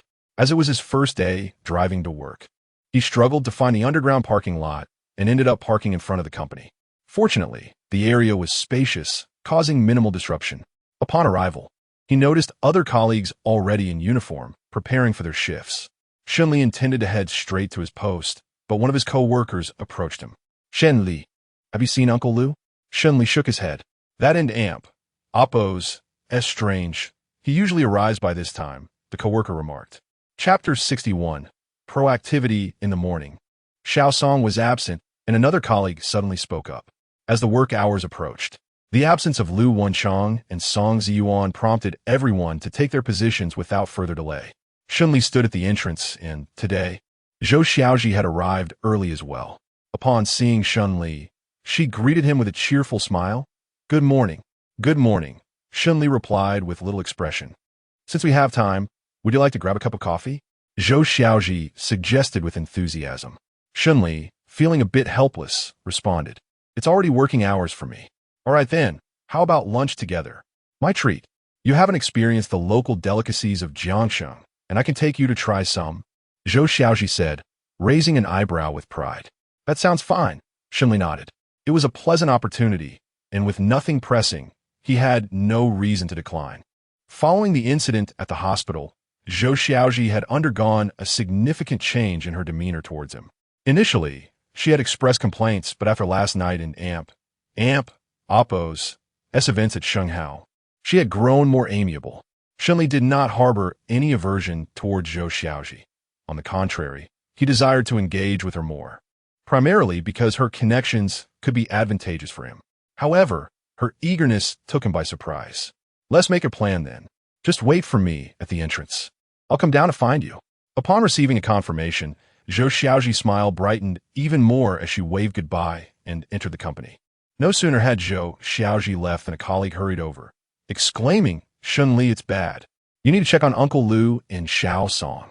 Shen Li and Oppos' brow furrowed upon hearing this. "What happened?" "Uncle Lu and Xiao Song have been injured.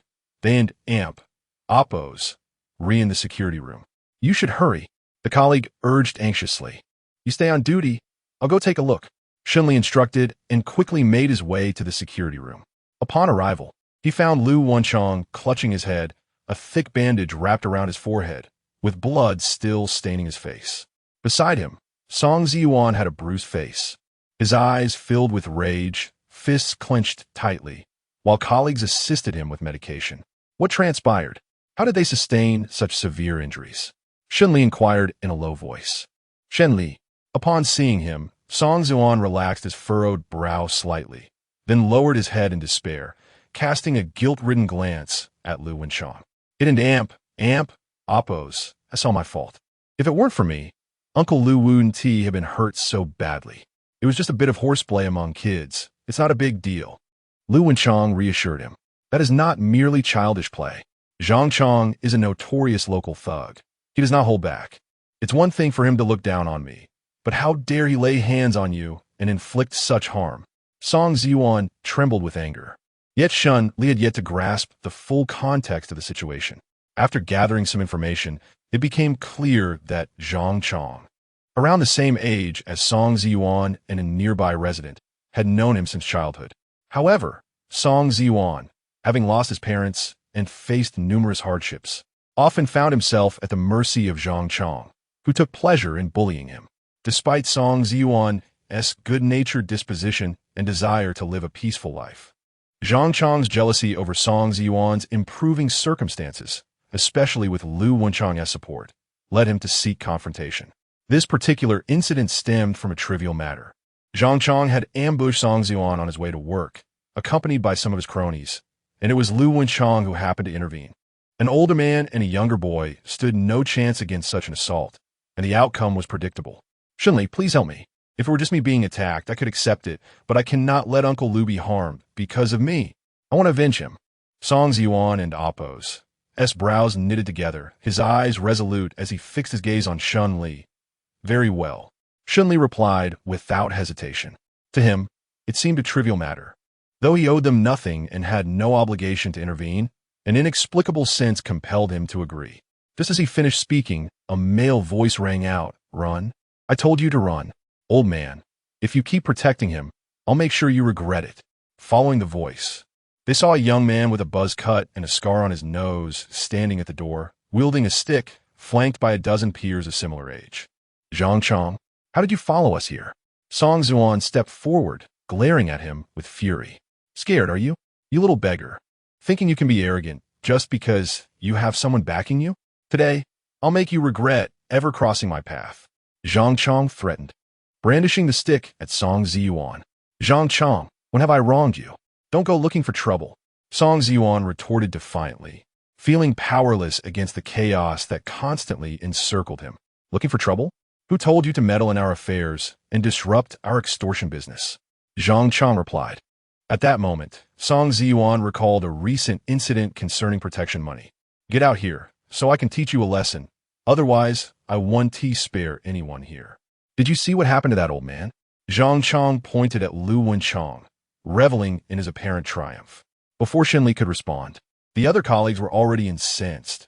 You brat, do you think you can talk big just because your teeth have come in? You truly underestimate us.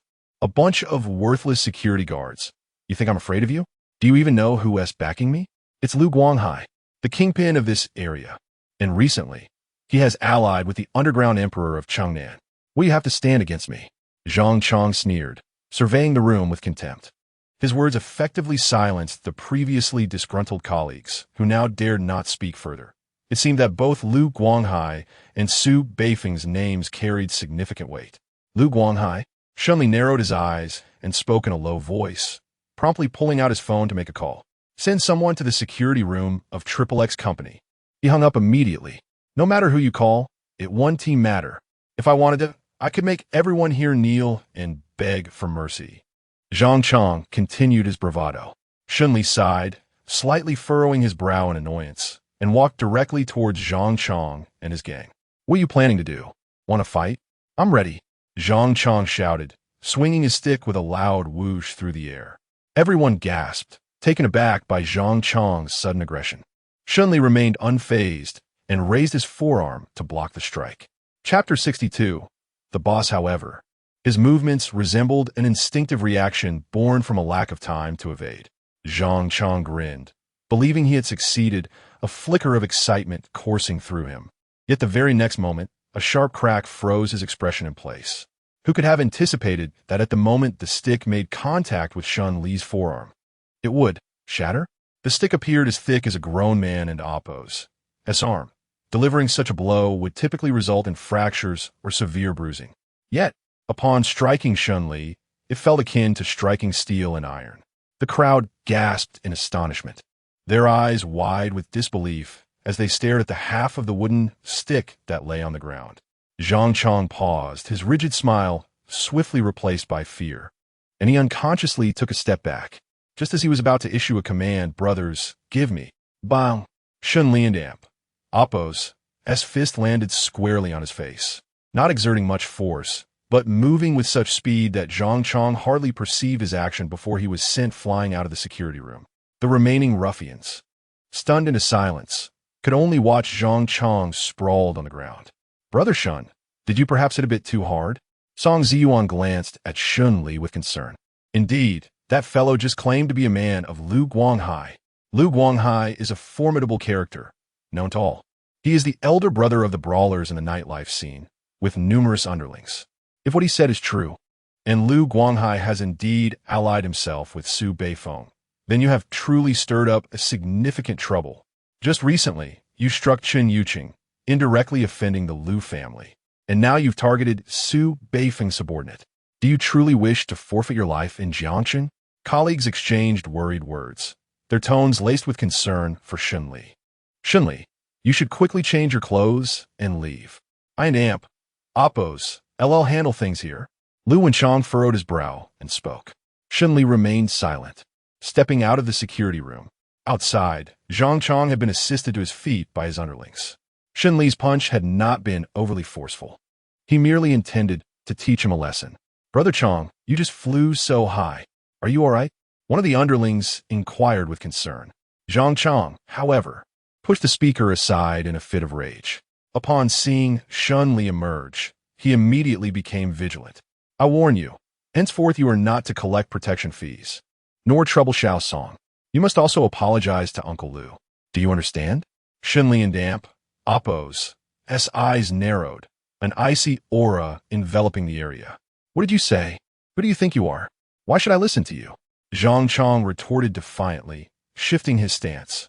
Dismissing the earlier punch since Shen Li had not genuinely harmed him, he was unaware of Shen Li and Amp, Oppo's, as true terror. At these words, Shen Li and Amp, Oppo's, as brow furrowed, his expression darkening. Such insolence deserves punishment. No sooner had he finished speaking than he strode toward Zhang Chong, still oblivious to the impending danger, puffed out his chest, and charged forward, fist raised. However, slap! Shen Li merely swatted his punch aside with ease, as if brushing away dust, expending minimal effort. Before Zhang Chong could react, he witnessed Shen Li's fist descending upon him. Bang! Bang! Bang! The sound of Shen Li's fists landing repeatedly on Zhang Chong's face, chest, and abdomen resounded like a drum. Shen Li exerted merely 2 parts of his strength, leaving Zhang Chong no opportunity to retaliate, forced only to endure the blows. Dealing with such a bully, a brash novice, was as simple for Shen Li as swatting a fly. The onlookers were left dumbfounded, particularly Zhang Chong and Oppo's, as underlings, who wished to intervene yet dared not approach. Shen Li's imposing figure and astonishing speed rendered them acutely aware of their inferiority.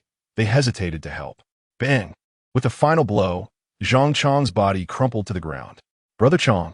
Only then did his subordinates dare to approach, aiding him as he struggled to rise. His face now a ghastly shade of purple, his entire body racked with pain. You've provoked me. Our boss will not let this go. Just wait. Zhang Chong exclaimed, exasperated. He had come to assert dominance over Song Ziyuan, only to find himself on the receiving end of a thorough beating, a deeply humiliating experience. As he fumbled for his phone to call for help, Lu Guanghai arrived on a small food cart. Boss. Zhang Chong was perplexed. How had he arrived so swiftly? He hadn't even placed the call yet. And what was with his peculiar attire? Without further thought, he hobbled towards Lu Guanghai with the aid of his underlings. Boss. That bastard did this to me. Hurry and help me take revenge. Lu Guanghai frowned, initially irate, but his expression shifted dramatically upon spotting Shen Li, his face paling. Oh, old boss. Lu Guanghai quickly abandoned Zhang Chong, bowing low as he approached Shen Li. Old boss, what is it that you need from me? The crowd was bewildered. What was happening? Lu Guanghai and Oppo's, as boss. Was Shen Li? Old boss. Why are you calling this guy and Oppo's? Old boss and Oppo's. Who is he? Zhang Chong stammered, panic rising within him. He had never heard of Lu Guanghai having a superior, at least not since he pledged allegiance to him. You insolent brat. I'm no longer your boss. Our new boss is him, Shen Li. Lu Guanghai shot back, his voice laced with fury. Zhang Chong, unable to comprehend, glanced back and forth between Lu Guanghai and Shen Li in. No way. How can this be? What do you mean not possible? Did you not hear what I just said? Remember it well. Shen Li's brows furrowed, his murderous intent palpable, causing Zhang Chong and his cohorts to feel the weight of his formidable presence. Zhang Chong gulped, finally recognizing the depth of Shen Li's strength. Seeing that Zhang Chong offered no response, Shen Li pressed on. What? Do I need to remind you again? Zhang Chong trembled, reluctant to comply. Observing his hesitation, Shen Li raised his fist. Before it could descend, Zhang Chong instinctively covered his head, crouching low, shouting, I was wrong. His reflexive response revealed his inner fear. Realizing his error, he stood, his face flushed with shame. Execute immediately. Shen Li Kumanda. Zhang Chong hesitated, then muttered, I won't collect protection fees anymore. Nor will I trouble Song Ziyuan, and I will apologize. Speak louder. Shen Li urged. Have you not eaten? Lu Guanghai barked suddenly, under the dual pressure. Zhang Chong's mental defenses crumbled. Genuine fear took precedence, leaving no room for pride. I'm sorry, I was wrong, he proclaimed, head bowed, teeth clenched. Only then did Shen Li feel satisfied. He turned to Song Ziyuan, acknowledging that he had fulfilled his promise. Song Ziyuan remained silent, his gaze fixed angrily on Zhang Chong. Chapter 63. The street stall. Given the current circumstances, there was no reason to take further action. I have fulfilled my promise to Song Ziyuan. The rest was now in their hands. You may leave now. Don't forget to bring lunch to Shun Han. Shen Li glanced at Lu Guanghai and then strode towards the entrance of the company to continue his watch.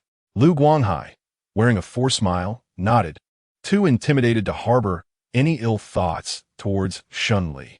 It wasn't he until Shen Li departed that Lu Wenchang and the others regained their composure. Their colleague Shen Li had not only brutally beaten Chen Yuqing and offended the Lu family, but also received flattery from the local bully Lu Guanghai. Who could believe that all this was accomplished by a mere security guard? Throughout the morning, apart from the incident involving Zhang Chong, there were no further troubles to speak of. One had to admit that this job was rather easy, albeit the pay was somewhat meager. Nevertheless, at present, he found himself in no need of more funds. As noon approached, Zhou Xiaoji bounced over to find Shen Li, her chubby cheeks illuminated by a beaming smile, complemented by her oversized glasses, making her look playful and adorable. "Shen Li, I've come to see you," she exclaimed, playfully tapping him on the shoulder from behind. Shen Li chuckled softly, finding her quite amusing. "Where are we going?" he inquired. "You wouldn't understand if I told you. Just come with me," Zhou Xiaoji retorted, leading Shen Li towards the bustling area.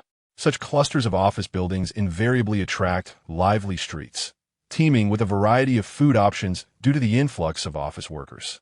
Shen Li anticipated that Zhou Xiaoji would escort him to a high-end restaurant, but to his surprise, they arrived at an inconspicuous street stall nestled at a corner. "Don't underestimate this place. Their food is exquisite. I stumbled upon it one day when I was starving and couldn't resist trying it," Zhou Xiaoji narrated as she led Shen Li to a seat. The interior was nothing remarkable, merely adorned with simple tables and chairs, yet was clean and tidy. "Ah, it's Xiaoji. It's been a while since you last visited," greeted a woman, her demeanor and tone suggesting that Zhou Xiaoji was a frequent patron. "Don't you think I should try something different, Annie?" Zhou Xiaoji teased playfully. The woman chuckled, deftly setting down bowls and chopsticks. "So, you've brought your boyfriend today? What would you like to eat?" Upon hearing this, Zhou Xiaoji blushed and quickly clarified, "We're just ordinary friends. I'd like to have gobera, sour and spicy noodles. And meat buns." "Good. And what about you, sir?" The woman did not regard Shen Li's security uniform with disdain. Rather, her tone was warm and respectful. "Then I'll have what she is having," Shen Li replied, furrowing his brow. To be honest, he held no particular demands when it came to food. Anything that filled his stomach would suffice. Having faced the battlefield with scarce options, even cold buns and hard bread were considered sustenance. Now, confronted with an array of choices, he found himself at a loss. The woman nodded and went off to attend to other customers. It was noon, and the place quickly filled up, showcasing the stall and Oppos as considerable popularity. Shen Li observed Zhou Xiaoji with growing curiosity, eager to delve deeper into the character of this intriguing girl. "What is wrong?" Zhou Xiaoji asked, noticing Shen Li's sagaza. "I never expected you to enjoy this kind of food." Shen Li raplia candidly. For someone of her stature, one would think such fare would be beneath her, yet she relished it. "Delicacies aren't always the best. It all depends on personal taste," Zhou Xiaoji remarked, unconcerned with societal expectations. Before long, steaming bowls of sour and spicy noodles and meat buns arrived. Shen Li, genuinely hungry, picked up his chopsticks and took a bite, only to be met with an overwhelming spiciness that made him cough violently. Zhou Xiaoji quickly offered him a tissue and a bottle of water. Seeing Shen Li frown, she chuckled. "No way, Shen Li. You're so formidable, yet can't handle a little spice?" The sight of Shen Li, who could single-handedly defeat 50 men, struggling with a bowl of noodles, was both astonishing and amusing to her. After a sip of water to compose himself, Shen Li responded, "It's just my first time trying it. The flavor is tolerable." His expression, however, suggested otherwise, leading Zhou Xiaoji to question the authenticity of his claim. "Take your time. It starts off spicy, but the more you eat, the more flavorful it becomes. Don't rush. Just wait for the gobera to arrive. It's sweet and sour, perfect for counterbalancing the spice, and paired with a fizzy soda, it's pure bliss," Zhou Xiaoji described with a look of sheer delight, her expression almost comical, prompting even the usually stoic Shen Li to smile slightly. Zhou Xiaoji was taken aback. It was the first time she had seen Shen Li smile like that. His striking features, handsome visage and defined jawline combined with his infectious grin created an unexpectedly charming contrast. She found herself captivated by him. "Here comes the food. Enjoy. You too." The woman presented a plate of beautifully garnished gobera with enthusiasm. Zhou Xiaoji snapped back to reality, promptly picking up a piece and eating in silence. Shen Li, puzzled by Zhou Xiaoji's sudden shift in demeanor, chose not to pry. Following her suggestion to pair the dishes, he found the meal much more enjoyable. Gradually, he grew accustomed to the spiciness and found the flavor quite enchanting, consuming a hearty portion. After finishing their meal, they returned to work, and Zhou Xiaoji simply bid him farewell as she departed. Later, while on duty, Shen Li received a sudden call from Su Bei phone. "Boss, Moi has replied. Chen Yuqing is recuperating at the Ocean View Hospital, a private establishment owned by the Liu family. If you plan to visit, please exercise caution. I'll send you the specific floor and room number shortly." "Understood." With a brief response, Shen Li hung up. Glancing at the time, he realized it was nearly time to leave, so he asked Song Ziwan to cover for him, explaining that he had matters to attend to. Driving to Ocean View Hospital, Shen Li reviewed the information provided by Su Beifeng and made his way inside. True to the Liu family's reputation, the hospital was impressively large, boasting meticulous and top-notch facilities and services. Upon entering the lobby, a cheerful nurse approached him. "Are you visiting someone or seeking treatment?" she inquired. "Visiting. I know where to go. I can manage," Shen Li replied. However, the nurse insisted, "I'm afraid not, sir. Please come to the front desk to register your identification and the details of the person you're visiting." Chapter 64, Is That So? Chapter 63, Shen Li Fronat. A hint of impatience flickering across his face. Nevertheless, he proceeded to register his information at the front desk. This was the territory of the Liu family, and he was not prepared to negotiate with them just yet. He had no intention of raising alarms. Just as he finished registering and was about to leave, a nurse called out to him once more. "Wait." Unlike before, the nurse's tone was no longer amiable. It was laced with suspicion. "Sir, are you here to visit Mr. Chun? We need to check with him first to see if he consents to your visit." Upon hearing this, Shen Li's heart sank. If Chen Yuqing learned of his arrival, he would certainly refuse him entry and escalate the situation. He clenched his fists, scanning the hospital lobby for any alternative ways to gain access. Cameras, security patrols, elevators, staircases. Shen Li mentally charted a path that would allow him to slip in unnoticed. Just as he was preparing to leave in search of another opportunity, the nurse's voice rang out again. "Sir, I apologize for the wait, Mr. Chen has agreed to your visit." This unexpected turn left Shen Li momentarily stunned. Chen Yuqing was permitting him entry? Surely he was plotting something. It seemed he was being drawn into a trap, yet he had no choice but to attend this banquet, or his efforts would be in vain. Nodding in acknowledgement, he followed the nurse to the door of Chen Yuqing and Appo's hospital room. Pausing, he became acutely aware of the atmosphere, soon spotting the presence of at least 20 individuals lurking nearby, presumably bodyguards, definitely not his match. His gaze then fell upon the doorknob. Hesitating for a fleeting second, he suddenly kicked the door open with a forceful bang, and two male voices cried out in agony. Shen Li had sensed the two men behind the door, armed with iron rods, prepare to strike. His kick sent both the door and its occupants flying. The resounding crash echoed through the otherwise tranquil corridor, drawing startled glances from patients and their families alike. Through the doorframe, Shen Li's cold, piercing gaze fixated on the bedridden Chen Yuqing. The latter's face was partially bandaged, revealing only one eye which widened in terror behind his glasses as he stared back at Shen Li. A mixture of fear and anger etched across his features. Soon, his expression twisted into a sinister grin. "Shen Li, I never expected you would come to see me. Are you here to apologize? It's no surprise, really. My uncle will not let you off easily. You might as well kneel and beg for my forgiveness. I might consider absolving you." Shen Li remained silent, his eyes darting around as he had already detected the movements of the hidden bodyguards. "Shen Li, why are you just standing there? Hurry and come in to apologize," Chen Yuqing urged, his eagerness for Shen Li and Appo's entrance palpable. With a disdainful scoff, Shen Li stepped forward into the room, but at that very moment an iron rod, thick as an arm, swung towards his head. This was the true reason Chen Yuqing had been so insistent. Not only had the two he kicked out been a threat, but the room concealed another 10 men, lurking in the shadows, hidden from view to ambush Shen Li. What Chen Yuqing did not realize was that Shen Li had already sensed the presence and movements of those 10 individuals. He never undertook a venture without certainty. As the iron rod descended towards him, Chen Yuqing and Appo's eyes gleamed with excitement and anticipation. Yet, in the next instant, Shen Li simply sidestepped with remarkable agility, evading the strike as if the assailant's aim had been off. The iron rod swung wide, and the black-clad assailant followed through, exposing his back to Shen Li. Without hesitation, Shen Li drove his elbow with fierce precision into the man's back, causing a sharp crack as bones dislocated, sending him crashing to the ground, immobilized. Another black-clad figure charged forward, brandishing an iron rod aimed at Shen Li's head.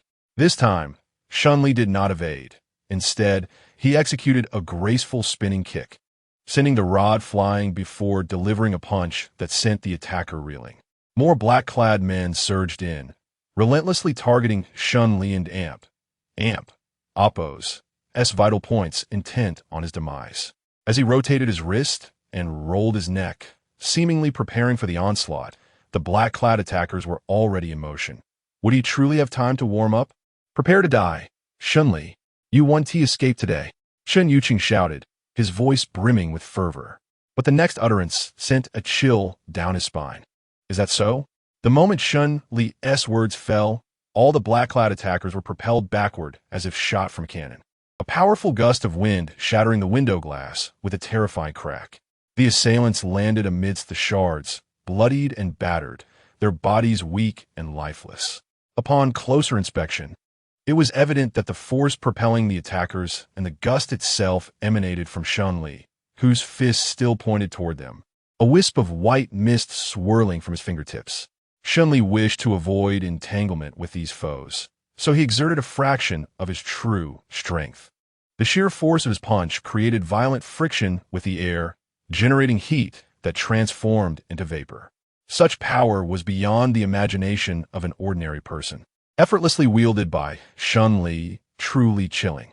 Chen Yuqing stood dumbfounded, staring at Shen Li as if he had seen a ghost, his complexion pale, trembling uncontrollably. Only when Shen Li approached did he manage to stammer, "Demon, don't come any closer." With that, he yanked off the sheets, attempting to flee, but his legs buckled beneath him, rendering him utterly helpless. Desperate, he resorted to shuffling on his hands, trying to escape, but his struggle was in vain. "Do not be alarmed. Since I have avenged my brother, I shall not lay a hand on you. As for the assassins your uncle sent, they pose no threat to me." Shen Li's voice remained even, devoid of any emotion. "Then what do you want?" Chen Yuqing inquired, a hint of relief evident in his tone. "I merely wish to ask you whether Lu Yunfan is truly your uncle." Shen Li narrowed his eyes, his penetrating gaze searching for the truth within Chen Yuqing's eyes. As expected, upon hearing this, Chen Yuqing's expression flickered with anxiety. "Of course," he replied, forcing the words out. "Is that so? Why does he show you such indifference? His approach to avenging you seems more akin to hosting a banquet." Shen Li spoke plainly, favoring directness over subterfuge. Chen Yuqing bit his lip, unable to meet Shen Li's gaze. Seeing him hesitate, Shen Li pressed on. "Since I am here, I already know the answer. I came to inquire about specific matters. I have never been one to return from a journey disappointed." Chapter 65. Termination. Chapter 64. Dismissal. "I shall not be lenient if I do not receive the answers I seek." With these words, Shen Li unceremoniously pulled over a chair, adopting an unwavering demeanor that suggested he would not leave until Chen Yuqing spoke. He even deliberately clenched his fist in front of Chen, exuding an unmistakable aura of intimidation. Upon witnessing this, Chen Yuqing and Appo's brows knitted tightly, cold sweat trickling down his forehead as he glanced at the bloodied figures sprawled on the floor, trembling in fear. "You guessed correctly. Lu Yunfan is not my actual uncle. I am merely a distant relative, specifically the brother of my uncle's wife's cousin's husband's sister." Chen Yuqing awkwardly chuckled as he spoke. Shen Li listened, his expression darkening. This barely qualifies as a distant relative. The convoluted connections he spun to relate himself to Lu Yunfan were rather absurd. Did he truly think Lu would acknowledge this? Surely, he couldn't amp. Oppose. Be that foolish. In truth, it all stemmed from an incident when Lu Yunfan was on a business trip to Jincheng during a snowstorm. His flight was canceled, and with no available accommodations. My mother offered him shelter for a night. I was but a child then, awestruck by such a prominent figure, and I urged my mother to inquire about his identity. This inquiry eventually revealed a familial connection, leading to... Shen Yuqing chuckled again. Upon hearing this, Shen Li grew impatient and gestured for silence. Already presuming the following narrative, Shen Yuqing had leveraged that encounter to forge ties and secure Lu Yunfan as assistants, subsequently arranging his entry into Jiang Yu's company. In retrospect, it was clear that Lu Yunfan must harbor disdain for Chen. Otherwise, why not place him in his own company? Instead, it appeared Chen had forced his way in, much to Jiang Yu's chagrin. How do you typically contact Lu Yunfan? Shen Li inquired further. At the mention of this topic, Shen Yuqing became increasingly awkward. Who is Lu Yunfan? I'm unable to contact him directly. I can hardly even catch a glimpse of him. My attempts to reach him are always through his assistant. Shen Li frowned, realizing he had indeed overestimated Shen Yuqing's importance. Give me your assistant's contact information. Shen Li was direct and to the point. What do you need him for? Shen Yuqing suddenly grew wary, narrowing his eyes as if to probe Shen Li's intentions. However, a chilling glare from Shen Li immediately subdued him, prompting him to slowly retrieve his phone. Without wasting time, Shen Li snatched the phone from him, swiftly searching until he settled on an entry labeled Assistant Shui. Is this the one? Shen Li asked. Shen Yuqing and Appo's lips twitched, reluctantly nodding in affirmation. Shen Li remained unfazed, saving the number in his phone before dialing it in front of Shen Yuqing, an action that startled the latter, his eyes widening with trepidation and curiosity. Hello. What is your business with Mr. Lu? A hoarse voice answered, likely belonging to an older gentleman. I am Shen Li, the man you threatened to kill. Shen Li's voice was cold. Both the voice on the other end and Shen Yuqing fell silent for a moment before the voice resumed cautiously. So, what do you want? I seek Lu Yunfan. Shen Li was not one to grovel or adopt a submissive attitude to achieve his ends. He preferred to state his intentions plainly. His succinct declaration carried a considerable weight of intimidation, though the distance of the phone call limited its impact. Shen Yuqing, however, was too frightened to even breathe audibly. Ha ha ha, arrogant and delusional. You have no right to meet Mr. Lu. The voice chuckled lightly, its tone straightforward. Your judgment of my worth is irrelevant.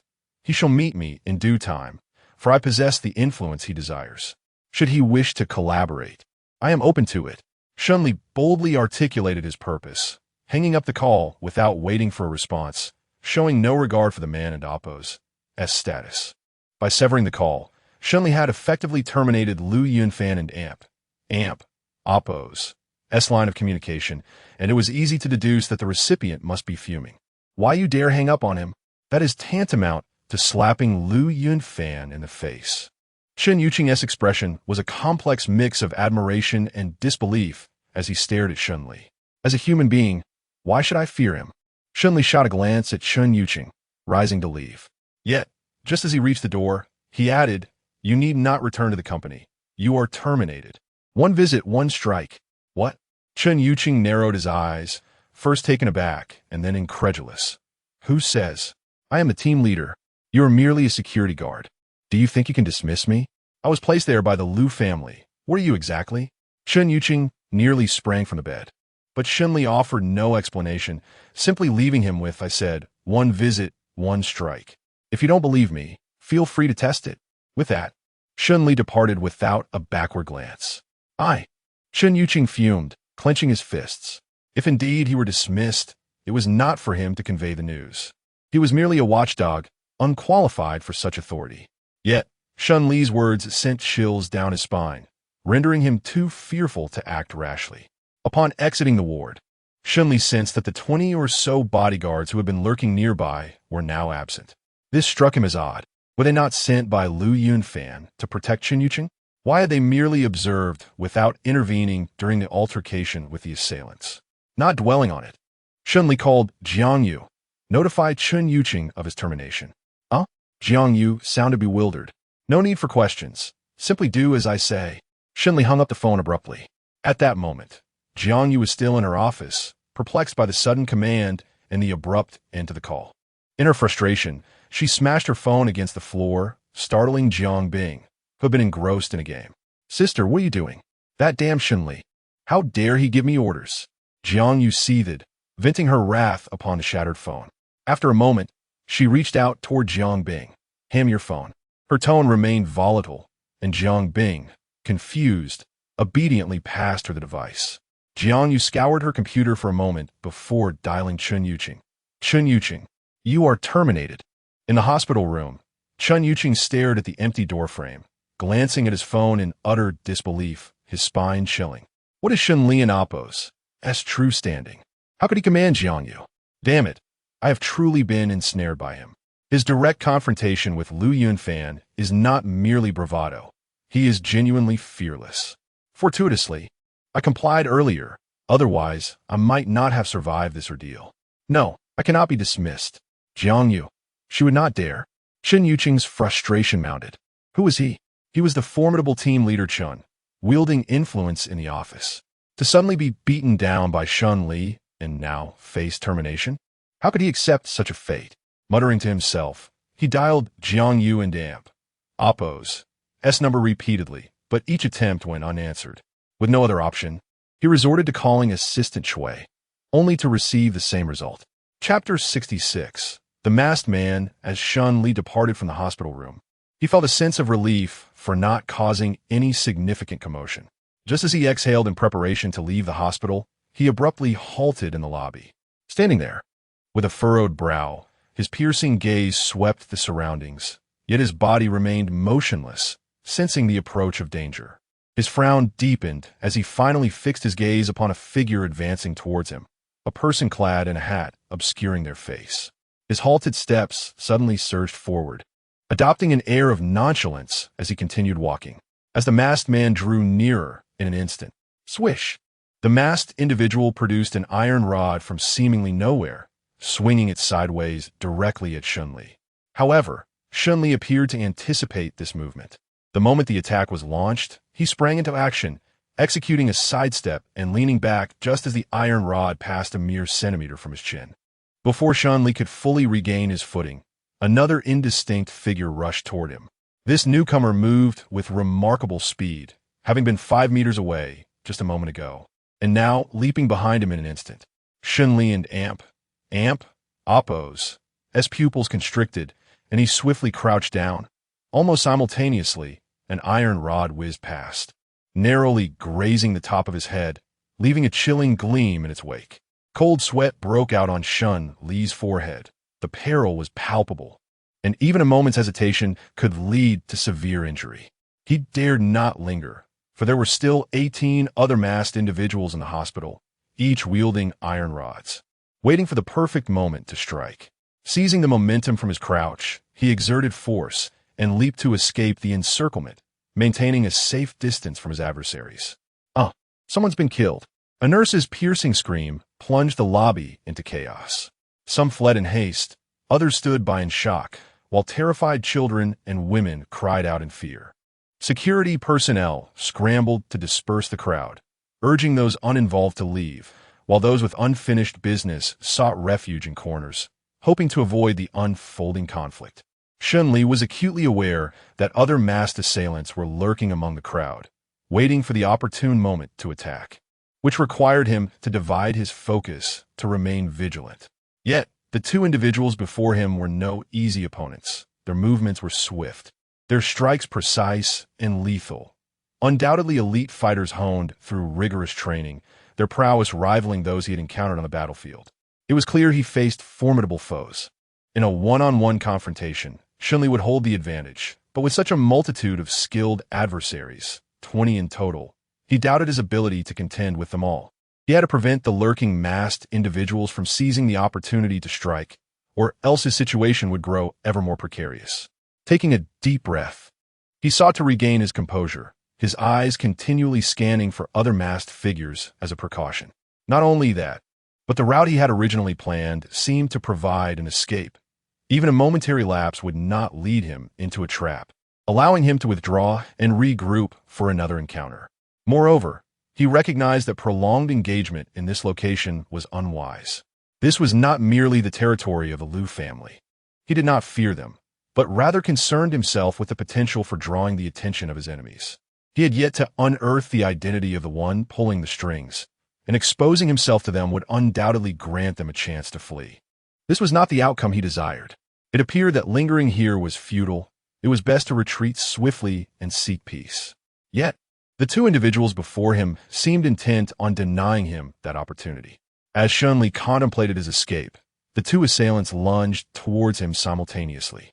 Their speed was astounding, and their movements exhibited a level of combat experience, rhythmically altering their footwork and changing their attack angles to obscure Shen Li and Appo's ability to predict their strikes, thereby diminishing his defensive capabilities. They had likely recognized, after Shen Li evaded the first strike, that he was not an easy target. His defensive maneuvers were flawless, a testament to the accumulation of combat experience. Those with considerable skill could see this, and these two were no exception.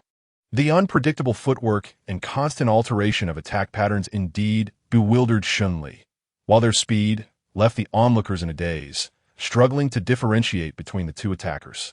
Yet, in Shen Li and Appo's eyes, their actions were crystal clear.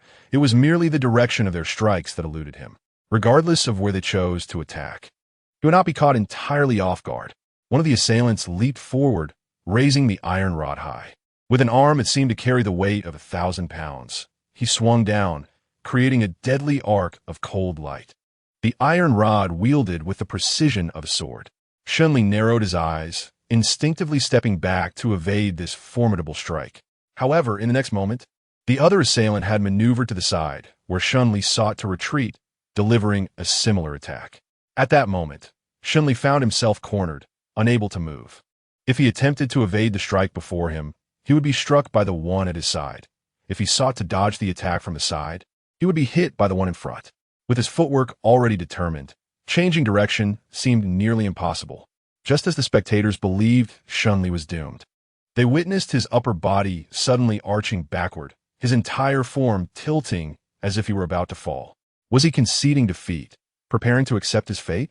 The two masked individuals were momentarily stunned, expecting Shen Li to collapse. Yet, to their surprise, he pushed off the ground with both hands, lifting his legs as he bang, bang.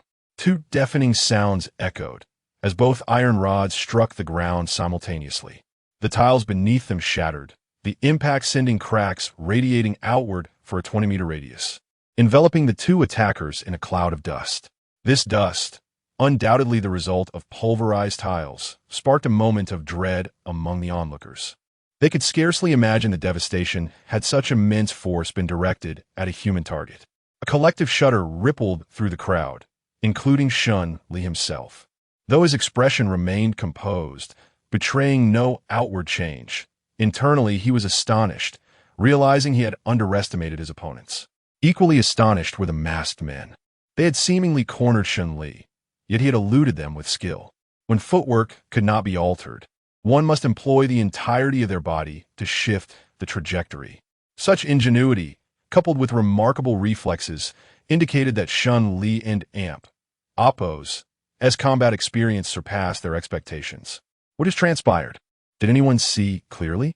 Some claimed to have caught a glimpse, but were at a loss for words. All they knew was that these individuals were extraordinarily formidable. The spectators were left in a state of shock, their eyes glued to the central confrontation, cold sweat trickling down their brows.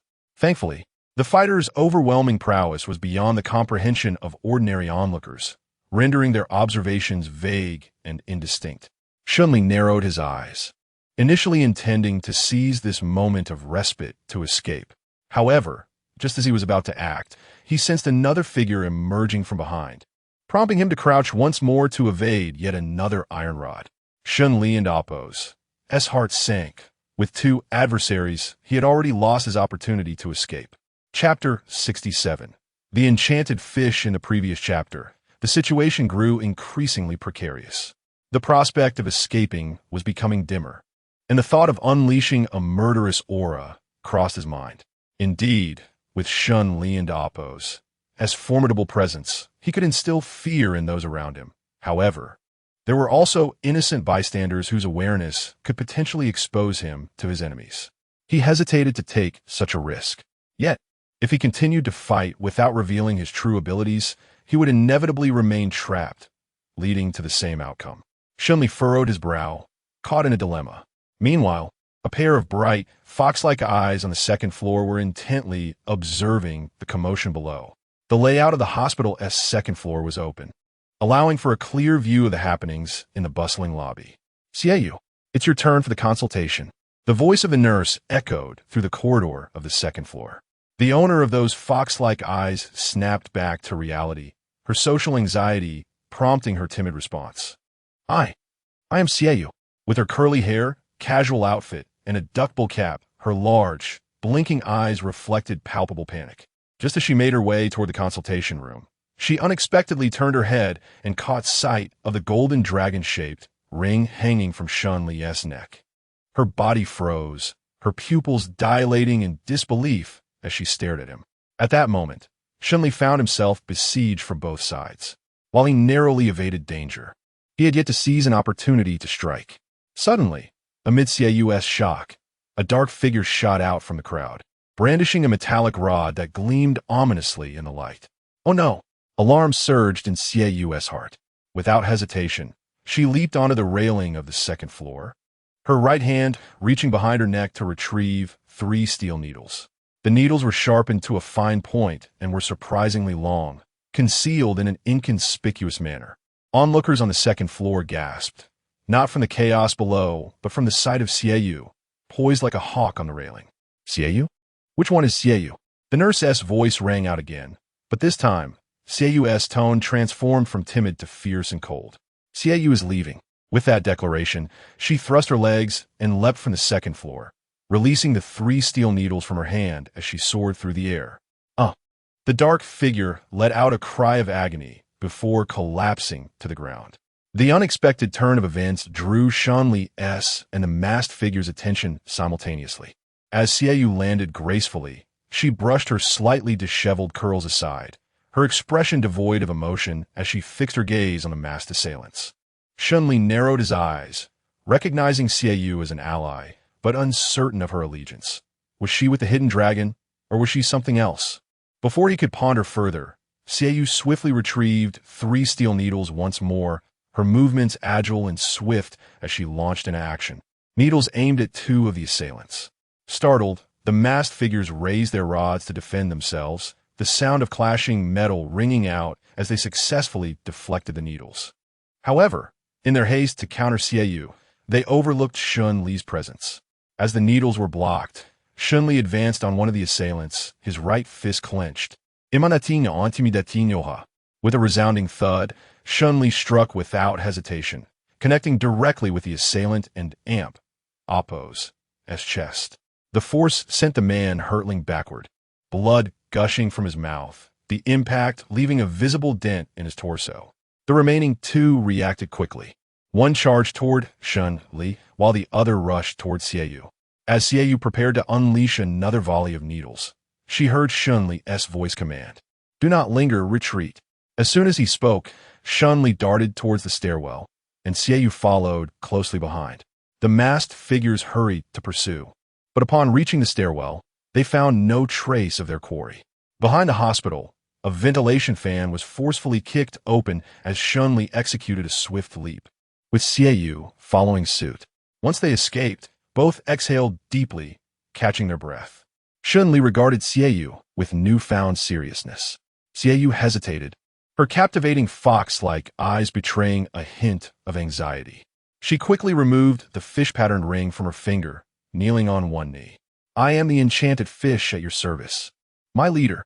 Shen Li scrutinized Xiaoyu with surprise. You are the enchanted fish. Yes. She dared not meet his gaze. This was not quite as he had envisioned. Rise. Shen Li replied, his tone calm. As Xiaoyu stood, she reverted to her socially anxious demeanor, offering an awkward smile, clearly at a loss for words. What brings you here? Shen Li broke the silence. Xiaoyu touched her stomach. I ingested some expired food and upset my stomach. Shen Li found himself speechless, noting her apparent maturity, yet she still struggled with communication and had managed to get herself into such a predicament. Xiaoyu chuckled awkwardly, unsure of what to say next. Perhaps you should seek treatment at another hospital, Shen Li suggested. Xiaoyu shook her head. No need. I've warmed up. I'm already well.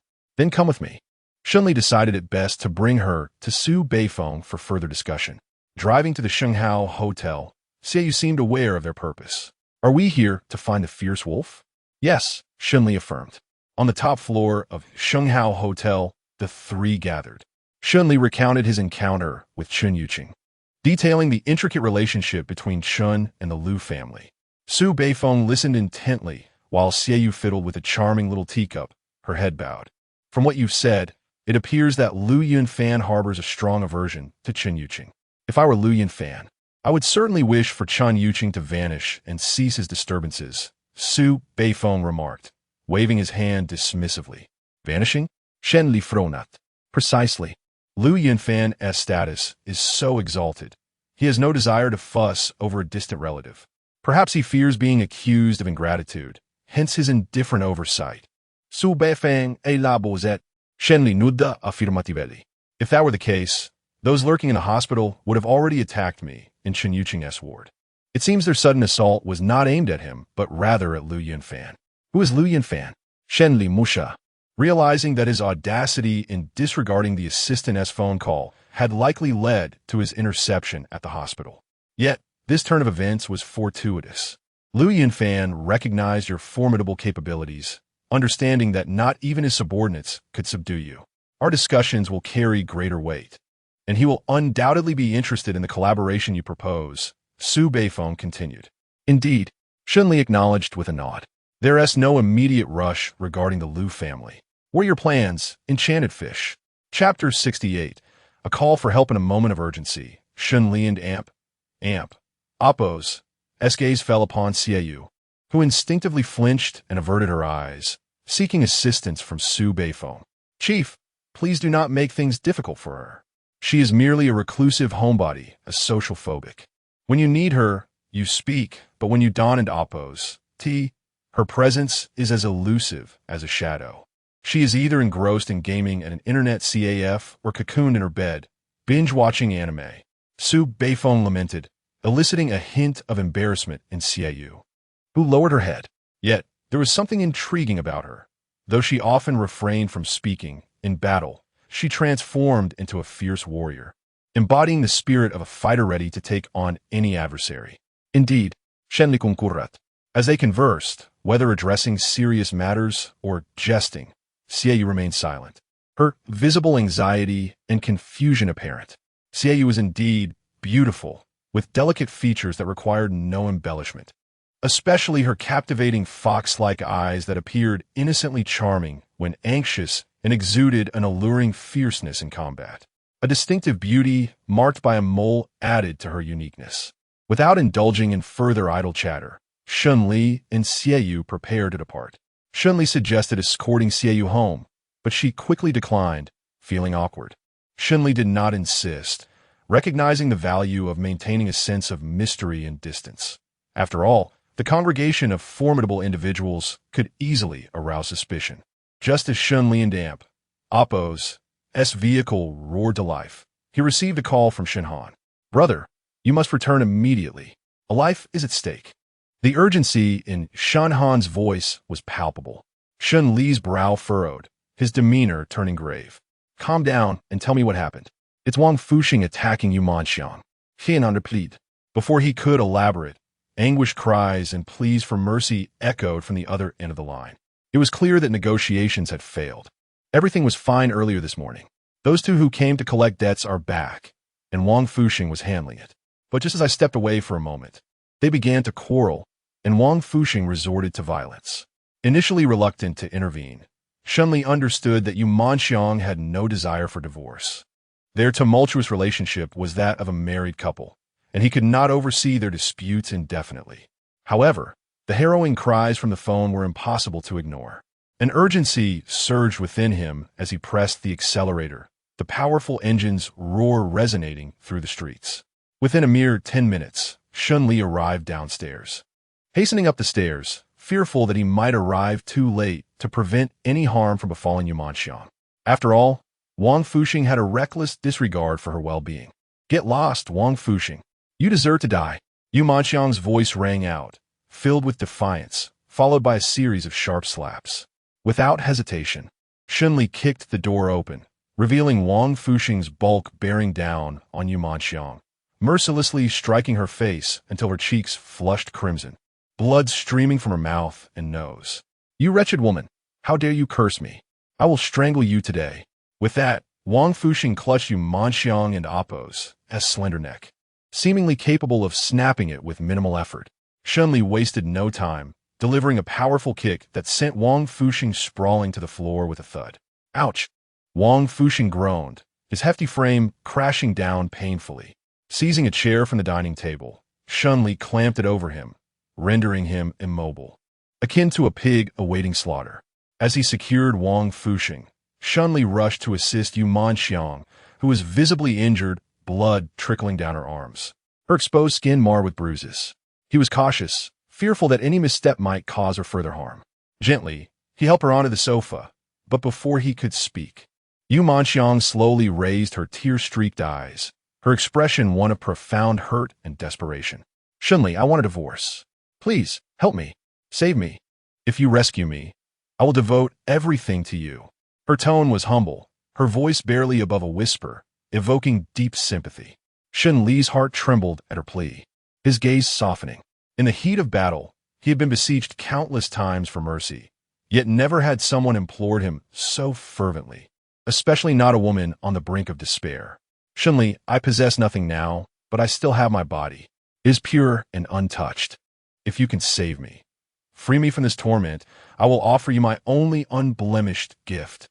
Her tears flowed freely, her grip on Shen Li's hand tightening, reflecting her desperate need for salvation, lest she remain forever ensnared in Wang Fuxing's shadow, burdened by insurmountable debts and the threat of domestic violence, potentially leading to her demise.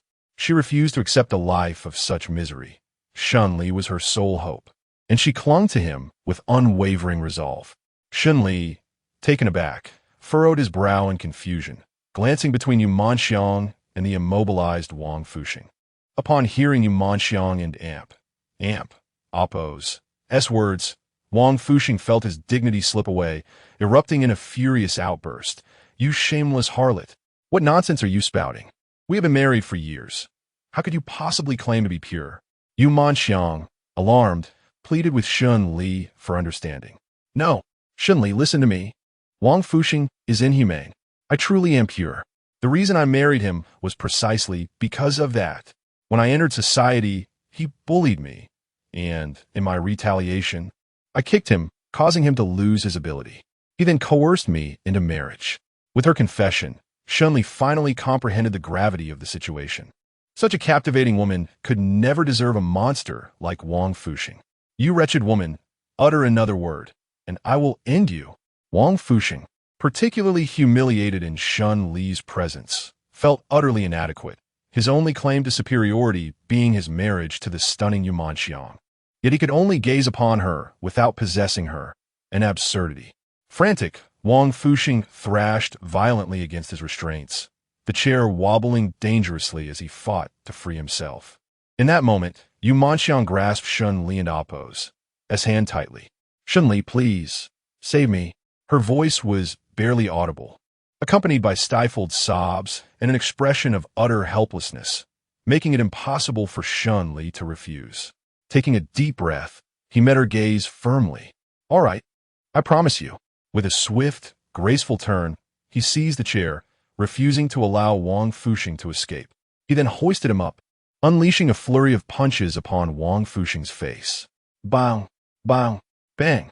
The sounds echoed throughout the living room as Yu Manxiang gritted her teeth, her eyes fixed on the bloodied Wang Fuxing, reveling in the justice being served. Chapter 69. The Princess Carrie Yumi Angxiang clenched her fists, her eyes filled with resentment. It was all because of this man. Were it not for him, she would have been like an ordinary girl, striving diligently in her career, receiving promotions and raises, enjoying a sweet romance, and ultimately leading a blissful married life. The advent of this man had completely upended her existence. She had become a wife far too soon. Earning a living was no longer just for herself, but also to support him, catering to his indulgences in drinking and gambling. A slight hint of discontent would lead to brutal beatings. What sort of life was she living? In retrospect, she realized she should have mustered the courage to extricate herself from this marriage long ago. However, at that time, she felt utterly helpless, and Wang Fuxing would certainly not have acquiesced. But things were different now. With Shen Li and Appo's assistance, she was determined to escape this man. Indeed, as long as Shen Li was by her side, she felt confident in her ability to break free from this torment. Shen Li halted his actions only when he noticed Wang Fuxing had lost consciousness. Rolling his eyes, with a look of disdain, he discarded him onto the ground. Frowning, Shen Li retrieved several sheets of paper from the table to wipe the blood from his hands. Is he dead? Yumi Yangxiang gulped, staring at Wang Fuxing, who lay motionless on the ground, his face bloodied beyond recognition. No, Shen Li rapidly soufflé. He was aware that he hadn't an amp. Appo's tea struck a fatal blow. He merely inflicted some pain on Wang Fuxing. His life was not in jeopardy. However, upon hearing this, Yumi Yangxiang was seized by fear. She limped toward Shen Li, lifting her gaze to question him. Why didn't you kill him? Shen Li understood that her frustration was not directed at him, and he chose not to take offense. He spoke gently, his tone laced with a hint of consolation. If he were to die, who would sign the divorce papers? Are you willing to remain his wife indefinitely? Even in death? Yumi Yangxiang's expression shifted to one of realization, her fervent gaze dimming, fatigue washing over her. No, I never wanted to be his wife. Not from the very beginning. Letting out a sigh, Shen Li scrutinized the woman before him. He found her beautiful and strong, yet now she revealed a fragile side that tugged at his heartstrings. He had never been one to offer comfort, but he paused before speaking. How are your injuries? Let me take you to the hospital. Yumi Yangxiang shook her head. I'm fine. She feigned strength, but Shen Li noticed the blood still trickling from her forearm. He grasped her hand and, without further ado, headed downstairs. No need. I really am fine. Yumi Yangxiang frowned, reluctant to trouble Shen Li further, as she felt she had already relied on him too much. Perhaps I should go by myself? I know of a small clinic downstairs where I can bandage myself without any trouble.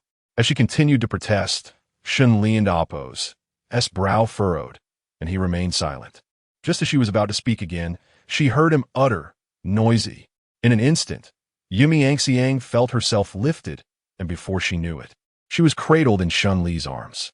He carried her like a princess, with no ulterior motives, simply intent on getting her to the hospital to assess her injuries. Yet, this action flushed Yumi Yangxiang's cheeks with warmth, silencing the words she had intended to say. With her face aglow, her hands found nowhere to rest. So, she obediently placed them over her chest. A slight tilt of her head allowed her to behold Shen Li and Appo's handsome visage, his strong masculine features causing her heart to race with excitement.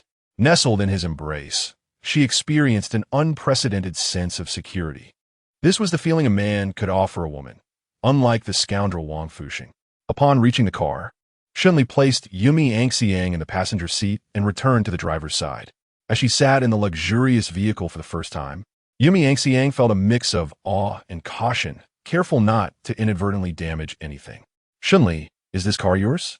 She inquired, astonished. Sort of, he replied nonchalantly.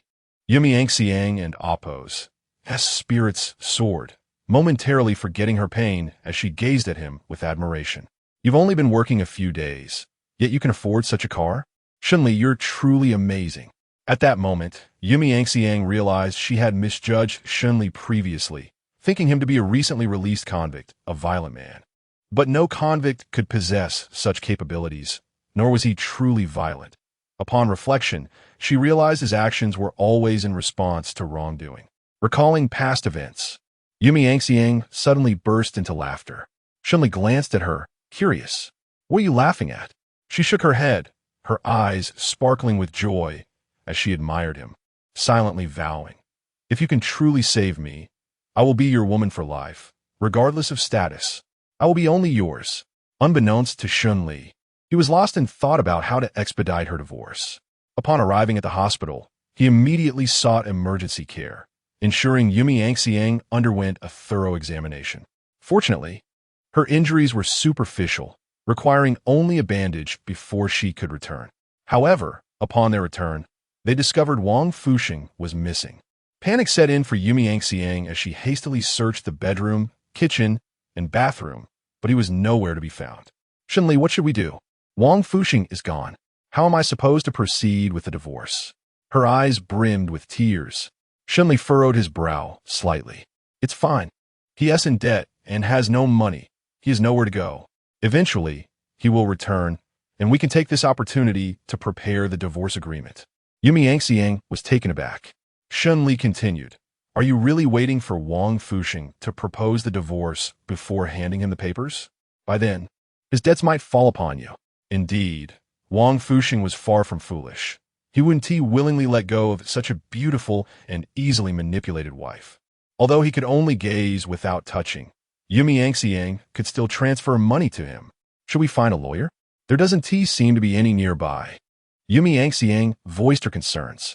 Having never navigated such matters before, she was uncertain of her ability to handle them and achieve a smooth divorce. Shen Li placed a reassuring hand on her shoulder. "Don't worry. You should go rest in the bedroom while I handle everything." It wasn't that Shen Li was merely playing the Good Samaritan. Having promised to help Yumi Angxiang, he would do everything within his power to assist her, especially since these tasks were manageable for him. After ensuring Yumi Angxiang was settled in the bedroom, Shen Li approached Shinhan and Appo's room, where he still remained hidden, refusing to come out.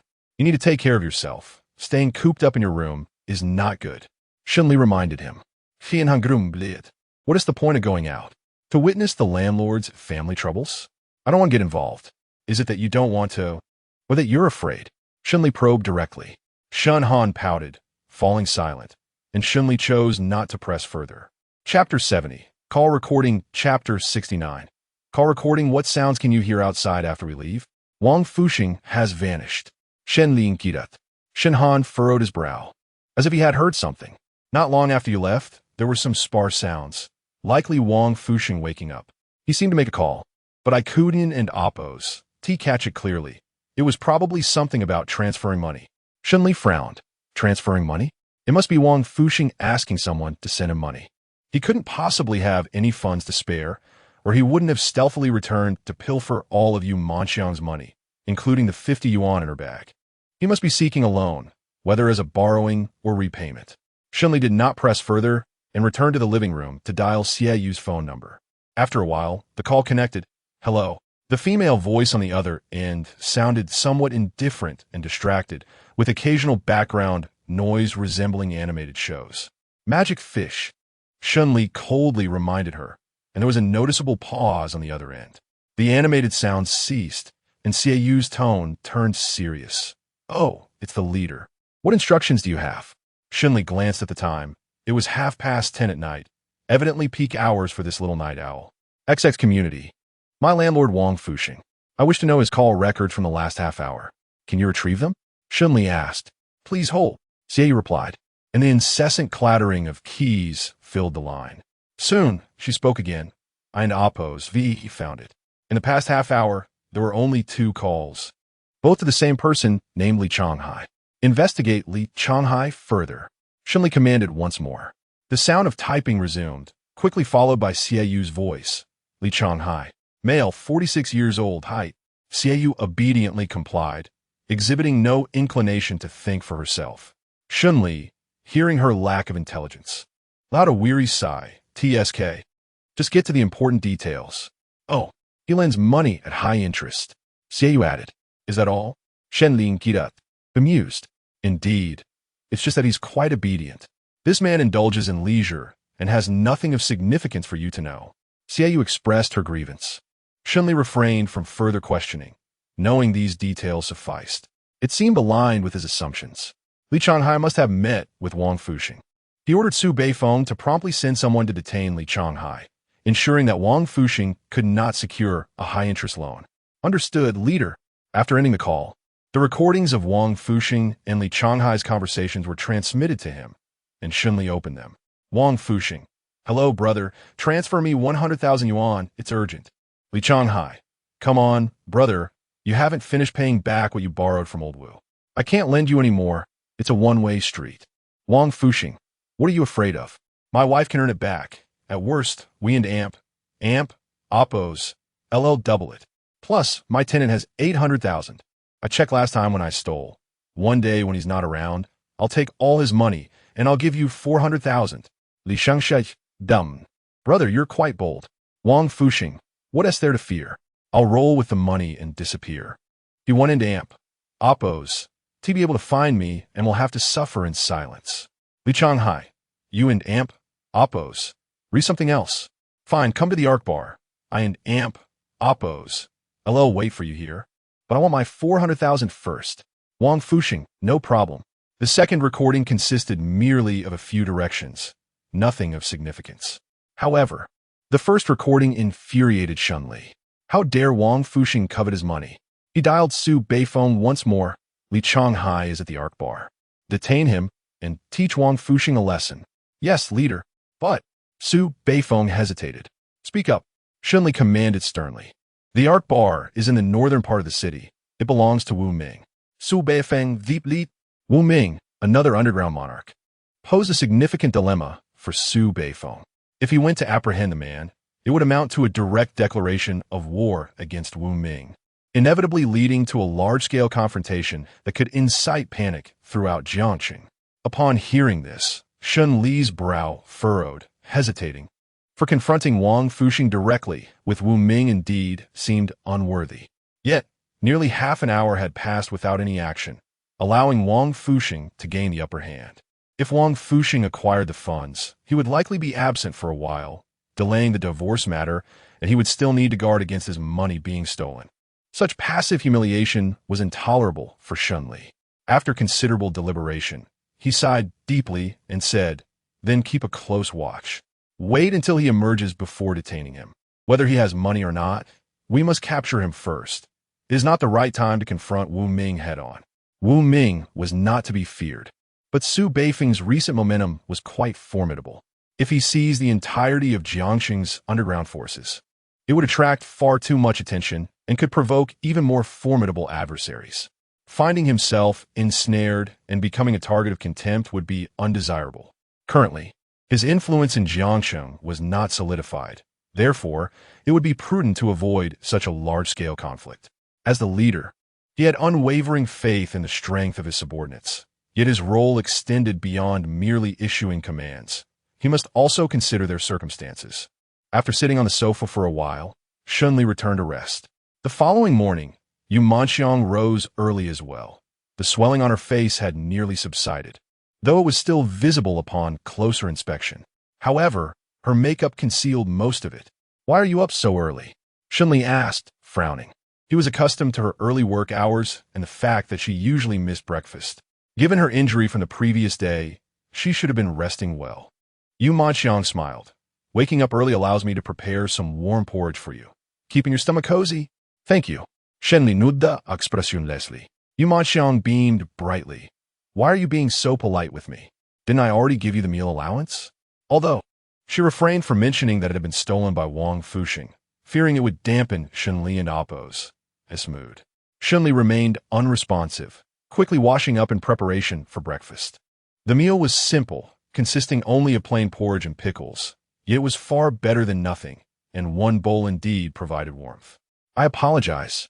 They're in Oppos. There's not much left at home, so I could only prepare this for you. I and Oppos. LL buy more today and steam some buns for you tomorrow," Yu Manxiang said cheerfully, though her feigned nonchalance betrayed her exhaustion. "No need. This is sufficient. You should rest well for the next couple of days to recuperate." Shen Li frowned, his tone laced with concern. Just this simple statement made Yu Manxiang genuinely happy. Chapter 71. At work it and Oppos. That's just a superficial wound. It and Oppos. That's nothing.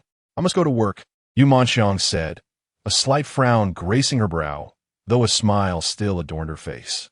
Shen Li, with a serious expression, remained silent, pondering for a moment before releasing a sigh of relief. Very well, it will prevent those demanding repayment from coming to our door. Should you encounter them, you would be troubled once more. Shen Li, too, had work to attend to and important matters to address. He could not remain by you Manxiang and Appos, as side around the clock. There is no need for haste. I can start work later. I will escort you to work, and in the evening, I will retrieve you, Shen Li continued. Glancing at the time, it was imperative to ensure her safety, and Shen Li would endeavor to stay with her as much as possible. Yu Manxiang felt a tinge of embarrassment. Would that not impede your work? Shen Li offered a self-deprecating smile. What delay could there be for a mere security guard like myself? Yu Manxiang was taken aback by his response. Shen Li was typically expressionless, or at best, wore a chilling gaze. This side of him was rarely seen. After the initial surprise, she felt a surge of elation. She had witnessed an expression of Shen Li and Appos, as that others had not, as if privy to a secret shared between them. The thought brought a blush to her cheeks. What is it? Shen Li frowned, oblivious to her inner thoughts. Yu Manxiang quickly shook her head, a bit flustered. Nothing at all. After breakfast, Yu Manxiang tidied the kitchen and adorned herself. Shen Li, unhurried, telephoned Lu Wenchang to inform him that he would be arriving an hour later for the next few days, a request Lu Wenchang readily granted. This arrangement allowed him to coincide with Yu Manxiang and Appos' work schedule, and as their companies were nearby, it was quite convenient. Whether it was Shen Li's imagination or not, Yu Manxiang's attire was different from usual. Her makeup was more refined, and her style seemed to have evolved. She typically favored figure-hugging professional attire, but today she donned a simple denim skirt, exuding both maturity and playfulness, a rather unique combination. Does this outfit, does it not look good on me? Yu Manxiang asked, noticing Shen Li and Appos' gaze, her face flushing slightly. It does. Shen Li replied. He did not claim to comprehend the intricacies of women and Appos' fashion. He simply found it pleasing to the eye and not awkward. Moreover, Yu Manxiang possessed a natural gift for carrying clothes, and her beauty ensured that she would look exceptional in any ensemble. Upon arriving at Yu Manxiang and Appos' company, he watched her enter before departing, reminding her to call if anything arose, which eased his worry somewhat. As Yu Manxiang entered the elevator, she encountered her department manager, a wizened man in his 50s, whose eyes lit up at the sight of her. Team leader you've arrived early today. I saw you disembarking from a luxury car. Is there someone special in your life? The manager inquired, raising his eyebrows and lowering his voice suggestively. Yu Manxiang held a respectable position in the company as a team leader, possessing considerable competence. The company and Appos' major deals were almost entirely attributed to her efforts, and her striking appearance was, of course, a contributing factor. Yu Manxiang felt displeasure, but dared not express it too openly. Manager Ma, you must not speak recklessly. Manager Ma curled one side of his mouth into a sneer, his expression disdainful. I recall that your husband is an idle, gambling drunkard, entirely dependent on you. I wonder where you find the funds to adorn yourself so elegantly and parade around the department. Team leader do not say I did not warn you. The company is cracking down on misconduct. You must be cautious. Manager Ma cast a sidelong glance, full of contempt, his words insinuating that she was a married woman engaging in an affair with a wealthy man. Manager Ma, please show some respect and refrain from slandering me simply because you cannot have me. Whether it was Shen Li and Appos' courage or not, Yu Manxiang could not contain herself and retorted angrily, glaring at Manager Ma. Manager Ma was indeed deliberately targeting Yu Manxiang, driven by the desire to ruin what he could not possess. Yu Manxiang had captured the attention of all the men in the department upon her arrival, and the news of her marriage had been met with regret. However, Manager Ma paid no heed to her marital status and had showered her with concern from the outset. To a newcomer, Manager Ma appeared to be a caring and supportive leader, and she had felt a touch of gratitude. However, as their interactions increased, she realized that Manager Ma was also a restless soul, seeking to engage in an affair despite his age. Initially, Yu Manxiang had been repulsed, deliberately avoiding Manager Ma, which had displeased him greatly. He had exerted pressure and created difficulties for her at work, and coupled with Wang Fuxing's exploitation at home, she had gradually accepted becoming closer to Manager Ma. Manager Ma had not been overly excessive, merely inviting her to meals, casually touching her hand, or exchanging coffee, all of which she could tolerate. Yu Manxiang had seized the opportunity to work diligently, and within 6 months, she had risen to the position of team leader, securing numerous major deals and becoming an essential figure in the company. It could not be denied that Manager Ma and Oppo's assistants had played a role in her ascent. However, once she had secured the position of team leader, Manager Ma had become increasingly forward, groping her buttocks and sending harassing text messages filled with lewd suggestions, which Yu Manxiang found deeply offensive. Despite her repeated rejections, Manager Ma remained undeterred. Regardless, she was another man's wife and could not engage in immoral acts. If Wang Fuxing were to discover anything, she would undoubtedly suffer another episode of domestic violence. When Manager Ma formally proposed that Yu Manxiang become his mistress, Yu Manxiang vehemently refused, declaring it an absolute impossibility, an idea she would never entertain, which enraged Manager Ma. However, Yu Manxiang was now a team leader, beautiful and capable, making it difficult for him to oppress her at work. Consequently, he resorted to verbal attacks and spread malicious rumors about her. Yu Manxiang had been driven to the brink of collapse by these accusations, but with Wang Fuxing and others at home relying on her income, she had forced herself to ignore them, eventually enduring the situation. Slander you? You are not worthy. Does a person as ungrateful as you need me to slander you? The matter of you seducing me and using me to climb the corporate ladder need not be stated explicitly. Manager Ma lifted his head arrogantly, his narrowed eyes and curled lips conveying utter mockery. What nonsense are you spouting? What did I ever seduce you? Yu Manxiang and Oppo's eyes instantly reddened with anger. This inversion of right and wrong, this attack with the most insulting language against women, filled her with deep resentment. Her voice was somewhat loud, and as the elevator doors opened, coinciding with the start of the workday, many colleagues overheard her words and cast mocking glances. Which nerve has she struck now? What is she trying to deny? Does she actually think she and Oppo's innocent? How she climbed the ladder is no secret.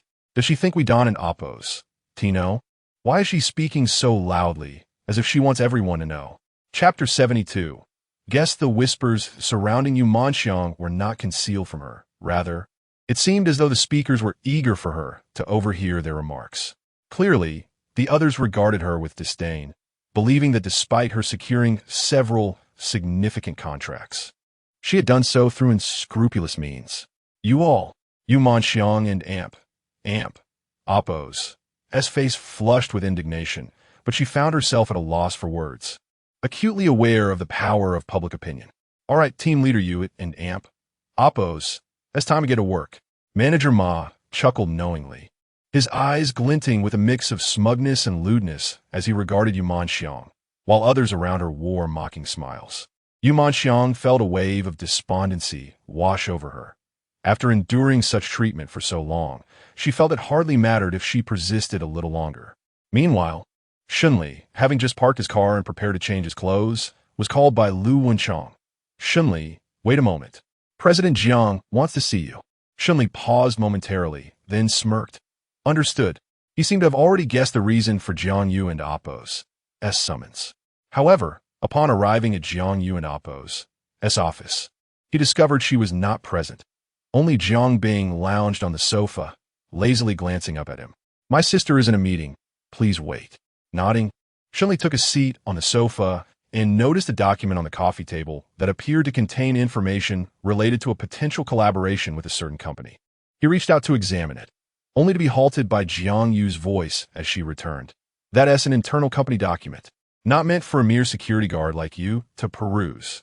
Shen Li chuckled nonchalantly and rose, saying, surely the president's assistant is allowed to review it?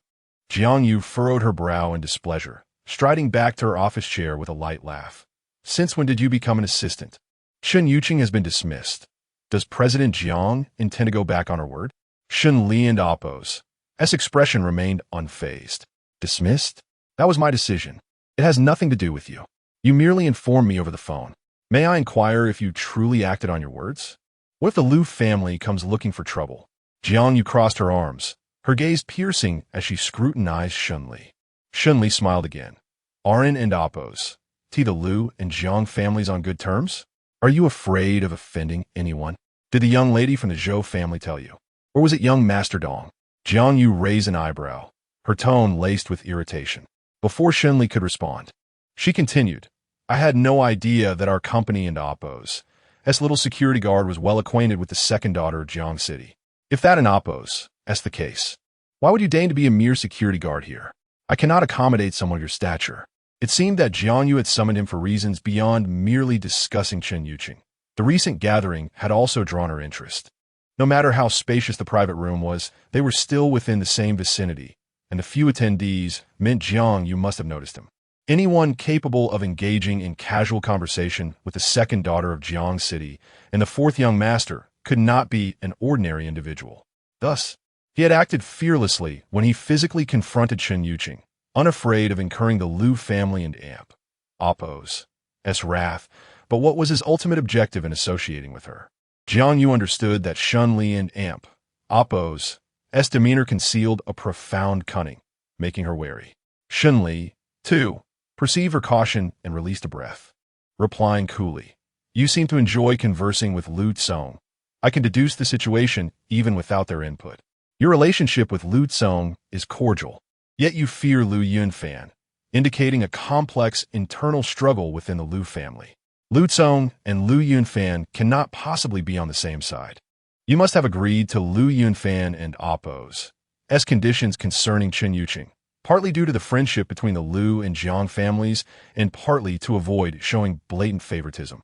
This assertion visibly unsettled Jiang Yu, causing her, and Jiang being on the sofa, to adopt a more guarded posture. Upon reflection, it was clear the Lu family and Oppos' internal dynamics were intricate.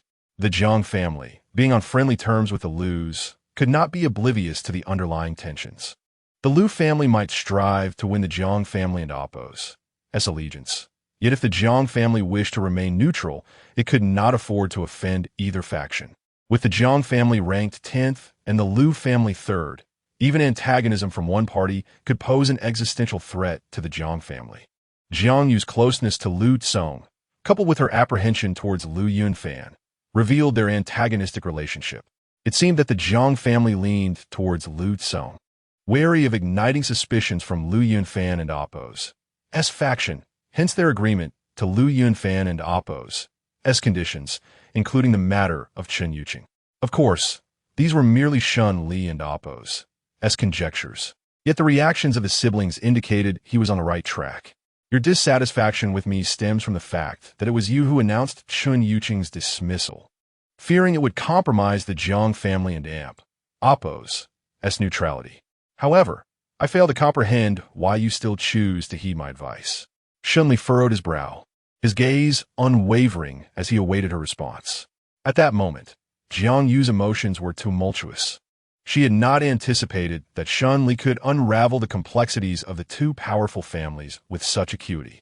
Yet, as he suggested, she had risked defending Lu Yunfan by following his counsel to dismiss Chen Yuqing. Deep down, however, she believed in Shen Li, trusting that he would handle the situation adeptly. Jiang Yu's eyes flickered as she regarded Shen Li, his dark irises concealing depths she yearned to penetrate, yet everything remained obscured, eluding her grasp. After a prolonged silence, Jiang Yu regained her composure, inhaling deeply, and then wearily inquired, So, have you managed to resolve this? Will Chen Yuqing and Oppos' dismissal implicate me? Not at all. Shen Li raplia amfatikadi. Jiang Yu regarded him with curiosity. I have offended Lu Yunfan, so you cannot be held accountable. It has nothing to do with the Jiang family. So, can I become your assistant? Shen Li asked directly. Jiang Yu raised an eyebrow, smirking lightly. You've already offended Lu Yunfan by making you my assistant. Wouldn't that be tantamount to opposing him? Shen Li frowned, his gaze turning dangerous as he scrutinized Jiang Yu. Was this woman not to be trusted? As Shen Li and Oppos' temper began to rise, Jiang Yu decided against teasing him further, waving her hand. If you want to be the assistant, then so be it. I'll pretend I'm unaware of your offense against Lu Yunfan. That one in amp, oppose, do. Jiang Bing interjected suddenly. Sister, you might overlook his offense against Lu Yunfan, but you cannot ignore the fact that he physically assaulted Chen Yuqing. Isn't that still antagonizing the elder of the Lu family? Jiang Yu rolled her eyes. The elder of the Lu family doesn't care about Chen Yuqing. You know this? Shen Li fronat. Jiang Yu shrugged nonchalantly. Yes, I know. Then why deceive me? Why hand this matter over to me? Shen Li voiced his displeasure. Jiang Yu chuckled. Knowing doesn't preclude offending. The situation was indeed more nuanced. Shen Li's actions against Chen Yuqing were justifiable, while Jiang Yu's were not. Her reasoning that Chen Yuqing disrupted the company's atmosphere and could not be retained merely painted her family as petty and intolerant. Chen Yuqing appeared to be a hot potato, tossed to Jiang Yu by Lu Yunfan. If Jiang Yu were to relinquish him, it would truly mean offending Lu Yunfan. Chapter 73. The assistant becomes the secretary in the previous chapter. The sordid deeds of Chen Yuqing were mentioned. Would Lu Yunfan believe it? In any case, she must not take matters into her own hands. It would be best to exploit the newly arrived Shen Li. Shen Li felt a surge of frustration, as he understood Jiang Yu and amp, oppose, as intentions and sensed he was being used. Fortunately, he would still attain his desires, so he decided not to argue with a woman over trivialities. When do I start? Shen Li suddenly inquired. Well, right now. Jiang Yu contemplated for a moment before casually responding, seemingly indifferent to the matter, as if Shen Li's role as her assistant held little significance for her, more like a mere formality. Then Shen Li was about to ask about his responsibilities when Jiang Yu gestured for him to be quiet and pressed a button on her desk phone, saying, Manager Fong, are there any available positions in the secretary's office? Yes, Ms. Jiang. A position has opened up since Secretary Liu resigned, replied a male voice on the other end. Good. Come over and bring someone with you. After hanging up, Jiang Yu turned to Shen Li. You should go over there and familiarize yourself with the business and the entire company's operations for a few days. Shen Li's lips twitched, at the very least. He hoped to become acquainted with Jiang Yu first, as it was his initial intention behind taking this assistant role, to get closer to her and the upper echelons of society. However, it seemed that his position as an assistant had merely devolved into that of a secretary. It appeared Jiang Yu was truly treating him dismissively, bestowing upon him a position devoid of real authority. Why did he suddenly feel like he'd been played? Shen Li and Appo's face was a mask of displeasure, radiating dissatisfaction and irritation, yet Jiang Yu pretended not to notice. Shen Li forced himself to endure it, reminding himself that this was merely the beginning. He would prove his capabilities to Jiang Yu and make her reliant on him. Soon, a tall man, approximately 6 feet tall and clad in a black suit, entered the room. President. The man nodded, then spoke again. Shall I take this person with me? Yes. Go ahead. Jiang Yu replied succinctly, motioning with her chin toward Shen Li. As they walked together, the man introduced himself. I am Fong Su, the general manager of the company, primarily overseeing the entire secretary department. Shen Li glanced at him, offered a polite nod, and replied, Shen Li. Fong Su chuckled, teasingly adding, the secretary department is predominantly female. You and Oppos, re the only male here. I'm not a secretary, Shen Li retorted. Fong Su, puzzled, asked, not a secretary? Then why did the president ask me to bring you to the secretary department? Shen Li refrained from elaborating, feeling that further explanation would only complicate matters. Instead, he chose to observe how Jiang Yu intended to position him. Upon arriving at the secretary department, as Fong Su had mentioned, it was indeed filled with women, though there were only 3. The office was spacious, complete with a tea room and a lounge area. As soon as Shen Li entered, the 3 women and Oppos' gazes converged on him. Let me introduce our new colleague, Shen Li, Fong Su announced loudly. However, this introduction was clearly unnecessary. Shen Li and Oppos' reputation had already spread throughout the company, especially among these 3 secretaries, who were the most gossip-prone and likely knew all about him. Shen Li, how did you end up here if you're not working as a security guard? Inquired a woman in her 30s, dressed stylishly, named Wei Shooting, who dealt with projects in collaboration with other large companies. It's really him. He looks much better than in the videos circulating in the group. Chimed in a girl, starry-eyed and holding her face in awe. She was Ding Zifong, primarily responsible for receptions and making coffee. The third woman, Zhang Lily with long, straight hair, was in charge of various forms and miscellaneous tasks. Another infatuation? Go make me a cup of coffee. I am Oppos, am exhausted. Zhang Lily complained. Ding Zifong giggled and, after stealing another glance at Shen Li, headed to the tea room. Witnessing this scene, Shen Li immediately felt a wave of annoyance.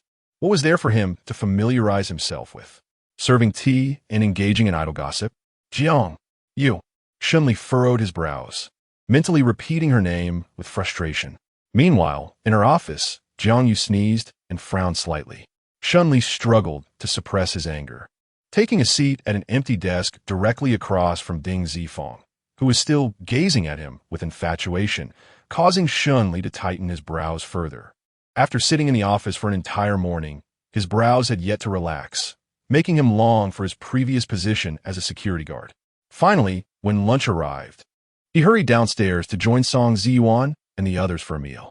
The security team chatted freely, enjoying their camaraderie. Shen Li, where have you been all morning? Song Ziyuan suddenly asked. Upon mentioning this, Shen Li frowned again. I've changed positions. What? Shen Li, you're no longer a security guard? Lu Wenchang exclaimed, somewhat excited. Yes, Shen Li nodded. Lu Wenchang felt a pang of reluctance, yet he was happy for Shen Li. Being a security guard held little promise, and someone as capable as Shen Li deserved better. Does this mean we won in Oppos? TCU. Shen Li? Song Ziyuan expressed his sadness. We and Oppos, still in the same company. It's easy to see each other. Just call me if you need anything. I can come down anytime. Shen Li raplia nonchalantly. At that moment, someone with a loose tongue asked, Shen Li, what job did you switch to? Any new colleagues you can introduce us to? Yeah. Are there any beautiful female colleagues? Another chimed in, and upon hearing this, the group gathered eagerly around Shen Li, eyes sparkling with anticipation. Feeling somewhat put off by their stares, Shen Li knew he couldn't evade the topic, so he awkwardly replied, there are 3 women in the secretary department. Anticipating mockery for taking on the role of a secretary, he was surprised when they responded with envy. Wow, Shen Li, you've got it made as a secretary. 3 beauties surrounding you? How lucky can you get? Shen Li, you absolutely must introduce one to me. Shen Li was baffled by their thought processes, hurriedly finishing his meal and returning upstairs. He intended to speak with Jiang Yu about his thoughts, but Fong Su informed him that Jiang Yu was out for the afternoon with other commitments. Shen Li resigned himself to another long afternoon. Since his work hours had changed, he found himself leaving around the same time as Yu Manxiang. Just as he parked his car, he noticed her emerging from the company, though her expression seemed off. She jogged over, and before she even settled into the car, she exclaimed, let us go. Shen Li's brow furrowed as he noticed her red-rimmed eyes and asked, what's wrong? Yu Manxiang forced a smile, it's nothing. Let us hurry. With a soft sigh, Shen Li was about to start the engine when suddenly a man knocked on his window. Chapter 74. Relationships without a moment's hesitation. Shen Li rolled down the car window. Hey there, buddy. How far have you and our group leader you gotten? Have you shared a bed? Ha ha. The man wore a lewd grin, glancing between Shen Li and Yu Manxiang. Behind him, a throng of onlookers, both male and female, erupted in laughter, completely disregarding Yu Manxiang and Oppos as feelings. Sun Jiping, what nonsense are you spouting? My relationship with him is purely. Yu Manxiang was infuriated. She intended to clarify, but found herself at a loss for words. Indeed, what was her relationship with Shen Li? She had already promised to give herself to him. Yet Shen Li had never responded directly. Were they merely friends? A landlord and tenant? Or perhaps lovers? She cast a glance at Shen Li, seemingly awaiting his answer. Shen Li remained silent, instead directing a piercing gaze at the man. What business is it of yours? Sun Jiping chuckled again, feigning concern as he patted Shen Li's shoulder. Bro, don't be hasty. If you and group leader, you truly share that kind of relationship, I must caution you. Our group leader has seen countless men. You should be wary of being deceived. He emphasized the phrase countless men his implication unmistakable. He then leaned closer to Shen Li, whispering, "Our group leader is known for seducing her way to success, especially with handsome guys like you who drive luxury cars. You and Amp, Oppos, definitely on her radar. Be careful." Sun Jiping believed his well-meaning warning would prompt Shen Li to discard Yumanxiang. But he failed to notice the darkening expression on Shen Li and Oppos' face and the tightening of his fists. Before he could utter another word, Shen Li furrowed his brows and forcefully pushed the car door open, catching Sun Jiping off guard and sending him tumbling to the ground. "Hey, what the hell do you think you and Oppos redoing?" Sun Jiping exclaimed, clutching his bruised face, his irritation palpable as a colleague helped him up. Shen Li did not close the door, but stepped out of the vehicle. "Are you looking for trouble?" he asked, his brow furrowed and his icy gaze sweeping over the gathered crowd, causing them to freeze in place, exchanging apprehensive glances and falling silent. Yumanxiang, sensing the tension, hurriedly exited the car and grabbed Shen Li and Oppos' arm, attempting to reassure him. "It and Oppos, it's all right. They're my colleagues just joking around. They're and Oppos, it's no need to take it to heart." Having endured so much, even with Shen Li standing up for her, she did not want him to resort to violence on her behalf, as it would only solidify the rumors surrounding their relationship, leading to even more gossip. "Joking? You consider what he just said to be a joke?"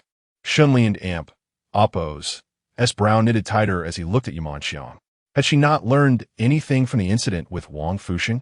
The more she tolerated, the more others would bully her.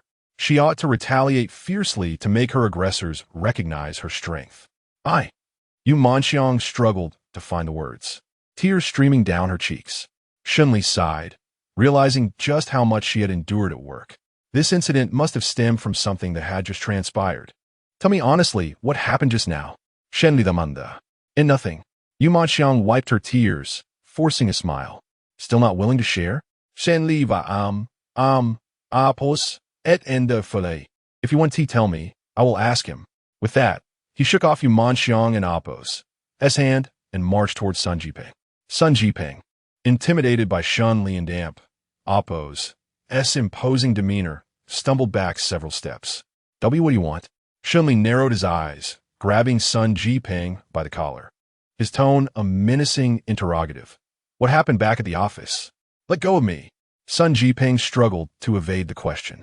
Shen Li and Oppos' expression darkened, increasing his grip, lifting Sun Jiping off the ground effortlessly. Sun Jiping dangled helplessly, terror gripping him as his legs weakened, his voice trembling with fear. The onlookers stepped back, silent and wide-eyed. "Speak." Shen Li and Oppos' voice dropped further, and Sun Jiping, terrified, shivered at the command, and then a stream of yellow liquid trickled down between his legs, splattering onto the ground. Panic enveloped the crowd as they stared in disbelief. Had he really? What, himself? Unfamiliar with the terror of being hoisted like this, they could not fathom Shen Li's ferocity, akin to a vengeful spirit, his gaze filled with menace, emanating an aura of retribution that sent chills down Sun Jiping and Oppos' spine. Yumanxiang, alarmed, quickly interjected. "At the end of the workday, they surrounded me and ridiculed me, claiming I climbed the ranks by seducing Manager Ma, asserting that the substantial contracts I secured were merely the result of sleeping my way to the top. These are all lies fabricated by Manager Ma. When I tried to defend myself, their mockery only grew louder, and I felt overwhelmed and fled." After sharing this, Yumanxiang wiped her tears again. "Shen Li, please let him go. He is not solely to blame." Listening to her words, Shen Li began to grasp the extent of her struggles. Such slander is undoubtedly the most devastating for a woman, and yet she had endured it for far too long. Indeed, it is not solely his fault.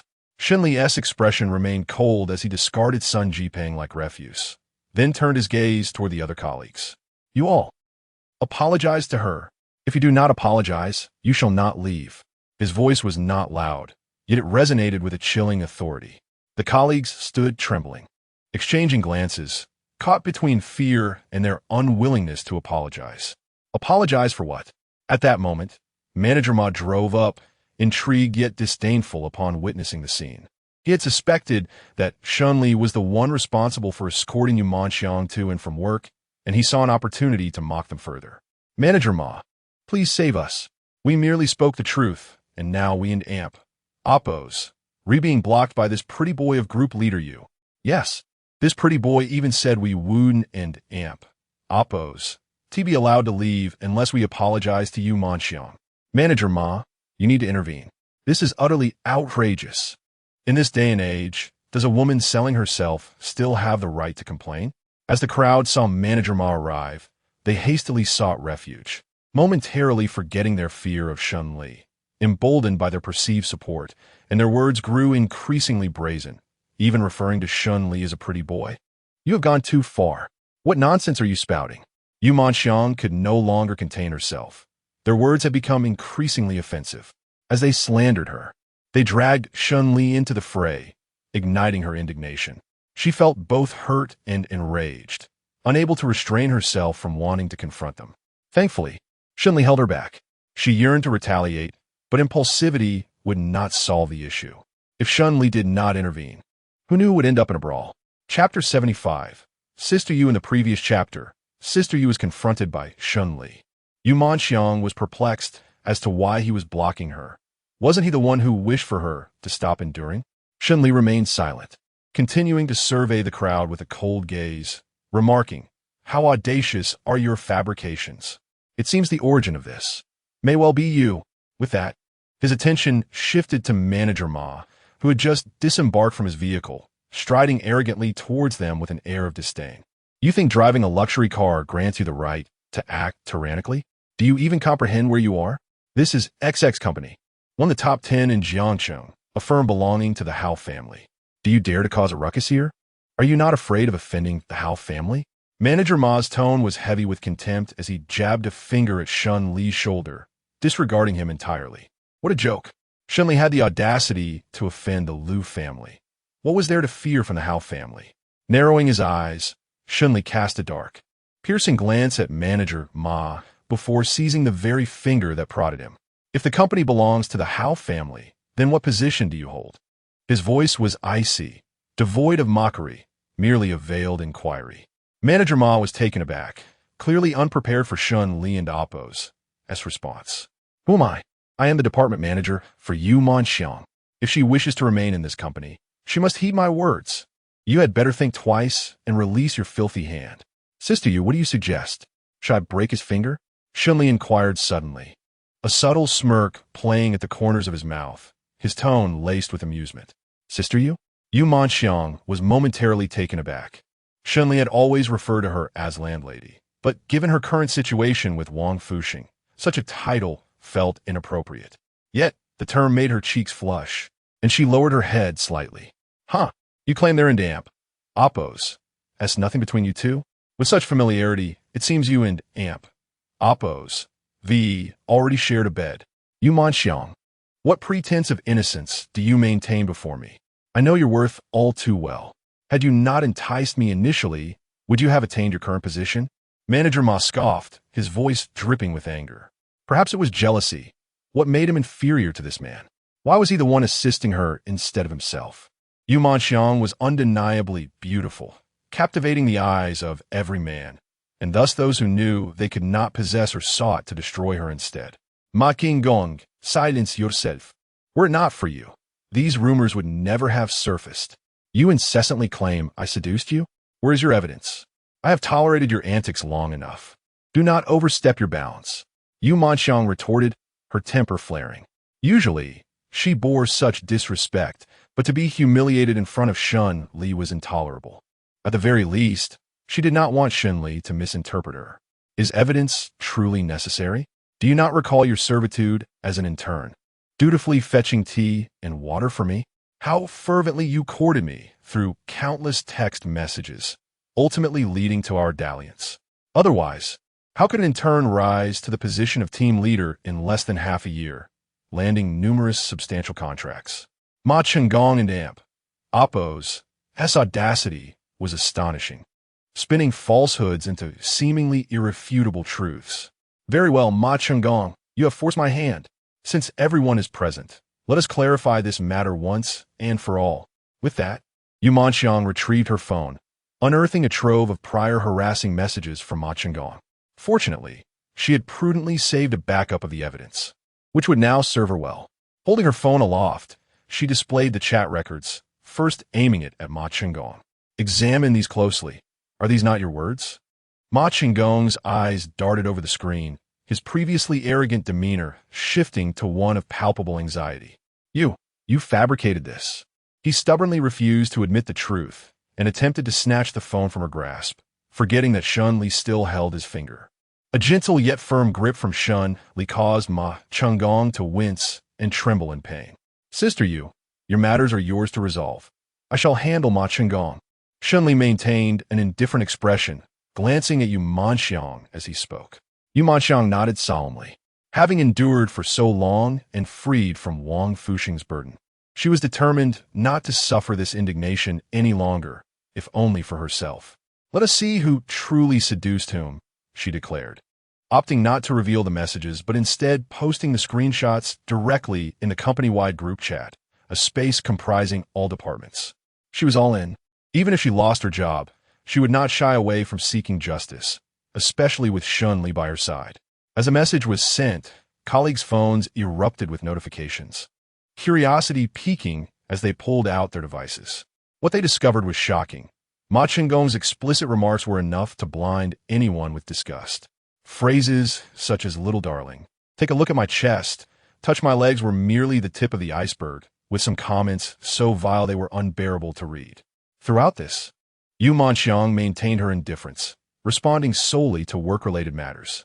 After perusing the screenshots, her colleagues and Oppo's expressions morphed from intrigue to revulsion within mere seconds. Despite Ma Chenggong being their superior, they could not help but cast disdainful glances, doubling their previous contempt for Yu Manxiang. Realizing the tide had turned against him, Ma Chenggong's face drained of color as he hastily attempted to explain, "No, that wasn't me. How could I possibly say such things? You all know my character. It was all her. She is the one slandering me. The chat records are explicit, complete with timestamps. How am I the one slandering you? Or am I expected to have foreseen this and prepared everything in advance?" Yu Manxiang retorted, her voice resolute. "I admit, initially, Ma Chenggong did take a special interest in me, but I was entirely unaware of his intentions at the time. Once I realized, I immediately rejected him. Yes, my appearance played a role in my professional life, but who among you acknowledges my efforts? I have endured drinking with clients to the point of gastric bleeding, taken countless allergy medications, and camped outside a client and Oppo's store for 3 days and nights, all for the sake of my work. Why do you only listen to Ma Chenggong's side of the story to defame me?" As she spoke, Yu Manxiang could no longer contain her emotions, tears streaming down her cheeks. Listening to her words, her colleagues lowered their heads in shame, none daring to maintain their cold demeanor. Indeed, they had witnessed Yu Manxiang and Oppo's unwavering dedication. "Apologize. If you refuse to apologize, you shall not leave." Shen Li interjected, his voice as chilling and domineering as ever. The group collectively shivered, their brows furrowing in contemplation as they pondered their next move. Chapter 76. No longer will I endure. Chapter 75. I can no longer tolerate. After a while, a girl with long hair stepped forward and bowed deeply to Yu Manxiang. "Sister Yu, I apologize. In fact, when I first joined the company, I too was harassed by Ma Chenggong. However, due to my family's connections, I warned him, and the matter was laid to rest. I'm truly sorry for not standing up for you, and for joining in their slander." The girl and Oppo's attitude was sincere, yet her revelations stunned those present. Me too. Ma Chenggong has harassed me as well. Soon, numerous women who had suffered similar harassment by Ma Chenggong began to step forward. Previously, they had been timid and fearful like Yu Manxiang. Even if they spoke out, no one would believe them. Furthermore, given Ma Chenggong and Oppo's status, no one wanted to jeopardize their jobs over such matters. It was easier to act as if nothing had happened, especially since Ma Chenggong had shifted his attention away from them. Yet now, with the truth exposed, they could no longer remain silent. As they looked at the women who had gathered, the crowd was left in shock, Almost every young woman had been a victim of Ma Chenggong's vile actions. What a scoundrel he was! You filthy creatures, what nonsense are you spouting? Have you all lost your minds? Do you no longer wish to work under me? And you, quickly explain yourself to everyone, or I will make you regret it. Ma Chenggong glared at Yu Manxiang, his eyes bloodshot with rage, as if he wished to tear her apart. With so many stepping forward to corroborate the accusations, he realized he could neither explain nor defend himself effectively. Thankfully, these women were all under his employment. A threat would remind them of their place. All he needed was for the instigator, Yu Manxiang, to clarify the situation. While some colleagues were indeed taken aback by Ma Chenggong and Appo's words, Yu Manxiang merely smiled coldly. I forgot to mention, I posted in the company's main group chat, which means the entire company is now aware of your actions and character. There is no time left for you to explain. As she spoke, she waved her phone mockingly in front of him. Ma Chenggong va Appo's et pupin kunstit. What? The entire company knows? How can I possibly remain here? Won't everyone be pointing fingers at me? I might even lose my job. The thought of this only fueled his fury further. Ignoring the pain in his fingers, he lunged at Yu Manxiang. You wretched woman, are you trying to ruin me? Quickly explain to the company that you are slandering me. He seemed to have lost his sanity, his eyes wild like a famished beast ready to pounce on Yu Manxiang. Seeing this, Shen Li furrowed his brow and clenched his hand tightly. Crack! A crisp sound echoed, and suddenly Ma Chenggong and Appo's furious expression turned into one of agony. My hand! He cradled his finger, curling up in pain, cold sweat beading on his forehead. His colleagues also broke into a cold sweat, astonished that Shen Li had actually broken Ma Chenggong's finger. Yet, none dared to approach him. Some felt Ma Chenggong deserved it, while others feared Shen Li. After a moment, Ma Chenggong, with his face flushed and veins bulging, glared at Shen Li, his lips trembling with rage. You bastard, I will kill you. After cursing, he charged at Shen Li. A middle-aged man, nearly balding and grossly overweight, barreled forward like a small mountain. An ordinary person would surely be thrown aside by such a force. Shen Li, Yu Manxiang called out anxiously, but Shen Li merely stood there, frowning, immobile. Just as everyone thought Shen Li would be knocked down, he acted first, gripping Ma Chenggong and Appo's shoulders and effortlessly lifting his hefty body. At that moment, Ma Chenggong resembled a large meatball, hoisted high above the ground by Shen Li. Everyone stood in stunned silence, their eyes wide in disbelief. Shen Li appeared strong. Yet Ma Chenggong was not only tall, but also weighed at least 200 pounds. How could he lift such a weight so easily? Even professional weightlifters would struggle to achieve such a feat. But that was not the end of it. Shen Li and Appo's intention was not merely to lift him. With a slight bend of his knees, he prepared and then hurled Ma Chenggong towards his own car. Bang!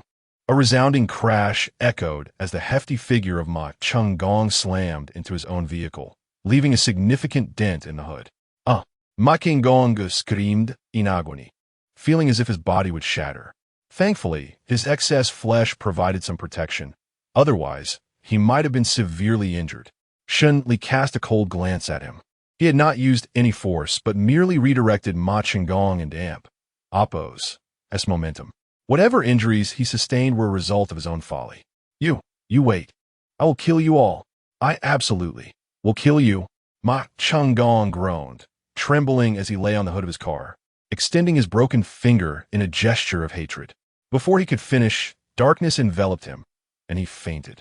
The crowd was paralyzed with fear, their faces pale as sheets. Too stunned to breathe. It and Appo's getting late. Little you, we should head back.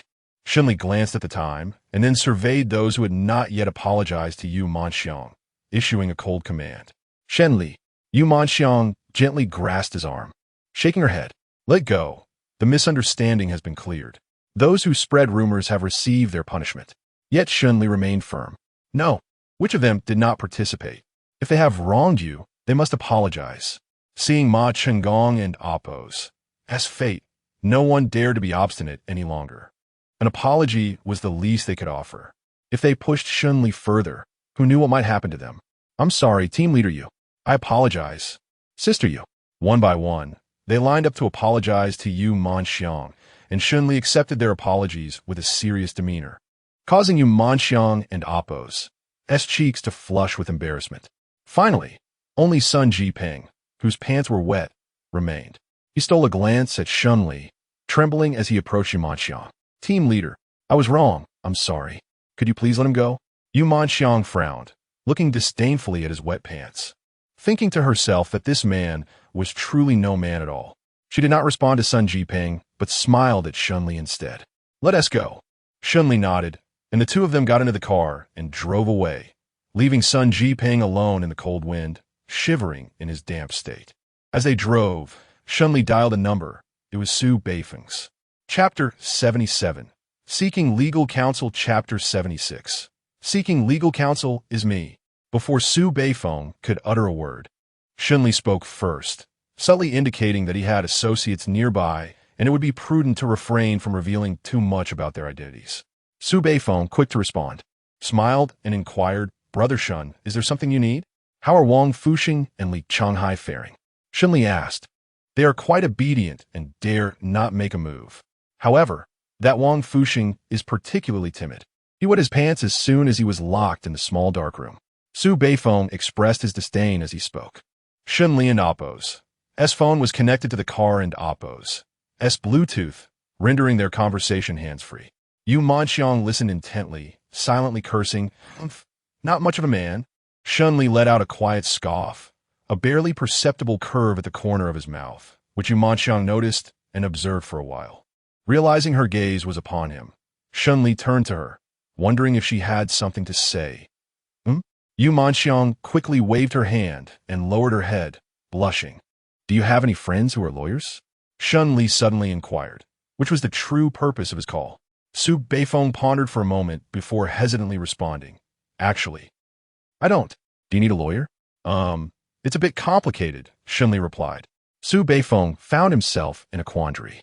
For someone in his underground organization, relying on brute force, locating a reputable lawyer seemed implausible. The few he could find would likely be intimidated and timid, hardly capable of handling serious matters. Brother Shen, I truly feel ill-equipped for this. Perhaps I should ask Dongcheng and the others. They would surely have no trouble finding a lawyer, Su Beifeng suggested. Upon hearing Dongcheng and Appo's name, Shen Li thought of someone and quickly interjected, No need. I already know who to seek. With that, he hung up and called another individual. Hello, Shen Li, where have you been? I didn't TC you after work today. The voice on the other end belonged to Zhou Xiaoji, whose tone revealed a familiarity with Shen Li. Yu Manxiang froze, staring at the display for a moment. Feeling a twinge of discomfort, she was well aware that, given her marital status, she was unworthy of Shen Li, and she had no delusions of monopolizing him. I've been transferred to another department. But let us set that aside. I need your assistance. Shen Li promptly shifted the topic. Zhou Xiaoji, however, voiced her complaint. I knew it. You and Amp, Appo's. You're only looking for me because you need something. Can't you simply want to meet up? Next time, Shen Li stammered, struggling to find the words. Zhou Xiaoji responded cheerfully. It's settled then. Let's go out together next time. Now what do you need? Having placated her, it would be easier to approach her for help. I need a reliable lawyer, Shen Li stated directly. Zhou Xiaoji was taken aback. Are you going to court? What kind of case? Shen Li cast a comforting glance at Yu Manxiang to avoid making her uncomfortable. Not for me. It's for a friend. It concerns a divorce. It's a female friend. I assent it. That's fine. I'll wait for your call. Shen Li wondered how Zhou Xiaoji had deduced that, but appreciated her prompt agreement. All right, Shen Li Raplia. It seemed he had indeed chosen the right person. Not long after returning home, an unfamiliar call came through. Hello, I am Gao Mei Wei, a lawyer specializing in divorce cases. The voice on the other end was soft and soothing. Hello, Shen Li Raspunda Politelli. They arranged to meet the following day to discuss matters in detail, as such issues could not be adequately addressed over the phone, especially since Yu Manxiang and Appo's situation was more complex. Shen Li informed Yu Manxiang about the meeting with the lawyer, and she too took leave from her company. The following day at noon, Shen Li escorted Yu Manxiang to the appointed restaurant.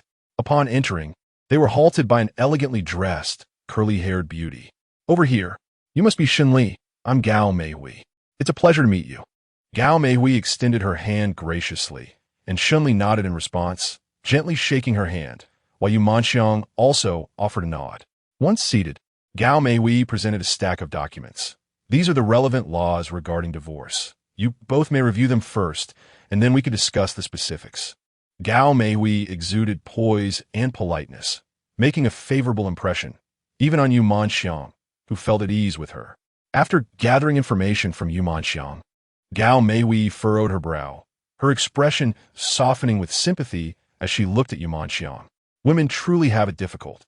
I've handled numerous divorce cases, mostly advocating for women to secure their rights, but your situation is quite unique. Yu Manxiang felt a wave of anxiety, prompting Shen Li to speak up. What is the verdict? It's quite complicated. The funds taken by Wang Fuxing will likely be irretrievable, and the debts will also be divided between you. Gao Meihui's demeanor turned serious. What? Yu Manxiang felt overwhelmed, tears streaming down her cheeks uncontrollably. Gao Meihui sighed before continuing. Marriage is inherently unfair to women. Given your household's circumstances, all income is attributed to you alone, and everything you earn is deemed marital property, including savings, so Wang Fuxing taking them is legally permissible. Regarding the loan shark issue, if you can procure evidence of him borrowing money behind your back, then we could have a solid case. However, you've been under his oppression for so long that it's unlikely you have any proof.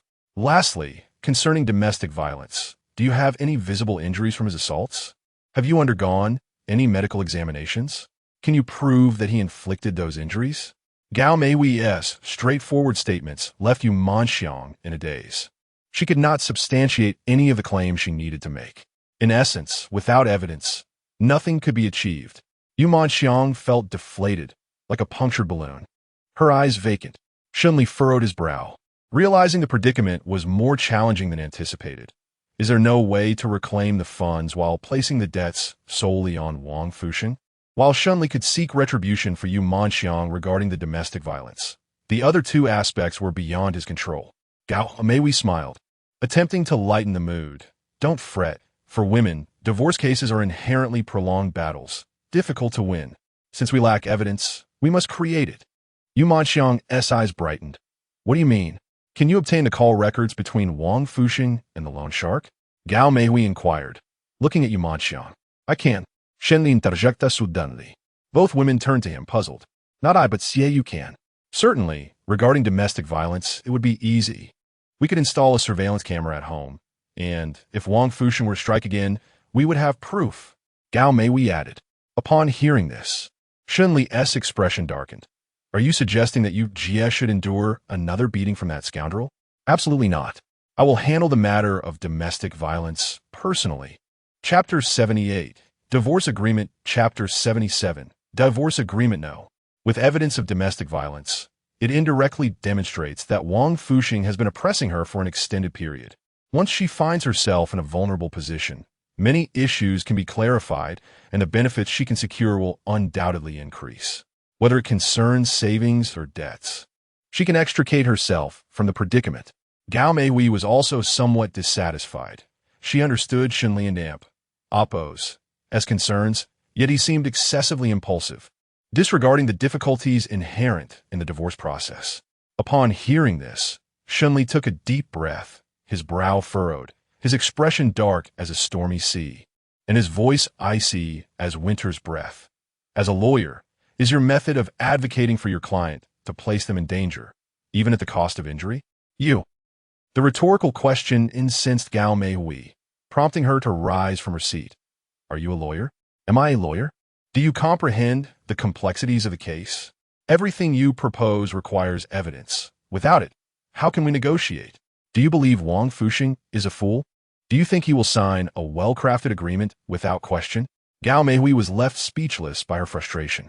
She genuinely aimed to secure greater benefits for Yu Manxiang.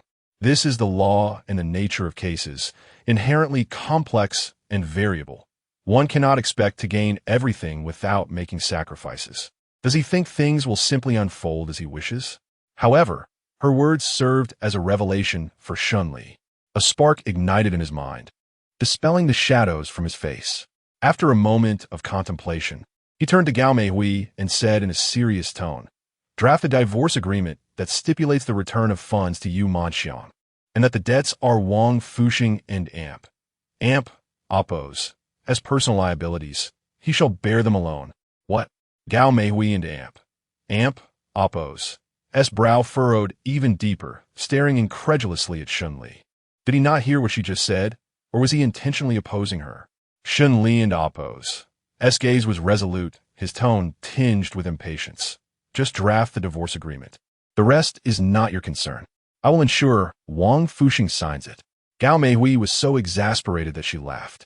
Here she was, a senior lawyer from a prestigious university, being told by a client that her input was unnecessary, merely to draft a divorce agreement. This was a blatant dismissal of her professional expertise. "Shen Li, do you even hear yourself?" Suppressing her anger, Gao Meihui questioned him coldly. Meanwhile, Yu Manxiang observed the escalating tension between the two, feeling both guilty and awkward, unsure how to intervene. "I will pay the money as promised. You only need to draft the divorce agreement as I instructed, and the rest is none of your concern." Shen Li and oppose. As piercing gaze remained fixed on Gao Meihui, reiterating his stance with unwavering determination. "Fine. Very well. If it weren't and oppose. T for Zhou Xiaoji, I truly wound and oppose. T bother with this nonsense. The agreement will be ready by this afternoon. You can collect it from XX law firm." Gao Meihui scoffed, grabbed her bag, and stormed out, her professional demeanor shattered by Shen Li and Amp oppose as provocations. This was her first encounter with someone so unreasonable. Who am I? A distinguished lawyer with a modest reputation in the field. If it weren't and oppose. T for Zhou Xiaoji and oppose. S intervention. Could Shen Li have engaged her services? Yet, she was ready to take on the case, only to be reduced to merely drafting a divorce agreement? Was this not a deliberate affront to her? "Shen Li, are we being a bit excessive?" Yu Manxiang glanced anxiously in the direction Gao Meihui had departed, genuinely fond of the girl who sought to advocate for her interests. "It and Amp oppose. S merely a transaction. Don and Amp oppose. T overthink it. Order something to eat. Let us take a brief respite before heading to the law firm she mentioned to collect the agreement." Shen Li, unfazed, remained resolute in his impulsiveness. Ultimately, he would not consent to acquiring so-called evidence through the suffering of others. Was it not simply a matter of getting Wang Fuxing's signature? He had ample means to achieve that. After dining in the restaurant, they lingered for a while longer. During this time, Shen Li called Su Beifeng again. "It's me. How is Wang Fuxing? What is his mental state?" Shen Li inquired. Su Beifeng sighed softly. "Our little black room is merely for intimidation. It can scare someone once or twice, but soon they discern the truth. Wang Fuxing is currently only afraid of us. This control can evoke cowardice." Shen Li understood well that this matter could not be delayed much longer, hoping that Wang Fuxing would sign willingly. "Is everything all right with Li Changhai?" Shen Li asked again. "Don't mention it." Su Beifeng's voice was filled with exasperation. This guy is indeed a lone shark. His tongue is as slippery as they come. Initially, we confined him to a single room, and he began conversing with the guards, persistently attempting to persuade them to borrow at high interest. Shen Li was somewhat speechless, refraining from further inquiries before ending the call. He glanced at the time, frowned, and called Xieyu. As expected, reaching Xieyu at this hour proved somewhat challenging. The phone rang for an eternity before finally being answered by a weary, hoarse voice. "Hello. Prepare yourself. We're going to sue Beifeng and Amp oppose. S around 3 this afternoon. Bring your computer. There are matters to attend to." Shen Li spoke rapidly, leaving no room for Xieyu to respond before hanging up. After resting a bit longer, Shen Li deemed it time to head to the law firm that Gao Meihui had mentioned, taking Yu Manxiang along. The law firm was sizable upon their arrival. The receptionist led them to a waiting area, mentioning that Gao Meihui was currently occupied and asked them to wait. From their vantage point, they could see Gao Meihui busily engaged in discussions, diligently explaining matters to a group of individuals who frequently sought her professional advice. Upon reflecting on his previous attitude towards Gao Meihui, Shen Li felt a twinge of regret. Before long, Gao Meihui approached with a file folder in hand. Upon seeing Shen Li, her previously warm smile vanished instantly, and her gesture of handing over the folder was imbued with her displeasure. "Here you go." "Thank you," Shen Li replied as he accepted the folder. Gao Meihui took a deep breath to compose herself, crossing her arms and looking intently at Shen Li. "If it weren't for Xiaoji, do you think I would assist you? If Wang Fuxing actually signs, I would indeed admire you. Should anything arise thereafter, feel free to contact me. Remember, it is because of Xiaoji, not you," she reiterated, clearly still vexed but willing to assist with future matters, demonstrating her professionalism. Shen Li nodded, and Yu Manxiang looked at Gao Meihui with gratitude. Without further conversation, they collected the documents and hurriedly drove to Su Beifeng's location. "Shen Li, where are we going?" Yu Manxiang inquired in confusion. "To obtain Wang Fuxing and Amp Oppo's signature. He is with Su Beifeng," Shen Li responded casually. Only then did Yu Manxiang recall the connection and quickly ask, "Su Beifeng?" Chapter 79. Worship yesterday, I pondered whether it could be Su Beifeng, the underground monarch of South City. As she spoke, Yu Manxiang and Oppo's face was filled with trepidation. Shen Li responded nonchalantly. However, Yu Manxiang was drenched in cold sweat. After all, he was the underground king of South City, a figure of immense power, rumored to have seized control of most of the underground forces in Jiangcheng within just 6 months. How formidable and terrifying must he be? Yet, Shen Li spoke of this with such indifference. She gazed intently at Shen Li, furrowing her brows as she tentatively inquired, "So, were you calling Su Beifeng yesterday, and just now?" As soon as the question escaped her lips, she felt it impossible. Who was Su Beifeng? Shen Li had only been in Jiangcheng for less than a month, and was still unfamiliar with the place. How could he possibly be so well acquainted with Su Beifeng? Shen Li replied again, leaving Yu Manxiang utterly dumbfounded. She suddenly leaned closer, scrutinizing this man in an attempt to unveil his true identity. Naturally, she believed Shen Li's words, but if her memory served her right, Su Beifeng had referred to Shen Li as Brother Shen yesterday. This indicated a profound familiarity between them, and it seemed Su Beifeng held Shen Li in high regard. Who was this man before her, and how powerful could he be to command the respect of the underground king? This was in stark contrast to the image she had of him as a mere ex-convict fresh out of prison. As she continued to observe, Yu Manxiang and Amp Oppo's astonishment gradually transformed into admiration. Upon arriving at the Shenghao Hotel, it was her first time witnessing such opulence, gilded and resplendent. It resembled a grand castle more than a hotel, exuding an air of magnificence. Yet, fearing she might embarrass Shen Li, she merely stole glances, refraining from drawing attention to herself. Upon entering the lobby, she spotted Sheng waiting by the elevator. Upon seeing Shen Li, he immediately nodded respectfully. "Brother Shen, the boss is waiting for you upstairs." Shen Li responded with little expression, merely nodding in acknowledgement. Yu Manxiang and Amp Oppo's eyes brightened at this, her admiration for Shen Li deepening, as she felt her own status elevated by association. Sheng led them to a door on the top floor, respectfully opening it for them before quietly retreating. Upon entering, Shen Li found Xie Yu lounging on the sofa, yawning widely, with drowsy tears glistening at the corners of her eyes. Upon noticing Shen Li and Amp Oppo's arrival, Xie Yu quickly adjusted herself, standing up to greet him, only to be halted by Shen Li's outstretched hand. "Xie Yu, why are you so nervous?" "Su Beifeng dizet." Xie Yu shot him a glare, unbothered by Su Beifeng being of equal standing and more familiar with him. Shen Li stepped inside, but Yu Manxiang hesitated at the doorway, her face paling as she dared not move. It was no surprise. The individual inside was Su Beifeng, a name that alone could instill fear. The rumors spoke of him as volatile and ruthless, capable of taking a life with little provocation. How could Yu Manxiang possibly muster the courage to enter? "Little Yu?" Shen Li furrowed his brow, looking at Yu Manxiang in confusion. His own strength rendered him oblivious to the fears of the weaker. Realizing the situation, Su Beifeng quickly shot Xie Yu a glance. Though reluctant, she approached Yu Manxiang. Feeling anxious, Yu Manxiang knew Xie Yu was no ordinary person, but once Xie Yu spoke, her apprehension dissipated entirely. Come over and join me," she said, extending her hand to take Yu Manxiang's. The innocent manner of this invitation from Xie Yu made her appear adorably charming. Yu Manxiang smiled, accepting Xie Yu's hand and following her further inside. You need to tone down your murderous aura, Shen Li remarked, frowning at Su Beifeng. Su Beifeng raised his hands in feigned innocence, claiming he could not control such things.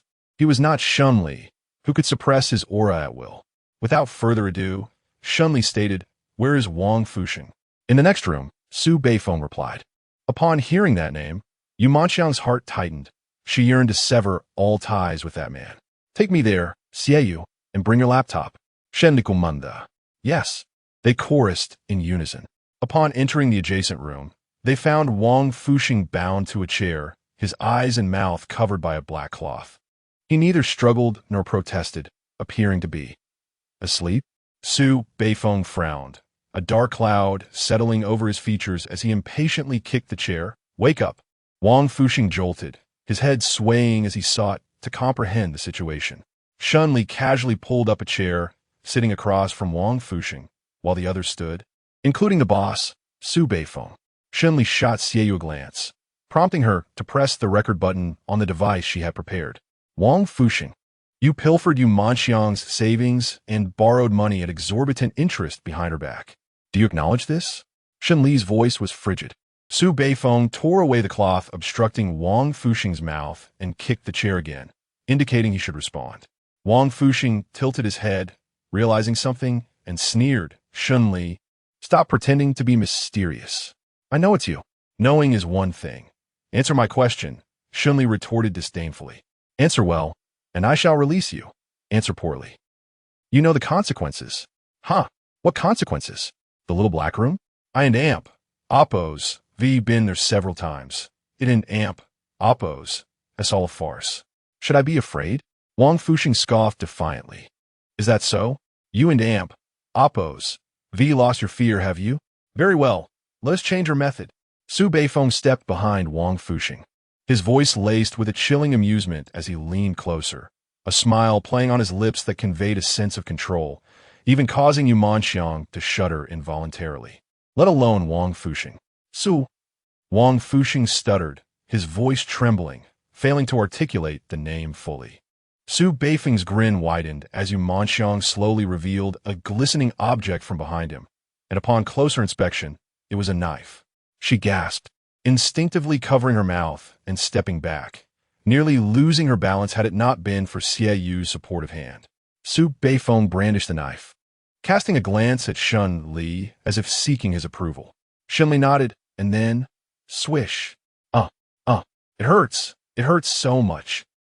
The blade plunged directly into Wang Fuxing and Oppos' thigh, blood gushing forth, staining the floor.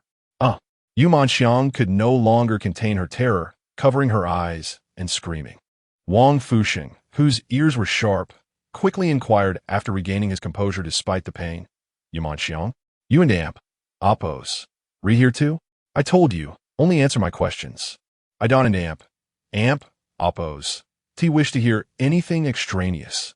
Shen Li and Amp, Oppos, as commanding, icy voice resonated once more. No sooner had he spoken than Su Beifeng slowly twisted the knife still embedded in Wang Fuxing and Amp, Oppos' thigh. Chapter 80, Whose Money Is It? Chapter 79, Whose Money Is It? The anguished cries reminiscent of a slaughtered pig echoed once more, rising and falling in relentless succession. He writhed in torment, his body convulsing painfully, struggling desperately. Even the legs of the chair trembled, emitting a sound. Yet, Su Beifeng and Amp, Oppos' other hand pressed firmly upon his shoulder, the force so formidable that escape was impossible, leaving him to endure the excruciating pain. "I will cease only when you answer Brother Shen's question." Su Beifeng's voice, laced with amusement, resonated, sending shivers down the spines of Yu Manxiang and Wang Fuxing, causing cold sweat to trickle down their backs. I said, please stop." Wang Fuxing, unable to withstand the agony, hurriedly begged for mercy, prompting Su Beifeng to finally release his grip. After some time, Wang Fuxing gradually regained his composure from the torment, though he was drenched in sweat and gasping for breath. It was I. I stole that wretched woman's. No, it was Yu Manxiang's entire savings. I had no money. If I don't steal from her, who else can I steal from? She is my wife. The money she earns must be spent by me. The high-interest loan was all Shen Li's fault. If he hadn't pressured me to repay, would I have borrowed from a loan shark? Shen Li's expression darkened. Was he truly to blame? Nevertheless, he had no time to dwell on that, quickly pressing, "Did you borrow without Yu Manxiang and Amp Oppo's knowledge?" "Of course. Would that dead woman allow me to borrow?" Wang Fuxing's defiance escalated, devoid of any logic. Pleased with the response, Shen Li's lips curved into a barely perceptible smile, and he exchanged knowing glances with Xie Yu and Su Beifeng, both understanding their roles. One concluded the recording while the other removed the blindfold from Wang Fuxing and Amp Oppo's eyes. As Wang Fuxing slowly opened his eyes, the sight of so many people before him startled him. "What do you want?" Upon noticing Yu Manxiang, his arrogance surged once again. "Yu Manxiang, you wretched woman, why are you still standing there? Hurry and untie me." Taking a deep breath, Yu Manxiang stepped forward slowly. Wang Fuxing and Amp Oppo's spirits lifted, but Shen Li frowned, wondering if this woman truly intended to set him free despite the situation. What transpired next, however, earned Yu Manxiang, Shen Li and Oppo's utmost admiration. In a swift motion, she raised her hand and delivered a resounding slap to Wang Fuxing, stunning him into silence. What was happening? The usually submissive Yu Manxiang had learned to stand her ground? "You crazy bitch. How dare you hit me? Are you tired of living?" Wang Fuxing's eyes widened in fury as he glared at Yu Manxiang, ignoring his injured state, forcing himself to rise and charge at her, chair in tow. Shen Li, quick on his feet, yanked Yu Manxiang back and extended his leg, causing Wang Fuxing and Amp Oppo's face to collide intimately with Shen Li and Amp Oppo's shoe. With a forceful kick, Shen Li sent him tumbling, chair and all, crashing to the ground with a cacophony. Meanwhile, Yu Manxiang, caught off guard by Shen Li's pull, fell into his embrace. In that moment, feeling the protective strength of the man, her heart raced, her cheeks flushed uncontrollably. It was the first time she had been so close to Shen Li, more intimate than the previous Princess Carrie, as she found herself completely enveloped by his chest, experiencing a sense of security she had never known before. Shen Li, oblivious to her feelings, withdrew his body without waiting for her reaction and approached Wang Fuxing with the divorce agreement in hand. "Sign the divorce papers, and you may leave." "What? Divorce? Yu Manxiang, are you truly going to divorce me? Don't forget what your parents promised me." Wang Fuxing's bravado remained intact as he threatened Yu Manxiang. "That was my parents' promise, not mine. I have made up my mind. I want a divorce and to sever all ties with you." Yu Manxiang's stance was resolute. Having made her decision, she would not waver due to Wang Fuxing and Oppo's words. She would explain to her parents herself. This marriage had to end. Just as Wang Fuxing was about to explode with anger, he reconsidered, his eyes darting as he suppressed his fury. "If you want me to sign, you must first let me go." Shen Li raised his chin, while Su Beifeng hesitated slightly. "Brother Shen, this man is quite cunning." "Not a problem." Shen Li replied confidently. Su Beifeng then proceeded to release Wang Fuxing. With both Shen Li and Su Beifeng present, Wang Fuxing dared not make any moves. He stretched his limbs, flexing his wrists, attempting to ease his body. "Stop dawdling. Sign the papers." Shen Li frowned, his impatience evident. Wang Fuxing, however, merely chuckled. "No need to rush. Since this is a divorce agreement, I must read it thoroughly." As he spoke, Wang Fuxing picked up the document and began to scrutinize it closely. Shen Li plus ishafronat. He had not anticipated Wang Fuxing's meticulousness, believing he could trick him into signing without a second thought. Wang Fuxing was no fool. He understood that his actions in the marriage were indefensible and needed to examine every detail, especially regarding debts. Sure enough, after a brief glance, he noticed something amiss. He shot a disdainful glance at Yu Manxiang and sneered. "Oh, so you want to shift all the debts onto me and still expect to reclaim the money? This money is marital property. Yu Manxiang, you're truly heartless." Upon hearing this, Yu Manxiang's displeasure flared. "Heartless? Wang Fuxing, have you earned a single cent since our marriage? Do you dare to claim is marital property? Why not? Whoever spins it owns it. If I spin it, then it is mine, Wang Fuxing retorted defiantly, ignoring the logic. You, shameless. Yu Manxiang's face flushed crimson with indignation, and after a long struggle, she could only utter that one line. In front of so many witnesses, she felt humiliated, nearly shedding tears. Shen Li pulled Yu Manxiang behind him, gazing at Wang Fuxing. We have already engaged a lawyer. If you refuse to sign, just based on the domestic violence alone, what awaits you is imprisonment, not to mention the issues surrounding debts and savings. Wang Fuxing frowned. He was aware of this without Shen Li and Oppos as reminder. But if that were the case, why not resolve it through legal channels instead of confronting him privately? After a moment's thought, Wang Fuxing squinted and smiled knowingly. But you have no evidence, so what can you do? He figured it out.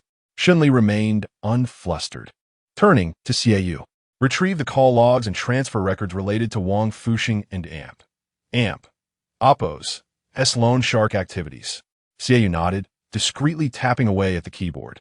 Shen Li took the recording device and played it back, but the audio seemed altered, only featuring Shen Li and Oppos as questions and Wang Fuxing and Oppos as responses, omitting the threatening and coercive parts entirely. What is going on?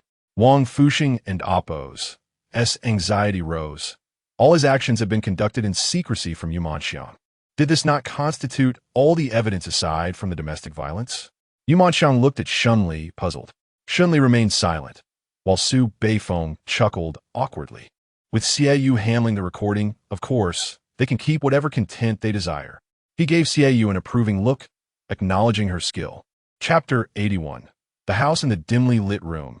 Xiaoyu shyly averted her gaze. The recording device was connected to her computer, allowing her to alter the content without leaving any trace, a task exceedingly simple for her. Yu Manxiang gazed at Xiaoyu in astonishment, never imagining that this seemingly docile girl possessed such remarkable skills. No wonder Shen Li Fei insisted on bringing her along. All right, Xiaoyu's soft voice suddenly broke the silence. Shen Li nodded, and upon pressing a button, the familiar voice of Wang Fuxing emerged, a conversation with a loan shark. The recording clearly revealed Wang Fuxing and Oppos' disdainful treatment of Yu Manxiang, referring to her with derogatory terms such as slut and bitch, threatening violence if she disobeyed, and lamenting about spending her money. Every detail was laid bare in a relentless series of recorded conversations. Listening to these words, Yu Manxiang felt her heart constrict. After all, she was Wang Fuxing's wife, yet he publicly demeaned her, reducing her worth to nothing. His remarks seemed to strike a nerve in Yu Manxiang, causing her to lower her head in humiliation, feeling utterly worthless. Observing this, Shen Li gently patted her shoulder and offered her a reassuring glance, helping her regain some composure. Where did you obtain these? Wang Fuxing furrowed his brow, casting anxious glances around the room. This was utterly bizarre. He had never paid attention to these conversations. So how could they have been recorded? Xiaoyu rolled her eyes at him with a hint of pride and muttered softly, You wouldn't understand if I told you. Assigned to Jiangsheng, she was well aware that her mission was to assist the leader, Shen Li, in executing their plan. Thus, upon her arrival in Jiangsheng, she had infiltrated all accessible systems, including personal electronic devices. While she had yet to crack the specific systems protecting the top 10 families in Jiangsheng, especially the top 3, each fortified with complex layers of security, Wang Fuxing, an ordinary man, was an easy target. After the recording concluded, various transaction records appeared before everyone, detailing not only his loan shark dealings, but also his expenditures, down to a bottle of mineral water. Wang Fuxing was utterly dumbfounded at this moment. He feared not Shen Li or Su Beifeng, but Xiaoyu. His every secret laid bare before her. He realized he had nothing left to hide. With enough evidence. Just sign, and you and Oppos, LL be free to leave. Shen Li sighed, clearly losing his patience, waiting to see if Wang Fuxing would comprehend the gravity of the situation. Wang Fuxing glanced at Yu Manxiang, then at the divorce agreement in his hands. How could he let go of this beautiful woman, who could potentially bring him wealth? Without Yu Manxiang, he would have nowhere to live, not to mention the debts he owed. Survival would be a challenge. Divorce would equate to his own demise. After a moment of contemplation, Wang Fuxing furrowed his brow, deciding to take a gamble. He could not allow Yu Manxiang to have her way while he suffered. He slammed the divorce papers onto the table beside him and looked at Yu Manxiang. I'll sign, but the house is mine. The house. Given Wang Fuxing's nature, it was likely that the property was in his name. Shen Li frowned, having overlooked this detail. Yu Manxiang was taken aback, incredulous as she stared at Wang Fuxing. Wang Fuxing, have you lost your mind? The house belongs to my parents. How dare you ask for it? Your audacity knows no bounds. This revelation surprised Shen Li, making him aware of the complex dynamics in their marriage. Yu Manxiang, let's not forget that it was your parents who begged me to marry you. If it weren't and oppose T for this house, do you think I would have married you? I could easily sue you, leaving your family destitute. Wang Fuxing spoke with brazen defiance, his attitude utterly arrogant. You were the one who sought to take advantage of me first. Even if you sue me, it and oppose. It's merely self-defense. You've only frightened my parents. At this point, Yu Manxiang and Amp, oppose, S anger intensified. Her entire life had been ruined by this man, and he still dared to speak so boldly? Observing their exchange, Shen Li's expression darkened further. He realized Wang Fuxing was not going to sign easily. Su Beifeng, noticing Shen Li's displeasure, quickly approached Wang Fuxing and kicked him to the ground, then raised his foot to stomp on the very spot where he had been recently stabbed. The excruciating pain forced a cry from Wang Fuxing as he clutched Su Beifeng's leg, pleading for him to relent. Do you truly believe this is merely a place to settle your divorce? Su Beifeng sneered, a malevolent grin spreading across his face. Shen Li observed without intervening, intending to reason with Wang Fuxing to ensure he signed the papers and spared Yu Manxiang future troubles. However, given the current situation, it was clear Wang Fuxing was not inclined to cooperate, and an alternate approach seemed necessary. Sign now and get out of my territory. If I wanted to kill you, I wouldn't even bother getting my hands dirty. Su Beifeng looked down at him with disdain. Wang Fuxing, sweating from the pain, finally managed to speak. If you kill me, I won't be able to sign. He understood the group's objective. Such a display was merely to compel him to sign. But he was determined not to yield. He might be timid, but he was no fool. He recognized the consequences of his signature, which would plunge him into a life of poverty and continuous threats of violence from creditors. I could always keep you alive. Su Beifeng Su Den Li Juke. First, I'll break your legs, then skin you alive, treating you just enough to let you heal before starting the process all over again. Now that sounds truly entertaining. Su Beifeng and Oppos. Deranged words sent shivers down Wang Fuxing and Oppos' spine. Even before any real harm was inflicted, he could already feel the threat of pain. This is illegal. You're holding me against my will. Though he protested, his voice trembled with fear. Su Beifeng's cold laughter echoed. Feel free to ask around who would dare to touch me. The consequences of crossing me are dire, and you, a mere scoundrel, are not worth the risk. Moreover, you need to find a way out of here first. Until you sign, I will torment you daily. Essentially, it's no different from being married to you. Chapter 82. Urgent help from the Jianghu. Chapter 81. Urgent help from the Jianghu. The question looms. Is your resolve stronger than my blade? Not just Wang Fuxing. Even Yu Manxiang is drenched in cold sweat. This is the true visage of Su Beifeng, the underground emperor of South City. Previously, he had restrained himself in the presence of Shen Li, but now, with Shen Li and Oppos' tacit approval, he displays an unrestrained ferocity, a chilling ruthlessness. It is this very nature that has allowed him to seize control over half of the underground world. Shen Li casts a disdainful and mocking glance at Wang Fuxing, coupled with an air of nonchalance. Let us depart. All that needed to be said has been articulated. There and Oppos. There's no need to squander time here, as I have other matters to attend to with Sister Xiaoyu. His tone is languid, yet intentionally elevated. Su Beifeng releases Wang Fuxing and prepares to exit, while Xiaoyu shuts down her computer. However, Yu Manxiang, feeling anxious, clutches Shen Li and Oppos' arm, her worry evident in her gaze. To Wang Fuxing, this gesture suggests an intimate connection between the two, and recalling Shen Li and Oppos' his earlier words, he wonders if they have indeed become an item. Perhaps off to a rendezvous? Shen Li gently pats Yu Manxiang's hand, unabashedly taking her hand as they leave in front of Wang Fuxing. Furious, Wang Fuxing attempts to advance, but is hindered by the pain in his thigh. The four return to the previous room and take their seats. Yu Manxiang frowns, visibly disturbed. Her unease will persist until Wang Fuxing signs the document. Aware of the trouble she has caused Shen Li, she feels guilty and hesitant to inquire further. Yet, unable to restrain herself, she finally asks Shen Li, why not compel Wang Fuxing to sign? Her tone remains gentle, avoiding any semblance of discomfort. Displaying excessive eagerness would only give him leverage. He will not sign easily. Shen Li responds coolly. His signing or not makes no difference to you. It's akin to a divorce. As long as he refrains from signing, he will endure my torment. Once he comprehends this, he will sign. Su Beifeng at. Shen Li's words have made it clear to Wang Fuxing that they are not influenced by him. Therefore, let us prolong this. Wait until he can no longer withstand the torment and chooses to sign. There is no need for further concern. However, the more anxious they are, the more susceptible they become to Wang Fuxing and Appo's psychological manipulation, rendering them passive. After a moment of contemplation, Yu Manxiang realizes that as long as he remains imprisoned, he poses no threat to her. Thus, they should indeed delay.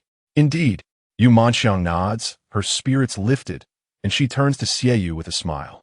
Xiaoyu, you were remarkable just now. How did you manage that? Xie, feeling shy, lowers her head, unsure of how to respond. Yu Manxiang, understanding her nature from their time together, does not mind. By the way, Shen Li abruptly interjects. What is the situation with the house? And your parents? Yu Manxiang furrows her brow and sighs as she recounts. Wang Fuxing attempted to take advantage of me, but I incapacitated him. In his fury, he stormed my home, threatening my parents with ruin if they did not comply with his demands. They, fearing him, ultimately coerced me into marrying him and relinquishing our home to placate him. This house was purchased by my parents through a loan in their youth, and despite Wang Fuxing and Appo's attempt to transfer the title to his name, his lack of income has thwarted him. I only recently finished repaying the loan, which has reignited his interest in the property. Wait a moment. If your parents purchased the house under their name, why are you repaying the loan? Su Beifeng asks curiously, with Shen Li's gaze fixed on Yu Manxiang as well. Yu Manxiang frowns slightly, then smiles, though her eyes reveal her helplessness. My parents are older and have to support my younger brother and Appo's education, so the responsibility of repaying the loan naturally fell to me. Moreover, since we reside here, renting out the extra rooms suffices. With this clarification, it becomes evident that the house remains classified as premarital property. Since it is still under her parents' and Appo's name, it cannot be claimed by Wang Fuxing, alleviating their concerns. Having understood the situation, Su Beifeng invites them to stay for dinner, as there is no other pressing matter at hand. However, with time before dinner, the group disperses to rest. Yu Manxiang and Xie spend time together, with Yu Manxiang, being older, initiating conversation to draw Xie out, while Shen Li and Su Beifeng sit down for tea and casual chat. Who knows when Wang Fuxing will agree to sign? Su Beifeng muses aloud. In less than 2 days, he is not a man of resolute will. He cannot endure your torturous methods. Shen Li scoffs legally. Su Beifeng, feeling a sense of pride, retorts, ISN and Appo's, this what you the leader taught? Either be overwhelmingly powerful or strike with ruthless precision. Shen Li glances at him with a teasing glint in his eye. You have certainly learned well. I shall take that as a compliment. Su Beifeng raises an eyebrow, his confidence growing as he feels free to engage in banter with Shen Li during their downtime. Just as Shen Li is about to speak, he receives a call from Zhou Xiaoji. Surprised, he initially expects her to confront him regarding Gao Meihui and Appo's matter. Hello, Shen Li, come to Shenghao Hotel. Urgent help needed, hurry. Zhou Xiaoji and Appo's voice is frantic, and before Shen Li can inquire further, the call is abruptly disconnected. Furrowing his brow at the sudden disconnection, Shen Li notes that his people are at Shenghao Hotel, but she failed to provide a room number. What happened? Su Beifeng in Gui. Do you know Zhou Xiaoji? Shen Li casually asks. Su Beifeng chuckles. Ah Sheng knows her well. Their relationship is decent. Have him come over. Shen Li nods. And Su Beifeng immediately calls Ah Sheng to instruct him to come. Before long, Ah Sheng anxiously knocks and enters, greeting Su Beifeng and Shen Li. Boss, brother Shen Li. They nod in acknowledgement, and Shen Li asks, is Zhou Xiaoji at Shenghao Hotel? Ah Sheng looks taken aback. How does brother Shen Li know? I believe she has meetings of family friends. Take me there. Shen Li responds, rising without further explanation. He turns back to Su Beifeng, advising, I may not return for dinner. Please look after Sister Xiaoyu. Certainly. Su Beifeng deeply outsets Di Li. Shen Li and Amp. Oppo's, as concern for Yu Manxiang is palpable, and his affectionate address does not go unnoticed by Su Beifeng, who dares not neglect the matter. As they walk, Ah Sheng asks Shen Li, brother Shen Li, what exactly is happening that necessitates such urgency? He is familiar with Zhou Xiaoji and feels a twinge of worry. I do not know. Shen Li replies. What? You have no idea what is going on, and you're still coming? Ah Sheng exclaims in disbelief. Indeed, when one owes a favor, it must be repaid. He refers to the situation with Gao Meihui, having enlisted Zhou Xiaoji's help to secure a prominent lawyer. He inadvertently offended the individual upon their first meeting and is now uncertain how to explain himself to Zhou Xiaoji. Chapter 83. The boyfriend, however. One cannot help but wonder what matter could possibly be so troublesome that even the esteemed Miss Zhou finds it daunting. Can I truly be of assistance? Upon reaching the entrance of the opulent private room, we were halted by 2 bodyguards stationed at the door. Shen Li frowned and turned to Ah Sheng. Are they not with us? Ah Sheng shook his head. They belong to the Zhou family. Indeed, they are from a prominent family, accustomed to traveling with bodyguards. Not only were there these 2 at the door, but 5 more patrolled the corridor. Shen Li sensed that none of these 7 individuals were to be trifled with. Should a confrontation arise, even Su Beifeng himself might not stand a chance. Forgive my unintentional offense. Ah Sheng politely addressed the 2 guards before stepping aside with Shen Li. What now, Shen Li? We cannot enter. Zhou Xiaoji has an amp. Oppos. T said I could come in. Shen Li frowned and pulled out his phone to call Zhou Xiaoji. The line rang for quite some time without any response, and just as he was about to hang up, a voice called from behind. Shen Li. I and Amp. Oppos. Am over here. Turning around, he was met with Zhou Xiaoji, but she was a far cry from her usual self, clad in an elegant cream-colored dress that reached just above her knees. Adorned with delicate petals, she exuded an air of sophistication and grace. Her makeup was exquisite and striking, her hairstyle meticulously arranged, and her accessories unmistakably opulent, reflecting her elevated status. This was the true visage of Jiangsheng's secondaris. Goodness, dressed so extravagantly? Ah Sheng exclaimed in astonishment. Zhou Xiaoji and Oppos. As first words revealed a personality starkly contrasting her attire. Don't even mention it. I'm being coerced. Shen Li, you finally arrived. I'm in dire need of your assistance. She rubbed her hands together, her brow furrowed, as she implored Shen Li with a playful charm. What is it exactly? Please clarify. Shen Li inquírate earnestly. She spoke of assistance without specifying the matter at hand, leaving him perplexed as to how he could help. Zhou Xiaoji appeared somewhat embarrassed. I want you to pretend to be my boyfriend. Upon hearing this, both Shen Li and Ah Sheng widened their eyes in astonishment. What? Shen Li murmured, his expression betraying his reluctance. It was not due to any other reason but the sheer absurdity of the request. Noticing his hesitation, Zhou Xiaoji quickly grasped his arm with a pleading look, just this once. Shen Li, please help me. I have no choice. My parents are insisting on arranging a blind date for me. I'm still so young, with a promising career ahead. How can I be forced to associate with someone I do not like for the sake of family interests? She spoke with earnestness. Shen Li remained silent. While Ah Sheng eagerly interjected, Zhou Xiaoji, why not choose me? I am dashing and charming. Zhou Xiaoji rolled her eyes in response. Dashing? You? She then turned back to Shen Li. Shen Li, I just helped you during the day. Mei Wei is a good friend of mine. She spent over half an hour venting to me about you. At this, Shen Li's expression softened slightly. Zhou Xiaoji pressed on. Aren't you curious about the Zhao family? You will inevitably require my assistance in the future. Her gaze fixed on Shen Li. She exuded an unwavering determination. Shen Li frowned, unable to withstand her intense gaze, and finally sighed. Fine. Tell me the situation. Zhou Xiaoji beamed. It involves the Su family from Haicheng, who have maintained a good relationship with the Zhou family. My parents and the direct lineage of the Su family have not only business ties, but also a cordial friendship. Such is the nature of prominent families. To solidify their power, alliances through marriage are inevitable, especially in our case. My mother is the daughter of the first family from the neighboring city, and my second aunt is also from a prestigious family. It's a tradition that must continue with me. The Su family holds the top position in Haicheng, which speaks volumes about their status. My parents are seeking an opportunity for our families to meet, hoping for me to become acquainted with their son, Su Zuan, whom I find rather unappealing. Yet, my cousin is infatuated with him. Even though it is a meeting for our families, she shamelessly insists on attending. Since your cousin is interested, why not let her have him? It's all a matter of your families uniting. Asheng questionnait, perplexed. Zhou Xiaoji shot him an exasperated glance. What do you understand? The Su family's standing is significant.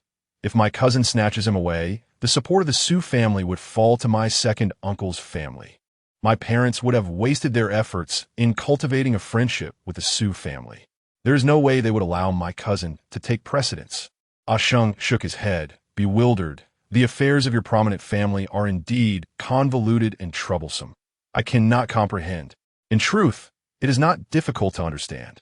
Within these families, power dynamics dictate who holds sway.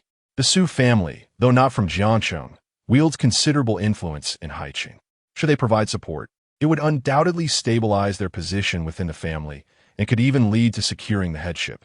You wish to avoid your cousin benefiting, yet you do not wish to marry him. It is indeed a quandary. But how does this relate to me pretending to be your boyfriend? Shen Li fronat. Zhou Xiaoji smiled. Precisely because of this, I cannot outright refuse. Thus, I shall claim that I already have a boyfriend. That way, we can maintain a friendly relationship without complications. Even so, how can you prevent your cousin from pursuing him? Asheng reminded her. The thought of this caused Zhou Xiaoji distress, which was part of the reason she sought to escape her family's expectations. She waved her hand dismissively. Let us set those matters aside for now. Just help me navigate this immediate predicament.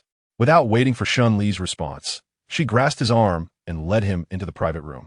The bodyguards, recognizing Zhou Xiaoji, made no further attempts to stop them. As the door swung open, all eyes in the room turned towards Shen Li, Zhou Xiaoji's parents, her cousin, and the three members of the Su family all regarded him with keen interest. Zhou Xiaoji offered a polite nod and a smile before confidently introducing Shen Li to the group. Everyone, allow me to introduce my boyfriend, Shen Li. At this declaration, the expressions of all present shifted dramatically. Zhou Xiaoji's parents and her cousin appeared shocked, while the Su family members wore expressions of displeasure. Xiaoji, what is the meaning of this? I have never heard of you having a boyfriend. Zhou Xiaoji and Amp, Appo's mother spoke, her tone laced with reproach. Her youthful visage now creased with worry. Xiaoxi, do notiest. Quickly escort this person out. Zhou Xiaoji and Amp, Appo's father, Zhou Li, interjected sharply. Though the Su family members appeared displeased, they refrained from making further remarks. Such is the decorum of distinguished families who do not forsake their composure and manners over trivial matters. If it were an ordinary individual, the situation would indeed be intolerable. Bringing a partner to a blind date would be a profound insult. It would signify a blatant disregard for the other party. The Su family members understood that the Zhou family would not dare to look down upon them, for they were the foremost family, while the Zhou family ranked second. Zhou Xiaoji had only recently received call from them, noting they were also at the Shenghao and inviting them to join. Believing that Uncle Su and Aunt Su would not mind such a minor detail, hence her decision to bring Shen Li along. Chapter 84. Zhou Xiaoman. In the previous chapter, Zhou Xiaoji's words were quite appropriate, leaving the Su family with little default. The three members of the Su family wore expressions of embarrassment and displeasure, yet they managed to maintain a fade of composure. The arrival of Shen Li cast a shadow over the previously lively atmosphere, with both families sitting in silence. Zhou Xiaoji took the initiative to introduce Shen Li one by one. Shen Li, this is my father Zhou Li, my mother Xiang Wanru, and my cousin Zhou Xiaomin. Uncle Zhou, auntie cousin. Shen Li greeted them softly, his expression indifferent. Zhou Li maintained a stern demeanor, barely acknowledging Shen Li, merely nodding curtly, while Xiang Wanru showed even less reaction. In contrast, Zhou Xiaomin greeted him with a bright smile, extending her hand. Hello. Hello. Shen Li responded politely with a light touch. But this gesture seemed to displease Zhou Xiaoji slightly. She frowned, casting an unfriendly glance at Zhou Xiaomin, although it was a fleeting moment. She then turned her attention back to the Su family. This is Uncle Su Hongbo, Annie Liao Ting, and young Master Su Ziwen. Suombonadith. Scrutinizing Shen Li before returning to his usual demeanor.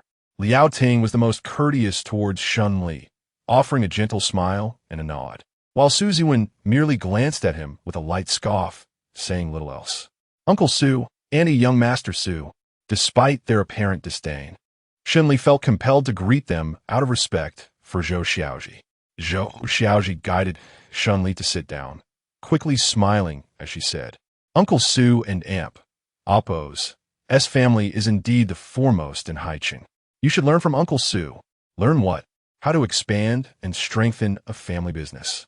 Your boyfriend seems quite capable of handling that himself. Perhaps he should learn some self-awareness instead. Zhou Li retorted sharply, slamming his cup down with a loud clatter. His tone as harsh as his words. Dad, what are you saying? Zhou Xiaoji frowned, glaring at Zhou Li in discontent. My dear, you know the purpose of our family's meeting is to discuss your future with Ziwen. Xiang Wanru glanced apologetically at Su Ziwen, then turned back to Zhou Xiaoji with resignation. But why did you bring a boyfriend today? Zhou Xiaoji's expression darkened as she poked at the food in her bowl without eating. Did I not mention it was a coincidence? Her voice was soft but laced with impatience. Xiang Wanru sighed heavily, casting a regretful glance at the Su family. Mr. Su, Mrs. Su, we truly apologize for this situation today, but we will ensure that Ziwen receives a proper explanation. In our hearts, we only acknowledge Ziwen, without regard for Shen Li. Xiang Wanru plainly stated their stance. Indeed, with one family being the foremost in Haiqing and the other second in Jiangcheng, who was Shen Li to matter, they were free to speak their minds without regard for his feelings. Mom, what are you saying? Shen Li is my boyfriend. You cannot disregard him. Zhou Xiaoji exclaimed, anxiously looking at Xiang Wanru. Be quiet. How dare you speak? Zhou Li was thoroughly enraged, slamming his hand on the table, pointing at Shen Li in accusation. What's his status? Not kicking him out is already showing you leniency, and you still wish to pursue this? Break up with him and focus on Ziwen. Dad, what can I do if I already have feelings for Shen Li? You can end Amp, Oppos. T forced me to marry Ziwen. Zhou Xiaoji declared boldly, grasping Shen Li's hand in front of everyone, openly expressing her feelings while being cautious not to embarrass Ziwen. You. Zhou Li was so furious he could hardly breathe, clutching his chest in discomfort. Seeing this, Xiang Wanru quickly moved to support him, helping him regain his composure. Uncle, since my sister already has someone she loves, let her make her own choice. She has always been resolute. We cannot change her decision. Zhou Xiaomin interjected, her brow furrowed, feigning concern for everyone with a tone that was weak yet impactful. Suddenly, Shen Li understood why Zhou Xiaoji harbored some disdain for her cousin. She was indeed the epitome of a duplicitous character. Our families have always been amicable. There is no need to force my sister to marry brother Ziwen. After speaking, Zhou Xiaomin cast a gentle glance at Su Ziwen, her words layered with meaning. The surface implication was that their families need not rely on marital ties to maintain their friendship, while the underlying message suggested that it was unnecessary for Zhou Xiaoji to marry Su Ziwen, as another daughter from the Zhou family could fulfill that role. Perhaps even herself. Zhou Xiaomin and Appo's intentions were clear, prompting the others to exchange knowing glances. Yet, she appeared like a startled rabbit, her cheeks flushed with embarrassment as she exclaimed, Oh, I'm sorry, I didn't mean that. I have no ulterior motives, I just don't want Brother Ziwen and my sister to be upset. No one misunderstood you. You are merely overthinking. Zhou Xiaoji retorted coldly. Saudi. Zhou Xiaomin and Amp, Appo's voice was soft. casting a helpless glance at Zhou Xiaoji as if she bore a great injustice. However, her performance did not garner sympathy from the gathered crowd, who were all members of prominent families and well-versed in such displays. Rather, they found her demeanor somewhat distasteful. How could it be that both were daughters of the Zhou family? Yet Zhou Xiaoman had been raised to be so affected and lacking the grace befitting their status. Old Zhou, there is no need for anger. The children are grown. Let them handle their own affairs. We cannot interfere with their choices. Suombo interjected soothingly, albeit casting a sharp glance at his son. Suzuan understood the unspoken message, smiling as he directed his attention to Zhou Xiaoji. Xiaoji, you and I grew up together. Matters of the heart cannot be rushed. I am willing to wait for you. His words were delivered with confidence, dismissing Shen Li entirely while expressing his firm intention to be with Zhou Xiaoji, thereby alleviating the tension between the two families in a single stroke. At this point, Zhou Xiaoji felt cornered. If she continued to reject Suzuan, it would indeed be disrespectful to the Su family, potentially inciting their ire. Yet, she did not wish to undo all her efforts, so the role of the villain would have to fall to Shen Li. Zhou Xiaoji turned to Shen Li, her eyes pleading as if she might weep, repeatedly casting him looks of desperation. Shen Li felt utterly helpless. His intention was to forge connections with the upper echelons of society to lay the groundwork for his ambitions. But he did not wish to offend too many people over such a farcical situation. Furrowing his brow, Shen Li initially chose to ignore the chaos, yet. Chapter 85. Stronger than you, young master. Su may have spoken too confidently. With my presence, I shall certainly not allow you to take Xiaoji away. Perhaps due to Zhou Xiaoji and Amp, Oppo's fervent gaze, Shen Li ultimately extended his assistance. Shen Li naturally exuded an air of authority, particularly with his deep and indifferent voice, which rendered him both proud and domineering. However, to those hailing from illustrious families, he appeared arrogant and self-important. Not only Suzuan, but even his companions scoffed derisively at Shen Li. So, Shen Li, seeing as you have already been granted enough face on account of Xiaoji, do not overstep your bounds. I have never even heard of your name. Do not presume that your status surpasses mine.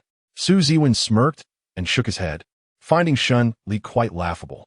What status does Shen Li possess that he dares compete with me? He is not even worthy of my little toe. Shen Li remained unmoved. The status he held was granted by his adoptive mother, by Fong, while his true identity was not one to be revealed at this moment. Brother Ziwen, must you rely on status to belittle others? After all, your standing is one I cannot rival. Zhou Xiaoji, reluctant to speak ill of Shen Li, could only pout, attempting to ease the tension with a self-deprecating demeanor. However, Suzuan was not swayed. His target was Shen Li, not Zhou Xiaoji. He laughed, spreading his hands, and continued, Xiaoji, do not jest. You are the second daughter of Jiangcheng. Who is Shen Li? Which ranking does the Shen family hold? Is it even among the top 20, or are they merely ordinary people? Upon his utterance, laughter erupted among the onlookers. Families of status often wished to mock others, but refrained from overt expressions, fearing to diminish their own lofty stature. Little did they realize, their pretentiousness rendered them less sincere than ordinary folk. You are correct. I am an ordinary person. Yet, it is this very ordinary person who can surpass you. Otherwise, how could I have won your childhood's sweetheart and Oppo's affections? Shen Li replied with a proud smile, intertwining his fingers with Zhou Xiaoji and Oppo's and deliberately flaunting it before Suzuan. He rarely displayed such behavior, and it was all for Zhou Xiaoji. He expected her to reward him later. Zhou Xiaoji's cheeks flushed, and she bit her lip, her bashful expression seemingly genuine, which caused Su Ziwen to lose his composure. Stronger than me? Pray tell, in what manner do you consider yourself superior? Su Ziwen laughed in disbelief. Shen Li remained unafraid. Aside from status, I am superior to you in every other aspect. The audacity of his words immediately drew disapproving glares from everyone present. You insolent boy. Ziwen is a product of my Su family and Oppo's careful nurturing, excelling academically and in equestrianism, painting, and piano. To boast, My son excels in every regard. Even if we disregard status, he is formidable. Liao Ting was the first to express her displeasure, glaring fiercely at Shen Li. Su Hongba interjected coldly. He is likely a country bumpkin, unaware of the world. Do you think he comprehends your words? Xiao Ji. Swiftly rid me of this so-called boyfriend. Zhou tundera tangrili.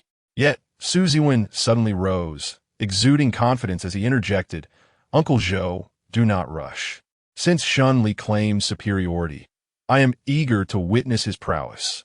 Otherwise, he must not assume that we, individuals of status, look down upon him for lacking one. He emphasized the word status, seemingly both a reminder and a taunt. Zhou Li remained silent, redirecting his gaze to Su Hongba, who smiled and affirmed, Ziwen is correct. Without a comparison, this boy remains unaware of his own insignificance and the vastness of the world. Now that Su Hongba had spoken, Zhou Li refrained from further comments.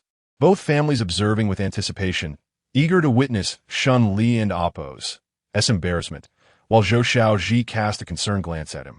Uncle Zhou speaks the truth. He is but an ordinary person, unaccustomed to the meticulous cultivation that Brother Ziwen has received, Zhou Xiaoji hurriedly reassured. Su Thibin, unwilling to let the opportunity to humiliate Shen Li slip by, remarked, Xiaoji, you have yet to witness my excellence. Otherwise, how could you have fallen for this impoverished country boy? Once you see my merits, you shall not look twice at him. Xiaoji, do you not wish to grant me the chance to showcase my abilities? Or is it that your boyfriend dares not compete and uses you as an excuse?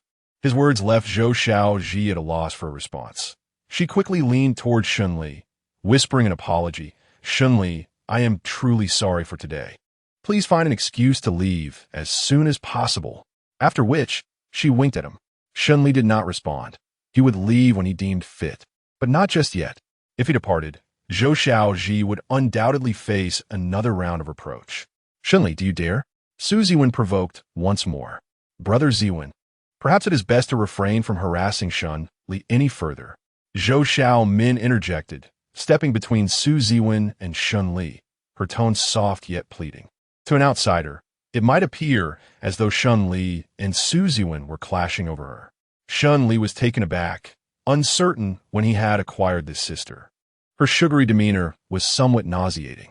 Not only Zhou Xiaoji, but even Xiang Wanru frowned at Zhou Xiaomin, both feeling embarrassed to be seen with her. Step aside. Zhou Xiaoji pushed Zhou Xiaomin away, her tone laced with disdain. What place do you have to speak here? Who are you putting on a show for? Zhou Xiaomin was caught off guard, stumbling against the table leg and nearly losing her balance. After regaining her composure, she shot a fleeting glare at Zhou Xiaoji. Filled with animosity, Zhou Xiaoji frantically signaled Shen Li, urging him to find an excuse to leave, but Shen Li surprised everyone with his words. I am merely waiting for you to specify what we are comparing. His tone was calm, devoid of any hint of fear. Su Ziwen was momentarily taken aback. He genuinely could not fathom what Shen Li could possibly compare with him, and his arrogance warranted a lesson to enlighten Zhou Xiaoji about the caliber of her companion. Waitstaff. Su Ziwen snapped his fingers stylishly, calling towards the entrance, and then Sheng entered. In gatherings of such importance, the staff awaiting outside could not possibly be ordinary servers. Any disturbances would be promptly managed. Young Master Su, what can I do for you? Sheng inquired with a courteous expression. Chapter 86. Racing. It is said that your hotel is the largest and most luxurious in Jiangqing. I wish to challenge this gentleman. May I inquire about the facilities your esteemed establishment can provide? Su Ziwen responded with an air of nobility. Upon hearing this, Sheng was momentarily taken aback, casting a disbelieving glance at Shen Li, but quickly regained his composure. As the esteemed guest mentioned, the hotel offers a plethora of facilities, though they predominantly cater to entertainment, golf, polo, racing tracks, swimming pools, boxing gyms, and wine cellars, among others. What would you require, esteemed guest? Sheng replié. Suthibin, looking down at Shen Li, arrogantly remarked, these are all activities common among our circles. I am proficient in all, so choose one that you excel at. His assertion was not unfounded. The activities listed by Sheng were indeed pursuits of the affluent, while someone like Shen Li likely engaged in simpler pastimes. such as playing mahjong or drinking heavily. Yet, Shen Li rose with a placid expression, stating, "No need. Let us choose what you are skilled at. Lest it be said I am bullying you." Your Shen Li and Amp. Oppo's words were somewhat audacious, but for them, he was indeed not boasting. He was genuinely proficient. Youthful yet brash, young man, speaking grandly may lead to misfortune. The activities mentioned are likely unfamiliar to you. Do not overestimate yourself, for it would not only bring shame upon you, but also upon our dear Ji. It is best you reconsider before speaking. Zhou Li and Amp.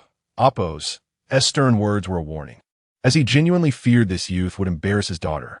Whether one speaks grandly or faces embarrassment can only be discerned through experience. Shen Li detested such verbal sparring, his tone tinged with impatience. To the onlookers, his demeanor appeared exceedingly arrogant, and they had long viewed him unfavorably. Su Ziwen, unwilling to delay further, proposed, "Let's draw lots.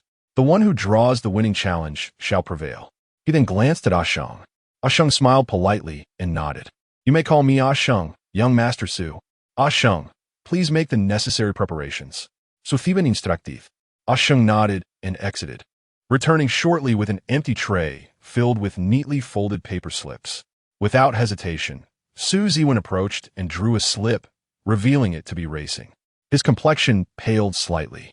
Although he had some involvement in this domain, he was not particularly adept at it. "If young Master Su is dissatisfied, you may draw again," Shen Li generously suggested, genuinely concerned about not wanting to intimidate Su Ziwen, but his words only served to amplify his arrogance. Furrowing his brows, Su Ziwen smacked the slip onto the table in frustration, declaring, "There is no need for that. Any of these would easily defeat you." His assertion was not mere bravado. He was confident that he could best Shen Li, given that the latter was merely an ordinary person without status. The others gathered around the slips shared knowing smiles, questioning whether Shen Li truly understood racing. "Racing? Shen Li, do you have any experience?" Zhou Xiaoji inquired, her expression anxious as she timidly asked. Shen Li furrowed his brow and earnestly replied, "I drive to and from work every day." Upon hearing this, Zhou Xiaoji facepalmed, exclaiming, "Brother, driving and racing are two entirely different concepts. It appears you are destined to lose. I'd hoped you would find an excuse to withdraw, but now we both stand a lose face." Zhou Xiaoji shrugged, though her smile indicated she was unconcerned. She did not particularly care about losing face, regardless of the outcome. She was simply delighted that Shen Li was willing to stand up for her, rendering victory or defeat irrelevant. After finalizing the competition details, Sheng led them to the underground parking lot, transformed into a professional racing track with various obstacles to increase the challenge. "These vehicles have been prepared for our esteemed guests. You may select your preferred racer." Sheng gestured toward the line of cars parked against the wall, most of which were professional racing cars, alongside a few ordinary ones. Su Ziwen nodded, his gaze fixed on a sleek red racing car, its design aerodynamic and its angles perfectly crafted to minimize drag. "I want this one," he proclaimed, patting the car's body with a grin. Shen Li glanced over the options, but to everyone in Oppo's astonishment, he approached a Wuling car, similarly inspecting it before nodding and declaring, "I and Oppo's. LL take this one." The onlookers were left speechless, reactions ranging from incredulous headshakes to helpless laughter, especially from Su Ziwen, whose voice echoed with disbelief. "Ha ha! Shen Li, are you joking? Do you even understand racing?" Su Ziwen laughed, incredulous as he struck the car with his hand. In a legitimate racing competition, the quality of the vehicle plays a pivotal role in determining the driver's performance and the ultimate outcome. Yet, what had Shen Li chosen? Could he truly not discern which was a racing car? Was his intellect in question? "Sister, your boyfriend seems not very bright." Zhou Xiaomin leaned closer to Zhou Xiaoji, subtly mocking, no longer addressing Shen Li as brother. Zhou Xiaoji shot her a glare, her disdain evident. "What does it matter to you? Why are you everywhere?" Zhou Xiaomin feigned innocence, then turned to Zhou Li, "Uncle, has my sister's tongue grown sharper due to mingling with unsavory characters?" Zhou Li frowned, casting a warning look at Zhou Xiaoji. They all knew her job required her to interact with the outside world, and although they had advised her against it, Zhou Xiaoji was determined to gain experience, much to her family's concern that the outside world might corrupt her. Zhou Xiaoman was merely stoking the fire. Zhou Xiaoji felt wronged. Her remarks were solely directed at Zhou Xiaoman, who was insufferably annoying. If she sought insults, she had only herself to blame. Not particularly knowledgeable, Shen Li ignored the mockery, focusing intently on the woolen car. After a pause, he spoke calmly, "But beating you will suffice. What did you say? In this situation, how can you still be so arrogant? Do you realize how deserving of a beating you truly are?" Su Ziwen could no longer endure Shen Li and Amp, oppose, as pretense. Yet, he was repeatedly outdone, leaving him profoundly irritated. Deserving of a beating? You would not even stand a chance against me in a fight. Shen Li raturta. Su Ziwen was left speechless with rage. His upbringing forbade him from uttering profanities, forcing him to suppress his anger. Chapter 87. The competition, resorting to underhanded tactics, fully aware of the inevitable defeat, yet deliberately selecting such a vehicle to make us question the legitimacy of Ziwen's victory? Is this truly the boyfriend you have chosen? Zhou Li scoffed, his expression dark as a stormy sea, his voice icy as a still pond. A loss is a loss, and a win is a win. Employing such a cunning method is utterly disgraceful. Liao Ting joined in the criticism, questioning how he could deem his own son to be unfairly treated. To jump to conclusions before the race had even begun seemed rather premature. It could very well be different from what you all are suggesting. Shen Li claimed he would win, and that should be enough. Zhou Xiaoji's countenance was somewhat displeased. Her ire was not directed at Shen Li, but rather at those who looked down upon him. In truth, she did not believe Shen Li would win either, yet he was certainly no opportunist. Xiaoji, Xiang Wanru gently reminded her, but Zhou Xiaoji maintained her stoic silence. Su Ziwen clenched his fists tightly, glaring at Shen Li for a while before managing to steady his emotions. Do you even want to race? If so, choose a proper racing car to compete with me. What is the point of racing me in this dilapidated van? Anyone would think I'm bullying you. No need, Shen Li replied, his expression unchanging. I may not be well versed in racing, but I believe this vehicle can suffice. As long as I win, that is all that matters. With that, he opened the door and got into the car. Su Ziwen frowned, raising his voice in protest. You all saw that, right? I asked him to switch cars, but he refused. If I win, he better not think my victory is unearned. He too climbed into his vehicle, preparing for the race. As soon as he started the engine, the powerful roar echoed throughout the venue. It was unmistakably a fine machine, and victory seemed assured. Beaming with confidence, Su Ziwen executed a graceful drift to the starting line. Shen Li arrived shortly thereafter, nodding to Ah Sheng to indicate his readiness. Ah Sheng chuckled awkwardly. A contest between a van and a racing car? Was this a joke? He wanted to warn Shen Li, but hesitated, secretly sweating for him. Positions. Ready. Go. With a sharp blast of the whistle, Su Ziwen and Amp, Oppo's red racing car shot off like a bullet, creating a gust that swirled around the onlookers, causing their garments to flutter. Both Su Li and Liao Ting shared a look of satisfaction, while Zhou Li and Xiang Wanru wore smiles. Brother Ziwen is so impressive. Zhou Xiaoman transformed into a little fangirl, waving at the car with an innocent expression as she looked around.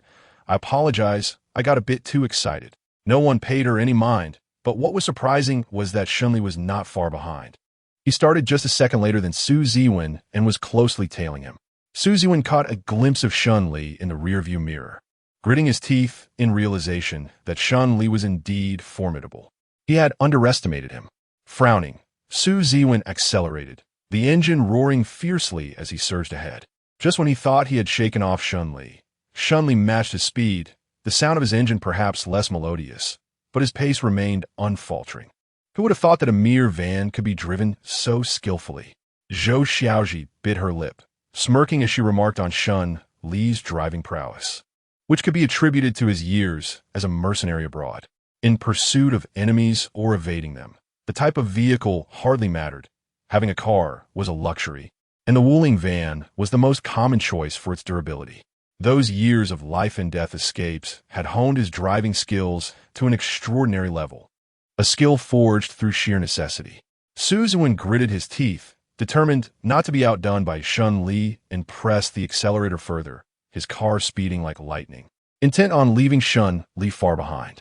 This time, Shen Li chose not to pursue, maintaining his speed instead. This is where it ends. You may have some skill, but your vehicle is no match for a racing car. The choice of vehicle is your own, so don't blame anyone else. Zhou Li shook his head with a scoff. Su Ziwen glanced in the rearview mirror, a smirk creeping onto his face, but when he looked ahead again, his expression paled. Panic overtaking him. Oh no! Directly ahead lay a sharp turn, and at this speed, he was bound to veer off course. Instinctively, he slammed on the brakes in a desperate attempt to slow down. Due to the suddenness of the situation, his braking was almost reflexive, and the screeching of tires against the pavement echoed painfully as he slid forward. Just as his car was about to come to a halt, he saw Shen Li was past him. Fool! If you don an oppos, to reduce speed in such a vehicle, you'll crash. Su Ziwen spat in derision before recalibrating and restarting his car. Fortunately, he had detected the danger in time to adjust, but Shen Li. Everyone anticipated that Shen Li would fail to navigate the turn in time, yet a perfect screech of brakes echoed as Shen Li executed a flawless drift. One tire lifting off the ground as the van balanced precariously, then smoothly resumed its speed after the turn. This astonishing display left the crowd dumbfounded, only coming to their senses when Shen Li crossed the finish line first. No way. Did brother Shen Li really win? Amazing, my brother Shen Li, Ah Sheng muttered, his lips twitching. Su Ziwen arrived at the finish line closely behind, but due to the tight turn, he found it impossible to surpass Shen Li. Typically, such races are won through skillful turns, but unfortunately, Su Ziwen had been too rash, failing to properly observe the entire track. Shen Li had already assessed the conditions below and devised a strategy. It was a habit he had cultivated. Upon exiting the car, Zhou Xiaoji, perhaps too overwhelmed with excitement, rushed towards Shen Li and enveloped him in a hug. No way. Shen Li, you won. You really won. You're incredible. Su Ziwen stepped out to witness this scene, his teeth grinding in frustration. He stormed over, demanding loudly, "Tell me, did you cheat? How could you win with that dilapidated van? There must be something fishy going on here." Brother Ziwen, saying that makes you sound a bit sore about losing. Zhou Xiaoji frowned, tugging at her lips. Others gathered around as well. Is the car you prepared truly up to standard? Was this wooling modified beforehand? Su Hongbo furrowed his brow, casting a suspicious glare at Ah Sheng. Chapter 88. A loss is a loss. Ah Sheng was filled with trepidation, cold sweat pouring down his brow. The esteemed guest has misunderstood. These vehicles are merely ordinary cars, left here as mere fillers. The race cars, however, are meticulously prepared. His voice was weak, unwilling to undermine the Su family and Amp Oppo's reputation, yet his implication was unmistakably clear. Impossible. Shen Li cannot possibly win. Su Ziwen and Amp Oppo's eyes widened in anger. He could not accept such an outcome and refused to believe that Shen Li truly stood a chance against him. Shen Li scoffed lightly, his gaze indifferent. What is impossible? The Wuling manual transmission offers direct control, with a higher gear ratio, providing an advantage from the very start. The vehicle and Oppo's lightweight frame naturally enhances speed, and the engine has been specially tuned for responsiveness. These are fundamental understandings of car. Coupled with superior cornering capabilities, defeating you will be effortless. And let me remind you, before racing, do observe the track. Ignorance of where to turn is a grave mistake. His words fell upon the crowd, leaving them at a loss for how to respond. You. Su Ziwen felt his face flush with embarrassment. How could he compare his fine car to this piece of junk, only to be lectured by Shen Li? Yet he had indeed lost. Ziwen, do not stoop to his level. Winning would merely be a fluke. Perhaps he excels at feigning incompetence to humiliate you. Zhou Li, seemingly trying to save face for the Su family, hastily interjected. Shen Li smiled, refraining from arguing, as Zhou Xiaoji and Amp Oppo's father was present. Father, your words are a bit excessive. Zhou Xiaoji cast a disdainful glance at Zhou Li. A loss is a loss. We accept it. Su Hongbo and Amp Oppo's expression darkened as he spoke up for Su Ziwen. It was merely youthful folly, yet Su Hongbo could not refrain from adding his own taunt. The jealousy of a prominent family was distinctly evident. Shen Li remained unfazed. He was indifferent to their remarks. Glancing at the time, he contemplated leaving. However, Su Ziwen, sensing his intent, suddenly spoke up. "You're not thinking of fleeing, are you?" "Flee?" Shen Li frowned. He detested such a term, especially coming from a man who had seen battle. "Are you suggesting I should leave after winning? Afraid of the subsequent competition?" Su Ziwen continued to provoke. "Still competing?" Shen Li frowned, his displeasure evident. "This is child and amp. Oppose, as play. When will you tire of it? Is it a matter of pride to continue until you win? Are you afraid?" Su Ziwen taunted again. Shen Li exultantly. "Do you expect me to keep winning while you persist in competing? Fine, regardless of what comes next, I concede. I have matters to attend to. I must take my leave." With that, he nodded to the elders, preparing to depart. Yet, Su Ziwen was relentless. The disdain in Shen Li's words was intolerable, and he could not allow him to leave without a fight. His goal was to win Zhou Xiaoji back, and now he had only given Shen Li an opportunity to show off, which infuriated him. "Still claiming you won flee?" Su Ziwen stepped in front of Shen Li, blocking his path. Shen Li felt irked but restrained his anger, knowing that resorting to violence could involve Zhou Xiaoji and even the Zhou family. He suppressed his fury and spoke in a low voice. "What more do you want? How about a wine tasting?" Su Thiven grinned. "Wine tasting? You might as well have." Shen Li concede now. Zhou Xiaoji waved her hand dismissively. "Wine is akin to social status. The wealthy savor it for pleasure, while ordinary folk merely drink to intoxication. Shen Li is just an ordinary person. Achieving such driving skills is commendable, but wine tasting? Only those in high society have access to a variety of wines, while commoners are limited to beer or baijiu. This is clearly an attempt to embarrass Shen Li. Indeed, Su Ziwen and Appo's aim was precisely that. He sought to choose an arena in which Shen Li was wholly unversed to showcase his social superiority. "If we finish this competition, can I leave?" Shen Li inquired. "Yes, regardless of the outcome. Once we conclude the final event, I will allow you to depart." Su Thiven boasted shamelessly. "Allow? How absurd. Shen Li is not someone you can simply dismiss or retain at will. Were it not for the consideration of Zhou Xiaoji and the Zhou family, Su Ziwen might have faced a far harsher reality." "Very well, let us compete." Shen Li nodded, his tone unruffled. "Then, please follow me." A Sheng interjected at the opportune moment. As the group prepared to leave, Zhou Li remarked to Shen Li, "You're just asking for trouble." Shen Li paid him no mind. Su Ziwen's demeanor made it clear he would not let Shen Li depart easily. He was evidently being coerced. How had it turned into a self-inflicted predicament? A Sheng, holding a set of keys, led everyone to the wine cellar. One must admit, the Shenghao Hotel was indeed well equipped. No wonder families of prominence preferred it. Su Beifeng was indeed impressive, effortlessly gathering these elites and likely gleaning valuable information, which would surely become an asset for Shen Li in the future. As the door swung open, a rich aroma of intoxicating wine wafted forth, offering a moment of indulgence. "Since we're to taste wine, please move to the adjacent room where arrangements will be made for our distinguished guests." A Sheng spoke politely.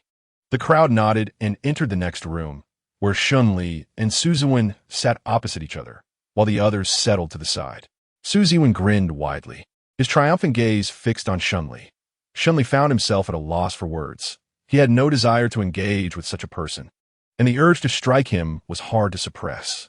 Soon, a Sheng presented 2 tall glasses, filled with a pale green liquid that swayed gently. Su Thiben, unable to contain his excitement, lightly swirled the glass, his eyes glued to it. He leaned in to inhale the bouquet before taking a delicate sip, closing his eyes as he savored the moment. The taste of grapes was intoxicating, sweet yet tangy, with a hint of astringency. It was indeed a fine wine, likely a decade old, given its color. In contrast, Shen Li lacked such theatricality. He merely glanced at it, took a sip, swirled it around his tongue, and then suddenly stated, 5 years. Su Ziwen mocked him with a smirk. 5 years? You speak with such certainty. Don't force yourself. The age of wine is determined by its color, and you clearly have no understanding of it, do you? You can only tell it tastes good, right? He set his glass down and leaned closer to Shen Li, openly ridiculing him. Desperate to save face, are you? Have you ever tasted such wine? Do you even know what it means to savor? His derision was loud and heavy, casting a pall over the elders present. Yet Shen Li remained impassive, gazing directly at Su Ziwen. This wine is sweet yet tangy. You claim is good? Acidity is the soul of wine. The astringent quality and lack of refinement indicate it does not meet the 10-year standard, but rather, it is under 5 years. The depth of color suggests that perhaps red wine was inadvertently mixed in. Chapter 89. Not embarrassed? At the sound of those words, Sheng halted, his eyes wide with incredulity as he gazed at Shen Li. Brother Shen, you are truly remarkable. How did you deduce that? During the previous transport, an accidental spill had occurred, and the workers, fearing punishment, attempted to remedy the situation by pouring another barrel into the mix. To their surprise, it was red wine. Although they discovered the mistake in time, some had been poured nonetheless. Sheng, overwhelmed with excitement, forgot there were others present and addressed Shen Li directly. The look on Shen Li and Appo's face confirmed he was not lying, which implied, had Shen Li triumphed once more? It seemed implausible. How could an ordinary person, whose name he could barely recall, possess such knowledge of wine tasting? Could it be that he was a nobleman in disguise, having come here incognito? If that were the case, they certainly did not wish to offend him. With this thought in mind, Zhou Li swiftly pulled Zhou Xiaozhi aside and inquired, "What exactly is his true identity?" Zhou Xiaozhi hesitated. "He is simply a new colleague of mine. Does he do the same work as you?" Zhou Li was skeptical. "No." He asked the security guard at the entrance. Zhou Xiaozhi and Appo's, as confidence waned. If Zhou Li looked down upon Shen Li, revealing his position as a security guard would surely sever any ties between them. What? Zhou Li was genuinely astonished, but remained unconvinced. A mere security guard, a company could not possibly race cars or have a refined palate for wine tasting. Such a notion was utterly absurd. He was certain Shen Li harbored a different identity. He was correct. Shen Li was not just an ordinary security guard, nor merely the leader of the Hidden Dragon organization. All of his current tribulations were rooted in his true identity, the sole heir of the Li family, one of the 4 prominent clans in the capital. This status had led to his being hunted. After securing a refuge, he was warned of imminent danger from his enemies, forcing him to flee abroad and become a mercenary. To this day, every night he recalls that harrowing evening when he witnessed his parents being murdered before his eyes. Only thanks to the protection of his father and Appo's as subordinates did he manage to survive, subsequently embarking on a path of escape until he collapsed in a small village, where he was taken in by Bai Fong and experienced a brief respite. 7 years ago, it was his father's men who informed him that his enemies had tracked him down and would soon come for him. To protect his adoptive mother Bai Fong and his younger brother from repercussions, he fled abroad without even a moment to bid farewell. He was indeed a young nobleman, and one far more esteemed than any of the young lords from Jiang City or Hai City. Such trivial matters could hardly daunt him. While he lacked knowledge of racing, his victories were solely due to his experiences on foreign battlefields. As for wine tasting, he had been trained by professionals since childhood. However, he could not disclose this. This secret must remain buried until he avenged himself upon his enemies and returned to the capital to reclaim his rightful place. Su Ziwen and Appo's eyes widened in disbelief, his incredulity almost spilling over. Impossible. Absolutely impossible. You. He struggled to articulate his emotions. Enough. Suongbo suddenly interjected, angrily. Having already lost once, he could not afford to further tarnish the family's reputation. Ziwen, you have been bested. There is no justification for you to argue. These leisure pursuits are trivial. Lacking expertise in them is inconsequential. You are destined to inherit the entire Su family, not to become a sommelier. There is no shame in it. Su Hongbao's voice was filled with frustration, his expression dark as ink. Did he truly think he could lose to an ordinary person in front of the Zhou family and not feel embarrassed? Indeed, such frivolities were not worth Su Ziwen and Appo's concern. Since that is the case, I shall take my leave. I apologize for the abrupt visit. I hope to formally express my regrets to the elders at a later time. Shen Li nodded slightly, his demeanor cool yet courteous, bestowing considerable grace upon Zhou Xiaozhi. Zhou Xiaozhi beamed with pride, convinced she had chosen the right ally. Mom, Dad, Uncle Sue, Auntie Sue, I shall escort him out. With a beaming smile, she took Shen Li by the arm and led him away, while Asheng nodded in agreement and followed suit. Upon exiting the private room, Zhou Xiaoji and Asheng both let out a long sigh of relief. Shen Li, you are truly amazing. I cannot believe you won. It's such a delightful surprise. Zhou Xiaoji exclaimed, joyfully patting Shen Li on the shoulder, brimming with excitement. Indeed, Brother Shen, you were incredible today. The way you drove that Wuling van was so impressive. You could even guess the white grape was mixed with the red. You are simply extraordinary. Asheng Gishued, Ikedi Animated. Wonderful. After today, they surely won dare to suggest I date Su Ziwen again. Tell me, how can I express my gratitude? I owe you a great favor. Zhou Xiaoji raised an eyebrow. Let us discuss it later. I haven't decided yet. Shen Li replied nonchalantly, welcoming any future opportunities that might arise from Zhou Xiaoji's favor. All right, I must take my leave now. You can attend to your matters. Shen Li glanced at the time, bid farewell to Zhou Xiaoji, and departed. Asheng lingered, intending to see if anyone else required assistance. Upon returning to Su Beifeng's place, they found everyone already dining, and Su Beifeng promptly called for a set of utensils for Shen Li. Initially worried about Yu Manxiang, Shen Li observed that she was already serving Xieyu. Realizing he had been overly concerned, it was Xieyu who needed care. Shen Li, where have you been in such a rush? Yu Manxiang inquired, her brow furrowed with worry. A friend needed my assistance. Shen Li replied. He quickly picked up his bowl and chopsticks, realizing he and T had a single warm meal after attending to Zhou Xiaoji for so long. As dinner progressed, time slipped away, and Shen Li did not linger, driving Yu Manxiang back home. He was relieved to learn from Su Beifeng that Shen Han had been well fed, with Lu Guanghai delivering meals regularly. Remarkably, Shen Han had even gained some weight during this time.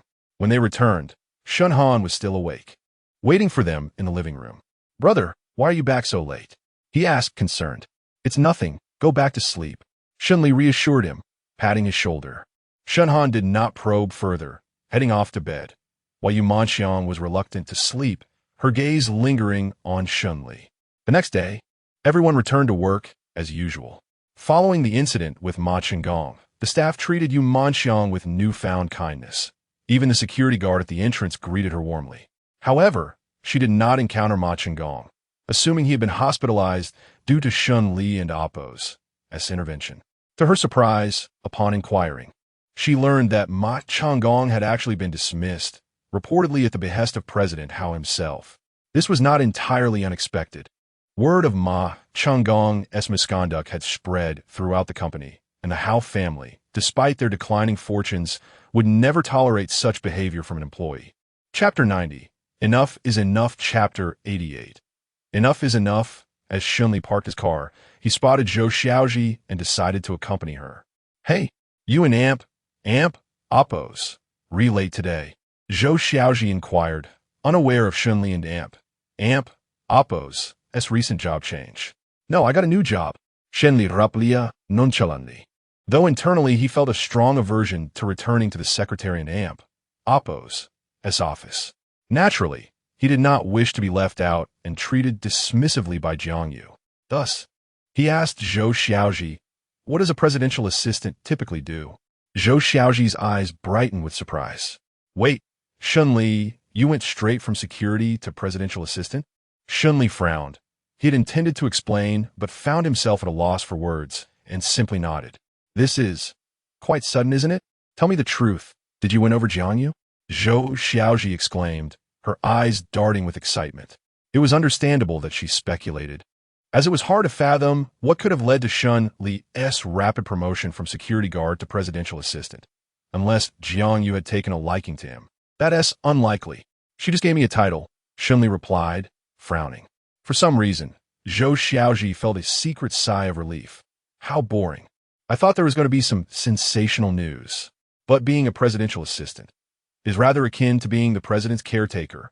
In the company, you handle daily affairs and management, work reports, business receptions, and beyond the company, you also manage the president and Appo's personal matters.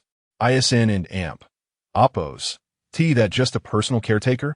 Moreover, presidential assistants typically possess strong communication skills. Your communication ability must be quite formidable, she teased, scrutinizing Shen Li. Upon hearing Zhou Xiaoji's description, Shen Li suddenly realized that the role of secretary was not so different. But Jiang Yu clearly intended to place him in a position of insignificance. Without any real authority, he knew he could not remain passive. He must take the initiative, or he would be waiting indefinitely to achieve his goals. Unbeknownst to them, they had nearly reached the point of parting ways. Noticing Shen Li lost in thought, Zhou Xiaoji waved her hand in front of him and asked, "Shall we have lunch together?" "No, I want to test Jiang Yu," Shen Li stated plainly. Zhou Xiaoji felt a tinge of disappointment, but smiled and waved goodbye as she walked away. When the elevator reached the floor of the secretary's office, Shen Li chose not to exit and saw Fong Su approaching with documents in hand. "Aren't and Oppos. You getting off?" Fong Su gestured with his eyes. "No, I and Oppos. I'm going to see Director Jiang." Shen Li replied. "Perfect, let an Oppos. Let's go together," Fong Su said without further thought. The two arrived at Jiang Yu and Oppo's office door, and before they entered, they heard her irate voice coming from within. "Useless. If you can, Oppos, handle such trivial matters, what good are you to the company? Do I have to handle this personally? But they insist that you meet with them. They want an Oppos. Meet with anyone else." A timid male voice responded. "Get out." Jiang Yu snapped again. But the man tried to interject, but Jiang Yu, unable to contain her temper, hurled a coffee cup from her desk at him. The man fled in panic, and the cup flew toward Shen Li and Fong Su. Fong Su stood frozen in shock, but Shen Li, with a calm demeanor, reached out and caught the cup effortlessly. Both Jiang Yu and Fong Su were taken aback, astonished by Shen Li and Oppo's reflexes. Without waiting for their reactions, Shen Li walked in, placing the cup before Jiang Yu. "I have something to discuss with you." Jiang Yu pinched the bridge of her nose, dismissing him. "Let's talk later, Fong Su." Fong Su hesitated and handed the documents to Jiang Yu. "Director Jiang, here are the materials you requested. I and Oppos also spoken with them. The person from Haiqing insists on meeting you. If you do not go personally, this deal will not proceed." Upon hearing this, Jiang Yu and Oppos' anger flared anew. She slammed her hand on the table, exclaiming, "He wanted Oppos. Do it? ISN and Oppos. He managing a branch office just like me? This collaboration is significant. Can he just refuse? But, Director Jiang, he is from Haiqing's top 3. You should meet him in person," Fong Su reminded, completing the man's unfinished sentence. "Then what? That's in Haicheng, not Jiangcheng. It's merely a matter of signing a contract for mutual benefit. Why do the presidents need to meet? The staff can handle it," Jiang Yu retorted, visibly irritated. Although the collaboration involved 2 prominent families, the business was rather trivial, not worth significant attention, especially considering the pressing matters at hand for the company. Jiang Yu had no time to cater to this request. What frustrated her most was that, due to the neighboring family's prominence, she had to maintain a facade of goodwill. She was reluctant to do so, but the Jiang family could not afford to be dismissive. Otherwise, she would face pressure from her family, which added to her distress. Fong Su lowered his head slightly, rooted in place, afraid to speak. Suddenly, Shen Li interjected. "Enough is enough. After venting, you still need to go." Having gathered enough insight into the situation, he was unwilling to waste time on Jiang Yu and Oppo's temper. His words startled Fong Su, who shot him a disdainful look, as if to say, "Who do you think you are to lecture Director Jiang?"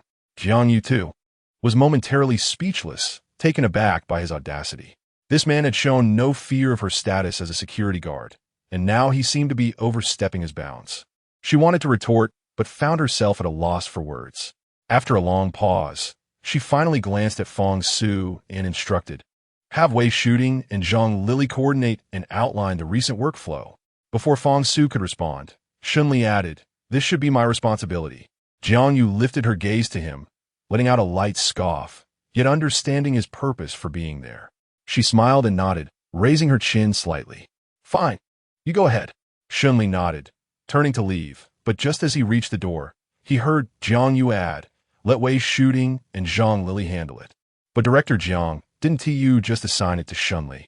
Fang Su started but trailed off. Who cares? It's merely a nominal position for him. What does a security guard know? Jiang Yu frowned and insisted. Shen Li scoffed quietly and left before Fang Su exited. He understood Jiang Yu and Oppo's lack of trust in him. He was in no hurry. He would earn her trust in due time. After Fang Su departed, Jiang Yu glanced at the coffee cup and murmured to herself, Shen Li, while I know you are not an ordinary person, the Liu family remains aloof. I am not yet in need of your assistance. However, I must keep this talented individual close, for he may prove invaluable in the future. Upon arriving at the secretary department, Shen Li chose to ignore everything that had transpired. Chapter 91. Dining, he inquired about recent project collaboration from Zhang Lili and Wei Shooting, meticulously compiling a timetable that reflected Jiang Yu and Oppo's current work arrangements. After printing it out, he proceeded directly to Wei Shooting. Where is the form you prepared? What? Wei Shooting was taken aback, her face flushing with embarrassment. Fang Su had already discussed the matter with her and Zhang Lili to prevent any trouble from Shen Li. Little did Wei Shooting know that Shen Li was also aware and had come directly to question her. She followed orders to do her job, not intending to offend this volatile figure who resorted to violence. Shen Li cast a glance at her, instilling a sense of fear in Wei Shooting, who trembled as she retrieved an A4 sheet from beneath a pile of documents. Shen Li compared the contents of the paper with his own and said nothing, taking both sheets to find Jiang Yu.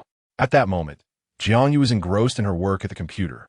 Shen Li, unfazed, placed Wei Shooting and Oppo's paper on her desk.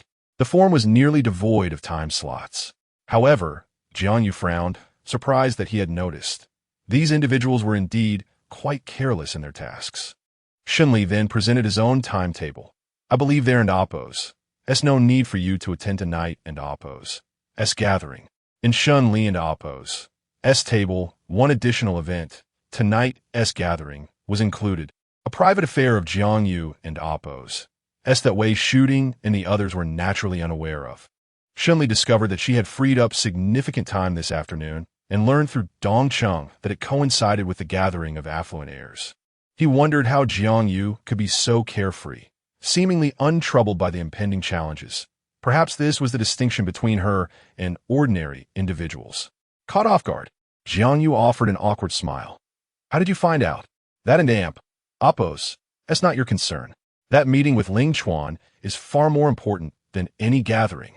Shen Li and Oppo's gaze was sharp, showing no inclination to respect the hierarchical relationship, instead adopting a teacher and Oppo's stern demeanor. Time is tight. Ling Chuan may not even be available. Jiang Yu attempted to clarify. Since he wishes to meet you, he will certainly be prepared to do so at any moment. Leave it to me to arrange. Shen Li asserted dominantly, swiftly rummaging through Jiang Yu and Oppo's desk until he found the contact information for the assistant. Jiang Yu attempted to intervene, but Shen Li, quick and imposing, blocked her with his arm while calmly dialing the number. Hello, I am the executive assistant to President XX. Ms. Jiang is available after 3 this afternoon and can meet for a detailed discussion. His voice remained commanding, his tone polite yet assertive from the outset. All right, Shen Li Raplia. Hanging up and turning to Jiang Yu. 4:30 at Arc Bar. You, Shen Li, who permitted you to make decisions on my behalf? And at a bar? That is hardly a suitable venue for business discussions. Jiang Yu questioned angrily. That is precisely the duty of an executive assistant. Even at a bar, you need not worry. I will ensure your safety. Shen Li replied. What? Shen Li, are you following me? Do you even comprehend your own position? Jiang Yu frowned, displeasure evident on her face. Shen Li scoffed lightly, regarding Jiang Yu with a cold stare. If I don't follow, should I expect you to call on me? An executive assistant is an executive assistant. A nominal title does not satisfy my ambitions. Jiang Yu was momentarily taken aback, feeling somewhat disgruntled at being called out directly. Yet she struggled to find a retort. At noon, Shen Li proactively sought out Zhou Xiaoji, intending to have lunch with her.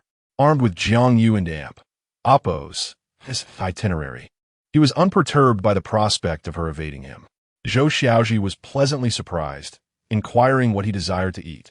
Shen Li, for once, expressed a craving for the spicy and sour noodles from popular stall. Upon reaching the stall, the proprietress teased, "You claim he is not your boyfriend. Yet this is the second time you've come together." Zhou Xiaoji blushed and smiled, refraining from clarification, instead gauging Shen Li's reaction. As the steaming bowl of spicy and sour noodles was served, a familiar voice called out, "Shen Li, what are you doing here?" Yu Manxiang regarded Shen Li with disbelief, her gaze shifting to Zhou Xiaoji across from him. "Xiaoyu?" Shen Li responded, "A quali puzlat." Yu Manxiang's company was not far from Shen Li and Appo's. Thus it was common for employees to frequent similar eateries, especially given the popularity of this stall. "I came out to dine with colleagues," Shen Li explained. "Colleagues?" Zhou Xiaoji expressed discontent at this label, glancing at Yu Manxiang, who resembled a plum blossom amidst winter snow, radiantly beautiful, with skin as fair as snow, and a figure that elevated even ordinary attire to an air of sophistication. Lowering her gaze at her own attire, adorned in designer brands yet lacking in figure, Zhou Xiaoji felt a pang of inadequacy, especially given Shen Li and Appo's, as casual reference to Yu Manxiang as a colleague. "Nothing much today. I just wanted to come out for a bit of a distance to enjoy a meal here. I didn't expect to run into you." Yu Manxiang beamed. Seeing her so at ease, Shen Li added, "Join us for a meal." Yu Manxiang readily accepted, as there was no need for formalities between them, and she promptly seated herself beside Shen Li. This familiarity only served to exacerbate Zhou Xiaoji's discomfort, who silently slurped her noodles, perhaps eating too hastily, as the intense flavors caused her to choke. Coughing incessantly, Shen Li quickly handed her a napkin and offered a bottle of water, feigning annoyance. "What's the rush? I'm not competing with you." Zhou Xiaoji shot him an exasperated glance, then cast an apologetic look at Yu Manxiang. Yu Manxiang's smile faltered slightly, yet she kindly reassured, "It's all right, take your time." Then she turned to Shen Li. "Aren't you going to introduce us?" Noting the familiarity in Shen Li's demeanor towards Zhou Xiaoji, Yu Manxiang felt a tinge of anxiety, fearing an introduction might reveal her as a girlfriend. "This is my good friend, Zhou Xiaoji. She assisted me in securing the lawyer last time," Shen Li stated, alleviating Yu Manxiang's tension, who then expressed her gratitude to Zhou Xiaoji. "So it was your help. Thank you so much. This meal is on me. Please allow me to formally treat you to lunch another time. No need to be so polite. It wasn't too much trouble." Zhou Xiaoji replied with a smile. For reasons unknown, Shen Li felt an air of awkwardness enveloping the meal. While conversing with Yu Manxiang, he sensed something was amiss with Zhou Xiaoji, and vice versa. It seemed he hadn't offended either of them. After finishing the meal, Shen Li took the initiative to pay, as it would be inappropriate for him, a man, to watch Yu Manxiang and Zhou Xiaoji squabble over the bill. After some casual conversation, they each returned to their respective workplaces. Zhou Xiaoji remained silent, lost in thought, while Shen Li refrained from probing further. Chapter 92. This is my job. Upon returning to Jiang Yu's office, Shen Li found her absent once again. He was uncertain of her whereabouts with Fong Su. Glancing at the workflow chart, he noted that she was supposed to review the upcoming cooperation contracts in the afternoon. Shen Li furrowed his brow. Fong Su chuckled helplessly. "Manager Jiang has entrusted these tasks to me. What about her?" Shen Li was at a loss for words. It was evident she was attempting to distance herself from him. However, he was determined not to let her succeed. Surely she wouldn't dare to stand up Ling Chuan. Shen Li kept himself occupied by discussing the work content with Wei Shooting in the secretary and Appo's office, which was largely consistent with what Zhou Xiaoji had mentioned in the morning. His primary responsibility was to monitor Jiang Yu and Appo's daily tasks and the handover of duties with the secretaries. As the time approached, Shen Li drove directly to Arc Bar, recalling that this establishment was reputedly under the control of the underground king of the northern city, and he hoped to avoid causing any disturbances. He arrived around 4:00 and Appo's clock. The bar was not yet open, as staff prepared for the evening in Appo's business. Nonetheless, he was granted entry, finding the space rather empty apart from the staff. The bar was expansive, spanning 5 floors. The lobby on the first floor, the bar on the second, a lounge on the third, a dance floor on the fourth, and resting rooms on the fifth. almost akin to a five-star hotel. He was scheduled to meet on the second floor and settled into a corner table, waiting for the appointed time of 4:30, when the bar would be less crowded and easier to navigate. After waiting for approximately 10 minutes, Ling Chuan had yet to arrive, but Jiang Yu entered the bar, her expression unwelcoming as she approached Shen Li and sat beside him. "I say, you truly are a persistent ghost," Jiang Yu remarked, her tone laced with sarcasm. Unlike her demeanor at work, she had made an effort to dress up, donning a trendy white halter-neck fitted dress, exuding both innocence and allure, quite suited to her. "Manager Jiang, this is my job." Shen Li met her gaze evenly. Jiang Yu scoffed lightly. "Your job is to fulfill your duties. Do not meddle in matters that do not concern you." Her tone bore a hint of warning, but Shen Li remained unfazed. Just as she was about to say more, a young man in a tailored suit accompanied by a professionally attired man entered, scanning the room as if searching for someone. Shen Li stood and greeted President Ling. "Manager Jiang is over here." His voice was cool and commanding, inadvertently suggesting he was the one in charge. Ling Chuan smiled, ignoring Shen Li as he approached Jiang Yu. "Manager Jiang, I finally managed to get you out." He grinned, his gaze locked onto her. Jiang Yu rose politely. "President Ling, please take a seat. Since you are visiting Jiang City, it is my duty to host you. Yet I am puzzled as to why you chose to meet in a bar." She then cast a cold glance at Shen Li, reprimanding. "Shen Li, is this your arrangement?" Shen Li and Amp. Oppo's. Lips twitched. This woman certainly knew how to seize an opportunity. "This was my suggestion. The bar owner is an old friend of mine. I simply wanted to meet Manager Jiang upon my arrival in Jiang City." Ling Chuan and Amp. Oppo's.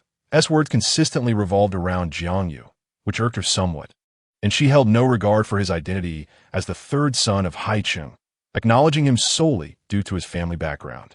"Regrettably, our company has been rather busy lately. I sincerely apologize for neglecting you.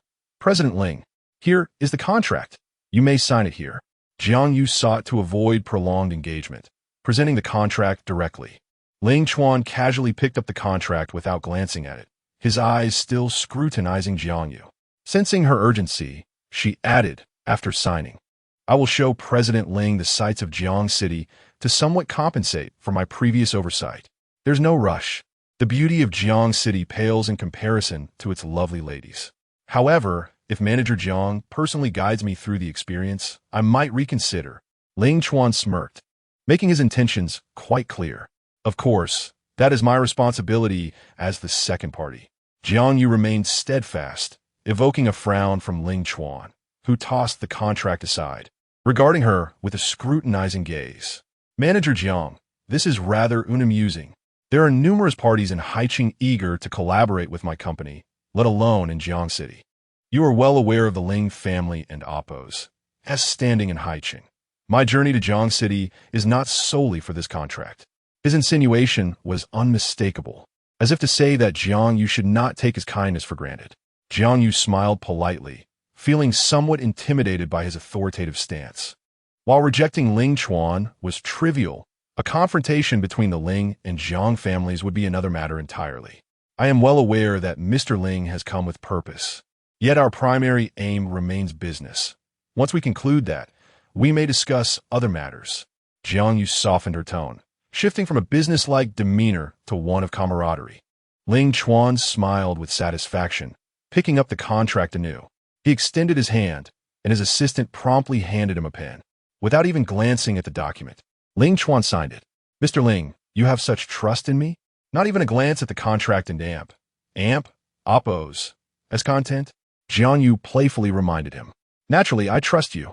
Ling Chuan raised an eyebrow, returning one copy of the signed contract to her and handing his own to the assistant, instructing, "Take that, brother, and enjoy yourselves. They're in Oppo's. There's no need for you to concern yourself with this side."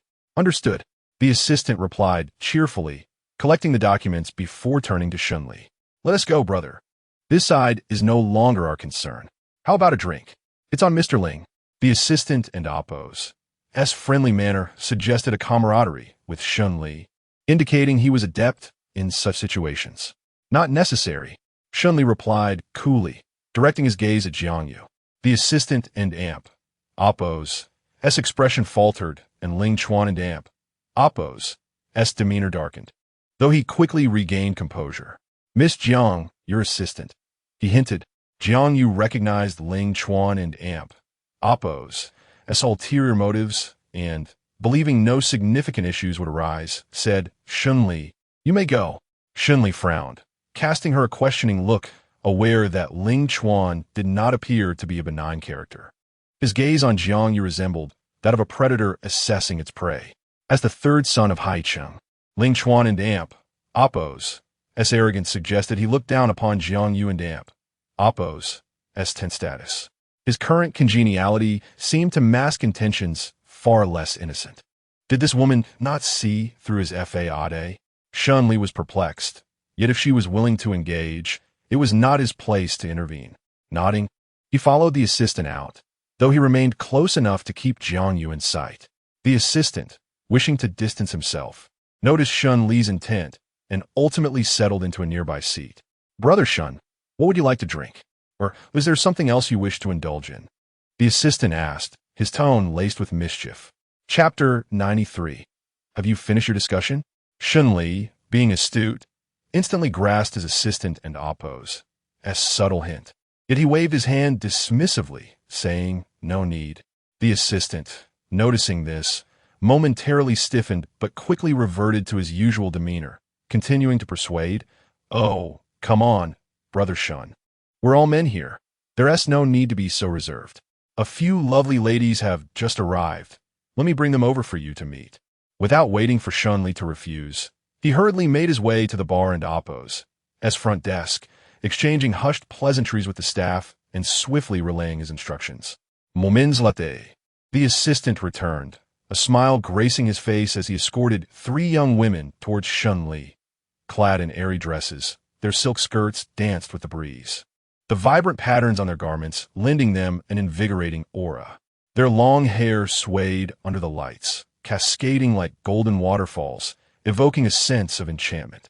With exquisite and alluring features, their thick, captivating eyelashes fluttered gently, radiating an enticing charm. The trio approached with laughter and grace, their movements akin to a choreographed dance, each step imbued with allure. Their slender fingers, adorned with meticulously manicured nails, shimmered under the ambient lighting. As the assistant led them closer to Shen Li, he spoke with an air of seriousness. Mr. Shen is our esteemed guest. Tonight, he is a vital client. Your mission is to ensure he is thoroughly intoxicated, no matter what. The 3 ladies nodded in agreement, their confidence evident. Rest assured, we will handle it. They then cast curious glances at Shen Li, who sat on the sofa, his imposing stature exuding a distinctly masculine energy, the very type they favored. However, when their eyes met his, they were taken aback by the intensity of his gaze. Shen Li's eyes were deep and piercing, as if capable of reading souls, which instilled a sense of unease in them. Yet, they understood that given the substantial sum spent on them, they, as courtesans, were obliged to attend to him well. With renewed determination, they donned their signature sultry smiles and settled beside Shen Li. The beauty in the black dress, named Yuan, leaned in alluringly, introducing herself. Hello, boss. I'm Yuan. It's a pleasure to meet you. The lady in white followed suit. Hello, boss. I'm Fong. Are you local?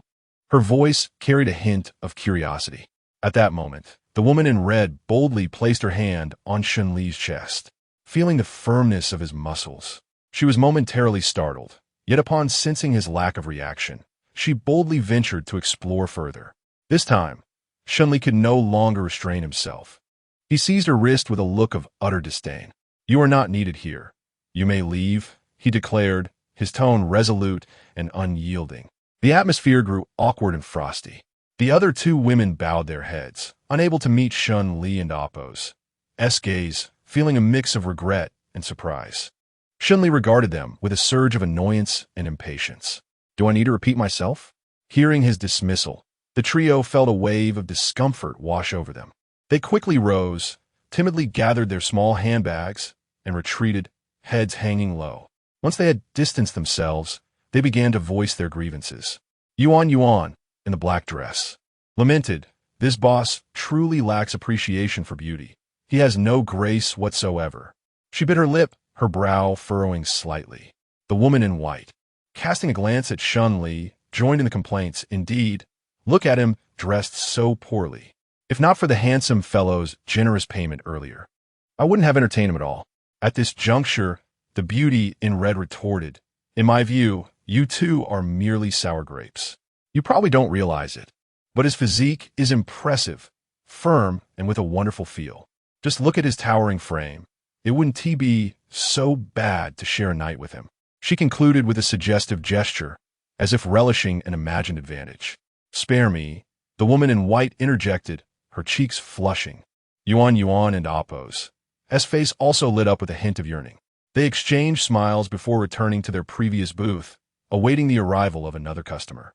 Inside the booth, the ladies had barely settled on the sofa when they resumed their whispered banter, their tones laced with mockery and disdain.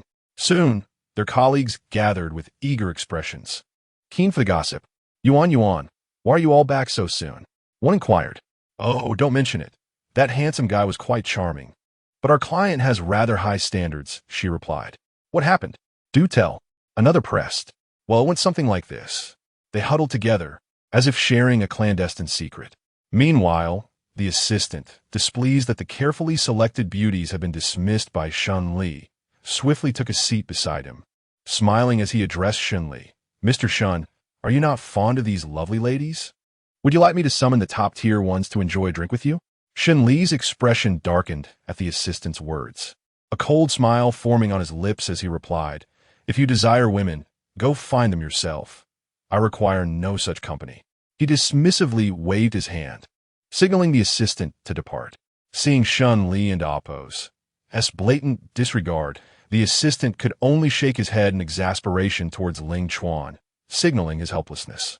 Ling Chuan, observing this, beckoned to the assistant, who promptly approached. Ling Chuan leaned in, whispering instructions to him. The assistant nodded and then turned to leave. The atmosphere within the booth grew tense as Ling Chuan regarded Shen Li, a mocking smile playing on his lips as he remarked, Mr. Shen, you truly are a unique individual, completely indifferent to the charms of three beautiful women. His gaze dripped with sarcasm, seemingly deriding Shen Li's lack of romantic sensibility.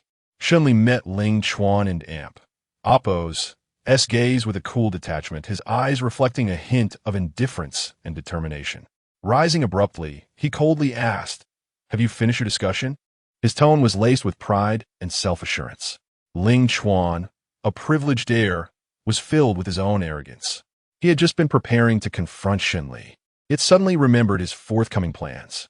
He restrained his anger, donning a cheerful expression as he replied, Not quite yet. Chapter 94. The unmasking of hostilities. If you are in a hurry, feel free to leave, Shen Li remarked.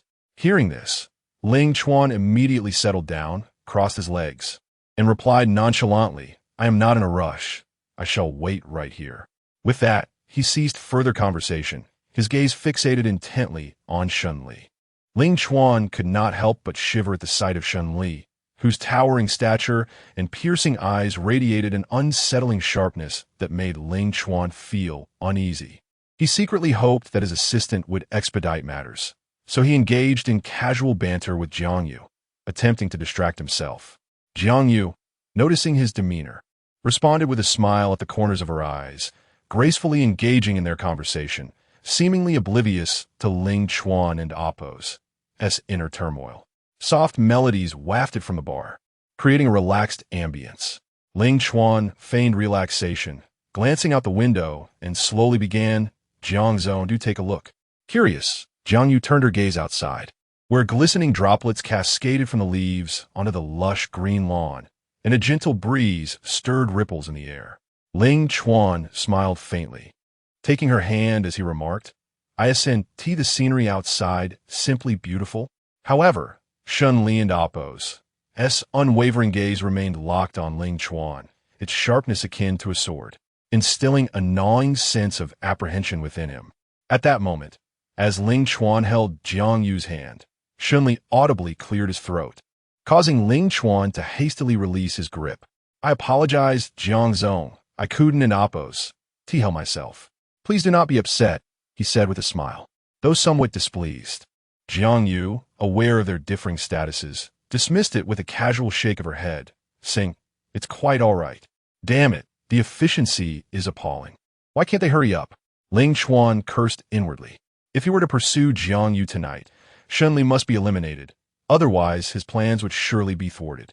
Ling Chuan wore a smile, appearing carefree as he conversed with Jiang Yu, while internally, he was tumultuous.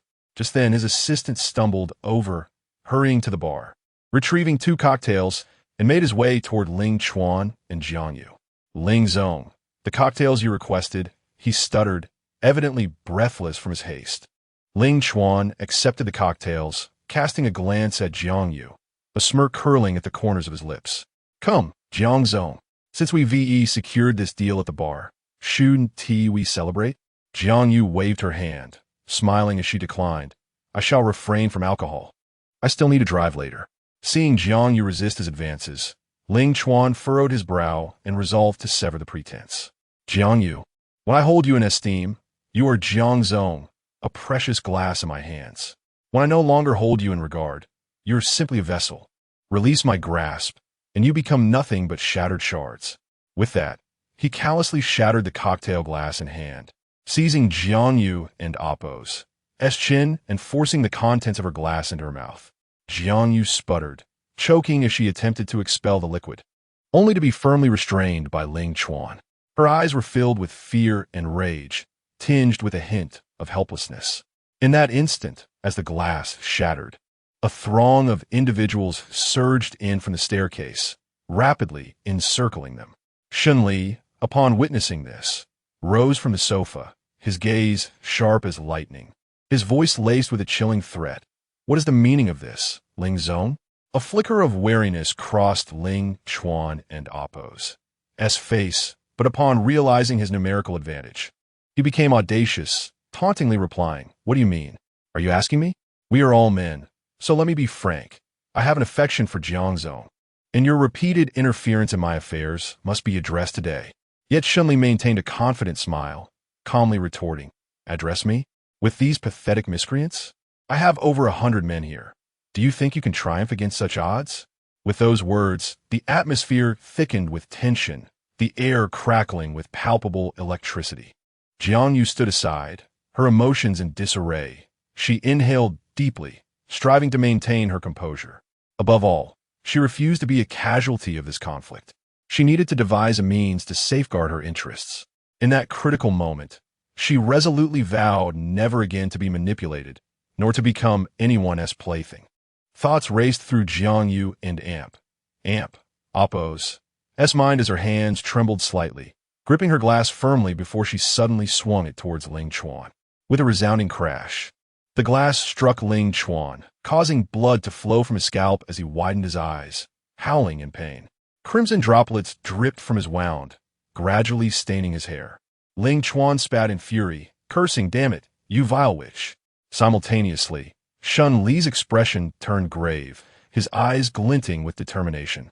He sprang into action, darting towards the nearby ruffians like a bolt of lightning. His fists moved with the ferocity of a tempest, slicing through the air with destructive force. He landed precise blows to the faces of the thugs, resonating with a dull thud, sending chills down spines. Shen Li, ablaze with resolve, weaved between attackers, his movements graceful yet powerful, akin to a fierce lion, each punch and kick punctuated by the whoosh of wind.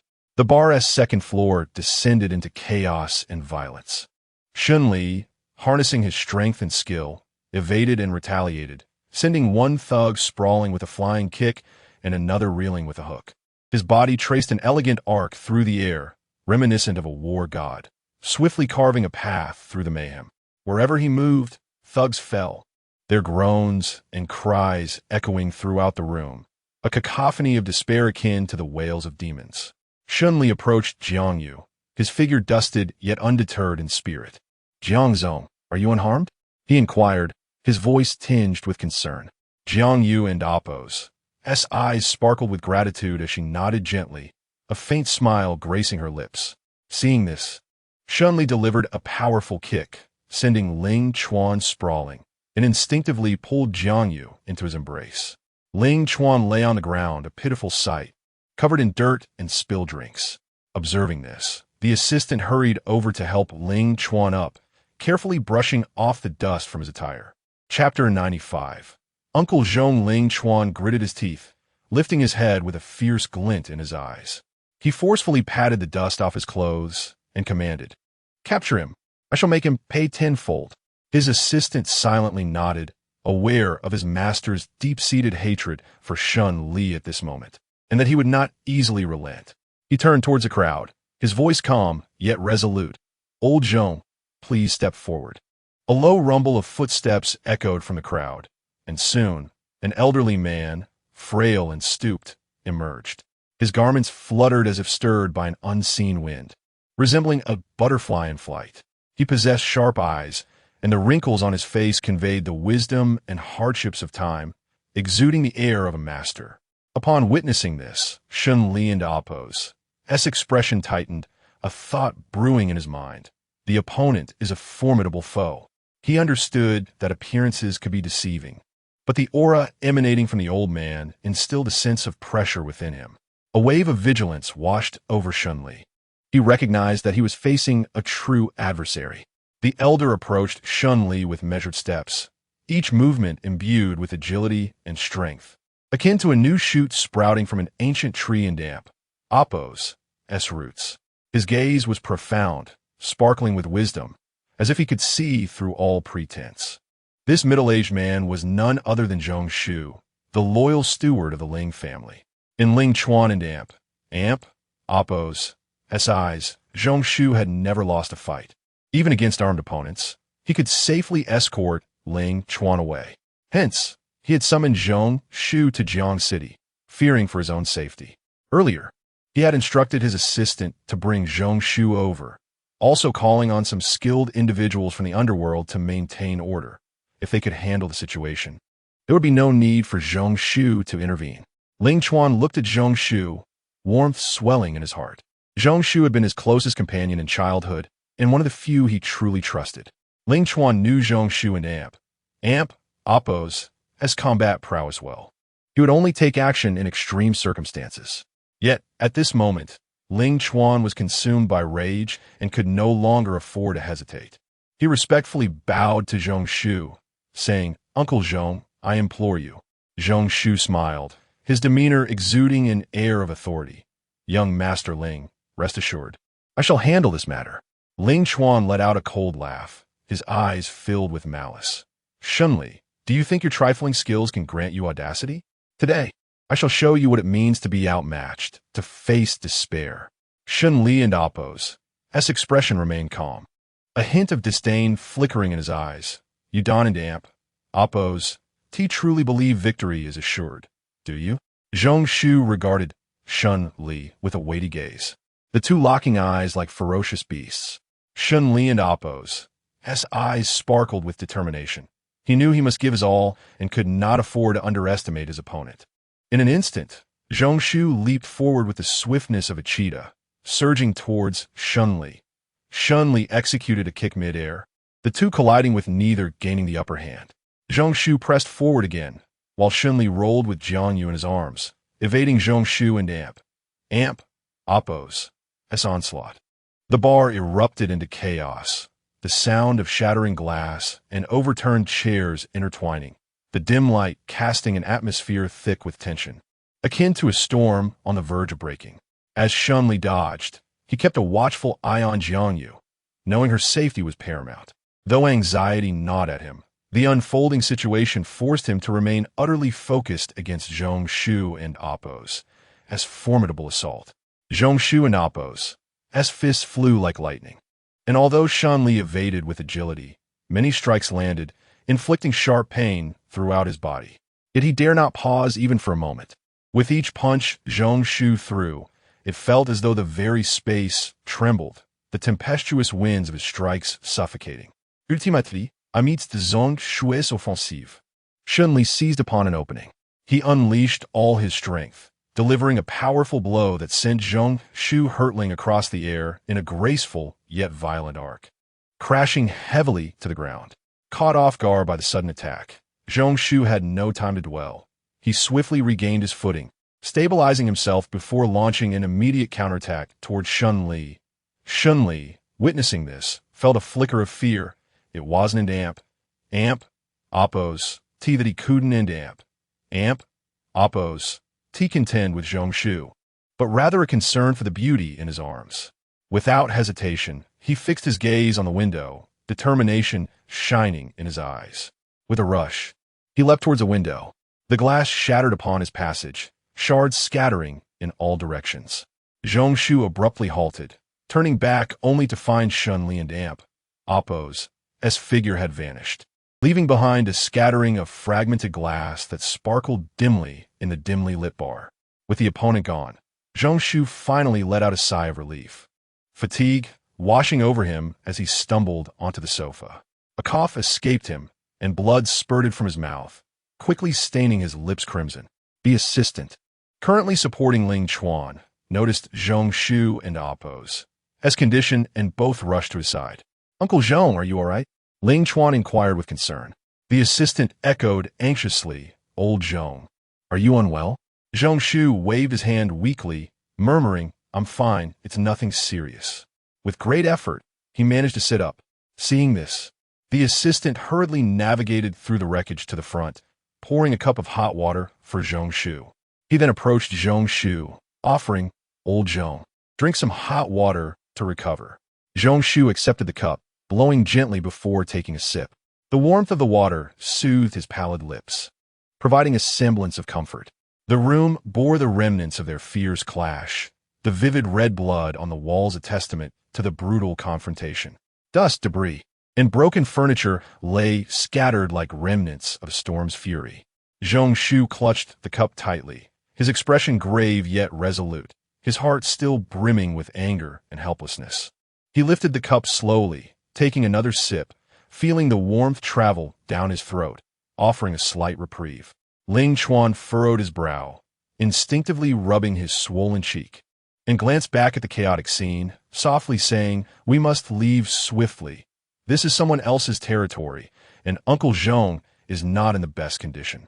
Zhongshu nodded. Despite the lingering pain, he understood that now was not the time to rest. They needed to exit the bar post-haste. The assistant cautiously wiped the sweat from Zhongshu and Oppo's forehead, anxiously asking, "Old Zhong, your injuries seem quite severe. Shall we find a doctor to take a look?" Chapter 96. Poisoning. Uncle Zhong smiled and shook his head, saying, "It's nothing, just a minor injury. We'll attend to it once we leave this place." The assistant understood his implication and remained silent, quietly adjusting Uncle Zhong and Oppo's clothing. Ling Chuan glanced toward the door, anxiety gnawing at his heart. Uncle Zhong slowly rose, feeling the aches in his body. He knew that although this battle appeared to be a victory, he was acutely aware of his profound losses. "Ling Chuan, can you move?" Uncle Zhong inquired with genuine concern. Ling Chuan nodded slightly, rolling up his pant leg to reveal an injured leg, yet his eyes radiated determination. "No problem, I can endure." The group supported each other as they descended the stairs of the bar, only to find a gang of underlings waiting for them. Ling Chuan and Uncle Zhong cast dark glances at the empty space below. The ruffians they had summoned had already fled. Upon seeing the group, the underlings promptly opened the car doors, respectfully inviting them to enter. Ling Chuan hesitated for a moment before gesturing for the others to get in first. The wound on his head still throbbed, yet he showed no sign of pain, his heart brimming with anger toward Shen Li. Uncle Zhong leaned against the car window, his gaze sharp as it swept across the surroundings. His muscles were taut, signaling his readiness to confront any unforeseen circumstances. He tapped the roof of the car, signaling the underlings to start the engine. With the roar of the engine, the vehicle sprang to life. Soft light illuminated the interior, casting a glow on Ling Chuan and Uncle Zhong's tense faces. They sat silently in the car, each lost in their thoughts. Ling Chuan's eyes flickered with rage and helplessness as he clenched his fists, grappling with an indescribable frustration.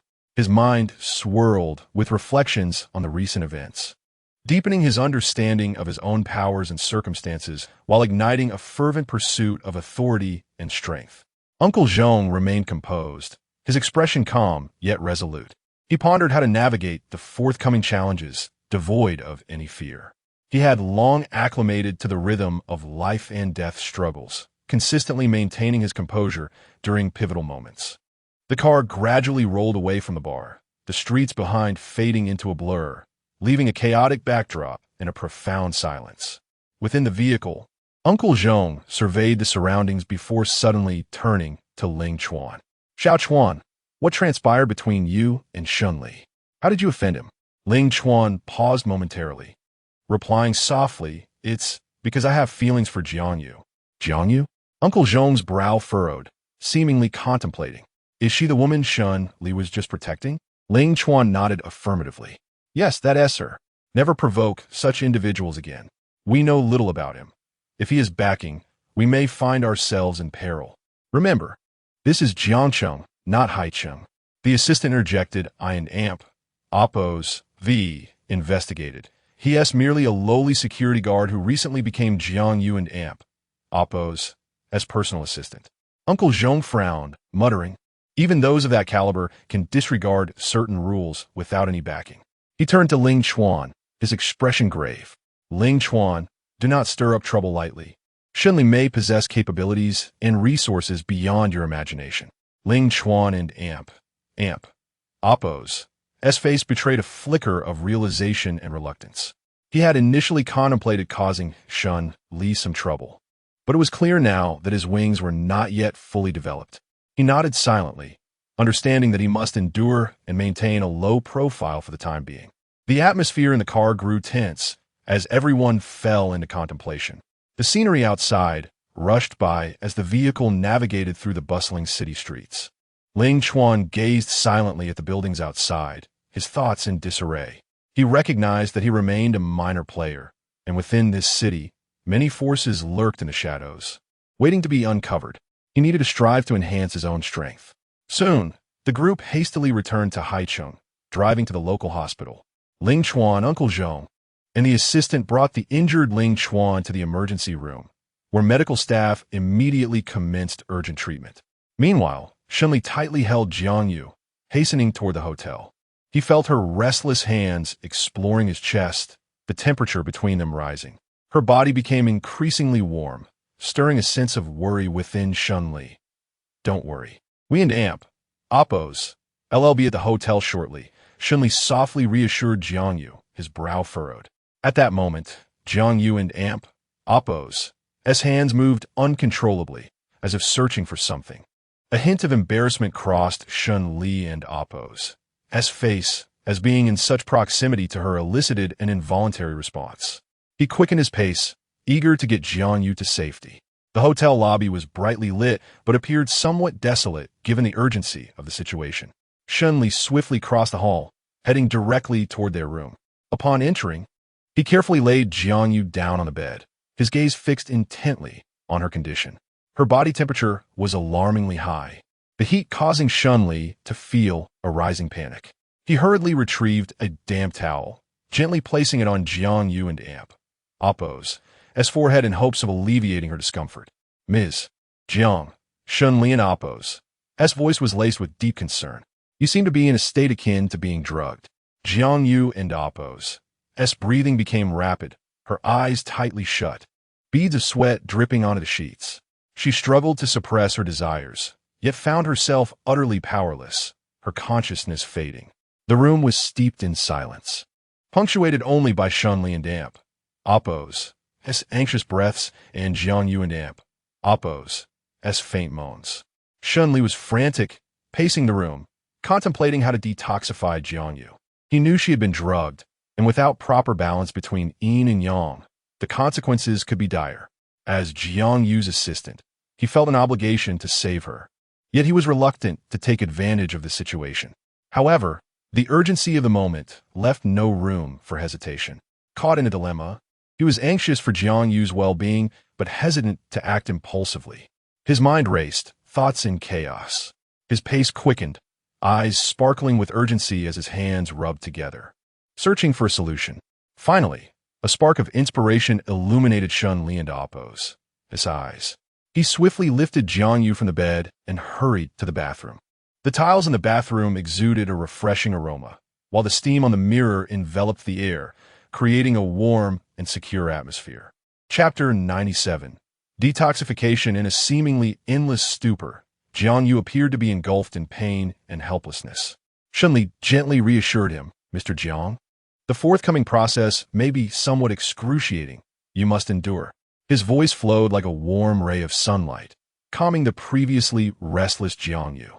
Shen Li carefully placed Jiangyu into the bathtub, turning on the cold water to continuously cascade over her body, initiating a physical cooling process. Subsequently, Shen Li swiftly grabbed his phone and dialed Su Beifeng. The phone emitted a series of beeps before Su Beifeng's voice resonated from the other end. "Hello, Chief. You called for me?" Shen Li, without indulging in pleasantries, urgently instructed. Beifeng immediately arranged for 2 large bags of ice and some nourishing food. Once prepared, send them to room 1103 as swiftly as possible. Hearing Shen Li and Appo's anxious tone, Su Beifeng promptly responded, "Understood. You needn't Appo's worry. I will have someone procure the ice and personally oversee the kitchen preparations." With that, Shen Li ended the call, busily directing the water spilling out of the bathtub toward the drain. Su Beifeng, upon concluding the call, sprang into action. He summoned one of his subordinates, instructing, "You must rush to the nearest large freezer market and procure 2 sizable bags of ice." The subordinate nodded respectfully, replying, "Yes, brother, I shall go at once." Just as he was about to leave, Su Beifeng seemingly remembered something, adding, "Wait, make it 3 bags. If you find it too cumbersome to carry, have someone drive you. The sooner, the better." After issuing his orders, he traversed the corridor toward the kitchen, the sound of his polished shoes echoing against the tile floor. The atmosphere in the kitchen was tense yet orderly, with each chef diligently preparing their ingredients. Standing at the kitchen entrance, he unequivocally commanded, "Prepare some nourishing food immediately. Move swiftly, for I shall wait here." The chef, momentarily taken aback, quickly responded, "Certainly, Mr. Su. Please hold on for a moment." The head chef attentively followed Su Beifeng and Appo's instructions, directing the other chefs to commence cooking. Ingredients danced in the kitchen, releasing an enticing aroma that cultivated a warm and harmonious ambience. At that moment, the subordinate hurried back into the kitchen, tightly gripping 2 large bags of ice. He eagerly reported to Su Beifeng, "Brother, I have secured the ice. Please inspect." Su Beifeng nodded with satisfaction as he accepted the ice, placing it on the ground. Although he was unaware of Shen Li's intentions for the ice, he remained obedient to the command, contemplating storing the ice in the freezer. As he lifted the ice, a rush of coldness surged up his arm, and he felt the icy weight. Su Beifeng carried the heavy bags to the freezer. Upon glancing inside, he noted it was filled with ingredients, leaving no space for the ice. Consequently, he decided to remove all the food. Without hesitation, he opened the freezer door, a gust of cold air escaping, enveloping him in a chill. Observing the neatly arranged food, glistening with moisture, he swiftly took out each item and placed it on a nearby workbench.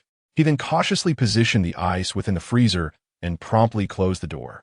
Having completed this task, he raised his head, his gaze landing on the busy chefs. Straightening his posture, he approached one of the chefs and anxiously inquired, "Chef, how long until the meal is ready?" The chef, stirring the contents of the pan, replied, "It will take approximately 5 more minutes. It will be ready shortly." Su Beifeng nodded, satisfied, and stated, "Once finished, please assist me in packaging it." The head chef acknowledged with a nod, immersing himself back into his work as the kitchen erupted once more in flames of activity. The skilled chefs busily maneuvered, expertly controlling the heat, resulting in a tantalizing display. 5 minutes later, Su Beifeng anxiously retrieved a takeout box from the side, carefully handing it to the flustered chef, awaiting the freshly cooked food to be placed inside. The chef adeptly filled the box, sealing it with a lid before passing it back to Su Beifeng. The mouth-watering aroma wafting from the box caused Su Beifeng to swallow in anticipation. Gripping the takeout box with both hands, he hurried towards the freezer, shouldering the bags of ice while balancing the box with one hand, making his way to the elevator. Before long, the elevator arrived, and as it ascended, Su Beifeng found himself at the door of room 1103. He gently knocked on the door, adjusting his breath and calming his anxious emotions. Upon entering, Su Beifeng and Appo's gaze immediately fell upon Shen Li, respectfully reporting, "Chief, I have brought what you requested."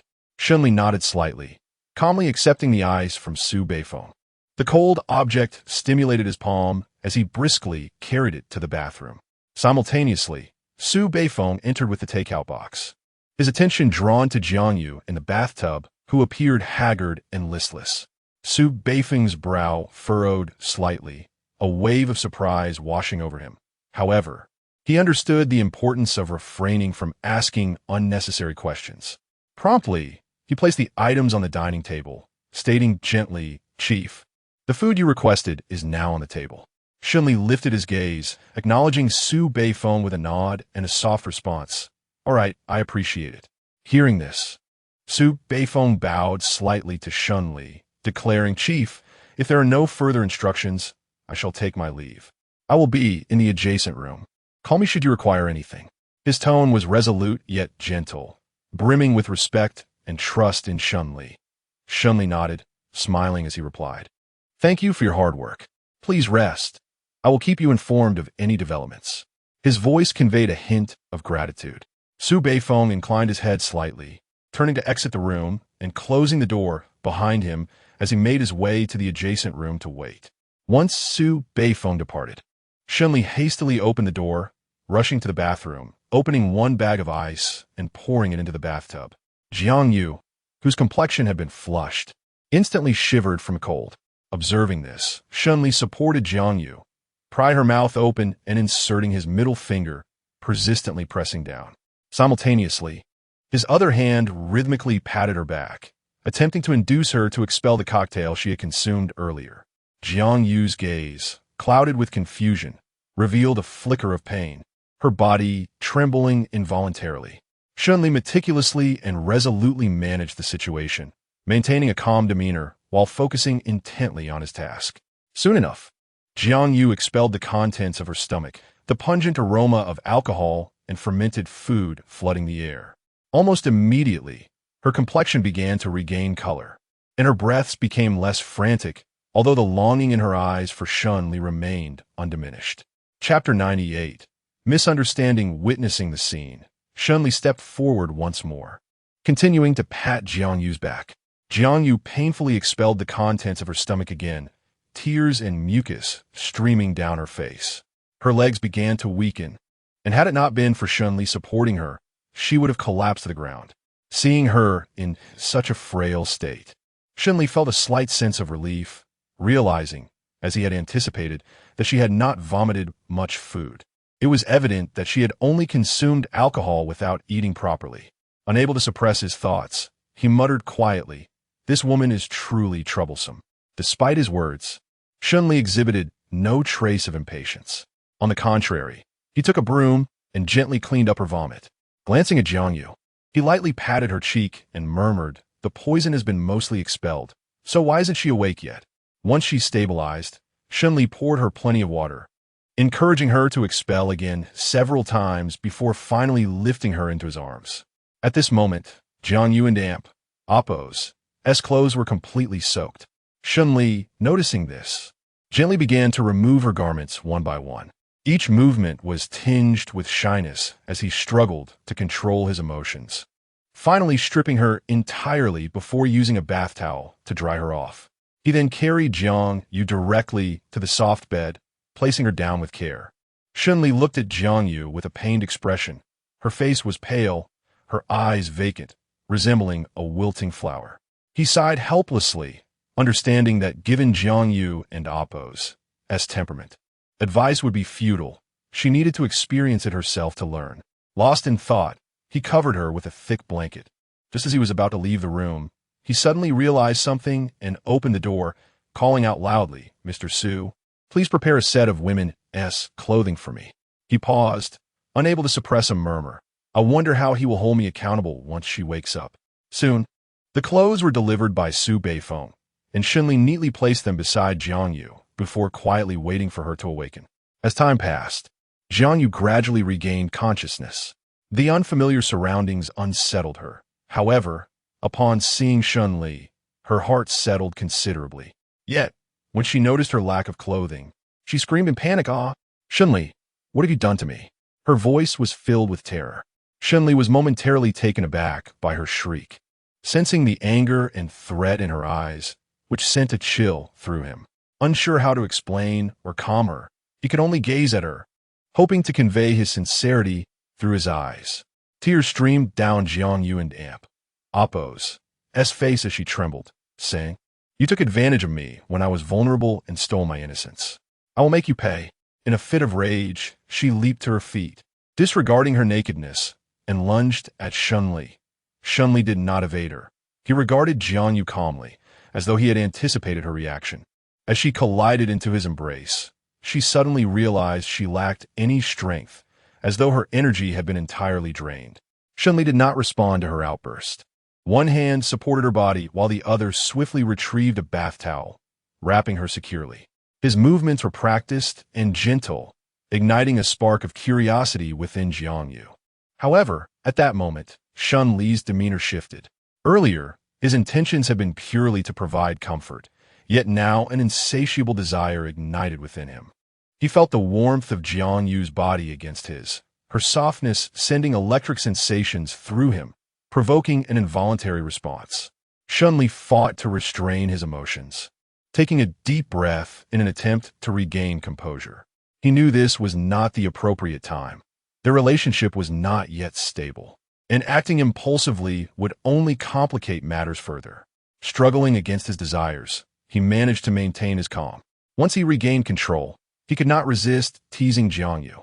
He lifted her gently and placed her back on the bed before suddenly falling on top of her. His voice, filled with affection and desire, whispered in her ear, "Since you claim I have wronged you, Wood and Oppos, it'd be unfair if I didn't and Oppos. To reciprocate?" With that, he began to unfasten his belt, drawing closer to her. An oppressive atmosphere enveloping the room. Seeing this, Jiang Yu crumbled instantly. She wished to scream for help, but found herself unable to utter a sound, resorting to helplessly closing her eyes. Tears flowed freely down her cheeks, cascading like rain. Fear and despair engulfed her heart, causing her body to tremble uncontrollably. Sensing her inner turmoil, Shen Li halted his actions, observing her pained expression. Slowly, he spoke, "Let us drop the charade. I did not harm you. You were drugged by someone else. I only removed your clothing to help you. We have not crossed any lines, rest assured." His voice was earnest, attempting to alleviate her terror and anguish. Jiang Yu gradually opened her eyes, her heart still racing. But upon hearing Shen Li's explanation, she began to calm slightly. Gripping the bedsheets tightly, she sought to steady her emotions. After a long moment, she finally collected herself, looking at Shen Li with disbelief. "Is what you say true?" Shen Li nodded, responding, "Yes. Are you fully awake now?" Jiang Yu hesitantly nodded, then vacillated, uncertain of what Shen Li's intentions were and how to respond in a way that would best protect herself. Her eyes reflected confusion and uncertainty. Sensing her inner conflict, Shen Li slowed his movements, sitting on the floor beside her, there's food on the table.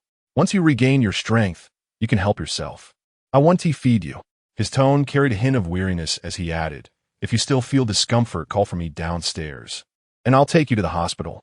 Jiang Yu did not respond immediately. She gazed at Shen Li and Appo's disheveled appearance, feeling an indescribable warmth in her heart. She understood that he had jumped down from upstairs to save her and was busying himself to detoxify her. Yet simultaneously, a fear of deception loomed. Her thoughts were a chaotic tangle, her gaze flickering with anxiety and hesitation. As Shen Li prepared to leave, he disregarded his damp state and turned to walk out the door. Chapter 99.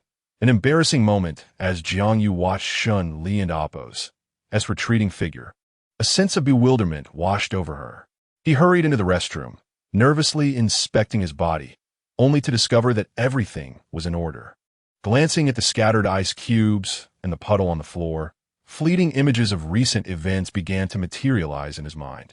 The memory of Shen Li's earlier actions stirred an inexplicable emotion within him. On one hand, had Shen Li not intervened in time, his reputation would have been irreparably tarnished. Yet, on the other hand, Shen Li's hands had undeniably roamed over his body. Lost in his thoughts, Jiang Yu was suddenly jolted back to reality by the sound of a door slamming.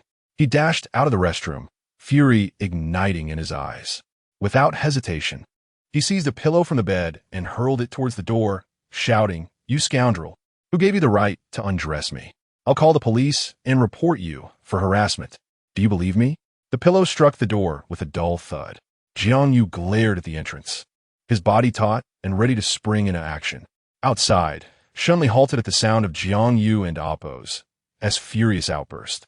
As soon as Jiang Yu and Appo's words left his lips, a wave of disorientation enveloped his consciousness. It was then that a warm sensation unexpectedly coursed from his lower body. Startled, he glanced down to see blood, panic surging within him. Almost instantly, a sharp cramp gripped his abdomen, and he realized with dismay that his period had arrived ahead of schedule. Jiang Yu sprang into action, rushing back to the restroom. He grabbed some tissues and sat on the toilet, desperately trying to stem the flow of blood. His thoughts were tumultuous as he recalled Shen Li's words. "If you still feel uncomfortable, you can call for me downstairs, and I'll take you to the hospital." He couldn't end Amp, Appo's. T help but remember Shen Li and Amp, Appo's expression at that moment, cold yet tinged with a hint of gentleness. A torrent of thoughts flooded Jiang Yu and Amp, Appo's mind, leaving him confounded about the true nature of Shen Li. In their encounters, Shen Li and Appo's demeanor oscillated between icy indifference and tender concern, further deepening Jiang Yu and Appo's confusion. He attempted to piece together Shen Li's actions and the nuances of his character, yet remained perplexed. Shaking his head, Jiang Yu resolved to cast aside his chaotic thoughts, recognizing that addressing the immediate issue was paramount. Standing up, he suddenly called out to the room, "Shen Li, have you left?" His voice carried a hint of urgency and anxiety, his brow furrowed and eyes revealing a glimmer of anticipation. Hearing his call, Shen Li approached the door, his gaze clouded with confusion as he inquired, "Not yet. What Appo's? That's the matter. Do you need something?" Jiang Yu nodded, feeling a touch embarrassed as he called out, "Could you please help me buy something at the supermarket?" Her voice was laced with shyness, her cheeks flushed, fingers nervously fidgeting on her thigh, betraying her inner unease and bashfulness. Shen Li and Appo's brow furrowed slightly in puzzlement as he pressed, "What do you need?" His gaze reflected concern for Jiang Yu. Lowering her head in embarrassment, she murmured it in Amp, Appo's that. Her voice trailed off, her face growing even redder, heart racing with anxiety. Shen Li remained perplexed, frowning as he pressed further, "That? What is it for?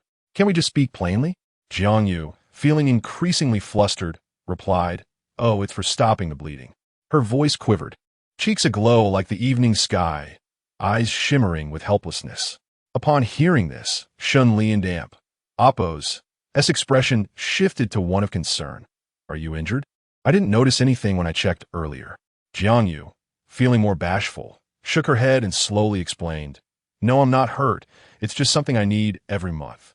Understanding dawned on Shen Li, and he nodded in resignation. "All right, I understand." With that, he departed from Jiang Yu and Appo's room, heading to a nearby supermarket. Upon entering, Shen Li was taken aback by the bustling crowd. Shoppers maneuvered their carts, and the aisles appeared exceedingly cramped. A sense of embarrassment washed over him, but he reminded himself that he had promised Jiang Yu and had to fulfill his duty as her assistant. With resolve, he swiftly scoured the shelves, eyes darting in search of the appropriate sanitary pads for Jiang Yu. Finally, in a corner, he spotted the items they needed. Gazing at the array of sanitary pads, adorned with various brands and specifications, he hesitated, uncertain of Jiang Yu's preferences. Ultimately, he decided to purchase a package of each variety. After all, to him, the expense was negligible. As he deftly placed the pads into his shopping cart, he noticed a stranger nearby, a woman carefully selecting sanitary pads. A wave of awkwardness washed over him, and he inwardly hoped she wouldn't pay too much attention to his actions. Before long, his cart brimmed with sanitary pads, and he double-checked to ensure nothing was amiss. Sighing in relief, he murmured to himself, mission accomplished. Pushing the cart to the checkout counter, he was met with the cashier as curious gaze at the mountain of sanitary pads. The cashier blinked in surprise, then cooed and amp. Amp? Oppos. T help it ask, sir, you're quite thoughtful. Buying sanitary pads for your entire family. Shen Li felt a flush of embarrassment, raising his eyebrows slightly as he smiled awkwardly, striving to maintain composure. No, I'm not married. I'm a short video blogger, often sharing reviews of everyday products online. The most liked video recently was about testing sanitary pads for female followers, which is why I bought one of each. He scratched his head sheepishly, aware that his explanation might sound odd, but it was the only way he could rationalize it. The cashier nodded in understanding, her eyes conveying a sense of appreciation. That an amp, oppos, that's impressive. You know how to share and promote authentic life experiences. Shen Li offered a bashful smile, feeling uplifted by her acknowledgement. With a steady voice, he inquired, how much do these sanitary pads cost in total? The cashier scanned the items, and as the beeps filled the air, Shen Li prepared to settle the bill. Chapter 100. Jiang Yu and Oppos. S psychological journey, he merely glanced at the cash register before responding. That will be 503, sir. Would you like a bag? Shen Li nodded, then retrieved his wallet, extracting 6 100 yuan bills and handing them to the cashier. As he awaited his change, he took a black bag and meticulously placed each sanitary napkin into it. At that moment, his expression was focused and his movements were fluid, as if engaged in an endeavor of great significance. After the cashier returned his change with a smile, she said, sir, here is your change. Shen Li accepted the money, nodding in gratitude, and then placed the change into his wallet. He lifted the black bag and strode forward, carefully carrying the plastic bag filled with sanitary napkins towards the